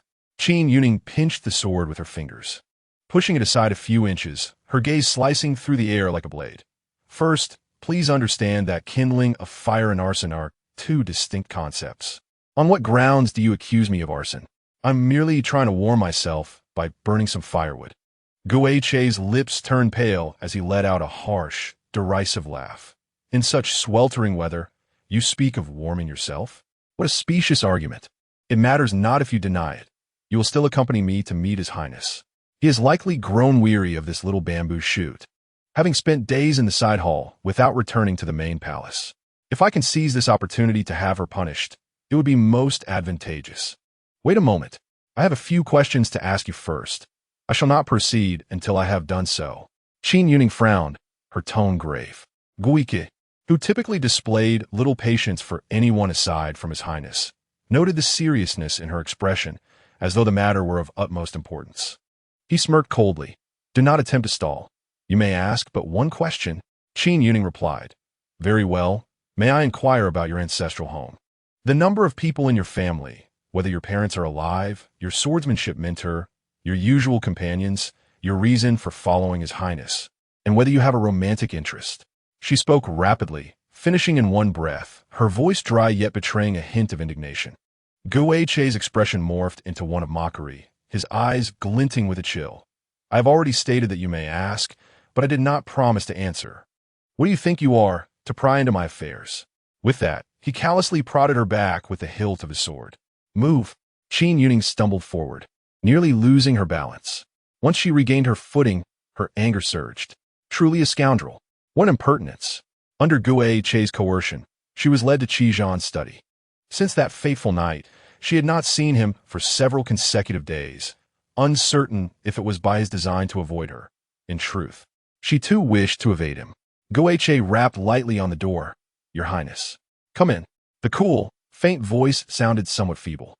Qin Youning thought she must have misheard. Qi Zhan, with his formidable internal strength, would never appear weak. She was shoved once more by Gue Che, tripping over the threshold and stumbling forward a few steps. Suddenly, a sword sheath appeared before her, steadying her fall. Looking up, she realized Xian Ling was present as well. As her gaze shifted, she noticed Zhu Yuan and Zhu Ke were also there. Chapter 58. When did you start defending outsiders? What sort of clandestine meeting is this? Qin Youning awkwardly smiled at the three of them. Aside from Gue Che, she held a favorable impression of the other three. I instructed you to clear out the spies sent by Teng Wang.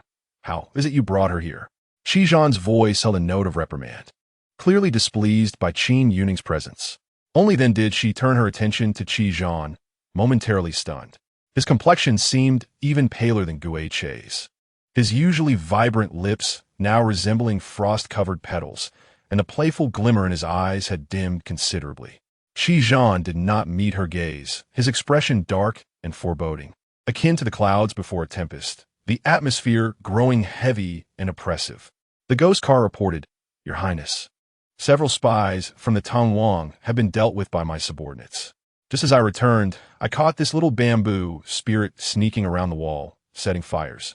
This maid, emboldened by Your Highness's favor, has become increasingly reckless since the recent flood in the Wang residence. Given the current sensitive circumstances, It is evident that she harbors ulterior motives. I fear she may be a spy arranged by the Tong Wang. It is better to wrongfully eliminate than to let her go. Qian Lin abruptly interjected. Is there a misunderstanding? If she truly intended to commit arson, the cover of night would have been the most prudent time. Why choose the afternoon? The ghost car cast a strange glance at Qian Lin. When did you begin to defend outsiders? Qian Lin has always prioritized the safety of His Highness, and at the slightest hint of danger, he would step forward to shield him. This statement left Zhu Ke with a complex expression. In truth, she had also noticed that Qian Lin's concern for the little bamboo spirit that night exceeded usual boundaries. Could it be that he has developed feelings for this maid? The thought crossed her mind, and she lowered her eyelids, unable to suppress a silent curse at Qian Lin for choosing someone so close to the prince. Was he seeking punishment? Yet Qian Lin continued to reason. Qin Youning hurriedly explained, Your Highness, please see clearly. I merely started a fire. It was the ghost car who insisted on labeling it as arson. Oh, a fire for warmth? Huh. Do you think anyone would be foolish enough to believe such nonsense? Doesn't this make you appear even more suspicious? What? Is it not allowed? I am cold, when I truly had no other means. I simply lit a fire to warm myself. Qin Youning shot a pointed glance at Qi Zhan, subtly indicating that his actions were disheartening. Dare you to argue further? The ghost car tightened his grip on the inked jiao sword at his waist. Enough. I trust her. Qi Zhan interjected suddenly, his lips pressed tightly, his voice low, yet carrying an undeniable weight of authority. All of you may leave, but the little bamboo spirit stays. The ghost car's thin lips were pressed tightly together. Reluctant as he was, he could only remain silent. It had been several days since His Highness returned to the palace. He had assumed the prince had lost interest in this maid, but it seemed clear that his interest still lingered. He could not fathom what made this maid so captivating. Her face could barely be described as fair, and in comparison, she was even less appealing than Qin Youning. The ghost car was startled by his sudden, peculiar thoughts. Why was he having such strange ideas? Countless souls had perished at his hands, and Qin Youning was merely one of those who had narrowly escaped death, perhaps still possessing some use for His Highness. The ghost car maintained a stoic expression, and after taking his leave, he hurriedly exited the study, his steps betraying his inner turmoil. Zhu Yuan assumed he was displeased with His Highness's attitude towards the little bamboo spirit, so he hastily followed, intending to offer some words of comfort. However, the ghost car, noticing his approach, spat venomously, Don't bother me. Trailing closely behind were Qian Lin and Zhu Ke, each preoccupied with their own thoughts. Zhu Ke, unable to contain herself, stepped in front of Qian Lin, interrupting his stride. She gazed at him earnestly. Qian Lin, I know at your age, emotions are awakening and it is easy to develop feelings. But you must understand who is worthy of your affection and who is not. Otherwise, unrequited love will only lead to your own suffering. A heartfelt admonition reminiscent of an elder's wise counsel stirred Qian Lin's emotions profoundly.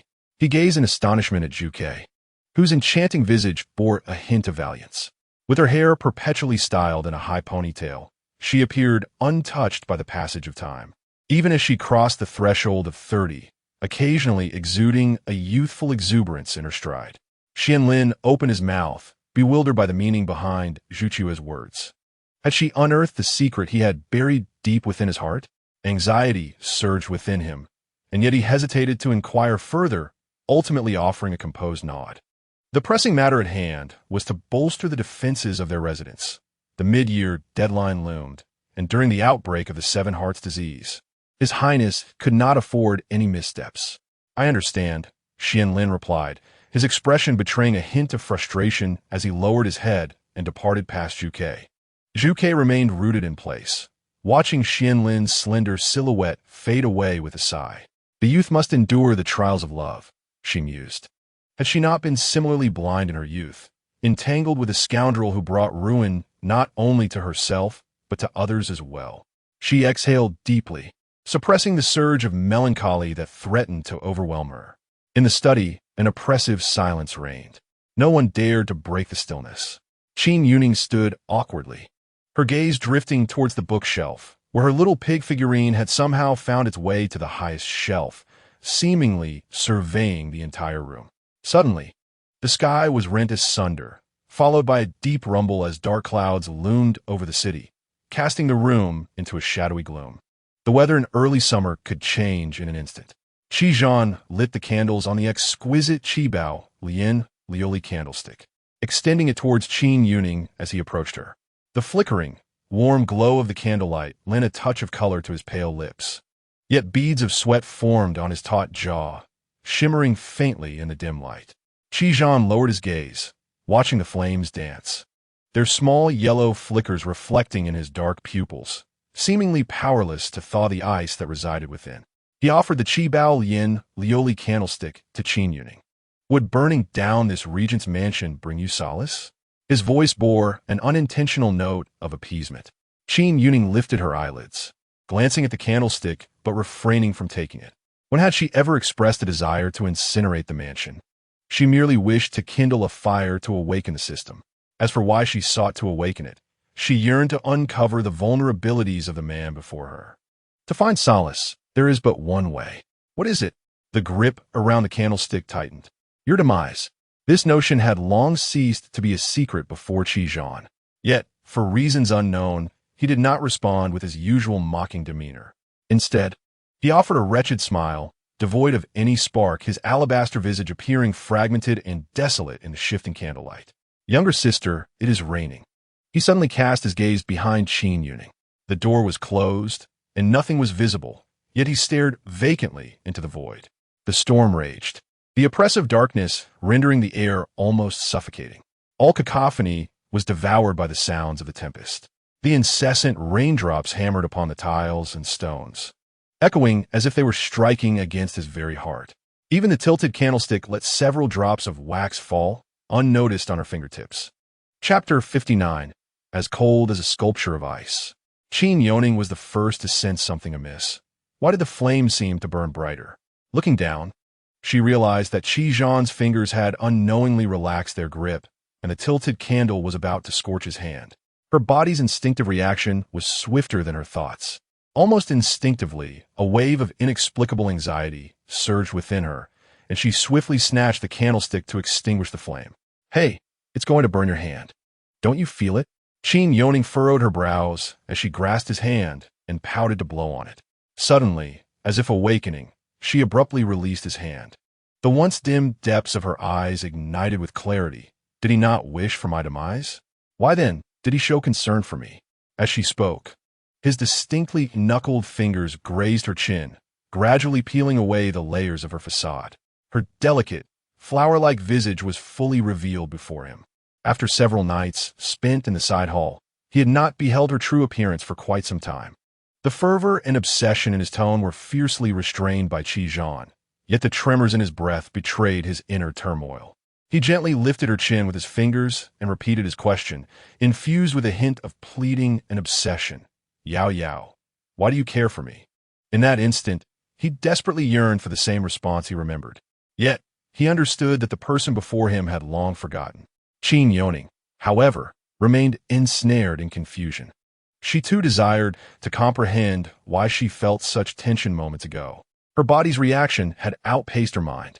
When she met Qi's gaze, she found those enchanting peach blossom eyes fixed on her, akin to a forsaken dog, tail wagging in hope. What a pitiable expression!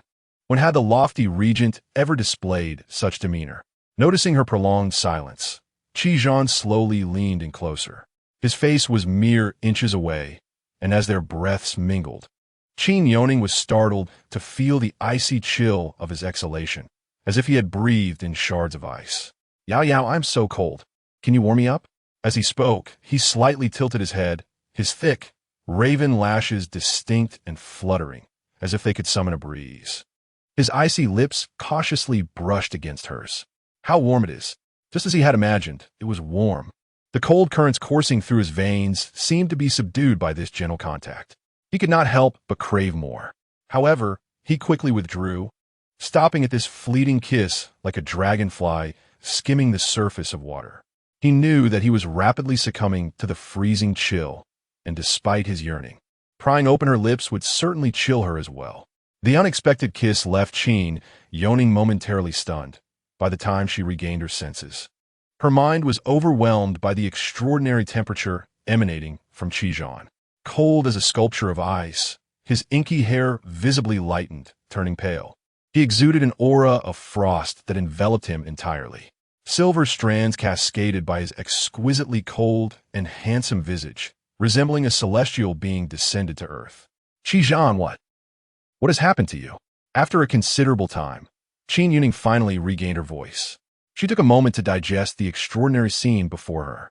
Tentatively, she reached out to touch his face, which was indeed chilling to the touch. By mere sensory perception, it was evident that this was a temperature beyond human endurance.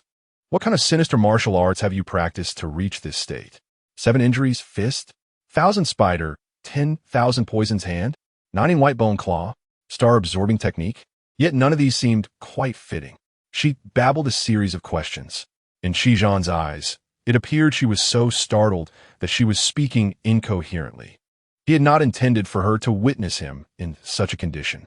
Thus, when the ghostly vehicle brought her in, he felt a fleeting anger. However, it was brief, and soon he found himself reluctant to let her go. The changes within his body became increasingly apparent. He felt an unexpected longing for her presence. It seemed that merely seeing and touching her could alleviate the agonizing torment tearing him apart inside. Yao Yao, have I frightened you? Do not be afraid. It is merely the poison acting up. Poison acting up? Qin Youning replied, perplexed. I haven't poisoned you recently. Although she had attempted to feign ignorance, Qijan saw right through her, leading her to abandon her pretense. A series of urgent knocks resounded. Your Highness, are you unwell? Xianlin's voice called from outside. At the moment the torrential rain began to fall, he felt a surge of dread. The signs of the poison acting up were present, but not overt. However, if rain fell, the humidity in the air would exacerbate the onset of the 7 hearts scattered poison. Despite the coldness ravaging his limbs, Qijan was quick to affix a human skin mask onto Qin Youning. Xianlin waited outside for a considerable time, his anxiety growing. Hu Juan, Fuke, and the ghostly vehicle also arrived. What are you waiting for? Go inside at once. What if something happens to His Highness? The ghostly vehicle pushed Xianlin aside, ready to break down the door. I am fine. You may leave, came the suddenly hoarse voice of His Highness from within. The 4 exchanged glances, their concern evident. Yet they could only comply and withdrew, remaining close by. Qin Youning regarded the man before her with a complex expression. His pale lips were nearly pressed into a straight line, and she could faintly hear the sound of his teeth grinding, as if he were enduring some excruciating torment. The sight of Qijan, so pale, weak, and vulnerable, standing before her was heart-wrenching. To be precise, he was on the brink of collapsing. Qijan, aware of his state, turned and approached a bookshelf, twisting a hidden switch. The bookshelf slowly parted, revealing a hidden door in the center. Qin Youning gazed in astonishment at the concealed entrance. Despite having served Qijan in the study for quite some time, she had never discovered this secret. She had even rummaged through his various tomes while lingering near the bookshelf. Since he had not dismissed her, it was clear he had not intended to guard against her. Driven by curiosity, Qin Youning stepped forward to follow him. Qijan paused, surprised that she had followed him without him calling her, her eyes gleaming with curiosity. He slowly stepped inside, his gait appearing somewhat unsteady, conversing with her as he walked. It is naturally impossible for you to have poisoned me.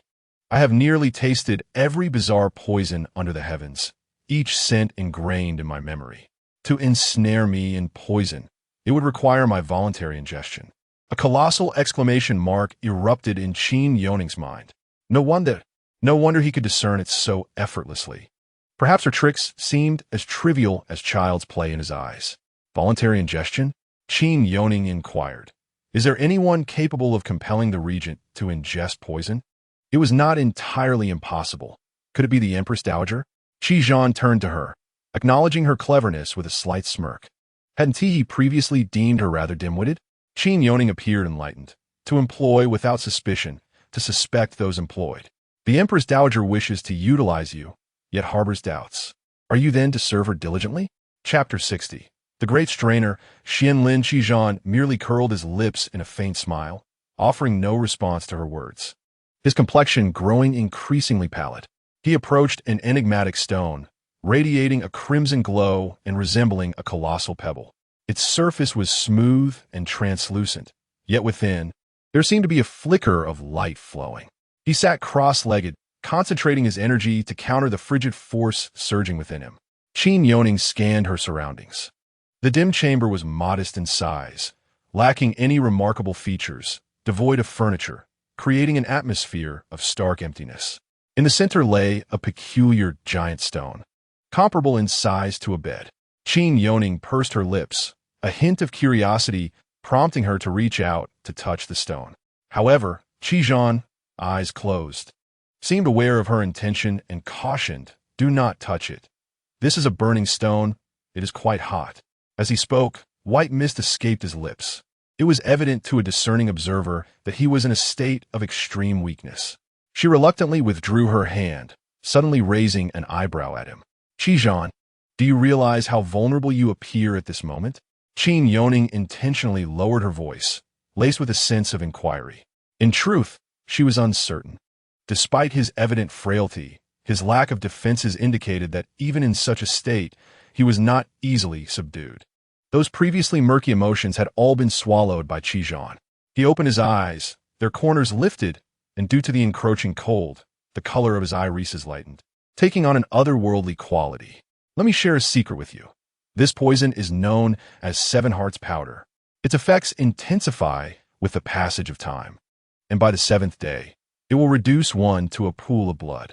The longest I have endured was 3 days and nights. If you intend to strike, you may as well wait 3 days. By then, I shall be utterly defenseless. Perhaps even before you can make a move, I shall have already succumbed." Qin Youning gazed at him in disbelief. Who would reveal their own vulnerabilities so openly? "You possess the Xian Jade. Should I perish, others would not dare to lay a hand on you. Simply brandish the Xian Jade, and they will still heed your command."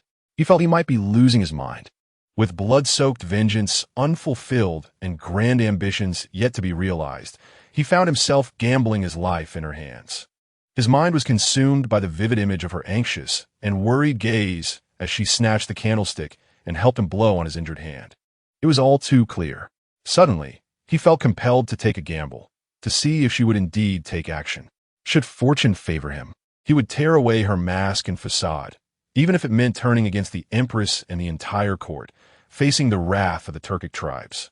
He would declare to the world that this girl was beyond reproach, and he possessed the confidence and capability to protect her for all eternity. However, if he were to lose this bet, his heart would feel as though it were ensnared by icy chains, tightening mercilessly. Qizhan's breath hitched suddenly, and he coughed up dark, clotted blood. Just on the first day, could he truly endure 3 more? Qin Youning stepped closer, her brow furrowing as she observed the blood trickling from the corner of his mouth. For reasons unknown, her heart raced uncontrollably. This acceleration of her heartbeat was neither the thrill of taking action nor the shock of surprise, but rather a concoction of tension, worry, and fear for his well-being. Her brow furrowed deeper. Why was her mind slipping beyond her control? The stone platform was not particularly high, yet Qizhan sat upon it, towering over her by several inches. She had to rise on her toes to meet his gaze. Instinctively, Qin Youning reached for her handkerchief, only to realize that it had been taken by Qizhan earlier.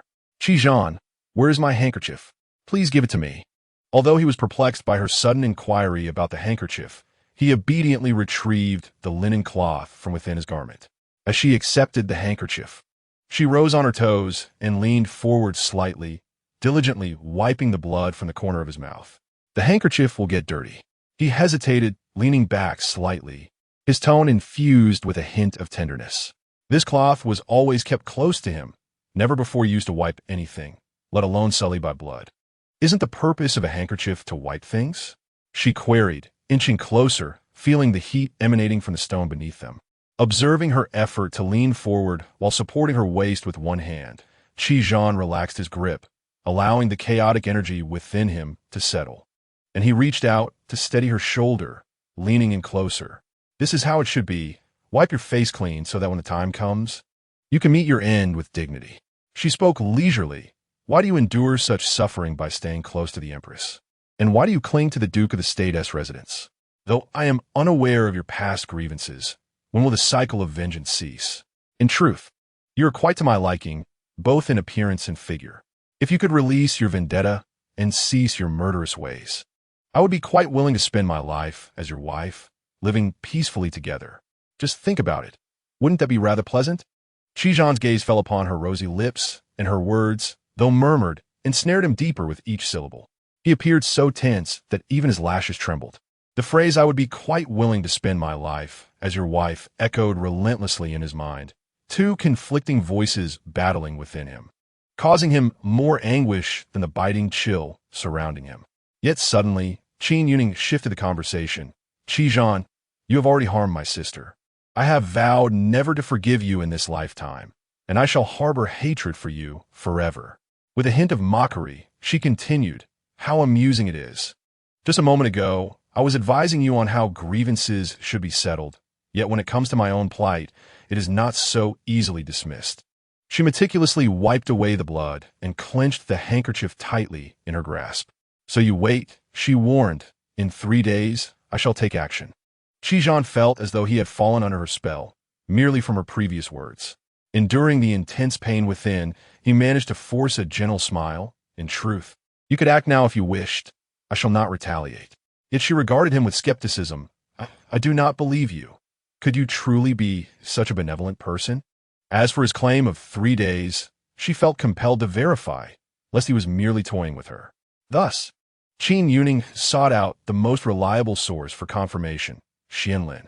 Qianlin stood beneath the corridor, sword in hand, as gusts of wind and rain swept through, occasionally sending droplets splattering onto the green bricks of the walkway. His slender waist and form-fitting attire danced fervently in the tempest. "You called for me?" he inquired, observing the maid Xiao Zhu before him. Having just emerged from the prince's study, she seemed confident in summoning him, as if she knew he was nearby. "Yes, I have something to ask you." Qin Youning nodded. Qianlin's thoughts were instantly drawn back to the night she had fallen from the wall. When he first encountered Xiao Zhu, he sensed a striking resemblance in her internal energy to that of the princess, prompting him to deliberately test her with the first stance of the willow fluff sword technique. Without hesitation, she was ready to counter, though she later feigned a fall to conceal her intent. This confirmed Qianlin's suspicions. The mystery in his heart was soon resolved.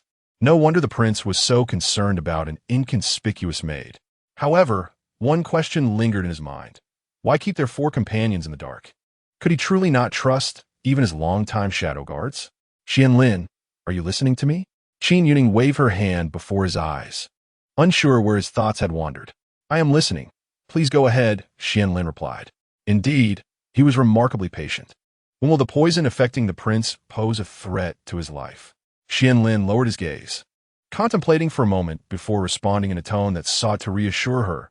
"You need not worry. Although the poison will fully manifest in 7 days, the antidote will certainly arrive before then."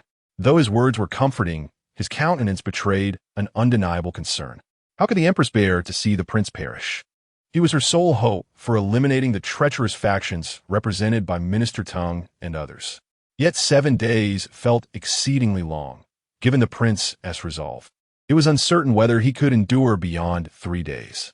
Qin Youning curiously inquired, "Then why does the empress delay in providing the antidote? Must she prolong the matter?"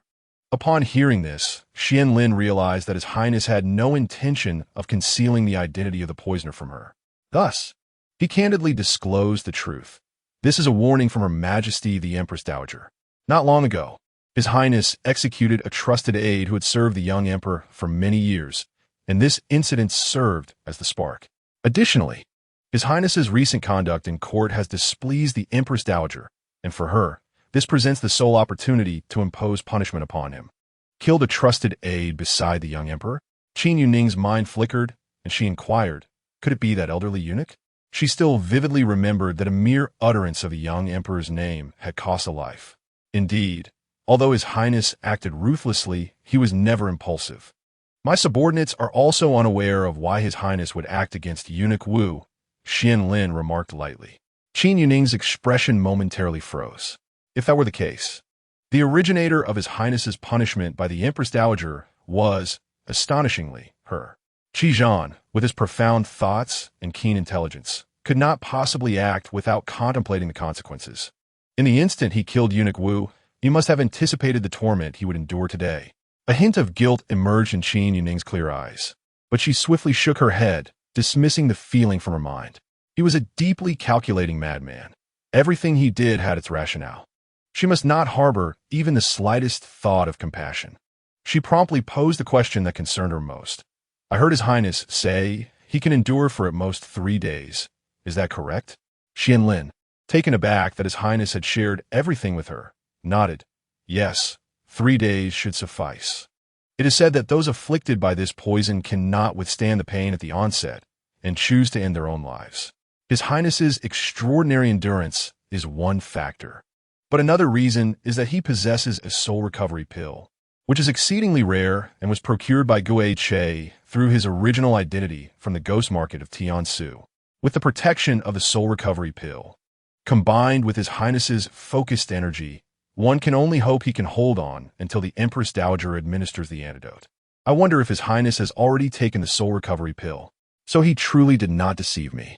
Have you seen His Highness take the medicine? The two spoke almost in unison, but Qin Youning's voice, clear and bright, overshadowed Qianlin's softer tone. She detached herself from her contemplations and raised her head to ask, Huh? What did you just ask? Nothing, Qianlin thought, considering His Highness's meticulous nature. How could he possibly forget to take his medicine? Such a question was superfluous. Qin Youning did not inquire further and expressed her gratitude. Qianlin, thank you. You truly answer every question without reservation. Yet, she was unaware that Qianlin was not one to divulge information to just anyone. He understood that this young lady was of utmost importance to His Highness, so vital that he would not disclose her identity to anyone. Clearly, His Highness was deeply infatuated with the princess consort. Qianlin gazed at her smiling countenance, unable to resist offering a serious reminder. In the coming days, there may be turmoil within the manor. Miss Zhu, you must not wander about recklessly. Stay safely within the main courtyard. Heavy guards have been stationed around. So regardless of what occurs or any sounds you hear, remain indoors and protect yourself. Qianlin had once believed that nothing in the world held significance for His Highness until the appearance of the princess consort. They had just been in the study when they received the prince's deathly command. In light of the poison that had been unleashed in recent days, it was imperative to ensure the safety of Xiaozhu. Zhu Ke and Jin might have felt some surprise, for the prince's concern for this maid had transcended the ordinary. Only Qianling discerned her true identity and found it entirely reasonable. In his eyes, the prince was a person of extreme obsession, and once he had favored a woman, he would not easily alter his affections. Qin Youning was momentarily taken aback by his unexpected concern. Ever since she had appeared beside Qi Zhan as Xiaozhu, Xuanling's demeanor towards her had been exceedingly aloof.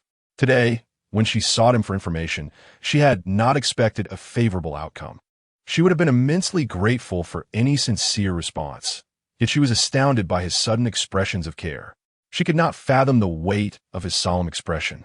Why was there unrest within the estate? As her words faded, her mouth seemed to open wide in astonishment. Suddenly, dozens of chain-tipped spears shot down from the heavens. Amidst the rain, masked figures clad in black flew into the courtyard, each grasping the other end of the chains. Qianling appeared to have anticipated this, remaining unperturbed. He thrust Qin Youning into the study, instructing her to stay inside, as he swiftly closed the door behind her. Leaning against the door, Qin Youning peered through the gap. The movements of those in black were peculiar and uncanny, their techniques not resembling traditional martial arts. Even the weapons they wielded exuded an air of the sinister. The whips looked not like whips, and the spears did not resemble spears. The ends of the iron chains were attached to sharp spearheads, retracting and thrusting with alarming speed. Did Tung Wang and the Chancellor have such extraordinary figures among their ranks? Apart from them, she could not fathom who else would dare to assassinate the regent. Fortunately, Qianling and his companions seemed well prepared, suggesting that the black-clad intruder's ambush had been foreseen. What astonished Qin Youning most was the combat prowess of the ghost chariot. She had assumed that Qianling, being favored by Qi Zhan, would be the strongest among the 4 shadow guards. Moreover, during the incident in the palace, It was Xianling and Zhu Ke who had broken through to the center of the envoy, and she had not even noticed the ghost chariot on the periphery. Now, through the door's crack, she had a prime view. In the center of the courtyard, the ghost chariot moved with such swiftness that he seemed to blur into a phantom. His techniques were eerily effective.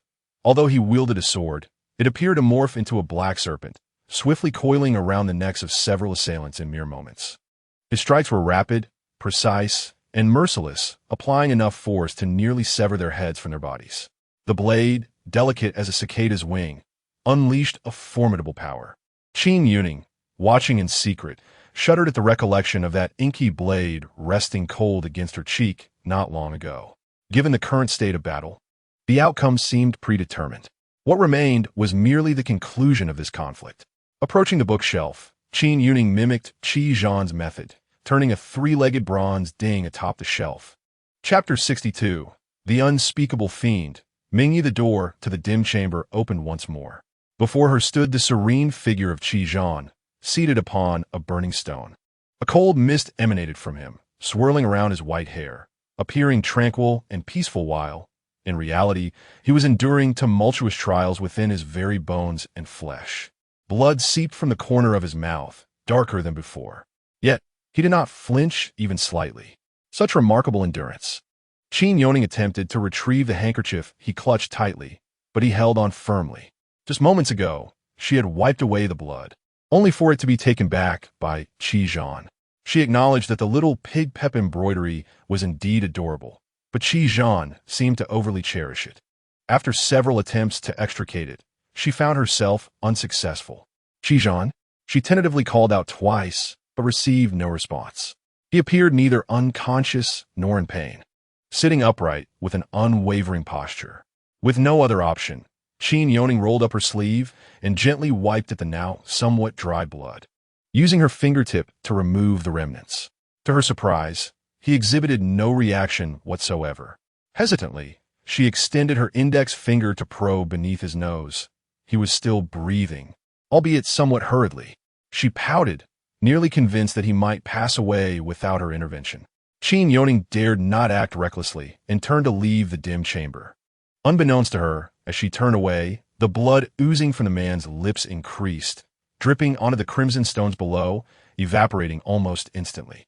The sounds of clashing weapons and struggles outside the study gradually faded amidst the rainstorm, replaced by a palpable scent of blood wafting in from outside.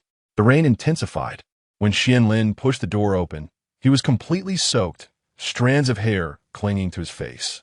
Tiny droplets cascaded down his jawline. Inside the study, a layer of Su embroidery carpet covered the golden brick floor, now dampened by the rainwater dripping from him. The other three entered as well. The guards, braving the downpour, carried lifeless bodies, the rain washing away the blood, sparing them the trouble of cleaning up.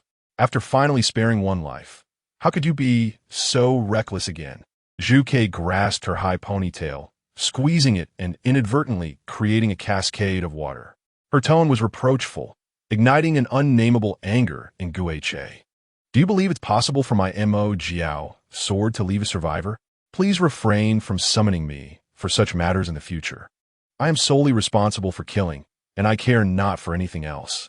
If you wish to keep someone alive, do it yourselves. Even a fool could deduce who sent them. What is there to interrogate?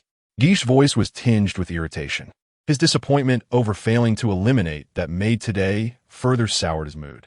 His chilling gaze swept over Qin Youning, causing a cold sweat to creep up her spine. Can you not speak properly? Zhu Ke was not one to be easily intimidated. The feather whip in her hand trembled with her rising ire. Ji Yuan raised a hand to intervene. Enough, enough. The prince's residence is fraught with peril, and we cannot know if there will be another wave of assassins. Our immediate priority is to ensure the safety of His Highness, and he paused, casting a glance at Qin Youning and the little bamboo.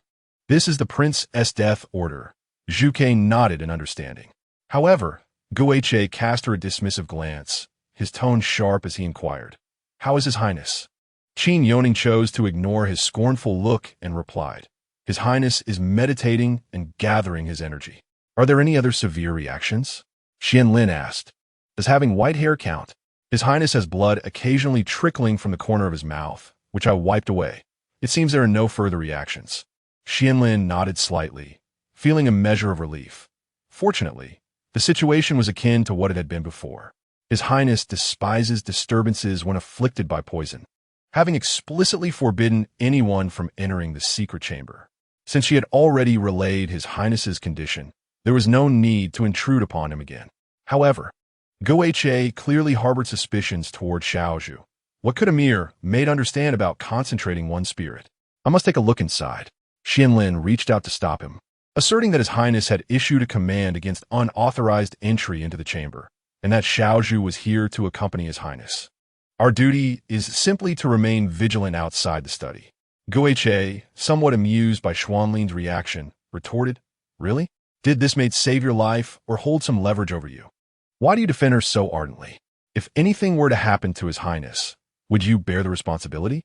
Let us not forget that it was His Highness who rescued you from a wretched fate, not this maid." "I trust her," Qianlin replied with unwavering conviction, a hint of annoyance breaking through his usually calm demeanor. He could not quite articulate why, but upon learning that Xiaozhu was the princess, he inexplicably felt a sense of trust in her. Yet this very trust filled Qin Youning with a profound sense of shame, as she had never anticipated Qianlin would stand up for her, even as her intentions were to eliminate his master. The atmosphere grew tense, charged with unspoken conflict. Amidst the torrential rain outside and their drenched forms, Qin Youning longed to exclaim, "Please, cease your quarrel. Dear brothers, I implore you, let us not argue any further." Jiu Yuan interjected aptly, acting as a peacemaker. He was equally troubled. For reasons unknown, a palpable tension had lingered between Guoche and Qianlin during this period, compounded by Zhuge's tendency to exacerbate matters, compelling him to intervene repeatedly. "Guoche, since His Highness has commanded us to protect Xiaozhu, it is evident that His Highness trusts her. Let us heed Xuanlin's words. Xiaozhu remains here with His Highness while we safeguard the perimeter of the royal residence." Zhuge resumed his role of instigating division. Jiu Yuan concurred, stating, "His Highness possesses profound internal strength and exceptional martial prowess. Ordinarily, no one poses a threat to him. Even the most formidable of opponents would struggle to inflict any harm, merely superficial injuries at best. However, given that His Highness is currently in a most vulnerable state, it emboldens the likes of Minji to seize the opportunity. We must remain vigilant and not let our guard down." Minji?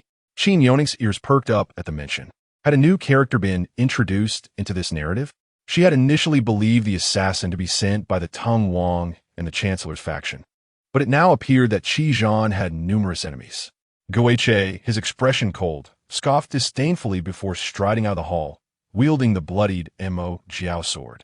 "Women are the root of all troubles. Protecting His Highness should suffice. Now we must also safeguard a maid. Let them protect each other. I will only attend to His Highness. Only those far superior to him would earn his allegiance. The rest, mere trifles, he dismissed entirely." The others followed suit, stepping outside. The courtyard was bustling with armored guards, and Qin Youning had never witnessed such a heightened state of alert within the royal residence. She quietly grasped Xuanlin's arm and whispered, "Who is Minji?" Qianlin glanced back at her, his lips twitching slightly as he hesitated over whether to share his thoughts. Ultimately, he simply stated, "In any case, he is a nefarious fiend, but rest assured, he poses no threat to the current prince." Hearing Qianlin refer to another as a fiend, Qin Youning found it somewhat amusing. Did he not realize that the master he followed was also a fiend? Chapter 63. Do you truly have a heart to kill me? The relentless downpour showed no signs of abating. Ominous, heavy clouds perpetually loomed over the royal residence, casting a suffocating and eerie atmosphere that infiltrated the hearts of everyone within. The servants, oblivious to the prince's current predicament, merely knew that armed guards lurked in every corner of the estate.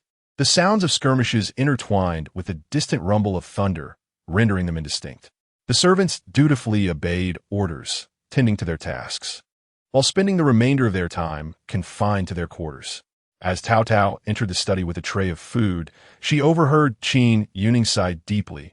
At last. "It is the third day. Why do you seem so forlorn? Has the prince not favored you in 3 days?" Tao Tao remarked with a hint of sarcasm as she set down the tray. Qin Youning looked up at her. Tao Tao, you are rather fearless. Over the past 3 days, there had been near-daily attempts on their lives, and the servants avoided venturing outside whenever possible. In the past, Tao Tao would have curled up in a corner. Yet here she was, calmly delivering meals.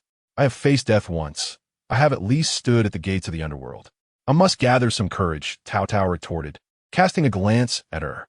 It seemed the confinement had taken its toll, and with the second young lady absent, she felt the need to be self-reliant. Well said. Qin Youning clapped her hands. But fear not. Soon you shall be reunited with your second young lady. Although Tao Tao loathed Xiaozhu, she found comfort in these words. Despite their sounding like mere consolation, it did, however, alter her perception of Qin Youning. Then I shall take your good fortune to heart. I may have misunderstood you previously. After all, we servants cannot refuse who the master desires to attend to them. My attitude towards you may have been a bit harsh, so please do not take it to heart. Qin Youning reassured her, it was indeed my fault for casually wearing your young lady's jewelry. However, I found this in her jewelry box and thought it must be a token of the family's wishes for safety. If the opportunity arises, I hope you can convey this to your lord and lady, as your young lady surely wishes for the family's peace. Tao Tao stared blankly as she accepted the red string bracelet, which had been specially sought after by the lady at Puzhong Temple for both young ladies. Yet now, with her young lady gone, the red string remained. Tears welled in her eyes. Qin Youning comforted her, do not be sorrowful. After today, the Duke of Zhen's residence shall face no more woes. Once I eliminate Qi Zhan, the greatest obstacle, no one will threaten the safety of the Duke's estate. She had also heard of her sister's impending marriage to the Gu family, and that Gu Shizhong was a scoundrel, wholly unworthy of her sister. Once matters here were resolved, she would compel Xian Yu to kneel before her sister and beg for forgiveness. Tao Tao could not fully grasp her words but nodded with red-rimmed eyes, cherishing the red string tightly in her palm. After Tao Tao's departure, Qin Youning silently consumed a small amount of food. The sky had darkened considerably. For reasons unknown, she felt a vague sense of anxiety. Initially, she attributed it to the oppressive dampness of the rainy day, yet today, even eating had become a challenge. She retrieved a short dagger concealed within her notebook. This dagger had been hidden for quite some time, yet had never found its purpose. For the past 3 days, she had refrained from stepping into the dark chamber. Xian Lin had mentioned that the prince despised being disturbed when luck was on his side, and had also indicated that one need not eat if poisoned. Thus, she awaited the conclusion of the 3-day period outside in silence.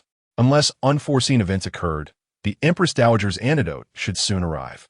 By now, Xizhan should have been rendered utterly powerless, vulnerable to any whims. The door to the dark chamber creaked open. Qin Youning gripped Xian Yu in one hand and the dagger in the other. Her hand trembled with tension as she stepped cautiously inside. Truth be told, this was the first time she would take a life since entering the narrative. While violence was commonplace in the world of martial arts, one would expect a true heroine to possess such resolve. Nevertheless, with each step forward, the air grew increasingly suffocating. Her gaze shifted. On the burning stone, the figure that once sat upright now lay despondently upon it. Barely audible gasps broke the silence, punctuated by the agony that enveloped him. Qin Youning hastened forward. The moment her hand grazed the burning stone, she recoiled from the searing heat, bending closer to investigate. To her shock, Qi Zhan lay amidst a pool of blood. The stone, originally red, had concealed the gruesome reality until she approached, revealing that the blood had been scorched into desiccated stains. His sickly pale profile was stained crimson. Resembling a hellish specter that had just feasted upon a victim, blood still smeared upon its lips. His long eyelashes fluttered, and with great effort, he opened his eyes.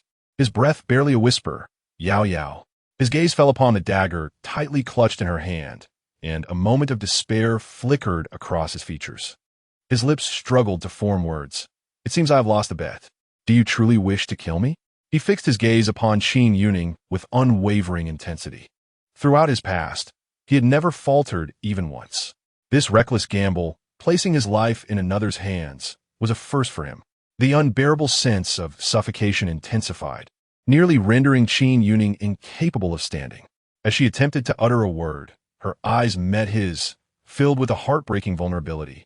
The corners of his peach blossom eyes glimmered with a hint of red, and suddenly, a ringing filled her ears. Then, a chilling mechanical voice resonated. High energy alert. High energy alert. The life signs of the target are rapidly declining. Should the second attempt at conquest fail, a third cycle will commence, and the system will enter forced dormancy. Do you wish to activate it?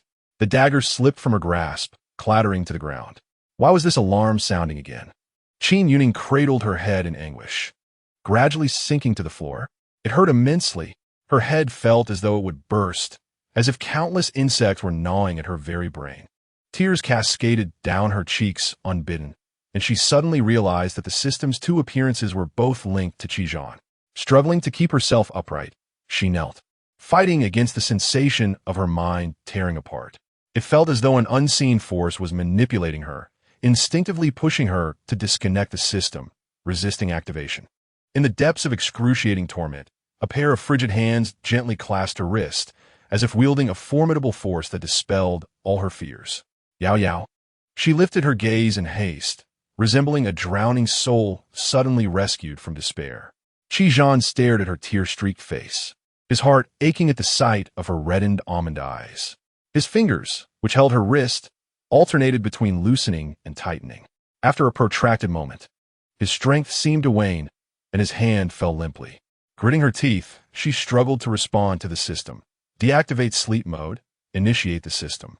Accompanied by a prolonged beep lasting 5 seconds, a mechanical voice resumed. Acknowledged host. The system is being activated, reading archived memories. Current progress, 10. Please wait. The pain in her head vanished in an instant, and Qin Youning blinked, regaining her composure. How long will it take? She inquired.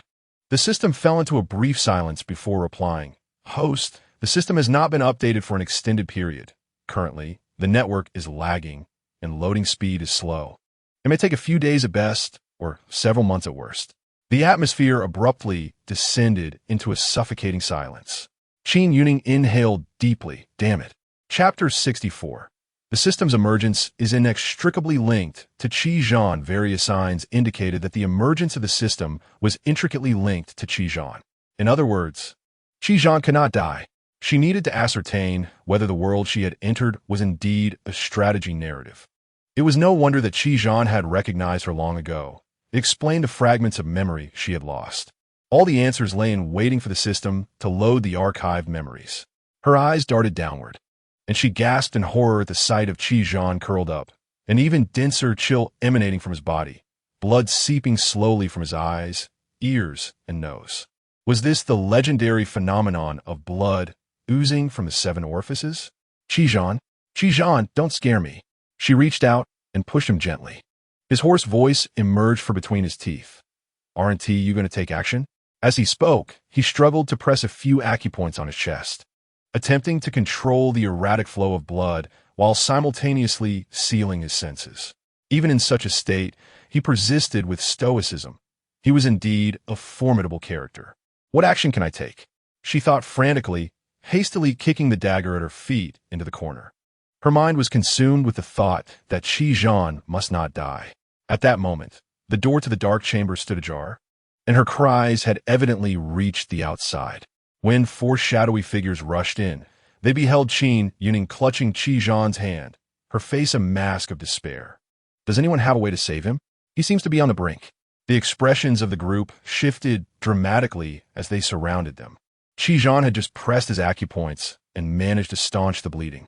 Yet in this condition, he appeared terrifying, as though he had just been pulled from a pool of blood.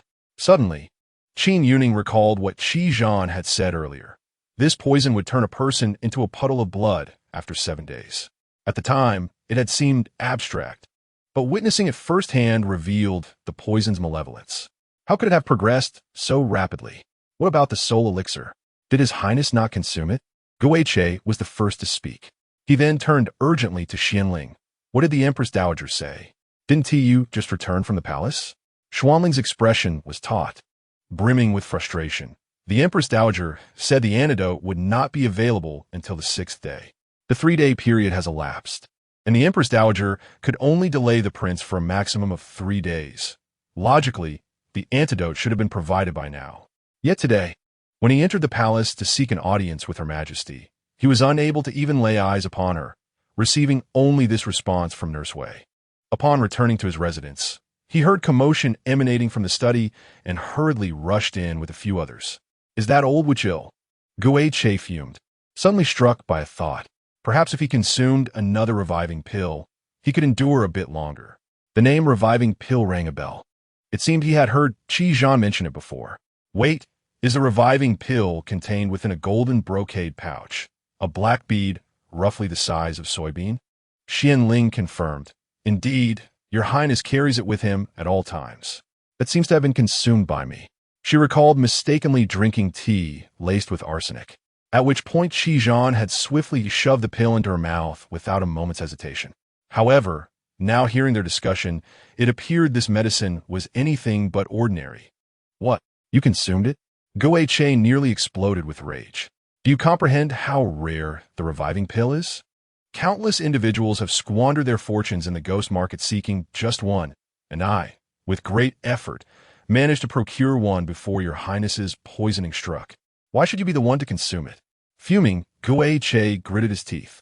His ability to procure the reviving pill stemmed from both his identity and years of navigating the perils of the ghost market. It was less a purchase and more a gamble with his life. The ghost market, teeming with sellers, each with their own rules, required navigating the treacherous waters of risk. Only those with the boldest hearts emerged as victors, granted the privilege of purchasing a single pill for a hefty price. Che's ability to consistently acquire the reviving pill was due to two principal reasons. First, he was unafraid of death, relishing the thrill of peril. Second, he was once the vice master of the largest establishment in the ghost market, the Tianjitang, which dealt in secretive information. After inadvertently offending someone with the information he sold, he became the target of vengeance, leading to the downfall of Tianjitang. At that time, Qi Zhan had come seeking information, and Che's father, the master of Tianjitang, entrusted his gravely injured son to Qi Zhan. With a long scar etched across his face from an enemy's sword, Che held little faith that this seemingly youthful lad possessed the strength to safeguard his life. The pursuers stormed in, trampling upon the wooden plaque of Tianjitang. The master and his comrades fought valiantly for Che's slim chance of survival. One by one, they fell before him, yet he lacked the strength to rise.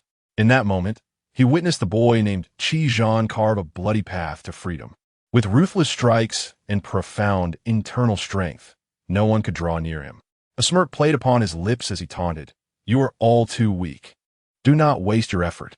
In that instant, Che was rendered speechless, awestruck by the overwhelming power before him that crushed all arrogance. Qi Zhan led him to escape the ghost market, but as he observed those around him falling one after another, Che, even with the last breath in his body, was determined to struggle back and confront his enemies. However, Qi Zhan merely chuckled coldly at him. "Very well.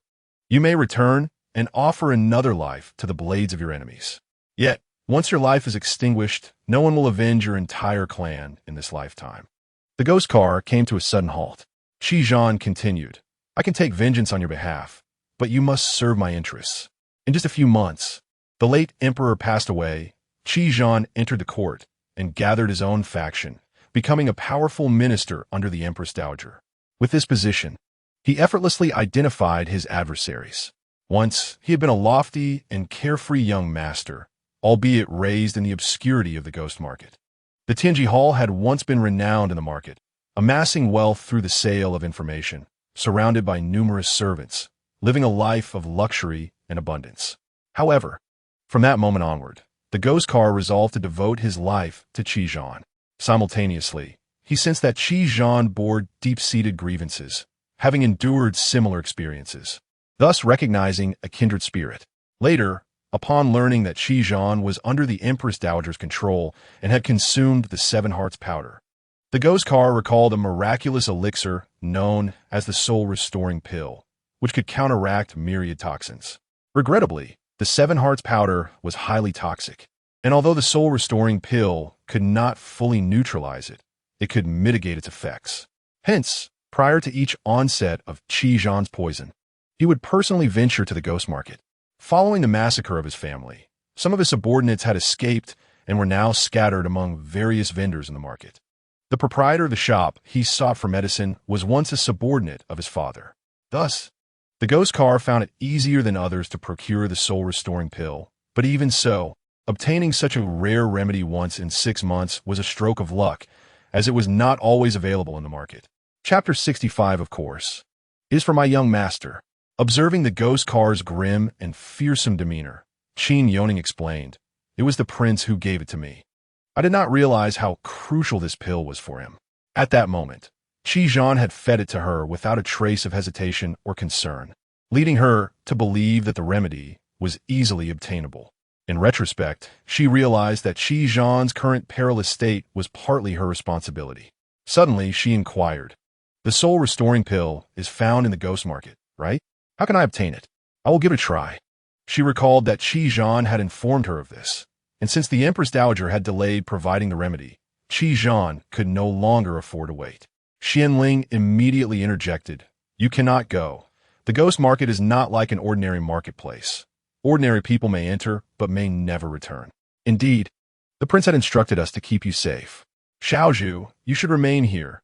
As for the soul-restoring pill, it must be left to the ghost car to fetch." The ghost car snorted coldly, "I will naturally go, but those who have erred must bear their own consequences." With that, he pointed the tip of his ink serpent sword forward, his gaze icy as it pierced through. "You, accompany me." Xianling and the others wished to persuade her, but Qin Youning swiftly raised her hand to halt their words. She nodded in agreement. "Very well, I will go with you." Seeing Qin Youning's resolute attitude, Xianling had no choice but to fall silent. Given the prince's critical condition, this was not the time for debate. With the ghost car by her side, she should be safe. As Xianling raised his head, he earnestly reminded the ghostly carriage, "The person you take must return safely and without worry, as per His Highness's instructions." To invoke His Highness's command as a form of pressure? If His Highness were swayed by a woman, he would not hesitate to defy orders to eliminate this obstruction. Take today's incident as an example. His Highness could have avoided such a predicament had he not given that ineffectual woman the medicine, leading to his own poisoning. The ghostly carriage scoffed, "You needn't remind me. Your duty is to safeguard His Highness." With no time to lose, Qin Youning and the ghostly carriage mounted their horses and set off in haste. The ghostly carriage glanced at her in surprise, not expecting a mirror made to exhibit such adeptness in riding. However, he did not delve further into it. The Tinshu Ghost Market lay nestled in a treacherous and steep valley outside the capital. Following the ghostly carriage, Qin Youning dismounted and secured the reins. Feeling a twinge of confusion, the desolate surroundings revealed only undulating mountains and towering cliffs. The ghostly carriage remained silent as he approached a cave. Both clad in raincoats and hoods, they traversed through the rain. Upon entering the cave, a bone-chilling cold enveloped them, causing Qin Youning to shiver as she removed her raincoat and hood. The cavern was empty save for the echo of their footsteps, which reverberated eerily in the stillness, occasionally disturbed by the flutter of bats. As they ventured deeper, the light gradually diminished, swallowed by the encroaching darkness. Qin Youning swallowed hard, acutely aware of her heartbeat. "Do you not possess any means of illumination?" She could not help but inquire of the taciturn, ghostly carriage ahead. "Illumination?" His cold laughter echoed back. "I spent my childhood living here, accustomed to the dark. There is no need for such cumbersome items." His mirth turned ominous. "If you are afraid, you may still flee. Once we are inside, I shall have no time to attend to you." A fleeting curiosity crossed Qin Youning's mind about the ghostly carriage's past. "Did you once live in the Tinshu Ghost Market?" "I am under no obligation to divulge that. Nor do I have the time for idle chatter. Keep up." The ghostly carriage seemed resistant to reminiscing, dismissing her with impatience.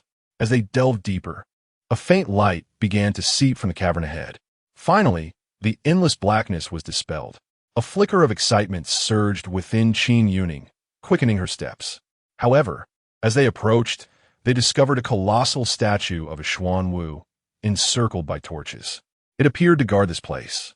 The ghostly carriage, having produced a copper coin engraved with a skull from his waist, cast it into the Xuan Wu's mouth. To her astonishment, the statue began to turn slowly, revealing a narrow passageway. As they passed through, the coin was subsequently ejected from the Xuanwu's mouth. Thus, they emerged at the opposite end of the cave. Upon exiting, Qin Youning was taken aback by the breathtaking scenery before her. Nestled within the deepest part of the valley, sunlight was scarce. Though somewhat dim, lanterns hung everywhere, each inscribed with various characters, seemingly to distinguish each vendor's stall. These stalls were precariously perched on the steep cliffs, arranged in a disordered yet captivating manner.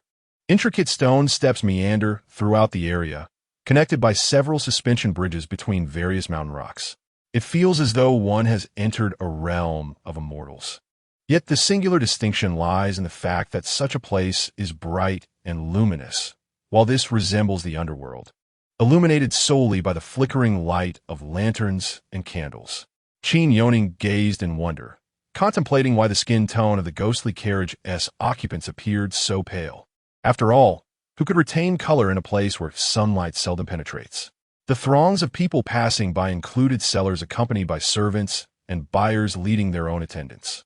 Yet, one could discern at a glance, merely by their complexion, those who had long dwelled in this place. Qin Youning observed the individuals before her. Some donned peculiar attire and masks, while others came in groups from various martial sects. Indeed, all manner of strange and fearsome beings appeared, exuding an unmistakable aura of danger. Feeling a twinge of trepidation, she hastily quickened her pace to follow the retreating figure of the ghostly carriage. It seemed to deliberately leave her behind, continuing onward without a word of warning. Qin Youning's purpose for venturing here was twofold. One, to rescue Qizhan, and the other, to uncover the means of obtaining the soul-reviving elixir, so that should misfortune befall her family in the future, she might employ this remedy to save them. The ghostly carriage wound its way up the narrow stone steps, and she hurriedly kept pace. The steps were exceedingly narrow, with passers by nearly brushing shoulders, and a moment's inattentiveness could lead to a perilous fall. At last, they arrived before a shop, where the ghostly carriage came to a halt. Qin Youning looked up to see a yellow lantern hanging above, inscribed with a hasty character for fate. The interior of the shop was spacious, partially hewn from the mountainside, and a considerable number of people awaited inside. The buyers appeared to be stratified into various ranks.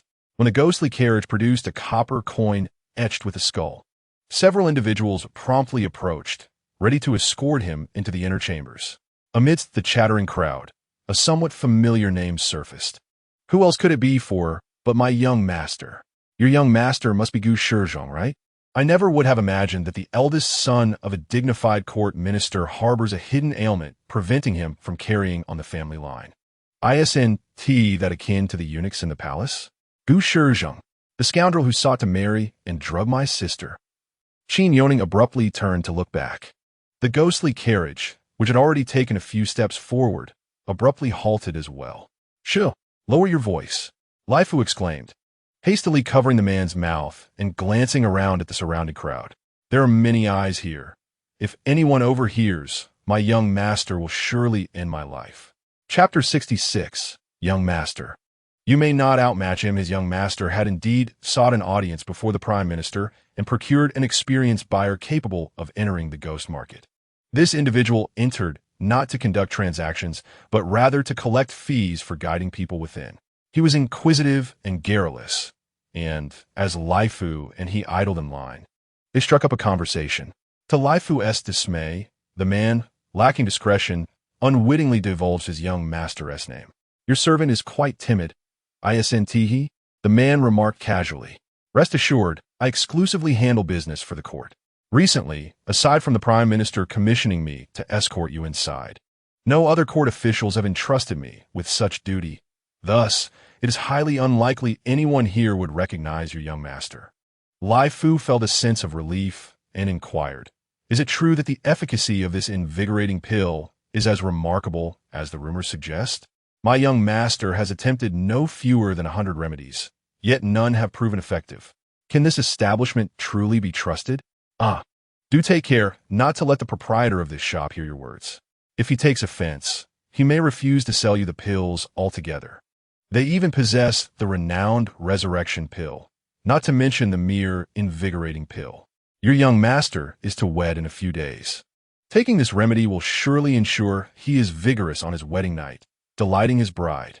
As he spoke, the man nudged Lai Fu with his shoulder, and couldn't he help but chuckle in a rather lewd manner. Lai Fu's eyes sparkled with excitement, and he thought to himself that he would undoubtedly receive a reward once his young master succeeded. However, Qin Youning's expression suddenly darkened. A sword hilt struck her palm, and a chilling voice from Gue Che pierced the air. What are you dawdling for? Hurry up. She could not act recklessly and was reluctantly compelled to follow Gue Che into the depths of the establishment, pondering how she might thwart the Gu family's schemes. Gue Che cast a sidelong glance at the maid trailing behind and, with his piercing gaze, surveyed the two individuals in the distance. A hint of murderous intent gathering in his eyes. Upon entering the first inner chamber, they found themselves in a waiting room, albeit one adorned with more opulent attire among its occupants. Guided by a servant, they traversed several doors until they finally reached the innermost sanctum. A gray-bearded elder seated at the head of the table stood upon, seeing Gue Che, and approached him. Young master, have you come once more for the resurrection pill? I recall you purchased one not long ago. Gue Che wasted no time with pleasantries. Wang Bo, I have an urgent need. Do you have any in stock at present? There is indeed one available, but a customer has placed an order for it today. Wang Bo replied, his face etched with concern. Gue Che understood. Is it not the rule of the shop to seize goods? Regardless of the circumstances, I am willing to take the risk. Prior to his arrival, he had feared that the market would lack resurrection pills. Finding that someone had ordered one was fortuitous indeed. In this establishment, the rule of the game was to seize goods. In a scenario of scarcity, the competition was not about wealth, but rather strength.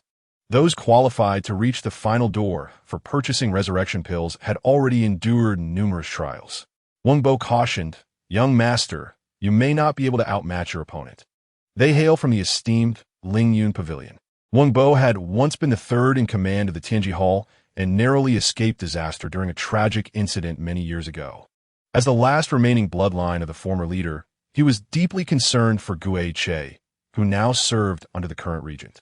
He felt both pity and reluctance to see Gue Che risk himself so recklessly, for he was once their loyal young master. The pharmacy, known for its miraculous remedies, was operated by a master who never revealed himself, possessing ample wealth, yet harboring a peculiar penchant for inciting fierce competition among patrons. Oh, the foremost sect in the realm? Gue Che scoffed, flexing his fingers around the ink dragon sword, the joints cracking audibly. My interest has only intensified. The eyes of the ghostly chariot brimmed with an unwavering determination. Qin Youning was acutely aware of the extraordinary martial prowess of the ghostly chariot, yet she could not comprehend the source of such formidable confidence. The elder had mentioned the Lingyun Pavilion. Lingyun Pavilion.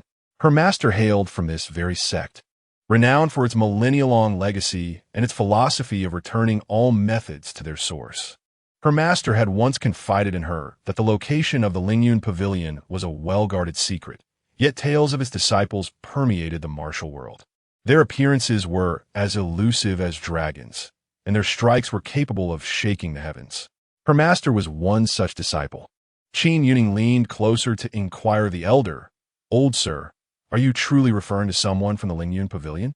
The elder, upon noticing a small head peering from behind the ghostly chariot, was taken aback. He had only just realized that the ghostly chariot was accompanied by a young girl. Could it be that the young master, who had never blossomed in matters of affection, had finally awakened to something? A fleeting light of joy flickered in the elder's eyes. How wonderful! The former master could finally rest peacefully in the afterlife. However, the next moment, he was doused with cold water, an inconsequential person. Disappointment quickly returned to the elder's countenance. Listening to the ghostly chariot's introduction, Qin Youning felt no anger.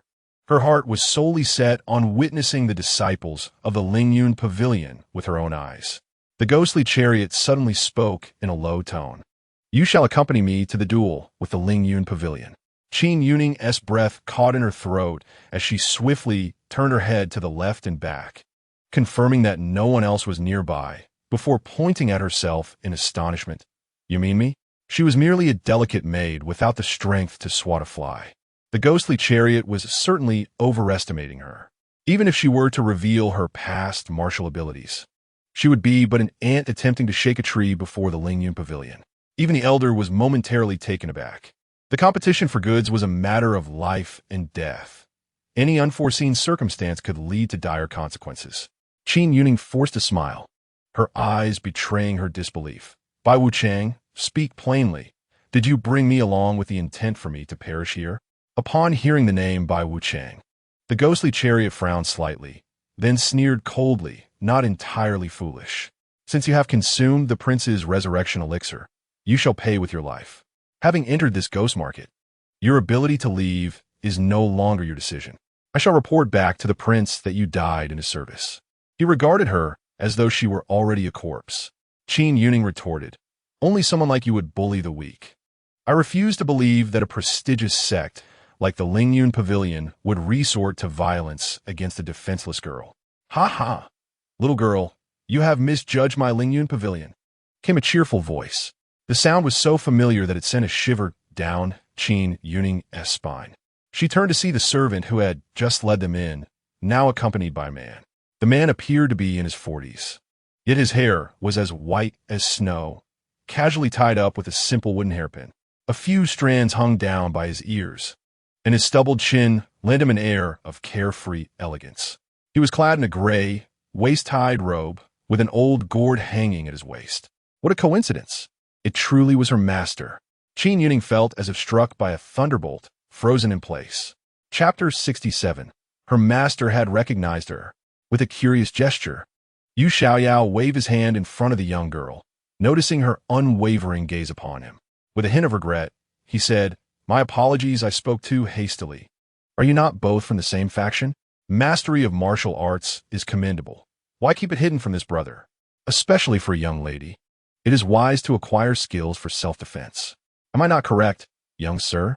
Yu Xiaoyao turned his playful expression towards Ghostcar. However, Ghostcar was not in the mood for jest. He got straight to the point and asked, Are you from Lingyun Pavilion? Since we are both here for the soul returning pill, we should not delay. The Mo Jiao sword extended 3 inches forward. Wang Bo opened the earth gate. Qin Youning regained her composure, the word master almost escaping her lips, only to remember that she was concealed beneath a mask, explaining why her master had failed to recognize her.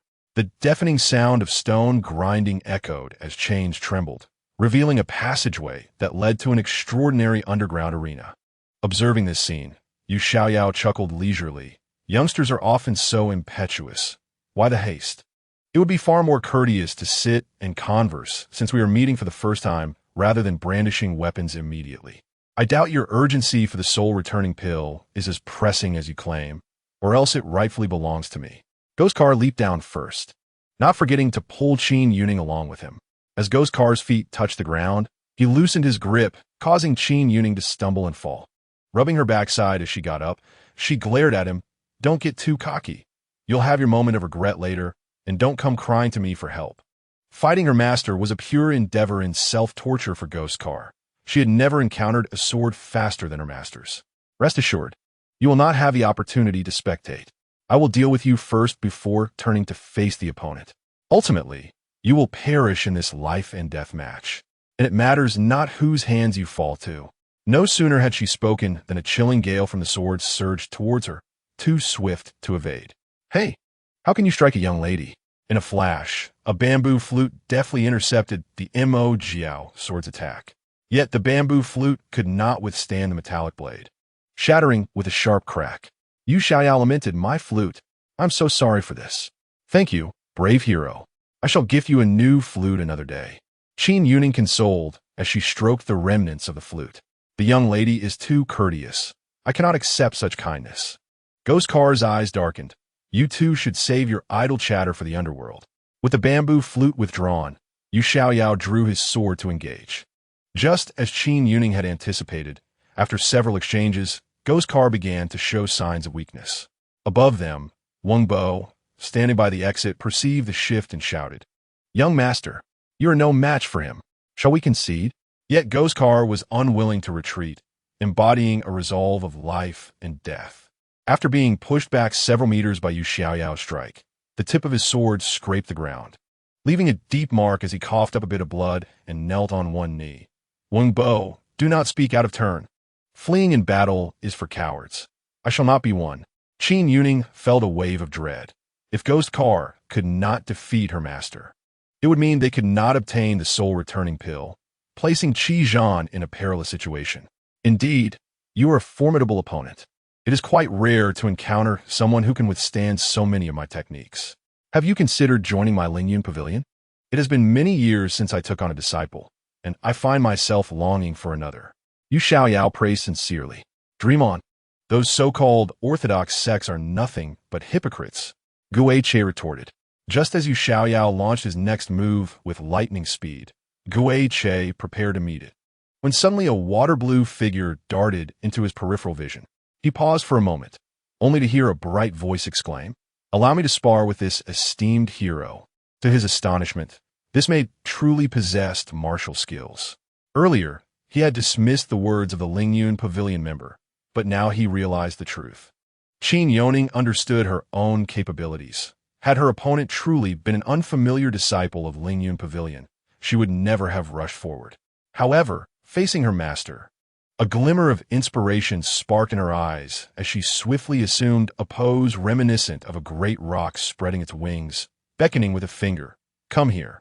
As soon as the young girl positioned herself in front of Gu Che, Yu Xiaoyao had already sheathed his sword, preparing to disable her to prevent further interference. Yet at that moment, his hand froze in mid-air, rendered speechless. This technique, known as bluffing, had been taught to him by his first disciple many years ago. He recalled how that young girl had proudly declared, "Master," to drive away an enemy. One must not lose in terms of momentum. How do you find my bluffing technique? He remembered laughing and crying at her words, tempted to tell her that such bravado often led to a swift demise. However, a young boy reclining on a tree branch had calmly responded, "Yes, when Xiao Yao encounters a villain, merely assume this stance. The rest I shall handle." He had only taken on 2 disciples in his life, and their memories remained vivid. Yu Xiaoyao scrutinized the girl before him, noting how she quickly blinked at him. In his astonishment and delight, he instantly grasped the truth. Indeed, this was his clever disciple. Xiaoyao, although her appearance had changed dramatically, rendering her unrecognizable, it was not unusual in the ghost market, where many individuals concealed their identities for trade. Yu Xiaoyao composed himself, retracting his hand and standing firm. "The soul recovery pill belongs to you, I concede." Upon hearing this, both Gu Che and Old Wang were taken aback. Gu Che exclaimed, "You were so close to defeating him. Why would you halt before a mere girl?" Clearly, this man had no intention of taking a life, as he had deliberately left room in every strike. Gu Che had sensed the other's strength. Had he truly fought to the death, he might not have lasted this long. Yu Xiaoyao locked eyes with Qin Youning and chuckled. "I abide by a principle in my journeys through the martial world. I do not strike against the elderly, women, or children. You, little girl, rushing forward, are merely compelling me to yield." To Gu Che, this meant that the young maid's reckless intervention had, through a twist of fate, secured the soul recovery pill. However, in her heart, Qin Youning understood that her master had recognized her. Gu Che took the soul recovery pill from Old Wang's hands and produced a thick stack of banknotes, handing them over. This life-and-death encounter had merely granted him the privilege to buy in. The remuneration he owed was to be paid in full. The pill was carefully placed in the pouch, and then the specter-like figure raised his gaze slightly towards Qin Youning, stating, "Staying by His Highness's side will only hinder his significant affairs. Today, I have brought you here with no intention of allowing you to leave. In light of your acquisition of this medicine, I shall spare your life for the time being. Take heed of your actions. A girl as inconspicuous as her, if left unaccompanied, would surely attract the sinister intentions of those lurking in the shadows.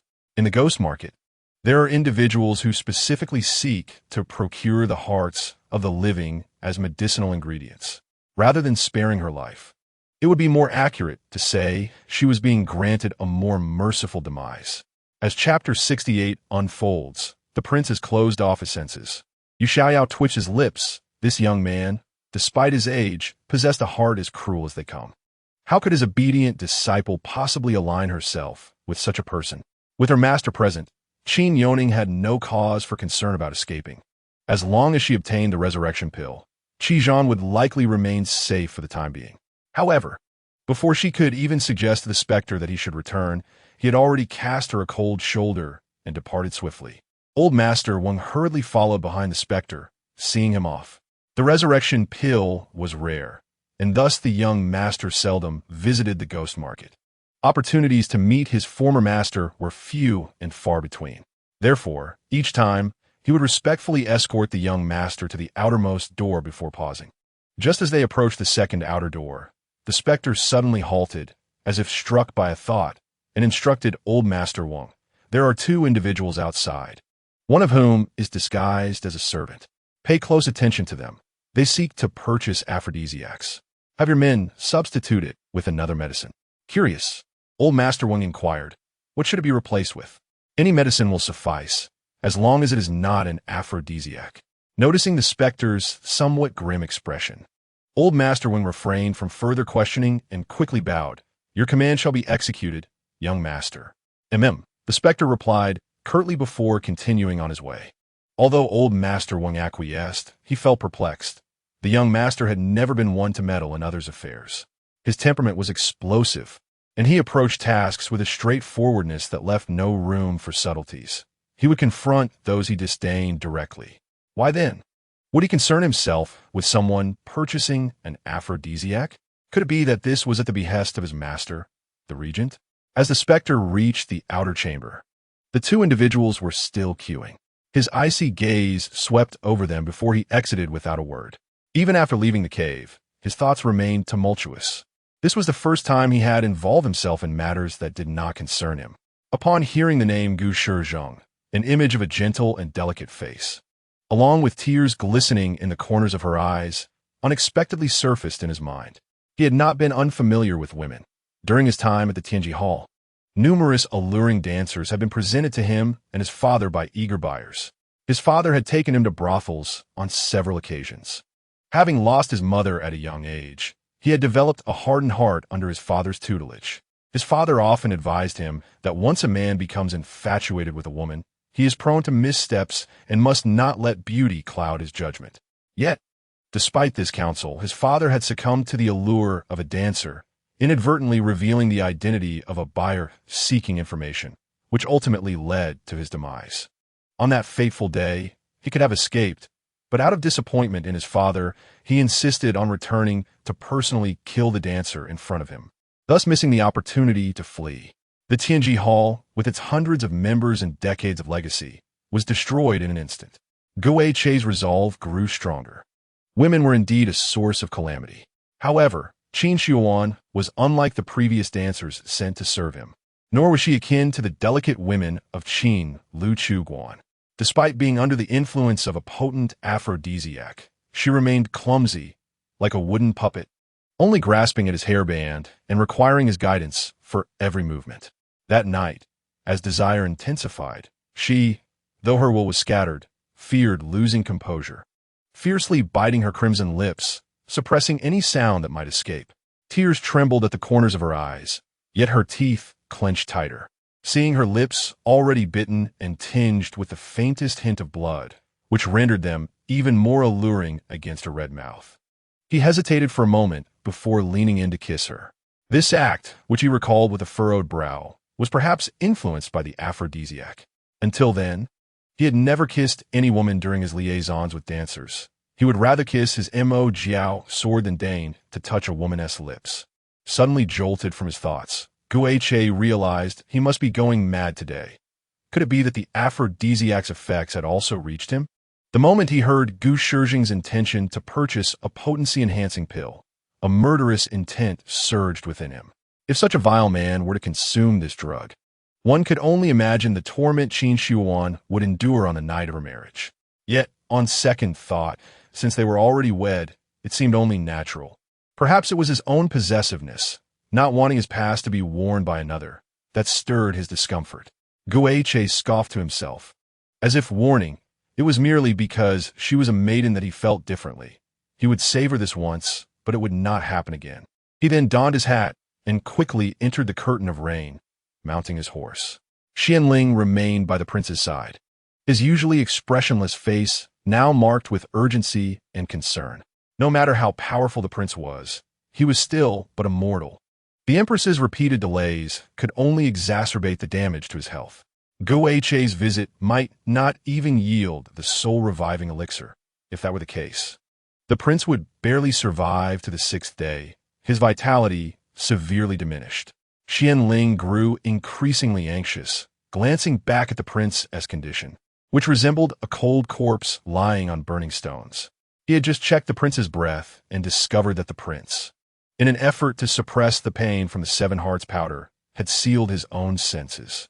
In the past, no matter how excruciating the poison was, the prince had never closed off his senses. Even with the last vestige of consciousness, he would strive to remain alert. Having sealed his senses, the prince had lost control over everything happening around him. Did he not fear that someone might take advantage of this opportunity to harm him? Qianling's expression grew more serious, and just then, Guoche returned to the study, weary from his journey. He made his way directly to the dark chamber. Droplets of rain from his cloak pattering along the path he had traversed, leaving a mottled trail behind. Guoche retrieved a pouch and, without hesitation, tossed it to Qianling quickly.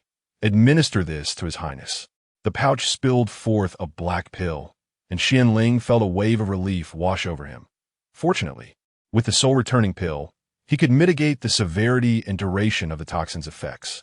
He promptly placed the pill between the prince's lips and, with his other hand, applied pressure on the prince's throat, prompting it to instinctively swallow the remedy.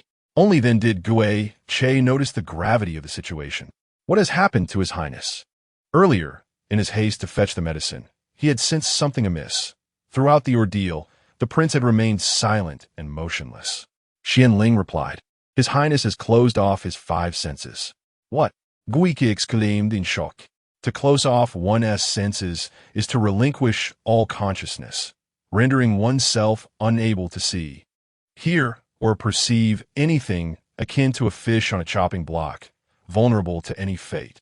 Furthermore, once the acupoints for the 5 senses are sealed, it takes a full day and night for them to automatically reopen.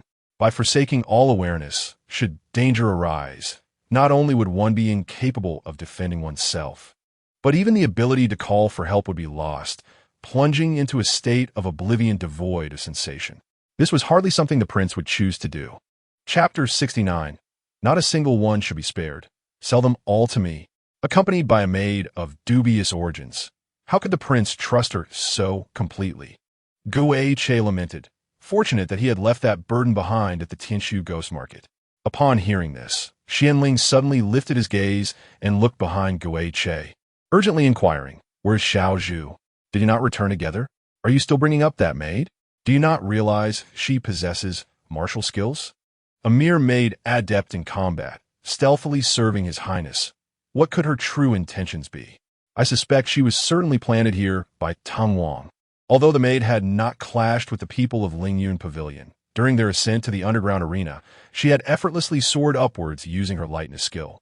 It seemed she had ceased to pretend after being exposed by those from Lingyun Pavilion. Qianling's gaze darkened. Do you truly believe His Highness would be oblivious to Xiao Zhu's abilities? The prince shares his bed with Xiao Zhu. A simple grasp of her wrist would reveal her inner strength. If Xiao Zhu were indeed a spy from Tang Wang, how could His Highness feel at ease with someone who might wish him harm lying beside him? The prince is not foolish. I believe the prince has indeed fallen into a trap. Consider this.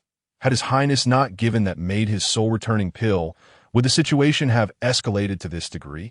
Qianling was evidently incensed. That was His Highness's choice. You cannot presume to make decisions on his behalf. I shall ask you once more, where is the young master? Guoche scoffed. It seems you have succumbed to the same folly. Why are you so invested in a mere maid? Do you not favor Zhu Ke? Have you found a new affection? With his secret laid bare, Qianling anxiously glanced outside. Zhu Ke and Zhou Yuan were stationed at the western and southern gates of the palace, respectively, some distance from the study, thus unlikely to overhear. Nevertheless, he instinctively lost his composure. Noticing Xuanling kese agitation, Gui que les urli remarked. Oh, it is not a matter of infatuation. Rather, it appears to be an inclination to maintain connections with two parties. However, I fear such an opportunity may no longer exist. Once His Highness awakens, I shall impart the tragic news that Xiaozhu perished in the life and death arena of the Tianshu ghost market while striving to obtain the soul-reviving elixir for him.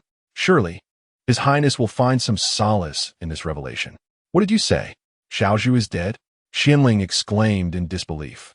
The opposing force in the life and death arena today was from Lingyun Pavilion. I nearly falter myself. It was Xiaozhu who insisted on recklessly putting herself in danger. So she cannot blame anyone else. As Gue Che spoke, Xianling scrutinized him for a moment, noting the unusual pallor of his face.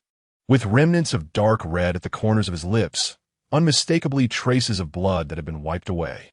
It was evident that Gue Che had indeed endured a fierce battle and sustained injuries. Nevertheless, his words were a blend of truth and deception, and Xianling harbored doubts. Fully aware of Gue Che's animosity toward Xiaozhu, Xianling regretted his prior impatience concerning His Highness's condition. Though he had sensed unease, he allowed the princess to accompany Gue Che. In hindsight, he wished he could strike himself in remorse. If His Highness were to regain consciousness and learn that the princess had met her demise at the hands of Lingyun Pavilion, he would undoubtedly disregard the rules of the Tianshu ghost market and employ every means at his disposal to obliterate Lingyun Pavilion. His Highness was inherently vengeful and would harbor no compassion. The lengths to which His Highness had gone to conceal from everyone his efforts to rescue the princess, disguised her presence, and maintained secrecy about her identity were ample evidence of her significance to him. Do you know Xiaozhu's true identity? Xianling suddenly inquired, closing his eyes. Gue Che dismissed the question with disdain, stating, I care not for her identity. My only concern is that there must be no impediments to His Highness. Should anyone disturb his peace of mind, the consequence can only be death. I would willingly sacrifice myself to atone for this, rather than witness His Highness being ensnared by the deceptions of Hongxiu. The murderous intent in Gue Che's ink-black eyes was unmistakable.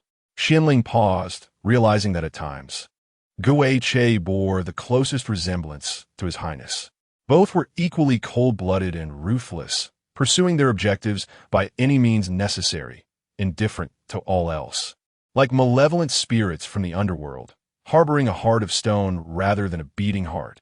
The only difference lay in Gue Che's impulsiveness and irritability, whereas His Highness exhibited a more composed demeanor, adept at patience.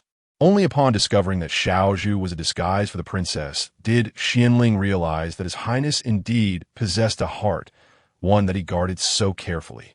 Xianling could hardly fathom the tempest that would ensue once His Highness regained his senses and learned of the princess's plight. At the Tianshu ghost market, Yu Xiaoyao and Qin Youning stared at each other, momentarily at a loss for words after their long separation, especially with a third person present. After bidding farewell to Gue Che, they returned to the innermost room only to find the two still standing there in silence. Uncle Wen cautiously inquired, Are you two not leaving? I must usher in the next batch of awaiting buyers. The buyers at the fate shop were of varying ranks, and those who reached the innermost chamber were all distinguished patrons, either mysterious or noble, prompting Uncle Wang to show them considerable respect as the host. Wai Shioyo nodded, then smiled and said, I apologize for delaying your business. We shall take our leave. As he was about to beckon Q in Wai Un-ing to depart with him, she suddenly turned back and inquired of W-ing-B, Do you sell vitality pills here? How many do you have? Sell me all you possess. Not a single one should remain. Wai Shioyo's lips twitched. After years apart, his disciple still lingered in his mind as an innocent and adorable girl. How had she become so audacious as to inquire about purchasing vitality pills? Upon reflection, she was merely 16 years of age, when had his sweet disciple transformed into such a bold character. W-ing-B was momentarily taken aback as well. What was happening today? Why was everyone fixated on vitality pills? While vitality pills were not rare commodities in the ghost market of TNX, they were in high demand. These pills could temporarily restore those suffering from hidden ailments, allowing them to revel in an evening of passion or reignite the dwindling flames of desire in aged gentlemen. It was rumored that certain noble young lords, with peculiar inclinations, could entertain several women in a single night after consuming these pills. As demand surged, the remaining stock inevitably dwindled. There are 3 left. Wing held up 3 fingers. In truth, to procure vitality pills, one merely needed to wait within the first chamber. Those who ventured into the innermost 9th chamber sought precious and rare medicines, thus requiring a broker like Wing to facilitate the transactions, where buyers risked their fortunes and he merely determined the outcomes. "I shall take them all," Qin Youning declared, producing a luminous pearl and handing it to Wing. She had stealthily pried the remaining pearls from her phoenix crown, keeping them for emergencies. Though she did not believe in Qin's fanciful claim that 1 pearl could exchange for a city in a border kingdom, she felt the pearl had some value. Wing gazed at the glowing pearl she presented. Despite his years in this trade and exposure to countless treasures, his eyes widened in astonishment. Stammering, he asked, This is a spiny pearl. Are you truly willing to trade such a precious gem for 3 vitality pills? Is this girl not foolish?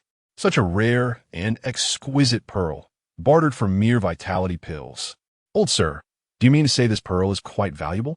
Qin Youning paused, gripping the pearl. Could it be that Qin had not deceived her? It is exceedingly precious and scarce. Even the Buddha's head pearl adorning the crown of the current empress might not match its worth. Qin Youning realizing she possessed several more in her pocket. Observing her reaction, why she retrieved a golden leaf from his attire, asking, would this suffice to exchange for 3 vitality pills? Wing glanced at the golden leaf.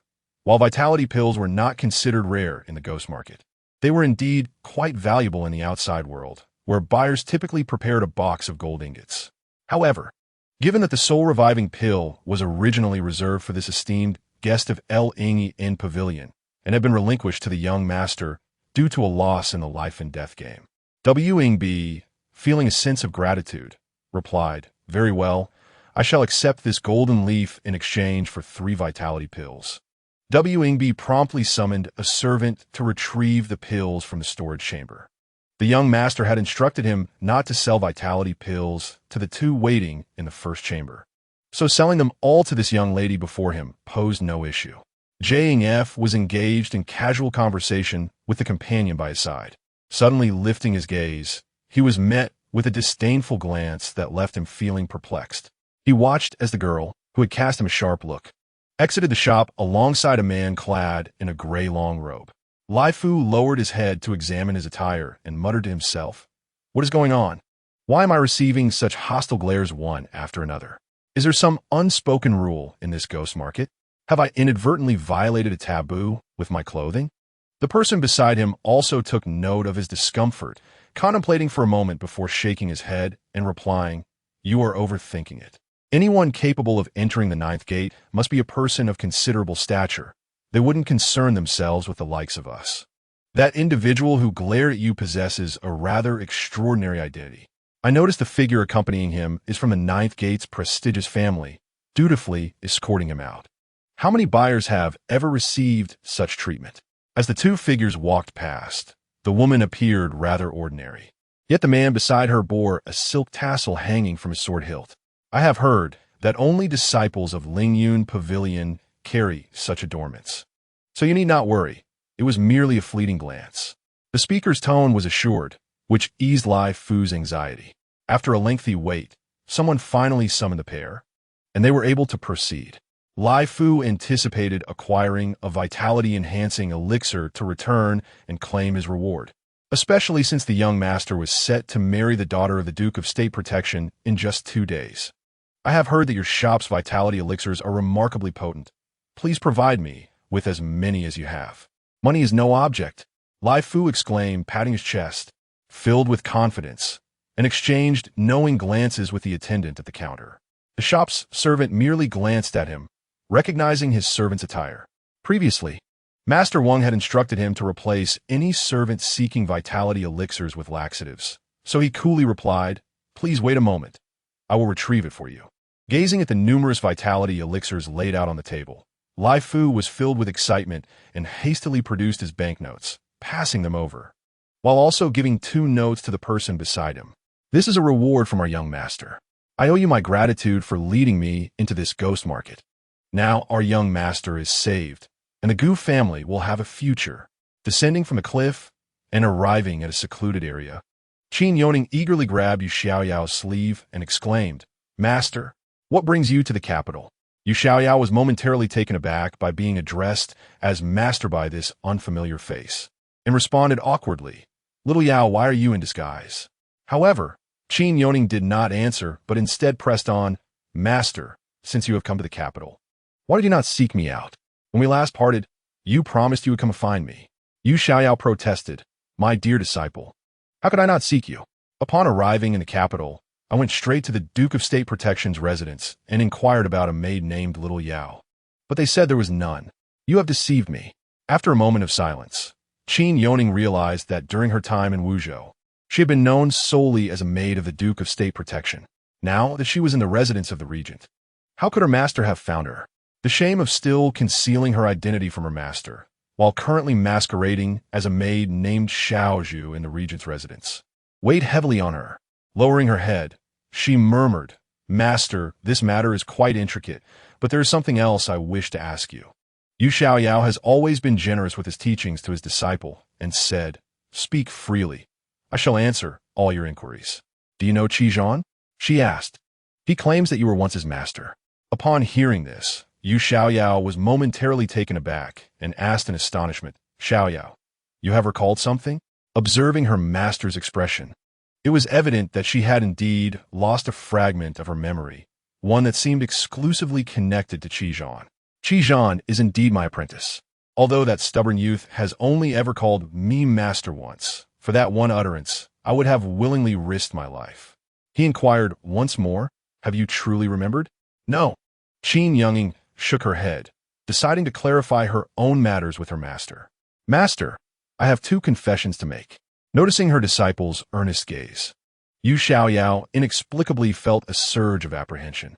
"The first matter," Qin Youning raised a finger, "I have gotten married, but sadly, I had no opportunity for you to partake in the joyous feast." Upon hearing this, Yu Xiaoyao beamed with delight, exclaiming, "This is wonderful news. Who would have thought that the little girl from back then has now grown into a bride? I have no gifts to offer you, but let those 3 vitality-enhancing pills serve as a token for your husband. Ha ha ha ha. I shall bring you something else next time." "Master, sometimes you can be quite absurd," she thought, choosing to disregard his words. She then raised her second finger. "The second matter is that I have concealed my true identity from you. I am not merely a maid of the Duke of the State, but rather his second daughter." The surrounding air suddenly fell into an unsettling silence. Yu Xiaoyao blinked in disbelief. "Wait, let me have a few sips of wine to clear my head." Saying this, he loosened the gourd at his waist and took a few hearty swigs, the spilled liquor betraying his inner turmoil. "Xiaoyao, you are the second miss of the Duke's household." Yu Xiaoyao repeated to himself to affirm the shocking revelation. "Yes," Qin Youning nodded. A sense of foreboding began to brew within Yu Xiaoyao. "Then whom have you married?" "I have wed Qizhan, the current regent." The gourd tumbled to the ground with a clatter. Believing her master was taken aback by Qizhan's status, she added, "However, I no longer hold the title of princess. I am merely his maid now, which is why I underwent this disguise." "Fate can be cruel," Yu Xiaoyao sighed, glancing up only to find the towering peaks above obscuring the sky. "What a calamity," he murmured, lowering his head and letting out another sigh. Chapter 71. Keeping that young man in check, Qin Youning, perplexed, asked, "Master, what troubles you?" Suddenly, a thought struck her, and she quickly inquired, "Do you know something? What connection does Qizhan have with the Duke's household? He seems intent on causing trouble for them, even threatening to annihilate my entire family." Meeting her sorrowful, clear-eyed gaze, Yu Xiaoyao moved his lips, but ultimately remained silent, merely sighing deeply. He advised Xiaoyao to Qizhan, "You are unique. His obsessions run deep, and perhaps only you can persuade him to let go. As for the events of the past, do not pry any further. Allow me to impart a piece of wisdom. Simply remain by his side and do your utmost to placate him, and he shall surely acquiesce to your every whim." In years gone by, that lad was but a youth rebellious and cunning, with a depth of character far beyond his years. Yet he was softened only by the gentle heart of the youngest. Master, do not jest with me.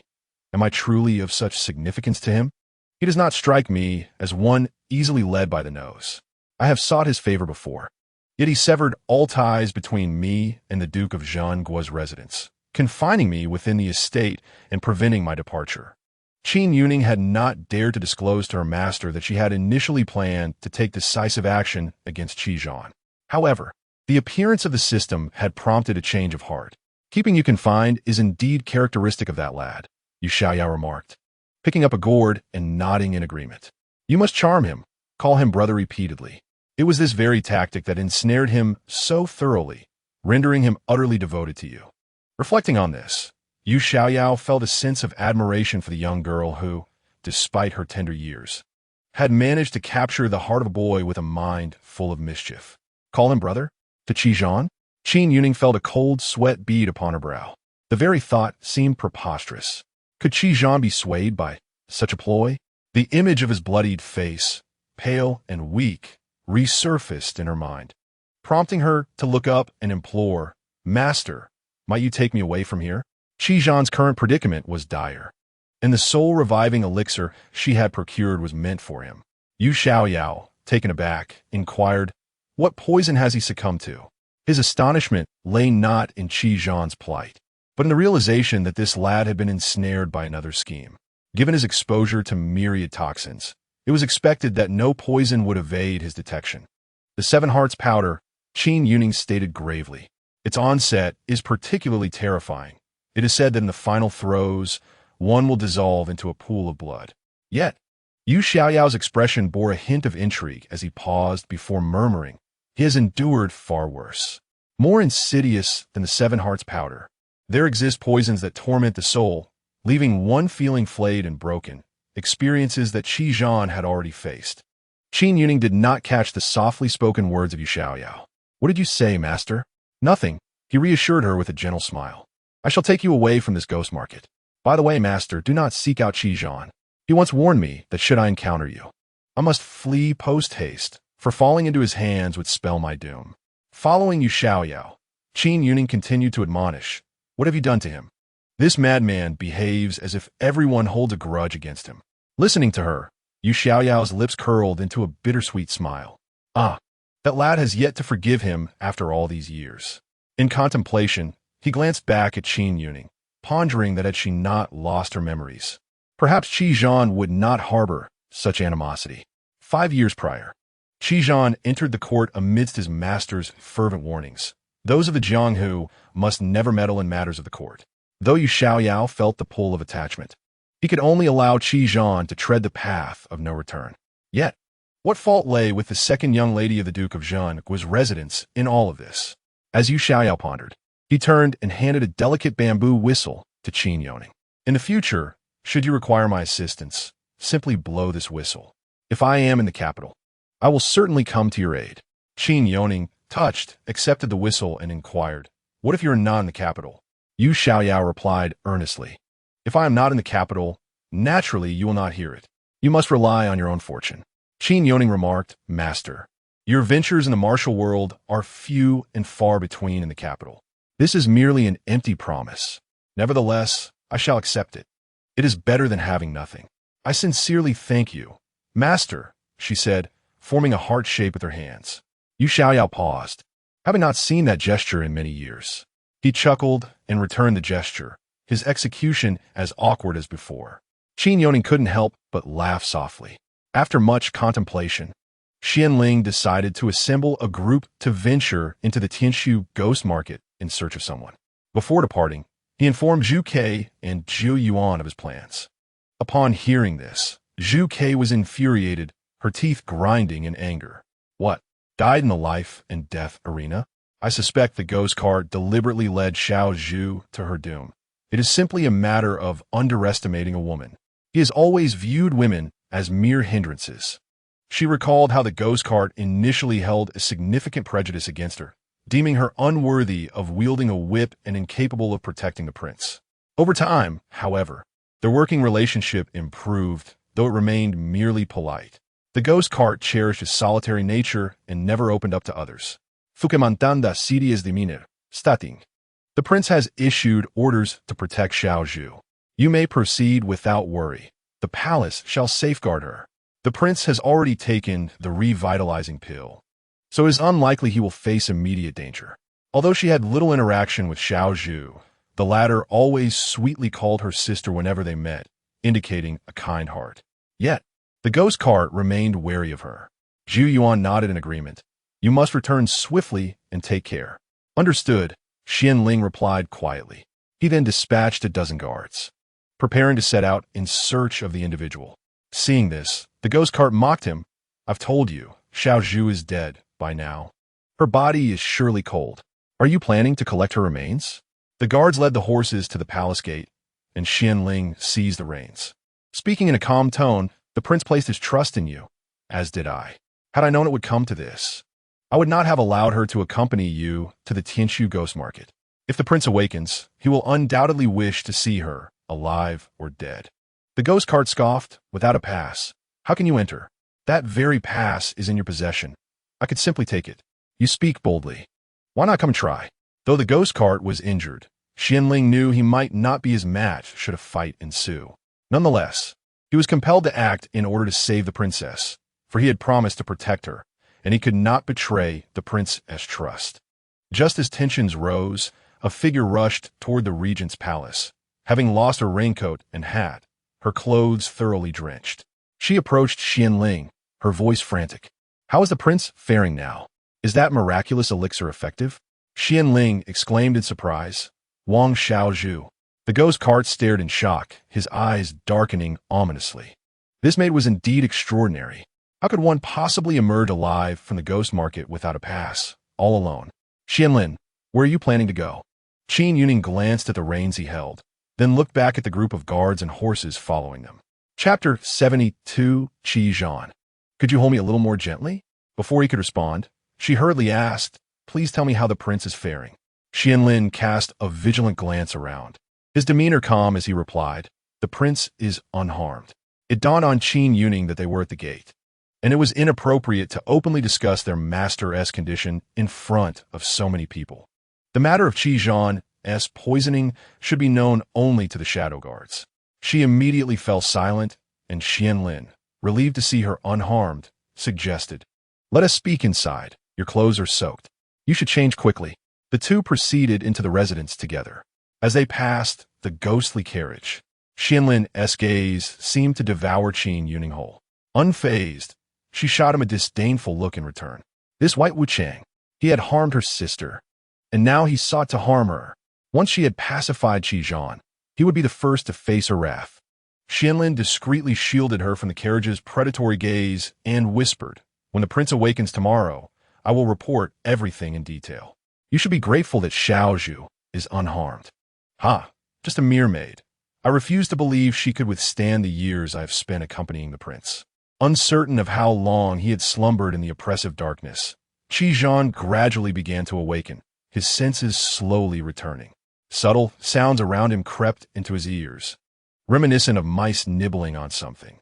The bone-chilling pain in his organs seemed to diminish significantly. Although his body remained cold, he felt enveloped by a warm, comforting aura. He blinked open his eyes slowly, his head heavy for a moment before his vision cleared. What met his gaze was Xiao Zhu's face. From his perspective, he saw her slender, fair neck and delicate chin, speckled with crumbs of rice cake. Turning his head slightly, he realized he was resting upon her legs. Qi Zhan, you're finally awake. Qin Youning exclaimed, hastily swallowing a mouthful of rice cake. Her clear eyes sparkled with delight. Qi Zhan stared at her with his inky black eyes, momentarily lost in thought, silence enveloping them. Qin Youning ventured, What's wrong? Are you unable to speak yet? She recalled Qian Lin mentioning that the prince's senses had been sealed, rendering him oblivious and mute. Curiously, she prodded Qi Zhan's face with her finger, asking, Can you feel this? Had a day and night passed without restoration? Just as she prepared to poke him again, the man resting on her legs suddenly sat up, pulling her into his embrace, pinning her tightly against him. The half-piece of rice cake in her hand tumbled to the ground in surprise. Qi Zhan pressed his nose against her neck, seemingly inhaling her essence with fervor. His heart, once as solid as stone, began to crack and throb, pulsating with life once more. She refrained from taking action. She could not bring herself to harm him. He had won the gamble. Such thoughts surged within him, and for a fleeting moment, he was almost engulfed by an overwhelming joy. He buried his head in the crook of her neck, feeling the delicate, porcelain-like skin against his cheek, unable to resist the urge to gently nuzzle with his lips, murmuring, "Yao Yao." Qin Youning awkwardly raised her hand, feeling as if a large dog had burrowed into her embrace. From time to time, it would nuzzle against her neck with its prominent nose and soft lips, eliciting waves of tingling sensations upon her skin. Furrowing her brows, Qin Youning attempted to push him away, exclaiming, "Hey, stop that. It tickles." The large dog, seemingly oblivious, continued to nuzzle insistently, suddenly recalling her master's words. She pondered whether all it took was a little coaxing. Thus, she tentatively placed her hand on his back, caressing the silky white strands of hair. Despite having consumed the soul-reviving elixir, the chill from the poison still lingered on him, and his hair had yet to regain its original color. She patted his back gently, as if soothing a child, saying, all right, aren't you cold? You can hold on to me, and I'll help warm you up, but could you please stop nuzzling? I'm quite sensitive to tickling."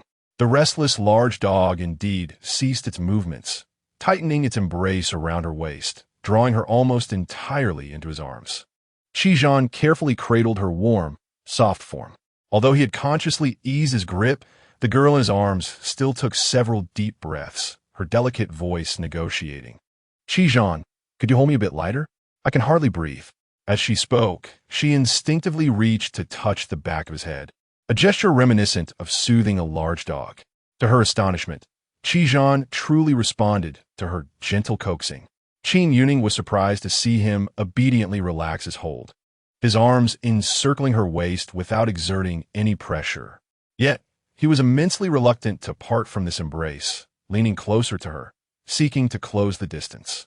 Before she realized it, Qin Youning found herself seated upon his lap, the intimacy of their position rendering it exceedingly ambiguous.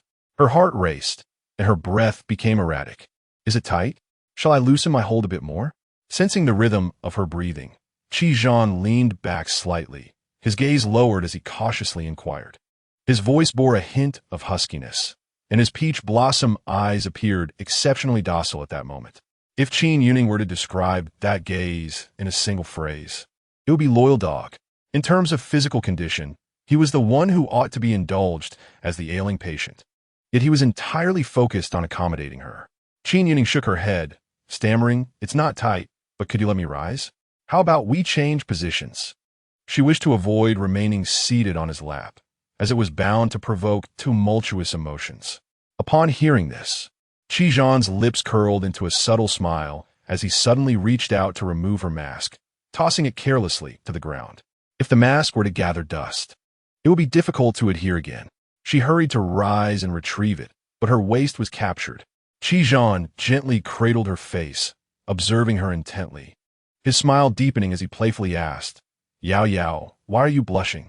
Just now, the view was obscured by a human mask, but now that this barrier has been torn away, indeed, two patches of crimson bloom upon her fair visage. "Why did you carelessly discard such a fine mask? If it were to be damaged, creating an identical one may prove impossible." Qin Youning did not respond to his words, instead adopting a tone tinged with reproach.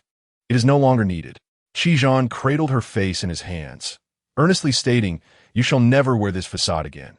Your true self is the most beautiful, and I wish to behold it every day." As he held her face, Qin Youning felt his thumb caress the corner of her lips, accompanied by the smooth touch of the dark green ring he wore. Her rosy lips slightly puckered. "Did you not say that once we arrive in the capital, there would be no more Qin Youning, and that I must live henceforth as your personal maid, Xiaozhu?" Qizhan leaned in closer, inquiring, "You had the chance to erase my existence from this world. Why did you not take action?" Qin Youning's gaze faltered for a moment, suddenly unable to meet the proximity of his dark eyes. Chapter 73, Be My Princess Again. Anticipating this question upon his awakening, Qin Youning had mentally prepared her response. Taking a deep breath, she replied, "Because I could not bear to see you die. Although I cannot recall our past, I sense you must be very important to me. Profoundly so. To lend credence to her words, she deliberately emphasized the last three words. Her round apricot eyes involuntarily glanced down before she feigned resolve, raising her gaze to meet his. Qi possessed a keen insight, perceiving the slightest nuances in anyone's expression. No subtlety could escape his notice. However, he paid no mind to her fleeting gestures, absorbed in the soft, melodic cadence of her voice as she spoke each word. He squeezed her face gently, wholly convinced by her declaration in that moment. A warmth surged within Qi solemn black eyes as he murmured, then returned to being Qin Youning, my princess. As long as I exist, I will protect you with all that I am, shielding you from even the slightest harm. His vows were never made lightly. Once spoken, they would endure even in ashes. Qin Youning paused, wondering why her heart began to race anew. Steadying her emotions, she felt a twinge of melancholy. Qi's promise was merely one of protection. How splendid it would be if he held such an attitude towards the entire Duke of Guo's household. Nevertheless, his words provided her with immense encouragement. She had never anticipated that he could be so easily soothed. If she followed her master's advice, perhaps by simply appeasing him, he might relinquish his hatred and obsession. With this thought in mind, Qin Youning lifted her hands to rest upon the back of Qi's hands, preparing to bestow a gentle kiss. Yet, just as her head began to move, a knock echoed from the door. Qi furrowed his brow, dismissing the visitor outside. Leave. But Qin Youning interjected, come in, and subtly shook her head at Qi, signaling him not to send anyone away. During this time, she had observed several shadow guards who could scarcely eat or sleep, tirelessly watching over the regent's residence. The one at the door was likely Qianlin, perpetually concerned for the prince's safety. She spoke hurriedly, swiftly dismounting from Qi's lap and respectfully standing beside the bed. Adjusting the loose strands of hair by her ears, she assumed a demeanor of humility. Qianling, upon hearing two voices emanating from the royal chamber, was momentarily taken aback, only to feel a surge of excitement in his voice. Your Highness has awakened? However, without the prince's permission, he dared not enter. Qi composed himself, his expression returning to its usual aloofness. Come in, he commanded. Qianling promptly pushed the door open and was immediately struck by the sight of a human skin mask lying on the floor. Having been casually discarded by Qi, it rested ominously close to the entrance. Qianling slowly raised his gaze, his eyes fleetingly scanning Qin Youning's face, which was now devoid of any disguise. He quickly averted his eyes, questioning whether he had arrived at an inopportune moment. Kneeling, Qianling inquired, Your Highness, why is the princess consort here? Qi regarded him with a detached expression and replied, Qianling, you have long perceived the true identity of Xiaozhu. Why pretend otherwise? At his words, Qin Youning's eyes widened in astonishment. What? Qianling had seen through her disguise all along. As the realization replayed in her mind, she understood why Qianling's demeanor towards her had softened in recent days. Clearly, during that earlier encounter beneath the wall, he had discerned her true nature, and she had foolishly believed she had managed to deceive him. After all this, in Qianling's eyes, she was merely a performer in a farcical play. His calmness as he watched her masquerade as a maid was almost more impressive than her own efforts. I beseech your Highness for forgiveness. Rise, Qi replied, devoid of any reproach, reflecting on how Qin Youning had subtly shaken her head at him earlier. He recognized the unspoken reproach in her gaze. She chastised him for dismissing others and for his coldness towards his subordinates. Given that the chill within him had not spiraled into chaos upon awakening, he surmised that he had already ingested the soul-reviving pill. It seemed that during his day and night of senseless slumber, Qianling and the others had not only thwarted the assassin, but had also procured the elixir for him. Qi nodded, his voice slightly awkward as he said, You all have worked hard these past few days. Qianling stood frozen, momentarily unable to process the prince's words. Was he speaking to him? Master Qian, he is praising you and expressing his gratitude. Qin Youning interjected from the side. Am I correct, Your Highness? She asked, squatting beside the bed, resting her chin on her hand, her bright eyes sparkling with hope as they turned to Qi. Her tone was sweetly teasing, laced with a hint of coaxing. Qi Zhan's gaze remained fixed on her, as if a feather had brushed against his heart. A delicate sensation spreading from his chest throughout his being. After a moment of silence, he replied softly, "Indeed." In response to that single affirmation, Qianling felt an inexplicable wave of emotion surge within him, prompting him to lower his head, his nose inexplicably stinging. His fingers, hanging at his sides, curled slightly as he struggled to suppress this unusual sentiment. Regaining his composure, Qianling stated, "Your Highness will need to endure for another 2 days. The Empress Dowager has said that the antidote will be sent on the 6th day." Qi Zhan gently acknowledged with a murmur, unperturbed, then chuckled softly. "It is unlikely we shall wait until the 6th day. Her courage does not rival mine."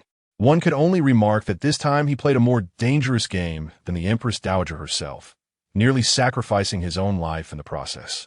Qianling still had matters to discuss, yet as his gaze flickered toward Qin Youning, he lowered his head, hesitating. Qi Zhan urged him, saying, "Do not hold back. You need not conceal anything from her." The marriage between the Gu family and the Qin family seemed to have been settled, with invitations already dispatched for the ceremony in 5 days. By then, the poison of 7 hearts dispersed would have been resolved. Would His Highness partake in this joyous occasion? Qianling was aware that the Gu family had resorted to unscrupulous means to compel the Duke of the State to marry off his daughter. But he was utterly oblivious to the other incidents that transpired that night, and thus he reported backhandedly. However, upon finishing his words, the expression of the princess consort suddenly turned exceedingly grim. Qianling was taken aback, pondering whether the princess consort had already discovered the methods employed by the Gu family to wed her sister. "Let the invitation remain for now. Allow me to contemplate," he said. Qi Zhan recalled that Qin Youning had wept bitterly over this matter, her true intent for vengeance stemming from it. The night she brandished her hairpin at him. The resolute, murderous intent in her eyes was a testament to her deep-seated hatred. He discreetly glanced at Qin Youning's clenched fists, feeling a growing agitation within, and wished to steer clear of the topic. Observing Qi Zhan massaging his temples, Qianling could not discern whether it was fatigue or discomfort. After a moment of contemplation, he ventured to ask, "Your Highness, can you still endure the chill within? Would you prefer to rest upon the heated stone in the dark chamber? My subordinates have ensured that the bloodstains there have been thoroughly cleaned." Qi Zhan awoke to find himself not in the dark chamber's heated stone, but rather back in his bedchamber. However, in his eagerness to embrace someone, he had forgotten to inquire, "Was it you who took the liberty of bringing me back to my chambers?" Qianling glanced at Qin Youning. She interjected, "It was I. Yesterday, your garments were soaked in blood, and the heated stone was also stained. I thought to assist you in cleaning up. You utilized the heated stone merely to ward off the cold, so I employed my own method to warm you, allowing you to rest in the bedchamber for the night. Lying on such a hard surface as the heated stone is quite uncomfortable." As she spoke, the tips of her ears flushed crimson. Though subtle, Qi Zhan discerned it at once. He turned to Qianling and inquired, "Is the chill within you still manageable? Today, I shall not be going to the dark chamber. Is there any further matter to report?" Having served the prince for many years, Qianling understood the implied message, that if there was nothing of consequence, he should take his leave. After a moment's hesitation, Qianling ultimately refrained from disclosing the incident involving the ghostly cart that had taken the princess consort to the ghost market of Tianxiu. This was due to the princess consort's specific request that he not mention it to His Highness. Therefore, Qianling complied, stating, "There is nothing further to report. Your Highness, please rest well. I shall take my leave." Qin Youning quietly exhaled in relief, grateful that Qianling had not informed Qi Zhan of her abandonment of the ghost market. Otherwise, she would have been at a loss to explain how she managed to escape on her own, until she was certain of Qi Zhan's stance regarding her master. She dared not reveal anything. After Qianling departed, the room fell into an eerie silence, each person lost in their own thoughts. Qin Youning contemplated how to thwart her sister's marriage to the Gu family while preserving her own reputation, given that the Gu family held a compromising secret over her. However, the true identities of her sister's defiler remained known only to herself, Qi Zhan, and the ghostly cart. If it were left to my sister's own disposition, she might choose to end her life with a strip of white silk or perhaps retreat to a monastery as a nun. Although she appears gentle and delicate, she has always possessed a strong sense of self. She would rather sacrifice her reputation to be the subject of gossip than yield her purity to marry a vile scoundrel who orchestrated her downfall, thus giving him an undeserved advantage. The reason she would consent to such a union is not for her own sake, but out of concern for the reputation of the Duke of Zhengguo's household, as well as for her father and mother, much like her initial decision to enter the marriage sedan of Qi. Yao Yao, who changed my clothes? A sudden voice interrupted Qin Youning's reverie. Qi glanced down to find himself clad in a light ivory robe adorned with cloud patterns. This pale garment was seldom worn by him. The servants and his 4 shadow guards were well aware of his preference for dark, black attire. Yet, there was one individual who held an extraordinary fondness for lighter hues, relishing in pastel shades, light purple, soft pink, pale blue, wherever and whenever possible, always wishing to blend in a hint of white to achieve a delicate tone. Upon noticing his gilded belt carelessly fastened and his inner garment loosely draped, it appeared as if he had hastily donned it out of shyness. Qi could easily surmise the hand behind this, yet he feigned ignorance. It was I who changed your clothes. Do you not favor this color? The flush creeping up Qin Youning's ears nearly reached her neck. After returning yesterday, she had changed out of her damp attire into something dry, and upon seeing him covered in blood and grime, she impulsively enlisted Xianling to bring him back to the sleeping chambers. She had taken it upon herself to dress him in fresh clothing and cleanse his body with warm water, though she had kept her eyes squinted throughout. His well-proportioned physique, slim yet toned, was evident before her, and while she had not explored beyond that one area, her cleansing had encompassed his entire form. Due to the lingering effects of the burning stones, Qin Youning had fallen asleep with Qi cradled in her arms, perhaps buoyed by the restorative elixir he had ingested, for his body was no longer as cold and unyielding as before. Thus, she had provided warmth with her own body throughout the night. Reflecting on this, Qin Youning cleared her throat softly. As long as it's a color chosen by Yao Yao, I shall adore it. Observing her cheeks flush like a boiled shrimp, he subtly reined in his involuntary smile and murmured, "However, it seems you're unaware of how to fasten the waist clasp of a man's robe." As he spoke, he gently tugged at her wrist, guiding her back to the edge of the bed. "You must learn.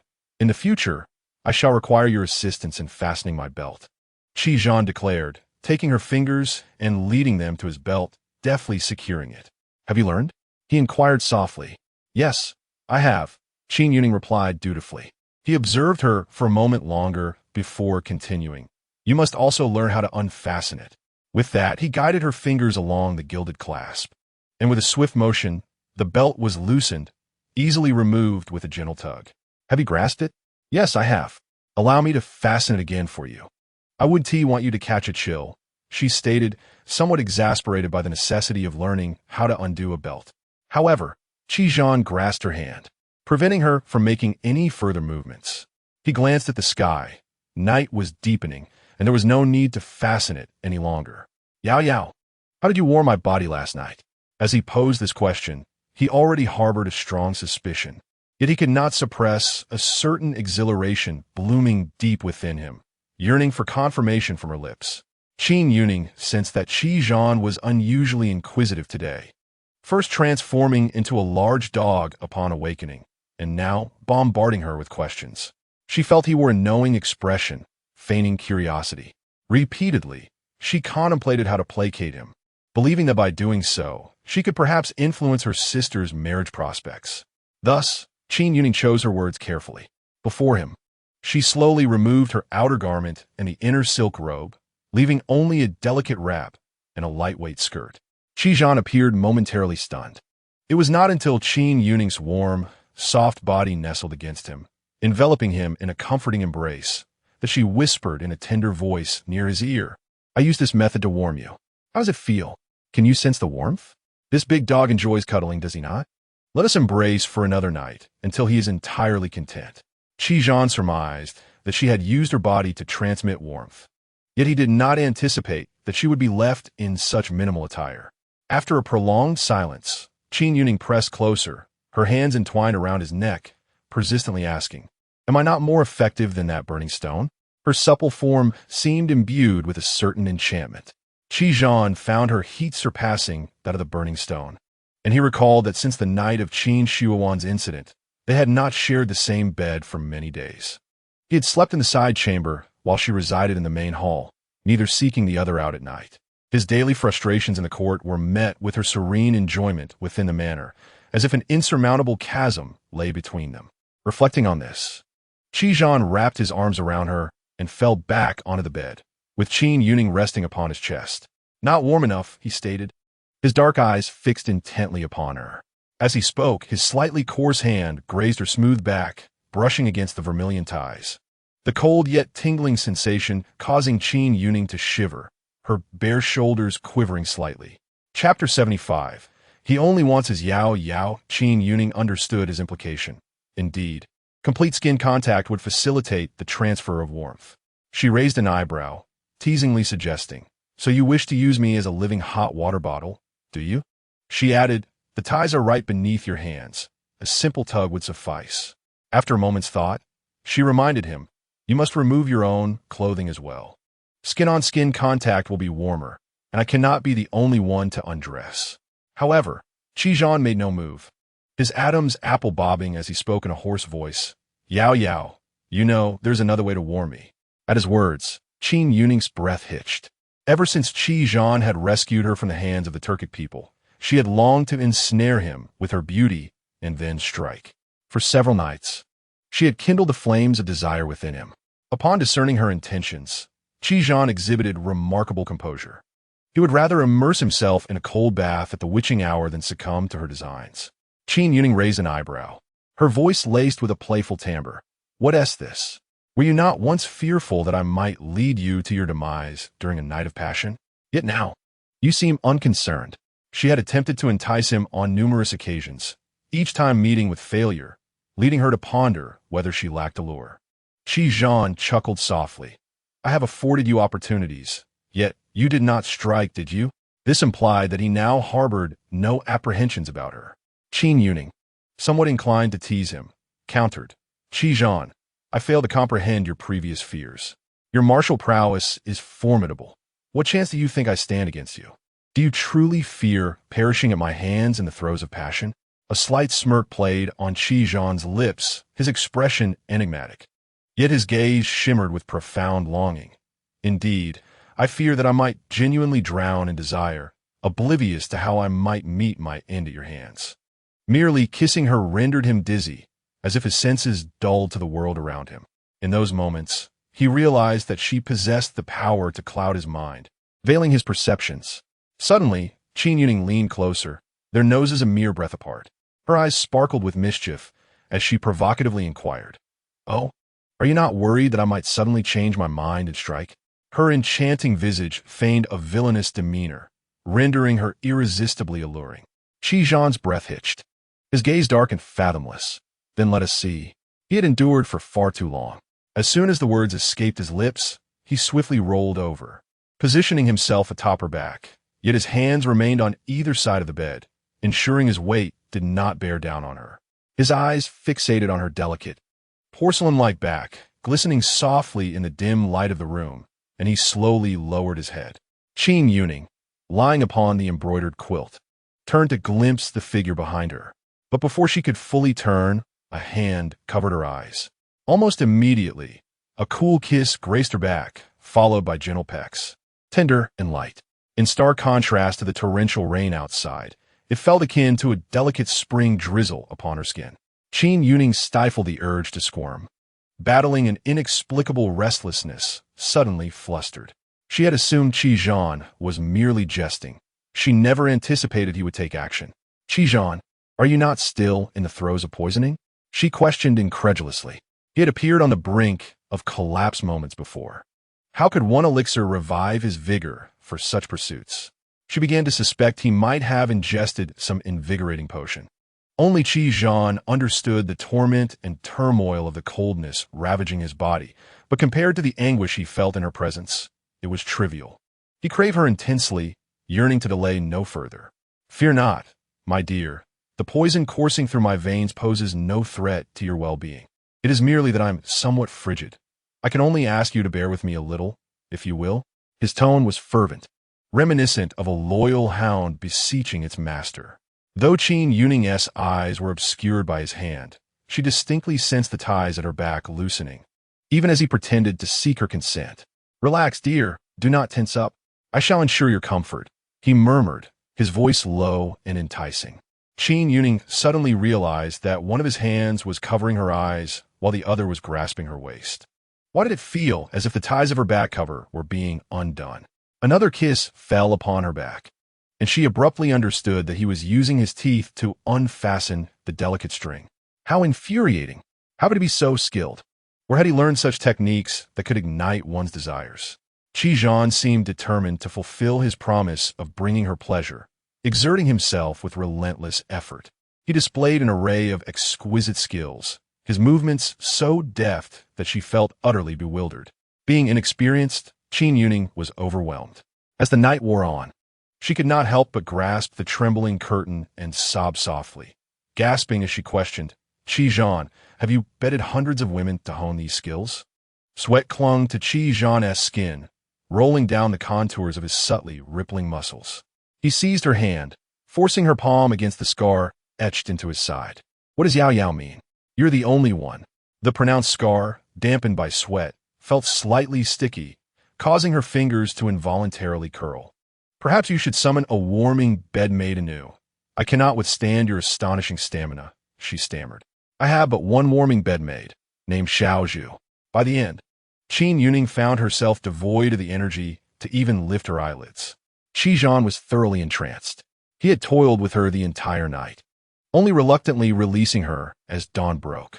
He kissed away the tears from the corners of her eyes and gently cradled the sleeping maiden in his arms.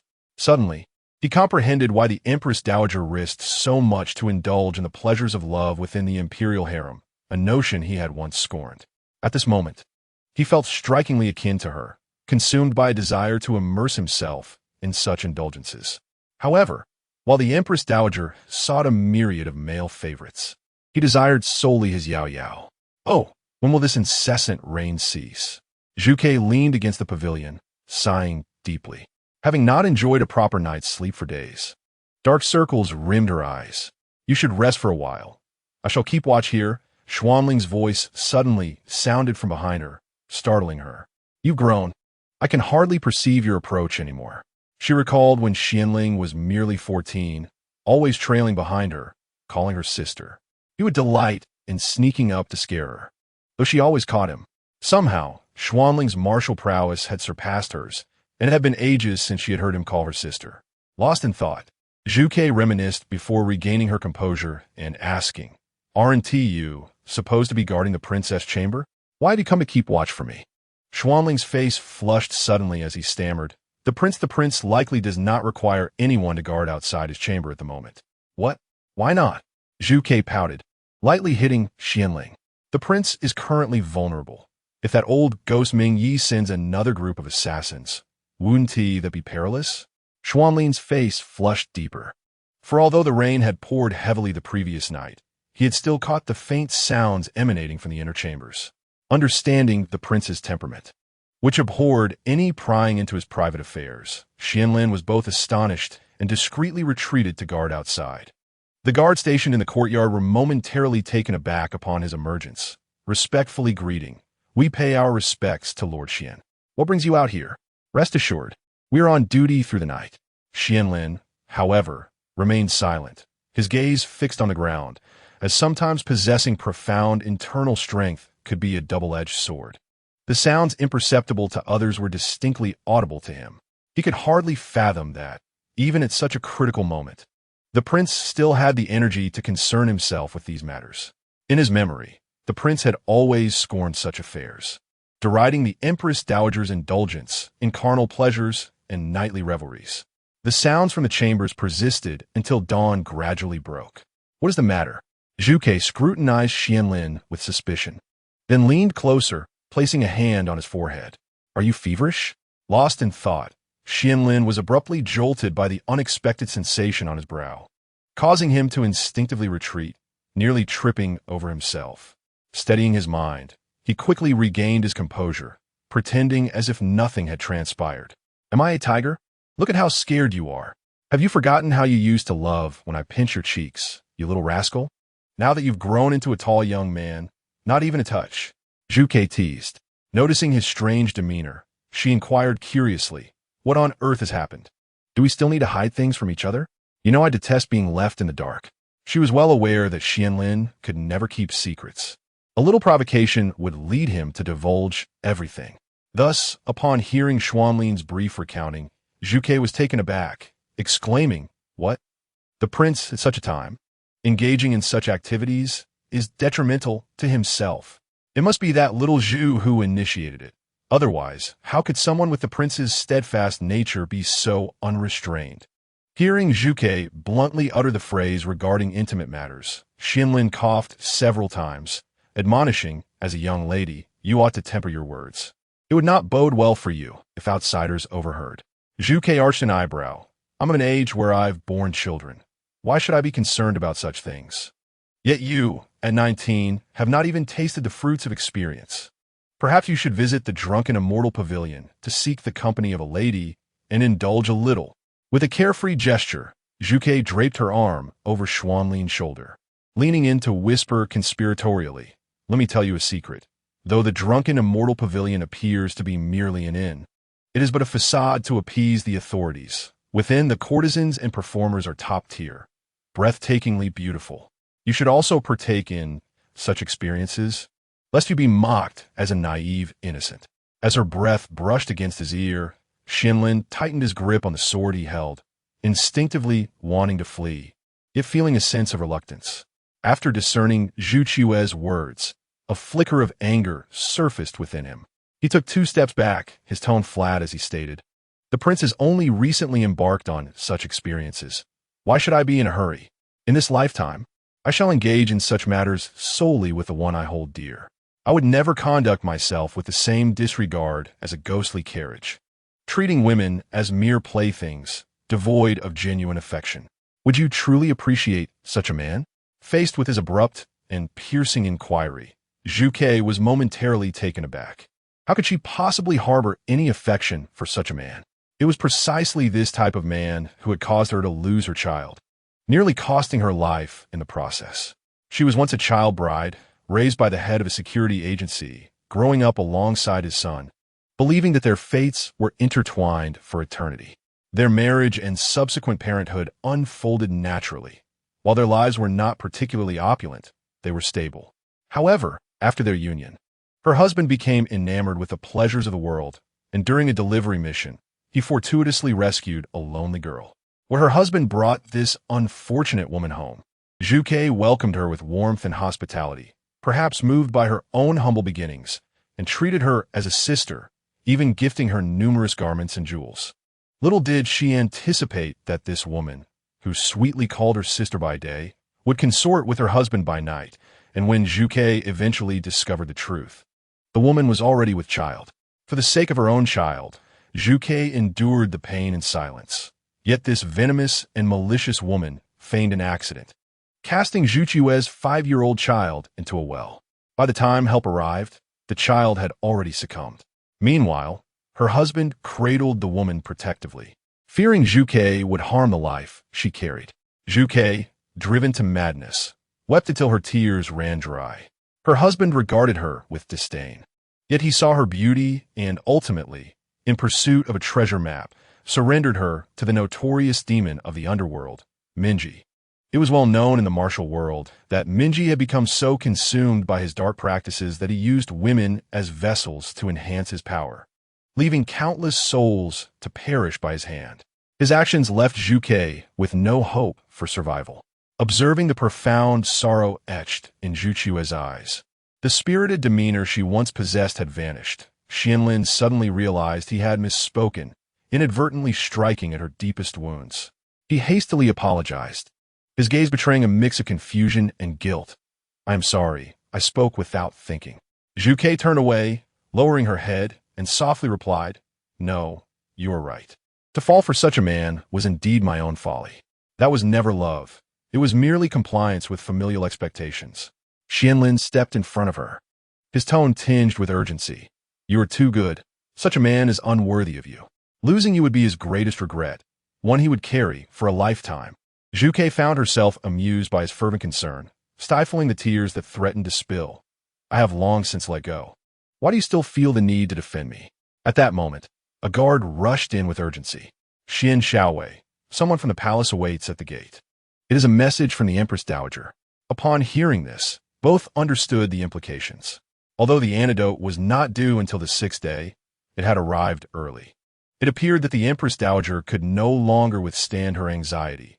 Should anything happen to His Highness, she would undoubtedly lose her most significant support. His Highness has never disclosed the incident of being attacked by assassins in the palace during his poisoning to the Empress Dowager. Had she been aware of such a matter, she would have certainly handed over the antidote at the earliest opportunity, if she desired to maintain her grip on power. The regent could not possibly be allowed to come to harm. Indeed, His Highness's suspicions were correct. The Empress Dowager did not wait until the 6th day. Qin Youning, in a state of hazy consciousness, turned over, only to be jolted awake by a wave of soreness that rippled through her entire body. The pain made her wince and emit a sharp hiss. The remnants of sleep evaporated instantaneously, leaving her feeling as though her bones had been shattered. "Oh dear," she murmured softly. "Is this the price for comfort?"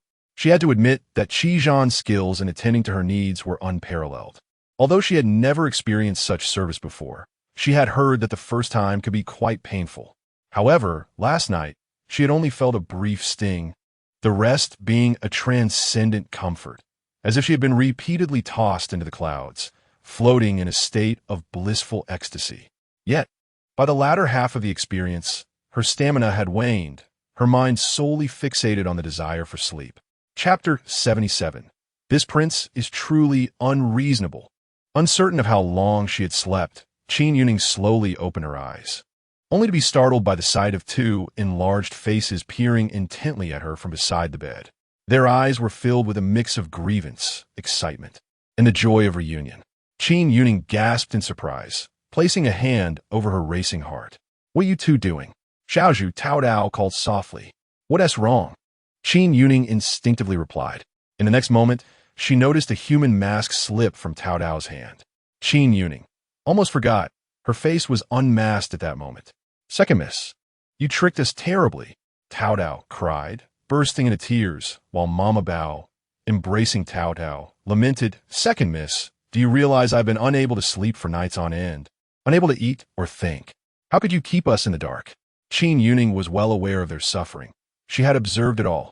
Both of them had visibly lost weight.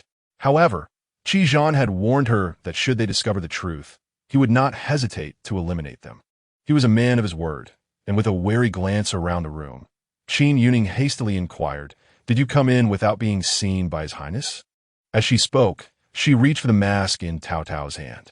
Tao Tao tossed it aside, mirroring Qi Zhan's actions from the previous day. Raising an eyebrow, Qin Youning thought, "This mask is likely too filthy to be of any use now." With a sob, Tao Tao's voice was laced with deep resentment. "Second miss, are you still planning to disguise yourself as a maid? His Highness commanded us to serve you. He said you are still the princess, and that will never change." Mama Bao nodded in agreement. "His Highness summoned me and Tao Tao early this morning, revealing everything to us. I truly did not expect that His Highness would care so deeply for you, single-handedly rescuing you from the hands of the Turks. If the master and mistress were to learn of this, they would surely be at ease." After enduring a night of turmoil, still suffering from the effects of the poison, why was he not taking proper rest? Qin Youning asked, "Where is Qi Zhan?" Mama Bao replied, "His Highness has taken leave from court for several days. He has gone to attend the morning assembly today." Qin Youning murmured to herself, "Has his poison been resolved?" "Second miss, what poison?" Upon hearing these words, Bao Yang and Tao Tao were filled with anxiety as they hurriedly lifted the quilt to inspect her body. Unbeknownst to them, the circumstances surrounding Qi Zhan remained a mystery.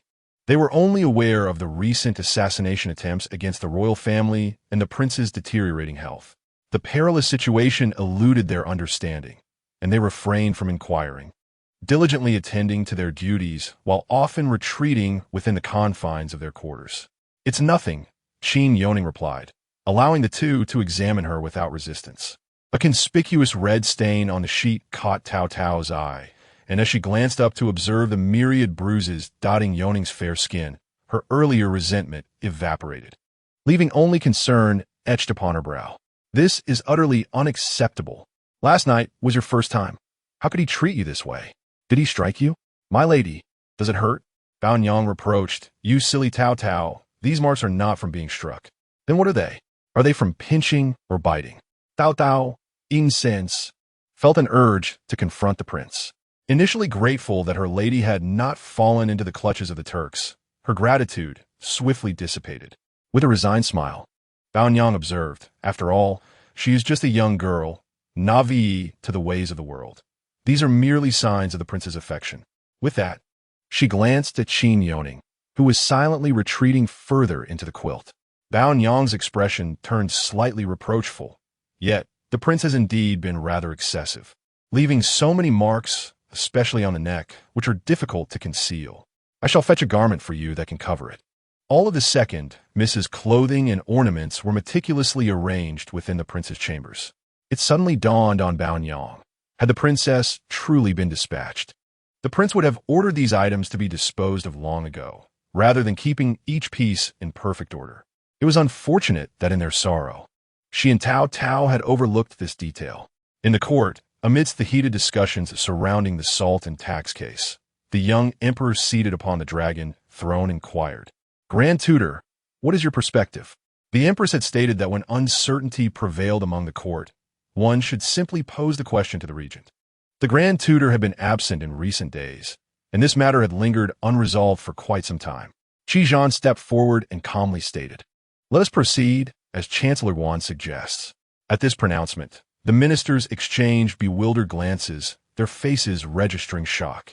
If memory served correctly, the regent and Chancellor Yuan had always been at odds in the court, their political views starkly opposed.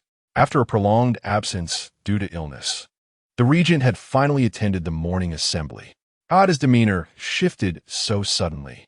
The recent slaughter in the court still lingered in their minds, and this statement only served to heighten their unease. What scheme was afoot? Chancellor Yuan proposed that the investigation into the salt tax be entrusted to the son of the Minister of Rights, Gu Shizheng. The ministers remained observant, aware that this case implicated several of Chancellor Yuan's brothers and nephews. Assigning it to the son of his subordinate was clearly a maneuver to ensure favoritism. Perhaps he aimed to use this opportunity to elevate Gu Shizheng's position. Such petty tricks might have been concealed from a young emperor, but with the regent's presence today, everyone awaited the unfolding drama.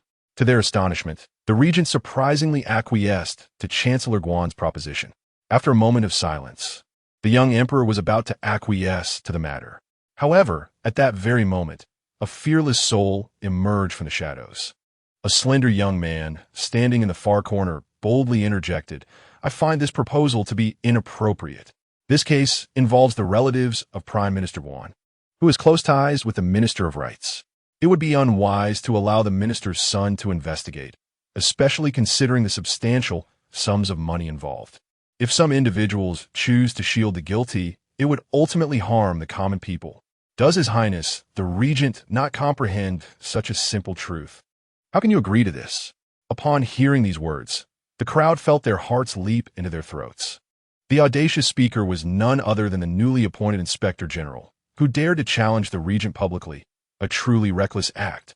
Indeed, it was a case of the fearless young bull confronting the tiger. Su Qingming maintained a calm demeanor, having waited several days for the opportune moment to counter Prime Minister Yuan. Yet he was taken aback when the regent, who typically opposed Yuan, surprisingly concurred. Salt is as vital to a meal as it is to the lives of the people. He could not remain indifferent. The regent slowly approached him, speaking softly. Lift your head. Su Qingming steadied his racing heart, obeying the command. He had participated in morning court for only a few days and had never faced the regent so closely before. He was astonished to find the regent even more handsome than the rumor suggested, yet he felt an inexplicable fear under the weight of those profound, dark eyes. Maintaining his composure, Su Qingming observed the regent's lips curl into a slight smile.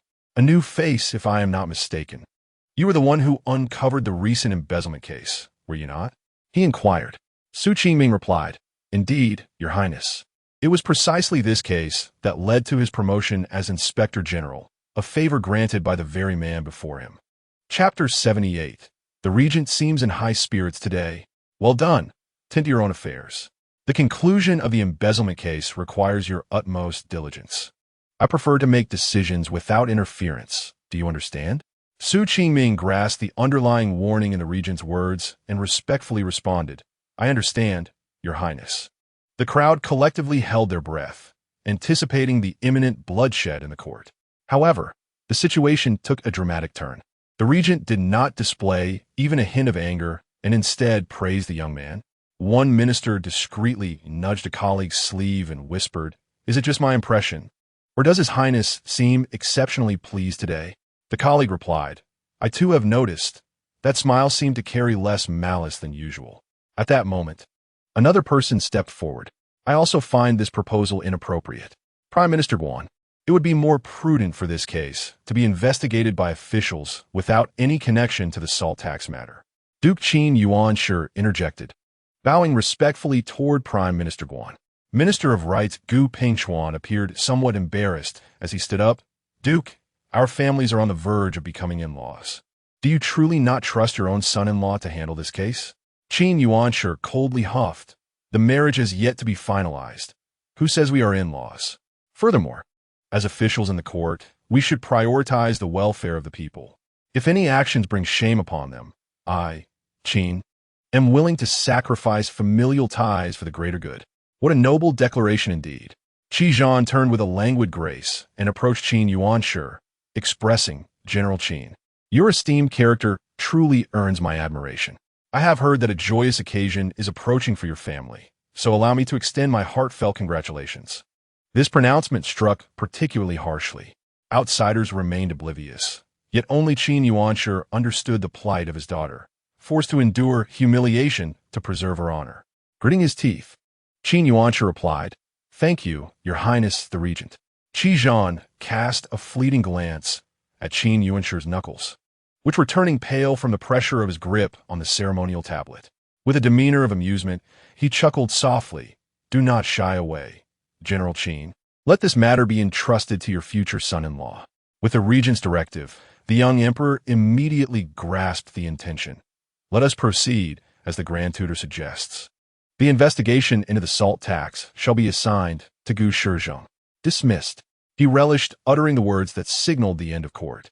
A knowing glance was exchanged between the Chancellor and the Minister of Rights, Gu Pingchuan.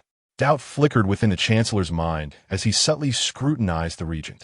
It appeared that the regent was indifferent to the financial implications of the case, perhaps deeming it beneath him to contest. Regardless, with the salt tax matter secured in familiar hands, he felt assured that no complications would arise. Such a lucrative opportunity was not something Qi Zhan would willingly relinquish. After the court's dismissal, Qi Zhan adhered to custom and proceeded to the Luanfeng Palace to pay his respects to the Empress Dowager. Upon entering the palace, the Empress Dowager feigned concern as she approached him. Regent, you have suffered these past few days. I have been worried, unable to eat or sleep well. It is all due to the apothecary's slow preparation of the antidote. She took a handkerchief from a maid, dabbing at non-existent tears, lamenting, Now, it is just the two of us, relying solely on you. Do not disappoint me. If you comply, it may alleviate some of your burdens and spare me from further worry. With a smile that did not reach his eyes, Qi Zhan replied, Your kindness is greatly appreciated. Your Majesty, should the antidote be expedited, I shall be eternally grateful for the relief. The Empress Dowager forced a smile and inquired. Guanju has recently been fixated on the salt tax, and, as I cannot interfere in state matters, with His Majesty still too young to bear the weight. Did you encounter any obstruction in court today? We must not allow this profitable opportunity to fall into Guanju's hands. He is using the wealth gained from the salt tax to surreptitiously aid the Prince of Tung in raising an army. I have entrusted this case to the son of the Minister of Rights, Gu Shizhong. What? The Empress Dowager gasped in shock. What is the meaning of this, Regent? Do you not understand that our treasury is strained and in dire need of funds? By assigning the salt tax investigation to Guanju's associates, you are inadvertently providing a substantial sum to the Prince of Tung. How can we ensure that the tax revenue is safeguarded for the state? Lowering his head with a hint of contrition, Qi responded, "I beg your majesty's forgiveness. I have been utterly drained, and the salt tax matter is beyond my capacity at this time. Chancellor Guan governs the state effectively, and I trust that his subordinates are equally capable of resolving this issue. Please await favorable news." Such a convenient excuse. It was evident he was using the delay in the antidote's preparation to counter her. The Empress Dowager felt a wave of dizziness, her steps faltering. Yet, she found herself powerless against him, for the salt tax issue was indeed reliant upon his involvement. Was the regent holding a grudge against her? I have previously explained to you that the poison known as Seven Hearts Dispersal is particularly unique, and the antidote requires considerable time to concoct. Qi, maintaining an air of composure, remarked, "Might the Empress Dowager be aware that each time I suffer from the effects of this poison, I endure a near-death experience? Over the past 5 years, every incident of poisoning has coincided with an assassination attempt within the palace. Were it not for the valiant efforts of my subordinates, I would likely have lost my life long ago, leaving me no chance to engage in conversation with you, Your Majesty." The Empress Dowager gasped in shock. "How could this be? Who sent these assassins? Why have you never shared such perilous matters with me? Had you informed me sooner?" She halted her words, as her pretext of the antidote still being in preparation lingered in the air.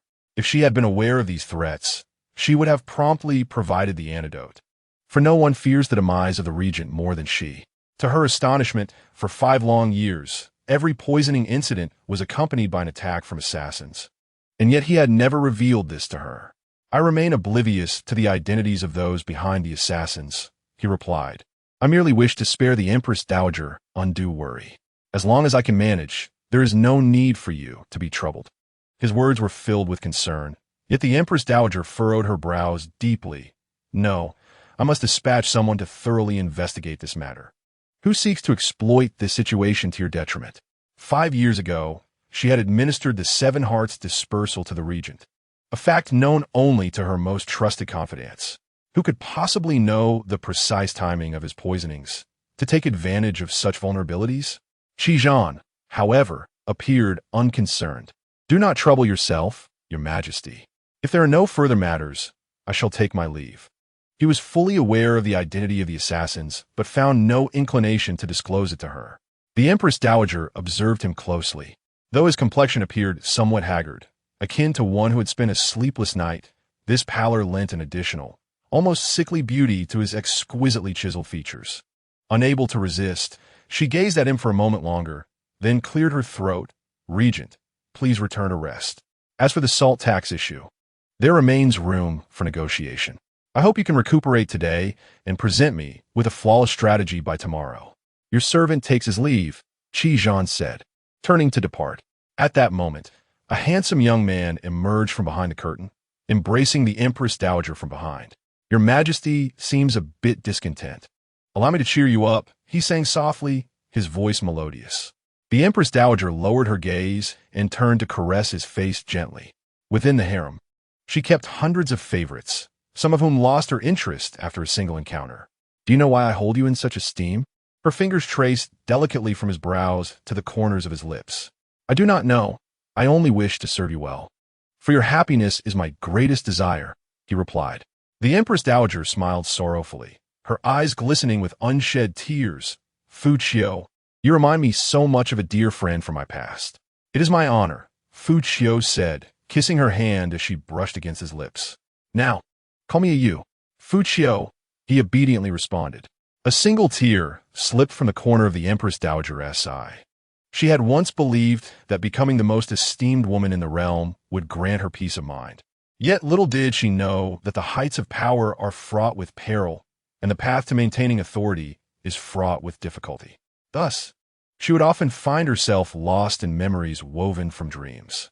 She quietly admonished herself, reasoning that her unsettling thoughts must stem from the precariousness of her position.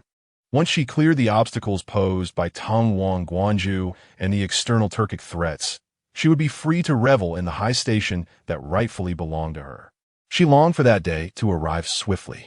After several days of relentless rain, the skies finally cleared. With the prince's health restored, the royal residence's stringent defenses began to ease.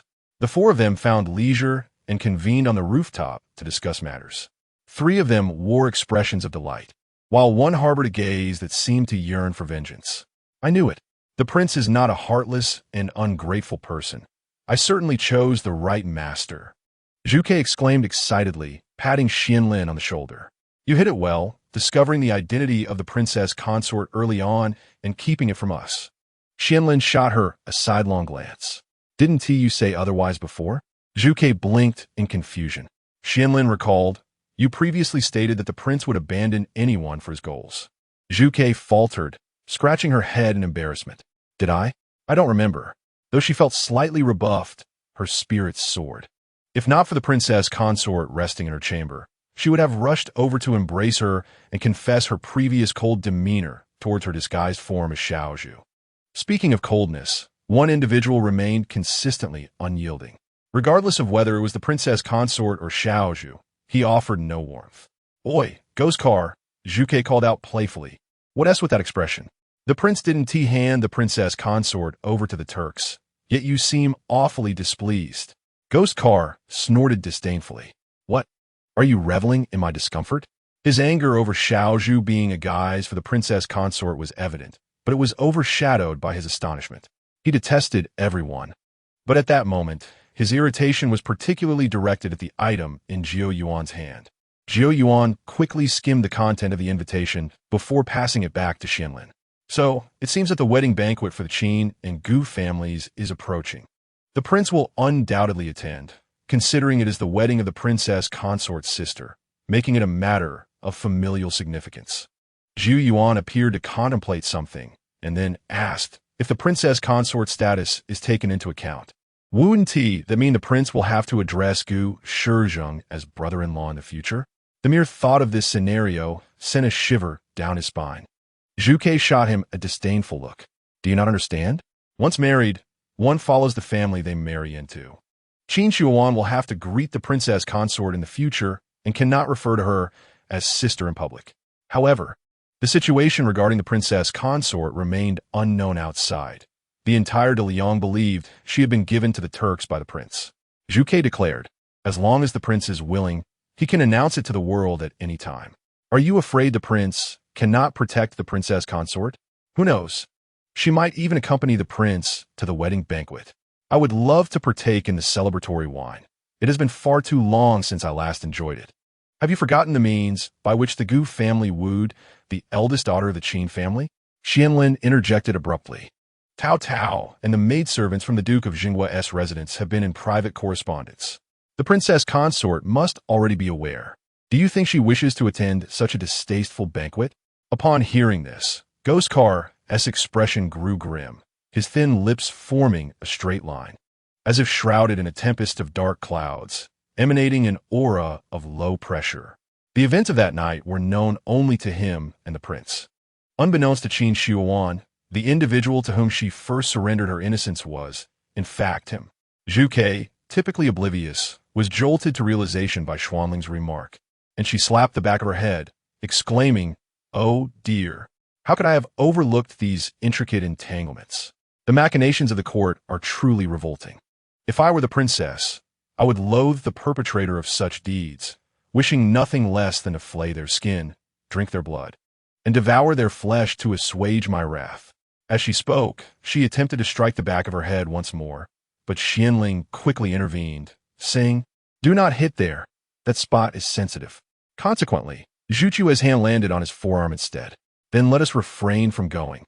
Suddenly, a voice laced with suppressed anger resonated. The three of them instinctively looked up to see Guiche snatching the invitation from Xuanling's grasp and tearing it to shreds with little effort. The remnants were clenched tightly in his fist, as if his fury had yet to find an outlet. The trio stood in stunned silence, exchanging bewildered glances. What is happening here? Zhuge was the first to break the silence. I understand your displeasure upon learning that the princess is Xiaozhu. But is it not true that you cannot abide seeing His Highness being swayed by a woman?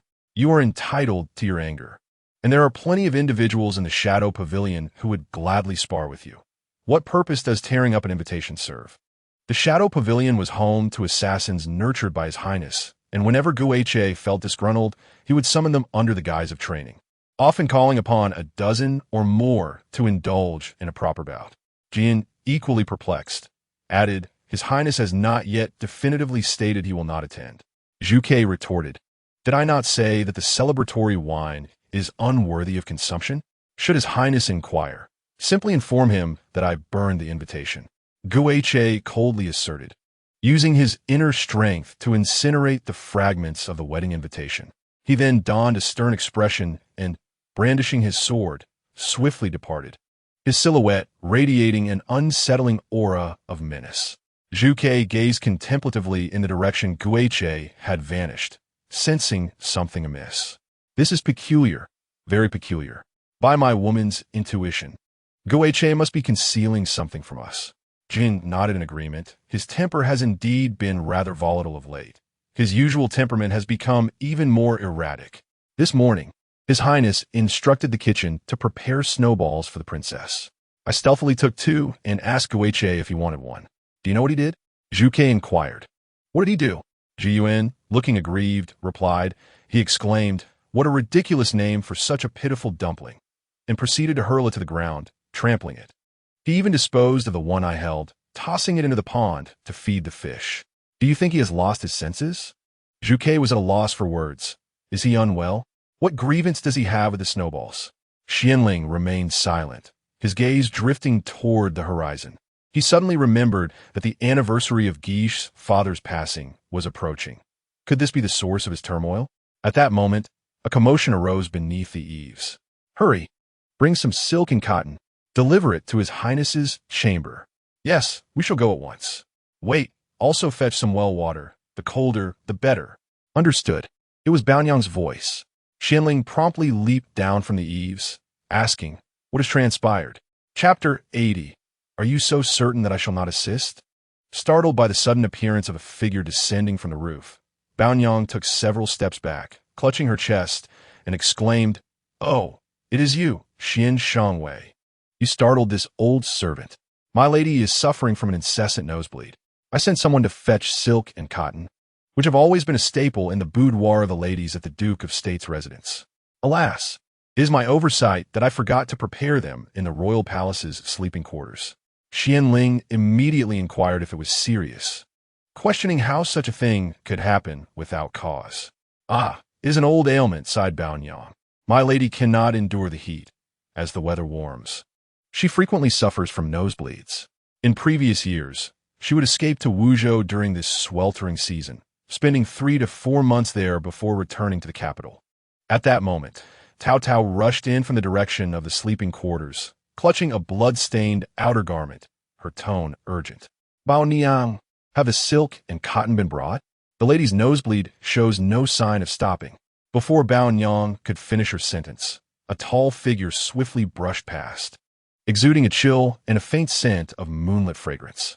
Qijan's gaze flicked over the bloody garment in Cao Cao's hands, his brow furrowed, and his pace quickened. "Your Highness," Xianling called out, but that figure had already hurried towards the sleeping quarters. Upon seeing the maroon court attire, he paused momentarily. The Highness was still dressed in his court robes. Ordinarily, upon returning to the palace, he would first shed this attire, as he harbored a strong aversion to it, and had never entered the inner courtyard while still clad in it. Today, however, he was unusually urgent, heading straight for the sleeping quarters without changing.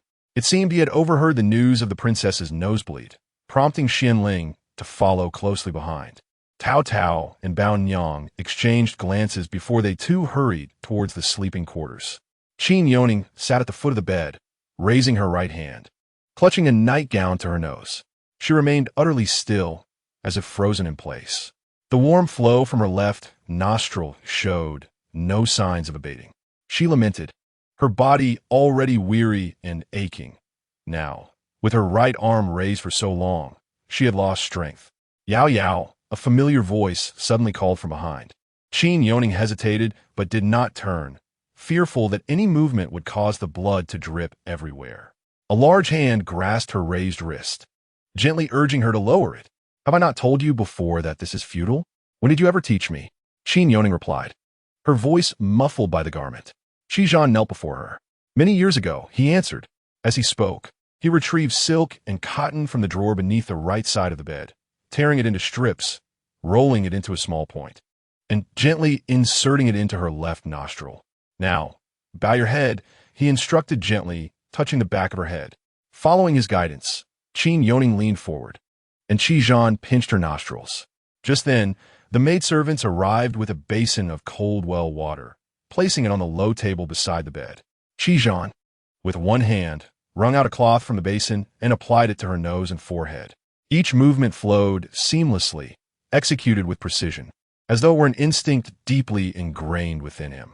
Bao Yang and Tao Tao stared in astonishment, having been unaware that silk and cotton were already prepared in the drawer of the bed. Qi Zhan raised his eyes to the onlookers by the door and commanded everyone, "Please leave."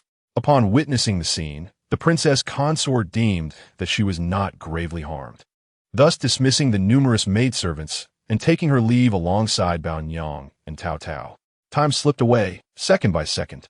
Qi Zhan quietly squatted by her feet, gently placing a cold cloth over her nose. The events of the previous night flooded back into her mind. Qin Youning cast a swift glance at him, a thought growing increasingly potent within her. It seemed that having placated him so well the night before might grant her the opportunity to voice a few requests. Her master had once remarked that she had him thoroughly wrapped around her finger, compliant to her every whim. Might it be effective to coax him again now? Was there something he wished to communicate to me? Qi Zhan inquired, removing the cloth to wring it anew in cold water before tenderly reapplying it.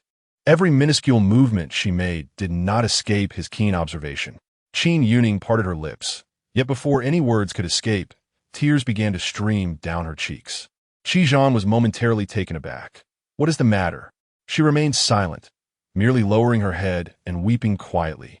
Unlike the previous night, when her cries had been loud and unrestrained, large teardrops cascaded down, resembling pearls that had slipped from a broken string. Soundless, they fell upon his heart. "Was it my actions last night that caused you pain?" he asked, suddenly flustered, kneeling before her, tilting his head to peer closely at her tear-streaked face. Qin Youning shook her head, refusing to speak. The more she remained silent, the more his unease grew. Despite his usual astuteness, all speculation proved futile in her presence. "Is it discomfort from your bleeding nose? Do you wish to return to Wuzhou?" he inquired patiently. Qin Youning paused at his words, astonished at how he knew of her desire to return to Wuzhou, yet she shook her head again. "Yao, I cannot guess. Please tell me, will you?" The bleeding from her nose had ceased, and Qi Zhan used the cloth to wipe away the tears from her face. Her voice trembled with suppressed sobs as she murmured, "I could tell you, but it would be of no use, for you would not assist me anyway." Upon hearing this, Qi Zhan had already deduced much of the situation, suspecting it was likely connected to the Duke of Jinggua's residence. Yet, he maintained his composure, saying, "If you do not speak, how shall I know whether I would aid you? Why are you so certain of my refusal?" Qin Youning stifled her sobs, her eyes glistening as she gazed at him. "I have heard that my sister is to marry into the Gu family in 2 days. Gu Shizheng has employed such despicable means to force her into this union. He is not a man worthy of trust. Perhaps once she is married, he will find further ways to torment her. You exhibit care for me, yet I have just awakened, still aching in discomfort. What compassion could such a vile man possibly hold for my sister? The mere thought of her suffering in that marriage fills me with a desire to take her place. You are mine. How can you take her place in marriage?" Qi Zhan furrowed his brow, his voice low and tinged with displeasure. Suddenly he stood, lifting her to sit upon his lap. Grasping her chin, he spoke with an underlying warning. "Should you utter such words again, no matter how you beseech me in tears, I shall ensure you do not find rest." Qin Youning, clearly still shaken by the events of the previous night, hurriedly shook her head in alarm, truly resembling a frightened little rabbit. Qi Zhan's lips curled gently in a smile, longing to kiss her, yet hesitated upon noticing the bloodied cotton stuffed in her nose, thus refraining from doing so. As for her demands, he indeed wished for Qin Shiyuan to witness his eldest daughter in torment, suffering to the point of despair. Yet if despair were to also befall Yao Yao, he might contemplate rescuing Qin Shiyuan from her dire predicament, ultimately allowing the Qin family to perish swiftly. sparing Yao Yao the anguish of repeated mourning. Yao Yao intended for me to thwart this marriage. But now that both families have exchanged wedding invitations and the Gu family's bride price has been set, this matter is firmly established, leaving no room for negotiation. Are you suggesting that there is nothing you can do? Chapter 81. The Gu family is truly overstepping their bounds. Gazing at her tear-stained eyes, Qi Zhan's brows arched slightly, his gaze shimmering like water. As long as you do not weep, I may devise a solution. Qin Youning hastily wiped her tears away with her sleeve, exclaiming, "Look, no more tears." He smiled gently, pretending to ponder for a moment before stating, "According to our dynasty's laws, if the groom's family commits a grave offense, the bride's family may officially annul the engagement before the 6 wedding rites are completed, without facing reproach from outsiders." Qin Youning was perplexed. How could Gu Shizheng commit such a grave offense without reason, especially with the wedding only 2 days away? Then she pondered, "Do you possess some incriminating evidence against the Gu family that has yet to be revealed?" Qi Zhan shook his head. "If there is no grave offense, let him commit one." Qin Youning wished to inquire further, but Qi Zhan had evidently shifted his focus elsewhere. "Yao Yao, why are you wearing a high-necked, cross-collar dress on such a hot day?" She suspected he was asking knowingly. "Isn't it all thanks to you?" She stood up in a huff, but then recalled Qi Zhan had just promised to help her thwart her sister's engagement, and so she softened her tone and asked, "I'm hungry and going to find something to eat. Will you join me? I've ordered snow dumplings for you, stored in the cellar for a refreshing treat. They're a new delicacy from Gu Xianyuan. Would you like to try them?" Qin Youning's eyes sparkled. "New product from Gu Xianyuan. I must have a taste. Do you know the line for their new releases stretches from the streets into the other? Many young ladies in the capital adore them. In the future, should you wish for some, feel free to send someone to the kitchen at the manor. The pastry chef from that establishment is already at my service." As I have purchased Gu Xianyuan, Qin Youning was taken aback. At the Duke of the State's residence, the storeroom was inventorying the Gu family's bride price. Fuzhu trembled with anger while holding the list, using coarse linen to masquerade as silk, gold-plated copper hairpins falsely claimed as gold. "And this chicken and this measure of rice, what nonsense is this? Madam, the Gu family is utterly outrageous. How dare they present such items as a bride price? Even a commoner would be embarrassed to offer such shoddy goods for a bride. The eldest daughter is a lady of esteemed lineage in the capital. Is she to be so belittled?" She recalled the second daughter's wedding. Despite the sorrow in the household, the regent's bride price had astounded everyone, filling the courtyard to the brim, with the list extending several yards long. Taking considerable time to read aloud. In comparison, the pitiful items before them were nothing short of a disgrace to the Duke of the State's residence. Fuzhu grew increasingly furious, throwing the bride price list aside with force. "Fuzhu," Meng Xiuzhen softly reproached, her expression tinged with sorrow. How could she not feel vexed? After all, the gifts presented were a disgrace to the Gu family. Wanner's dowry must be arranged splendidly, just like Yao Yao's, to ensure she would not be looked down upon. The mention of her second daughter brought her further distress. The grand wedding loomed ahead, yet there was no word from Yao Yao in the Turkic lands. Her husband had sent a deputy to the grasslands to gather news, but there was no mention of a girl named Qin Youning among the delegation. Tears welled in Meng Xiuzhen's eyes when she suddenly heard a soft call of mother. She quickly turned away to wipe her tears, donning a gentle smile. Wanner had arrived. Qin Shuan paused beside the list of gifts on the ground, bending to pick it up, brushing off the dust with her fingertips, and said softly, "The Gu family lacks etiquette, but we must not be impolite. A gentleman does not stoop to the level of a petty person. It only serves to inflame tensions." She stepped forward and returned the list to Fuzhu. Fuzhu lowered her head in shame. The eldest young lady always maintained her composure and grace, rarely displaying anger. This servant acknowledges her mistake and shall not act so rudely again. Qin Shuan's gaze was clear and gentle. "Fuzhu, when I am not in the household, I shall rely on you to care for my mother. She is frail and must not forget her daily ginseng soup, but a single bowl will suffice. Do you remember?" Fuzhu's eyes glistened. This servant remembers. Meng Xiuzhen took Qin Shuan's hand, her eyes shimmering with tears. "Wanner, I often ponder that if your father were not such an exceptional talent, and we could simply return to our old home in Wuzhou, how blissfully content we would be. Mother, the Duke of Zhengguo's family has been loyal for 3 generations. Without father, what would become of the steadfast loyalty of grandfather and great-grandfather? How many families in the border towns would suffer separation and loss? And how could we speak of happiness then? For the stability of the realm, sacrifices must be made. But why must those sacrifices fall upon my daughters? Tears streamed down Meng Xiuzhen's face, her emotions unraveling. 2 precious pearls she held dear had been deliberately cast into the mire, ensnared within. Mother, look at the plight of the common people. The world is vast and filled with sorrowful tales and tragic histories. The storytellers in tea houses do not weave fanciful tales. As a daughter of the Duke of Zhengguo, I have lived a life of privilege, enjoying comforts beyond the reach of ordinary families. Now, merely marrying an unsuitable man does not equate to a sacrifice. Moreover, while the Gu family may not rival the Qin family, the Minister of Rights hold an esteemed second-rank position. There will be no lack of provisions.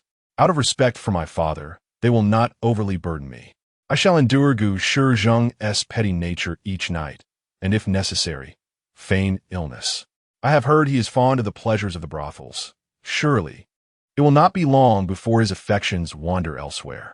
Meng Xiuzhen's brow relaxed slightly at these words, yet doubts lingered in her heart. Rumors swirled about the Gu family's son being lacking in certain aspects, but her daughter had claimed to have lost her virtue to him. She hesitated to inquire further, fearing it might hurt her daughter. After a moment of contemplation, she could only nod. Wanner, once you are married, you must take good care of yourself.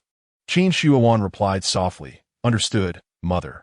At that moment, a servant hurried to report, Madam, Miss. The matriarch of the Gu family has sent someone to invite the young lady for a discussion. Meng Xiuzhen's heart tightened. With only 2 days until the wedding, what urgent matter could possibly require a meeting without involving me and the master? Why summon Wanner instead? Does the Gu family not understand propriety? Qin Youning advised, Do not fret, mother. Since Madame Gu has openly sent an invitation, she likely would not dare to engage in any underhanded tactics. I shall bring along several of father's guards. In that case, do exercise caution. Madame Gu is not one to be underestimated. The sedan chair halted at the entrance of the Gu residence. Qin Youning, accompanied by Chunri and several guards, entered the estate. Guided by a maid through several winding corridors, they unexpectedly encountered Gu He and Gu Lian. Typically, in various gatherings, these two always followed Guan Mian, exuding an air of arrogance, and never acknowledged her presence. Thus, Qin Youning, as was her custom, inclined her head and offered a slight bow, assuming it sufficed as a greeting. However, the two seemed deliberately obstructive, standing side by side and occupying the narrow corridor. Consequently, Qin Youning could not pass. She spoke gently, Dear sisters, I kindly request you to let me through. Madame Gu has invited me for an urgent matter that cannot be delayed. Gu Lian rolled her eyes. Who are you calling sister? Who is your sister? You haven't even married in yet, and you're already acting like a matron. Gu He scoffed in agreement. What does our brother even see in you? Such pretentiousness is truly nauseating. Indeed, the sisters had long harbored disdain for Qin Youning due to her exceptional poetic talent and graceful demeanor, making her an ideal daughter-in-law in the eyes of many esteemed families. In contrast, they were unremarkable and often reprimanded by their parents. Why can't you learn from the conduct of the legitimate daughter of the Duke of Zhengguo? You are also a legitimate daughter. Look at her. Previously, due to their father's favoritism, the two could only privately criticize and look down upon Qin Youning. But now that she was to marry their brother, they felt a sense of triumph. If she were to become a lady of the Gu family, they were determined to teach her a lesson, ensuring she understood the boundaries of her new domain. Pardon me, young ladies, it seems I have inadvertently offended you, for which I sincerely apologize, Qin Youning said again, bowing her head, her expression calm as if she had not heard their earlier cutting remarks. Madame Gu has been waiting for some time. I hope you might allow me passage. Gu He glanced at the bench railing near the lakeside of the corridor and sneered. Isn't there a way to walk around? Must we yield to you? Who would have thought that the esteemed Miss Qin, praised for her grace and elegance, could be so insolent? Qin, fuming with indignation, retorted, "How can one walk on that railing? Who is truly being unreasonable here?" Qin Youning gently admonished, "Qin, do not be disrespectful." Just as Gu He was about to retaliate, she saw Qin Youning preemptively offer an apology. "My maid is simply inexperienced. I hope for your understanding. And I shall walk this way." As she spoke, she endeavored to step onto the bench along the corridor, the railing being exceedingly low, posing the risk of an accidental plunge into the pond below. Her movements resembled a delicate willow swaying in the breeze, yet they exuded a remarkable resilience.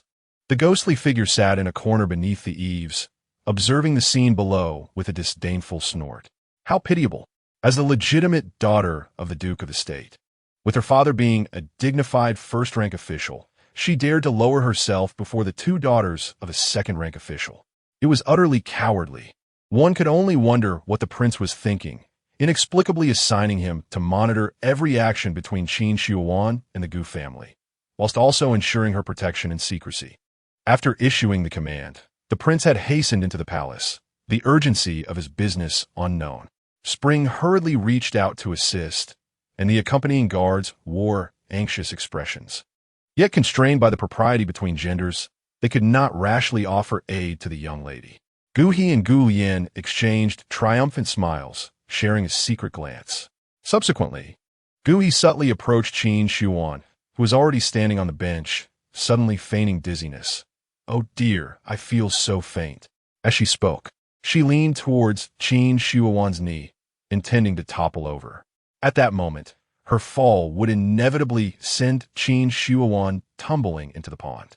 A malicious glimmer danced in Gu He's eyes, reveling in her scheme. However, just as her body was about to collide with Qin Youning, a sharp pain shot through her knee, causing her to gasp in surprise and lose her balance, careening directly towards an empty section of the railing, ultimately plunging headfirst into the water. The instant she hit the water, chaos ensued. She flailed her arms wildly while struggling to call for help, but no words emerged. Only water spilling from her mouth as she bobbed up and down. "Help! The young lady cannot swim." The maids and servants nearby were in a frenzy. Gu Lian rushed forward a few steps, pointing accusingly at Qin Youning. "This is all you're doing. You have harmed my sister. I shall inform our parents and ensure you are severely punished." Qin Youning had no time to argue with her. Instead, she turned to the guards behind her. "Does anyone among you know how to swim?" One step forward, replied to the young lady, "I can swim." "Then go save her." Gu Lian interjected fiercely, "Preposterous. You shall not go. He is a male, and if he touches my sister in public, what will become of her reputation?" Upon hearing this, Qin Youning lowered her gaze, concealing a flicker of sorrow. Indeed, to many, reputation held more weight than life itself. Yet she shamelessly clung to existence for her family's sake. As Gu He began to be engulfed by the water, her eyes filled with despair, her hands frantically gesturing for assistance. Perhaps due to the innate connection between twins, Gu Lian too felt breathless, and in her fright, she finally relented. "Quickly, save her. Hurry." The guards, receiving Qin Youing's nod, immediately leapt into the pond to rescue her. Gu He emerged, coughing violently, and was assisted away to rest. Naturally, the commotion attracted the attention of Madame Gu. Qin Youning stood silently within the hall, listening to Gu Lian slander her. "Mother, it was she who caused my sister to fall into the water. My sister felt dizzy and sought to lean on her, but she deliberately avoided her." Madame Gu slammed her hand heavily on the table, exclaiming, "You vile creature." Before even crossing the threshold, the sister-in-law was already subjected to a display of authority. Is this truly the renowned and cultured daughter of the Duke of the State?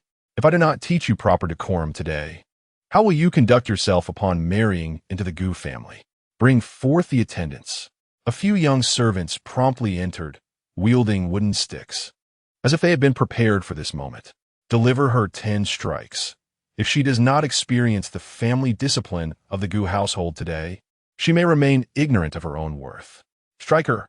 The guards attempted to intervene, but the sheer number of Gu family members proved overwhelming. Qin cried out, "Our young lady is not yet married into the Gu household. She is not yet a member of the Gu family. On what grounds do you impose family discipline upon her? Madame Gu scoffed. How can she not be considered one of us? I believe Miss Qin is most aware of her status. Do I not have a right to discipline you, my dear daughter-in-law? Qin Youning glanced at the long bench, composedly walked over, and leaned upon it, stating, Naturally, my mother-in-law has the authority to instruct me. Today, I cannot evade this ordeal. I am uncertain why I was spared from the water earlier, but this punishment is inevitable. My purity is already compromised, leaving me vulnerable to their control. Should this news spread, society would not condemn the man for his cowardice, but would instead ridicule the woman for her sullied reputation. I cannot allow the Duke's household to be shamed. Observing her tranquil demeanor, Madame Gu's fury intensified. Strike her. In the distance, the ghostly figure tightened his grip on the Mo Jiao sword, muttering a curse. Coward! How can she so willingly submit to being struck? What kind of noble lady is this? It is said that the princess possesses some martial skills, yet this Qin Youning appears frail and defenseless. A mere 10 strikes could render her unconscious. His expression darkened ominously as he scrutinized the scene nearby. Chapter 83. Wuzhou having previously intervened to shield her from drowning. He now found himself powerless to prevent the impending punishment, his brow furrowed in concern. After the 10 strikes had been delivered, Qin Youning remained silent, revealing no trace of fear or grievance. With Chuanri's assistance, she trembled yet managed to rise, her voice still gentle. I shall heed Madame Gu's teachings. Though cold sweat beaded upon her forehead and her face was as pale as death, she stood tall and resolute. The thought of her son's inability to continue the family line, coupled with the presence of those alluring vixens in the courtyard vying for her husband's attention, filled Madame Gu with indignation. This soon-to-be daughter-in-law's purity had already been compromised by the young servants. Who knows if she carries any illegitimate offspring? A little intimidation now might ensure she does not become too comfortable. Clearing her throat, Madame Gu prepared to assert her authority further when a young servant rushed in. Breathless, Madam, a decree has arrived from the front courtyard. It seems the young master's marriage may be postponed. The master requests your presence along with Miss Qin. What? Upon hearing the word decree, Madame Gu felt a flutter of anxiety.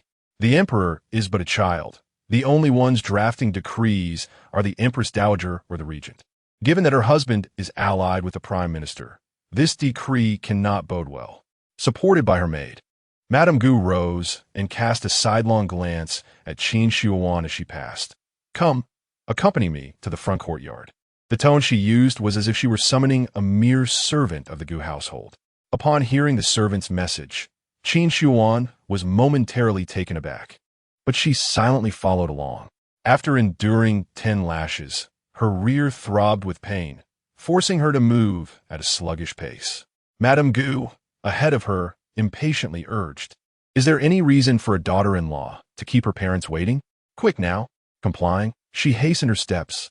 Chuanri, supporting the young lady, could not help but stifle a soft sob. Endure a little pain. Do not tell father and mother when we return, lest they suffer unnecessary heartache. Do you understand? Qin Youning gently admonished. Chuanri, with reddened eyes, nodded in agreement. Yes, Mississippi. In the front courtyard, Gu Pingchuan and his son Gu Shizhong were present. Qin Youning lowered her head, her expression indifferent, and offered a slight bow. Holding an imperial edict, Gu Pingchuan glanced at Qin Youning, who was being supported by a maid, and feigned a warm smile. Youning, please prepare your belongings. Accompany Zheng to Wuzhou. Madame Gu exclaimed in astonishment. What? He is to be wed soon. Why must my Zheng travel to Wuzhou? It is so far from the capital, and such a journey would be arduous for my son. Observing her worried demeanor, it was no wonder her son had been raised without any resilience, only enamored with the frivolities of the brothel. Now, with the prime minister bestowing a lucrative task upon Zheng, if he executed it well, he could ascend to great heights. Gu Pingchuan furrowed his brow and explained, this morning, His Majesty ordered that the salt tax matter be entrusted to Zheng. An urgent imperial decree has just arrived, necessitating immediate departure for investigation, as Wuzhou is a major salt-producing region. He then turned to Qin Youning. Youning, I have heard that the Qin family estate is located in Wuzhou. Since you are soon to marry Zheng'er, it would be wise for you to accompany him for support. In truth, he was also concerned about his son traveling such a distance and deemed it prudent for the soon-to-be bride to look after Zheng'er's daily needs. Qin Youning replied serenely, "Yes, I will follow my father-in-law's instructions." Upon hearing this, Gu Shizhong glanced at Qin Youning, a lewd smile creeping upon his lips as he swallowed, his throat moving conspicuously. "This trip will last at least 2 months. Dear wife, be sure to prepare ample clothing for the journey." Qin Younings's grip on her sleeves tightened suddenly, her brow furrowing as she averted her gaze from his lascivious stare, unwilling to behold that repugnant face. Gu Shizhong's smile grew more insidious. He had long prepared the invigorating pills for their wedding night, and now that she was to accompany him to Wuzhou, he intended to savor the experience of this dignified beauty fully. "What? Where are we going?" Qin Youning asked incredulously, believing she had misheard. "Wuzhou." She scrutinized Qi Zhan's expression, finding no hint of deception. Her brows unfurled, curiosity piqued. Why the sudden trip to Wuzhou? Naturally, to escape the summer heat. Do you not recall that we return to the old estate in Wuzhou for 3 to 4 months each summer? This year, I shall accompany you. 3 to 4 months? Not merely 3 to 4 days. You recently feigned illness and missed court. How can you abandon the capital for so long? Who will support the young emperor in your absence? Do you not fear returning to find someone else occupying the regent's position? Upon hearing his words, Qi Zhan diverted his gaze from the memorial and raised his eyes to her, suddenly realizing the multitude of concern she bore. Qin Youning nestled on the favored concubine's couch, engrossed in her little pig toy, utterly oblivious to the approach of another. In the next moment, the toy was snatched away. Qi Zhan grasped her wrist, pressing her palm against his face, languidly uttering, "Do not play with it any longer. Play with me instead." What audacious words! Yet, he tenderly rubbed his cheek against her palm, resembling a large dog seeking affection, his peach blossom eyes glistening with an inexplicable allure. Ever since that night of intimacy, he occasionally seized the opportunity to draw near. At times, he would nibble on her fingertips, while at others, he would lift her hair to bestow a kiss. Previously, she favored styling only half of her hair, allowing the other half to cascade down her back, but now, to thwart his playful mischief, she meticulously coiled all her hair up. This arrangement inadvertently exposed her pristine, smooth nape. Qi Zhan resumed his affectionate nuzzling against her neck, his soft lips eliciting a tingling sensation that sent shivers down her spine. She instinctively recoiled, her shoulders twitching with the ticklishness, and exclaimed, "Qi Zhan." He was deliberately teasing her, fully aware of her sensitivity to tickling, his playful touches akin to a feather's caress. Particularly, whenever he discovered a particularly sensitive spot on her body, the intrigue in his eyes was unmistakable. Qi Zhan lifted his head, locking gazes with her, his expression one of profound innocence. "Yao Yao, what is the matter?" Qin Youning distanced herself slightly, mumbling, "You pounce and nibble on me as if you were a large dog. Yet, I only have eyes for you." She was disinclined to engage him in this frivolous discourse. Refocusing her thoughts on the earlier topic, "Perhaps you could enlighten me on why the Empress Dowager has permitted your extended absence from the capital? Were it not for a compelling justification, the Empress Dowager would never acquiesce to his prolonged sojourn in Wuzhou. Moreover, he had just promised her that he would thwart the marriage between her sister and the Gu family. What would become of her sister in his absence?" Qi Zhan tilted his head to observe her, understanding her unspoken thoughts. He replied in a nonchalant tone, "I issued a decree on behalf of His Majesty, instructing Gu Shizhong to proceed to Wuzhou to investigate the salt tax case. The magnitude of this case poses a significant risk to the national treasury, especially with the Tongwang faction and the Turkic tribes eyeing us covetously, as the Great Liang prepares to bolster its military. The Empress Dowager is deeply concerned about the substantial funds tied to the salt tax. I volunteered to covertly investigate this matter in Wuzhou, assuring her that I would recover all the illicit silver for the treasury, given her previous procrastination regarding the antidote. Coupled with the knowledge of the assassin's intrusion during my poisoning, she felt a pang of regret. Hence, when I proposed this course of action, she did not strongly oppose it. Additionally, I have appointed a capable individual to assist His Majesty in my absence, ensuring that all arrangements are in place, which naturally led the Empress Dowager to consent. Chapter 84. Tonight, do not return to the palace to sleep. Is there anything else you wish to inquire, Yao Yao? With that, he reclined lazily against the back. He seldom possessed the patience to elucidate his actions so thoroughly to others, typically issuing commands without allowing any inquiries. However, upon gazing at the young girl before him, as she spoke, she slightly leaned forward, her eyes sparkling with clarity and intensity, fixated upon him with utmost seriousness. His fingertips unconsciously traced the wooden grain of the luxurious couch, and the corners of his lips curled ever so slightly. This demeanor was so endearing that it provoked an urge to tease her, yet he hesitated to do so. His heart felt as if it were being gently prodded by an invisible feather. Qin Youning hesitated and inquired, "Gu Shizheng is departing for Wuzhou immediately. What will become of my sister's marriage?" "Rest assured, I shall fulfill the promise made to you," he replied. "The union between our families is temporarily set aside. The Gu family has already received the imperial decree, and Gu Shizheng will embark on his journey tomorrow. However, I bring you good news. Would you care to know?" Qi Zhan tilted his head, his gaze darkening slightly compared to before. "Of course I wish to know. Hurry and tell me." Qin Youning leaned forward further, her eyes shimmering like stars. She vaguely surmised that this news pertained to her sister. Qi Zhan, fully aware of her eagerness, leisurely remarked, "Come here. Let me hold you for a while." All right, here we go again," she thought, noting the conditions he imposed, never missing an opportunity for intimacy. Qin Youning felt somewhat speechless, yet found it hard to resist. Nevertheless, Qi Zhan's physique and visage were indeed exceptional. Hugging him was akin to gaining a sweet reward. However, he had recently developed a penchant for getting uncomfortably close, and she, unfortunately, was quite ticklish. Thus, Qin Youning acted swiftly, moving to embrace his waist, squeezing tightly before retreating hastily. "Now, you may speak," she prompted. Qi Zhan fell silent for a moment, unable to assert his will over her, and reluctantly acquiesced. "The good news is that Qin Shuoan will also accompany Gu Shizheng to Wuzhou." Really? Since Qi Zhan had reinstated her as a princess, she no longer needed to hide. Could there be a chance to meet her sister in Wuzhou? Qi Zhan seemed to read her thoughts, continuing, "However, you must not meet her. Our purpose in Wuzhou is to conceal our identities and investigate the salt tax case. Only the Empress Dowager is aware of my journey, while the officials in court remain oblivious to my whereabouts." "What sort of good news is this?"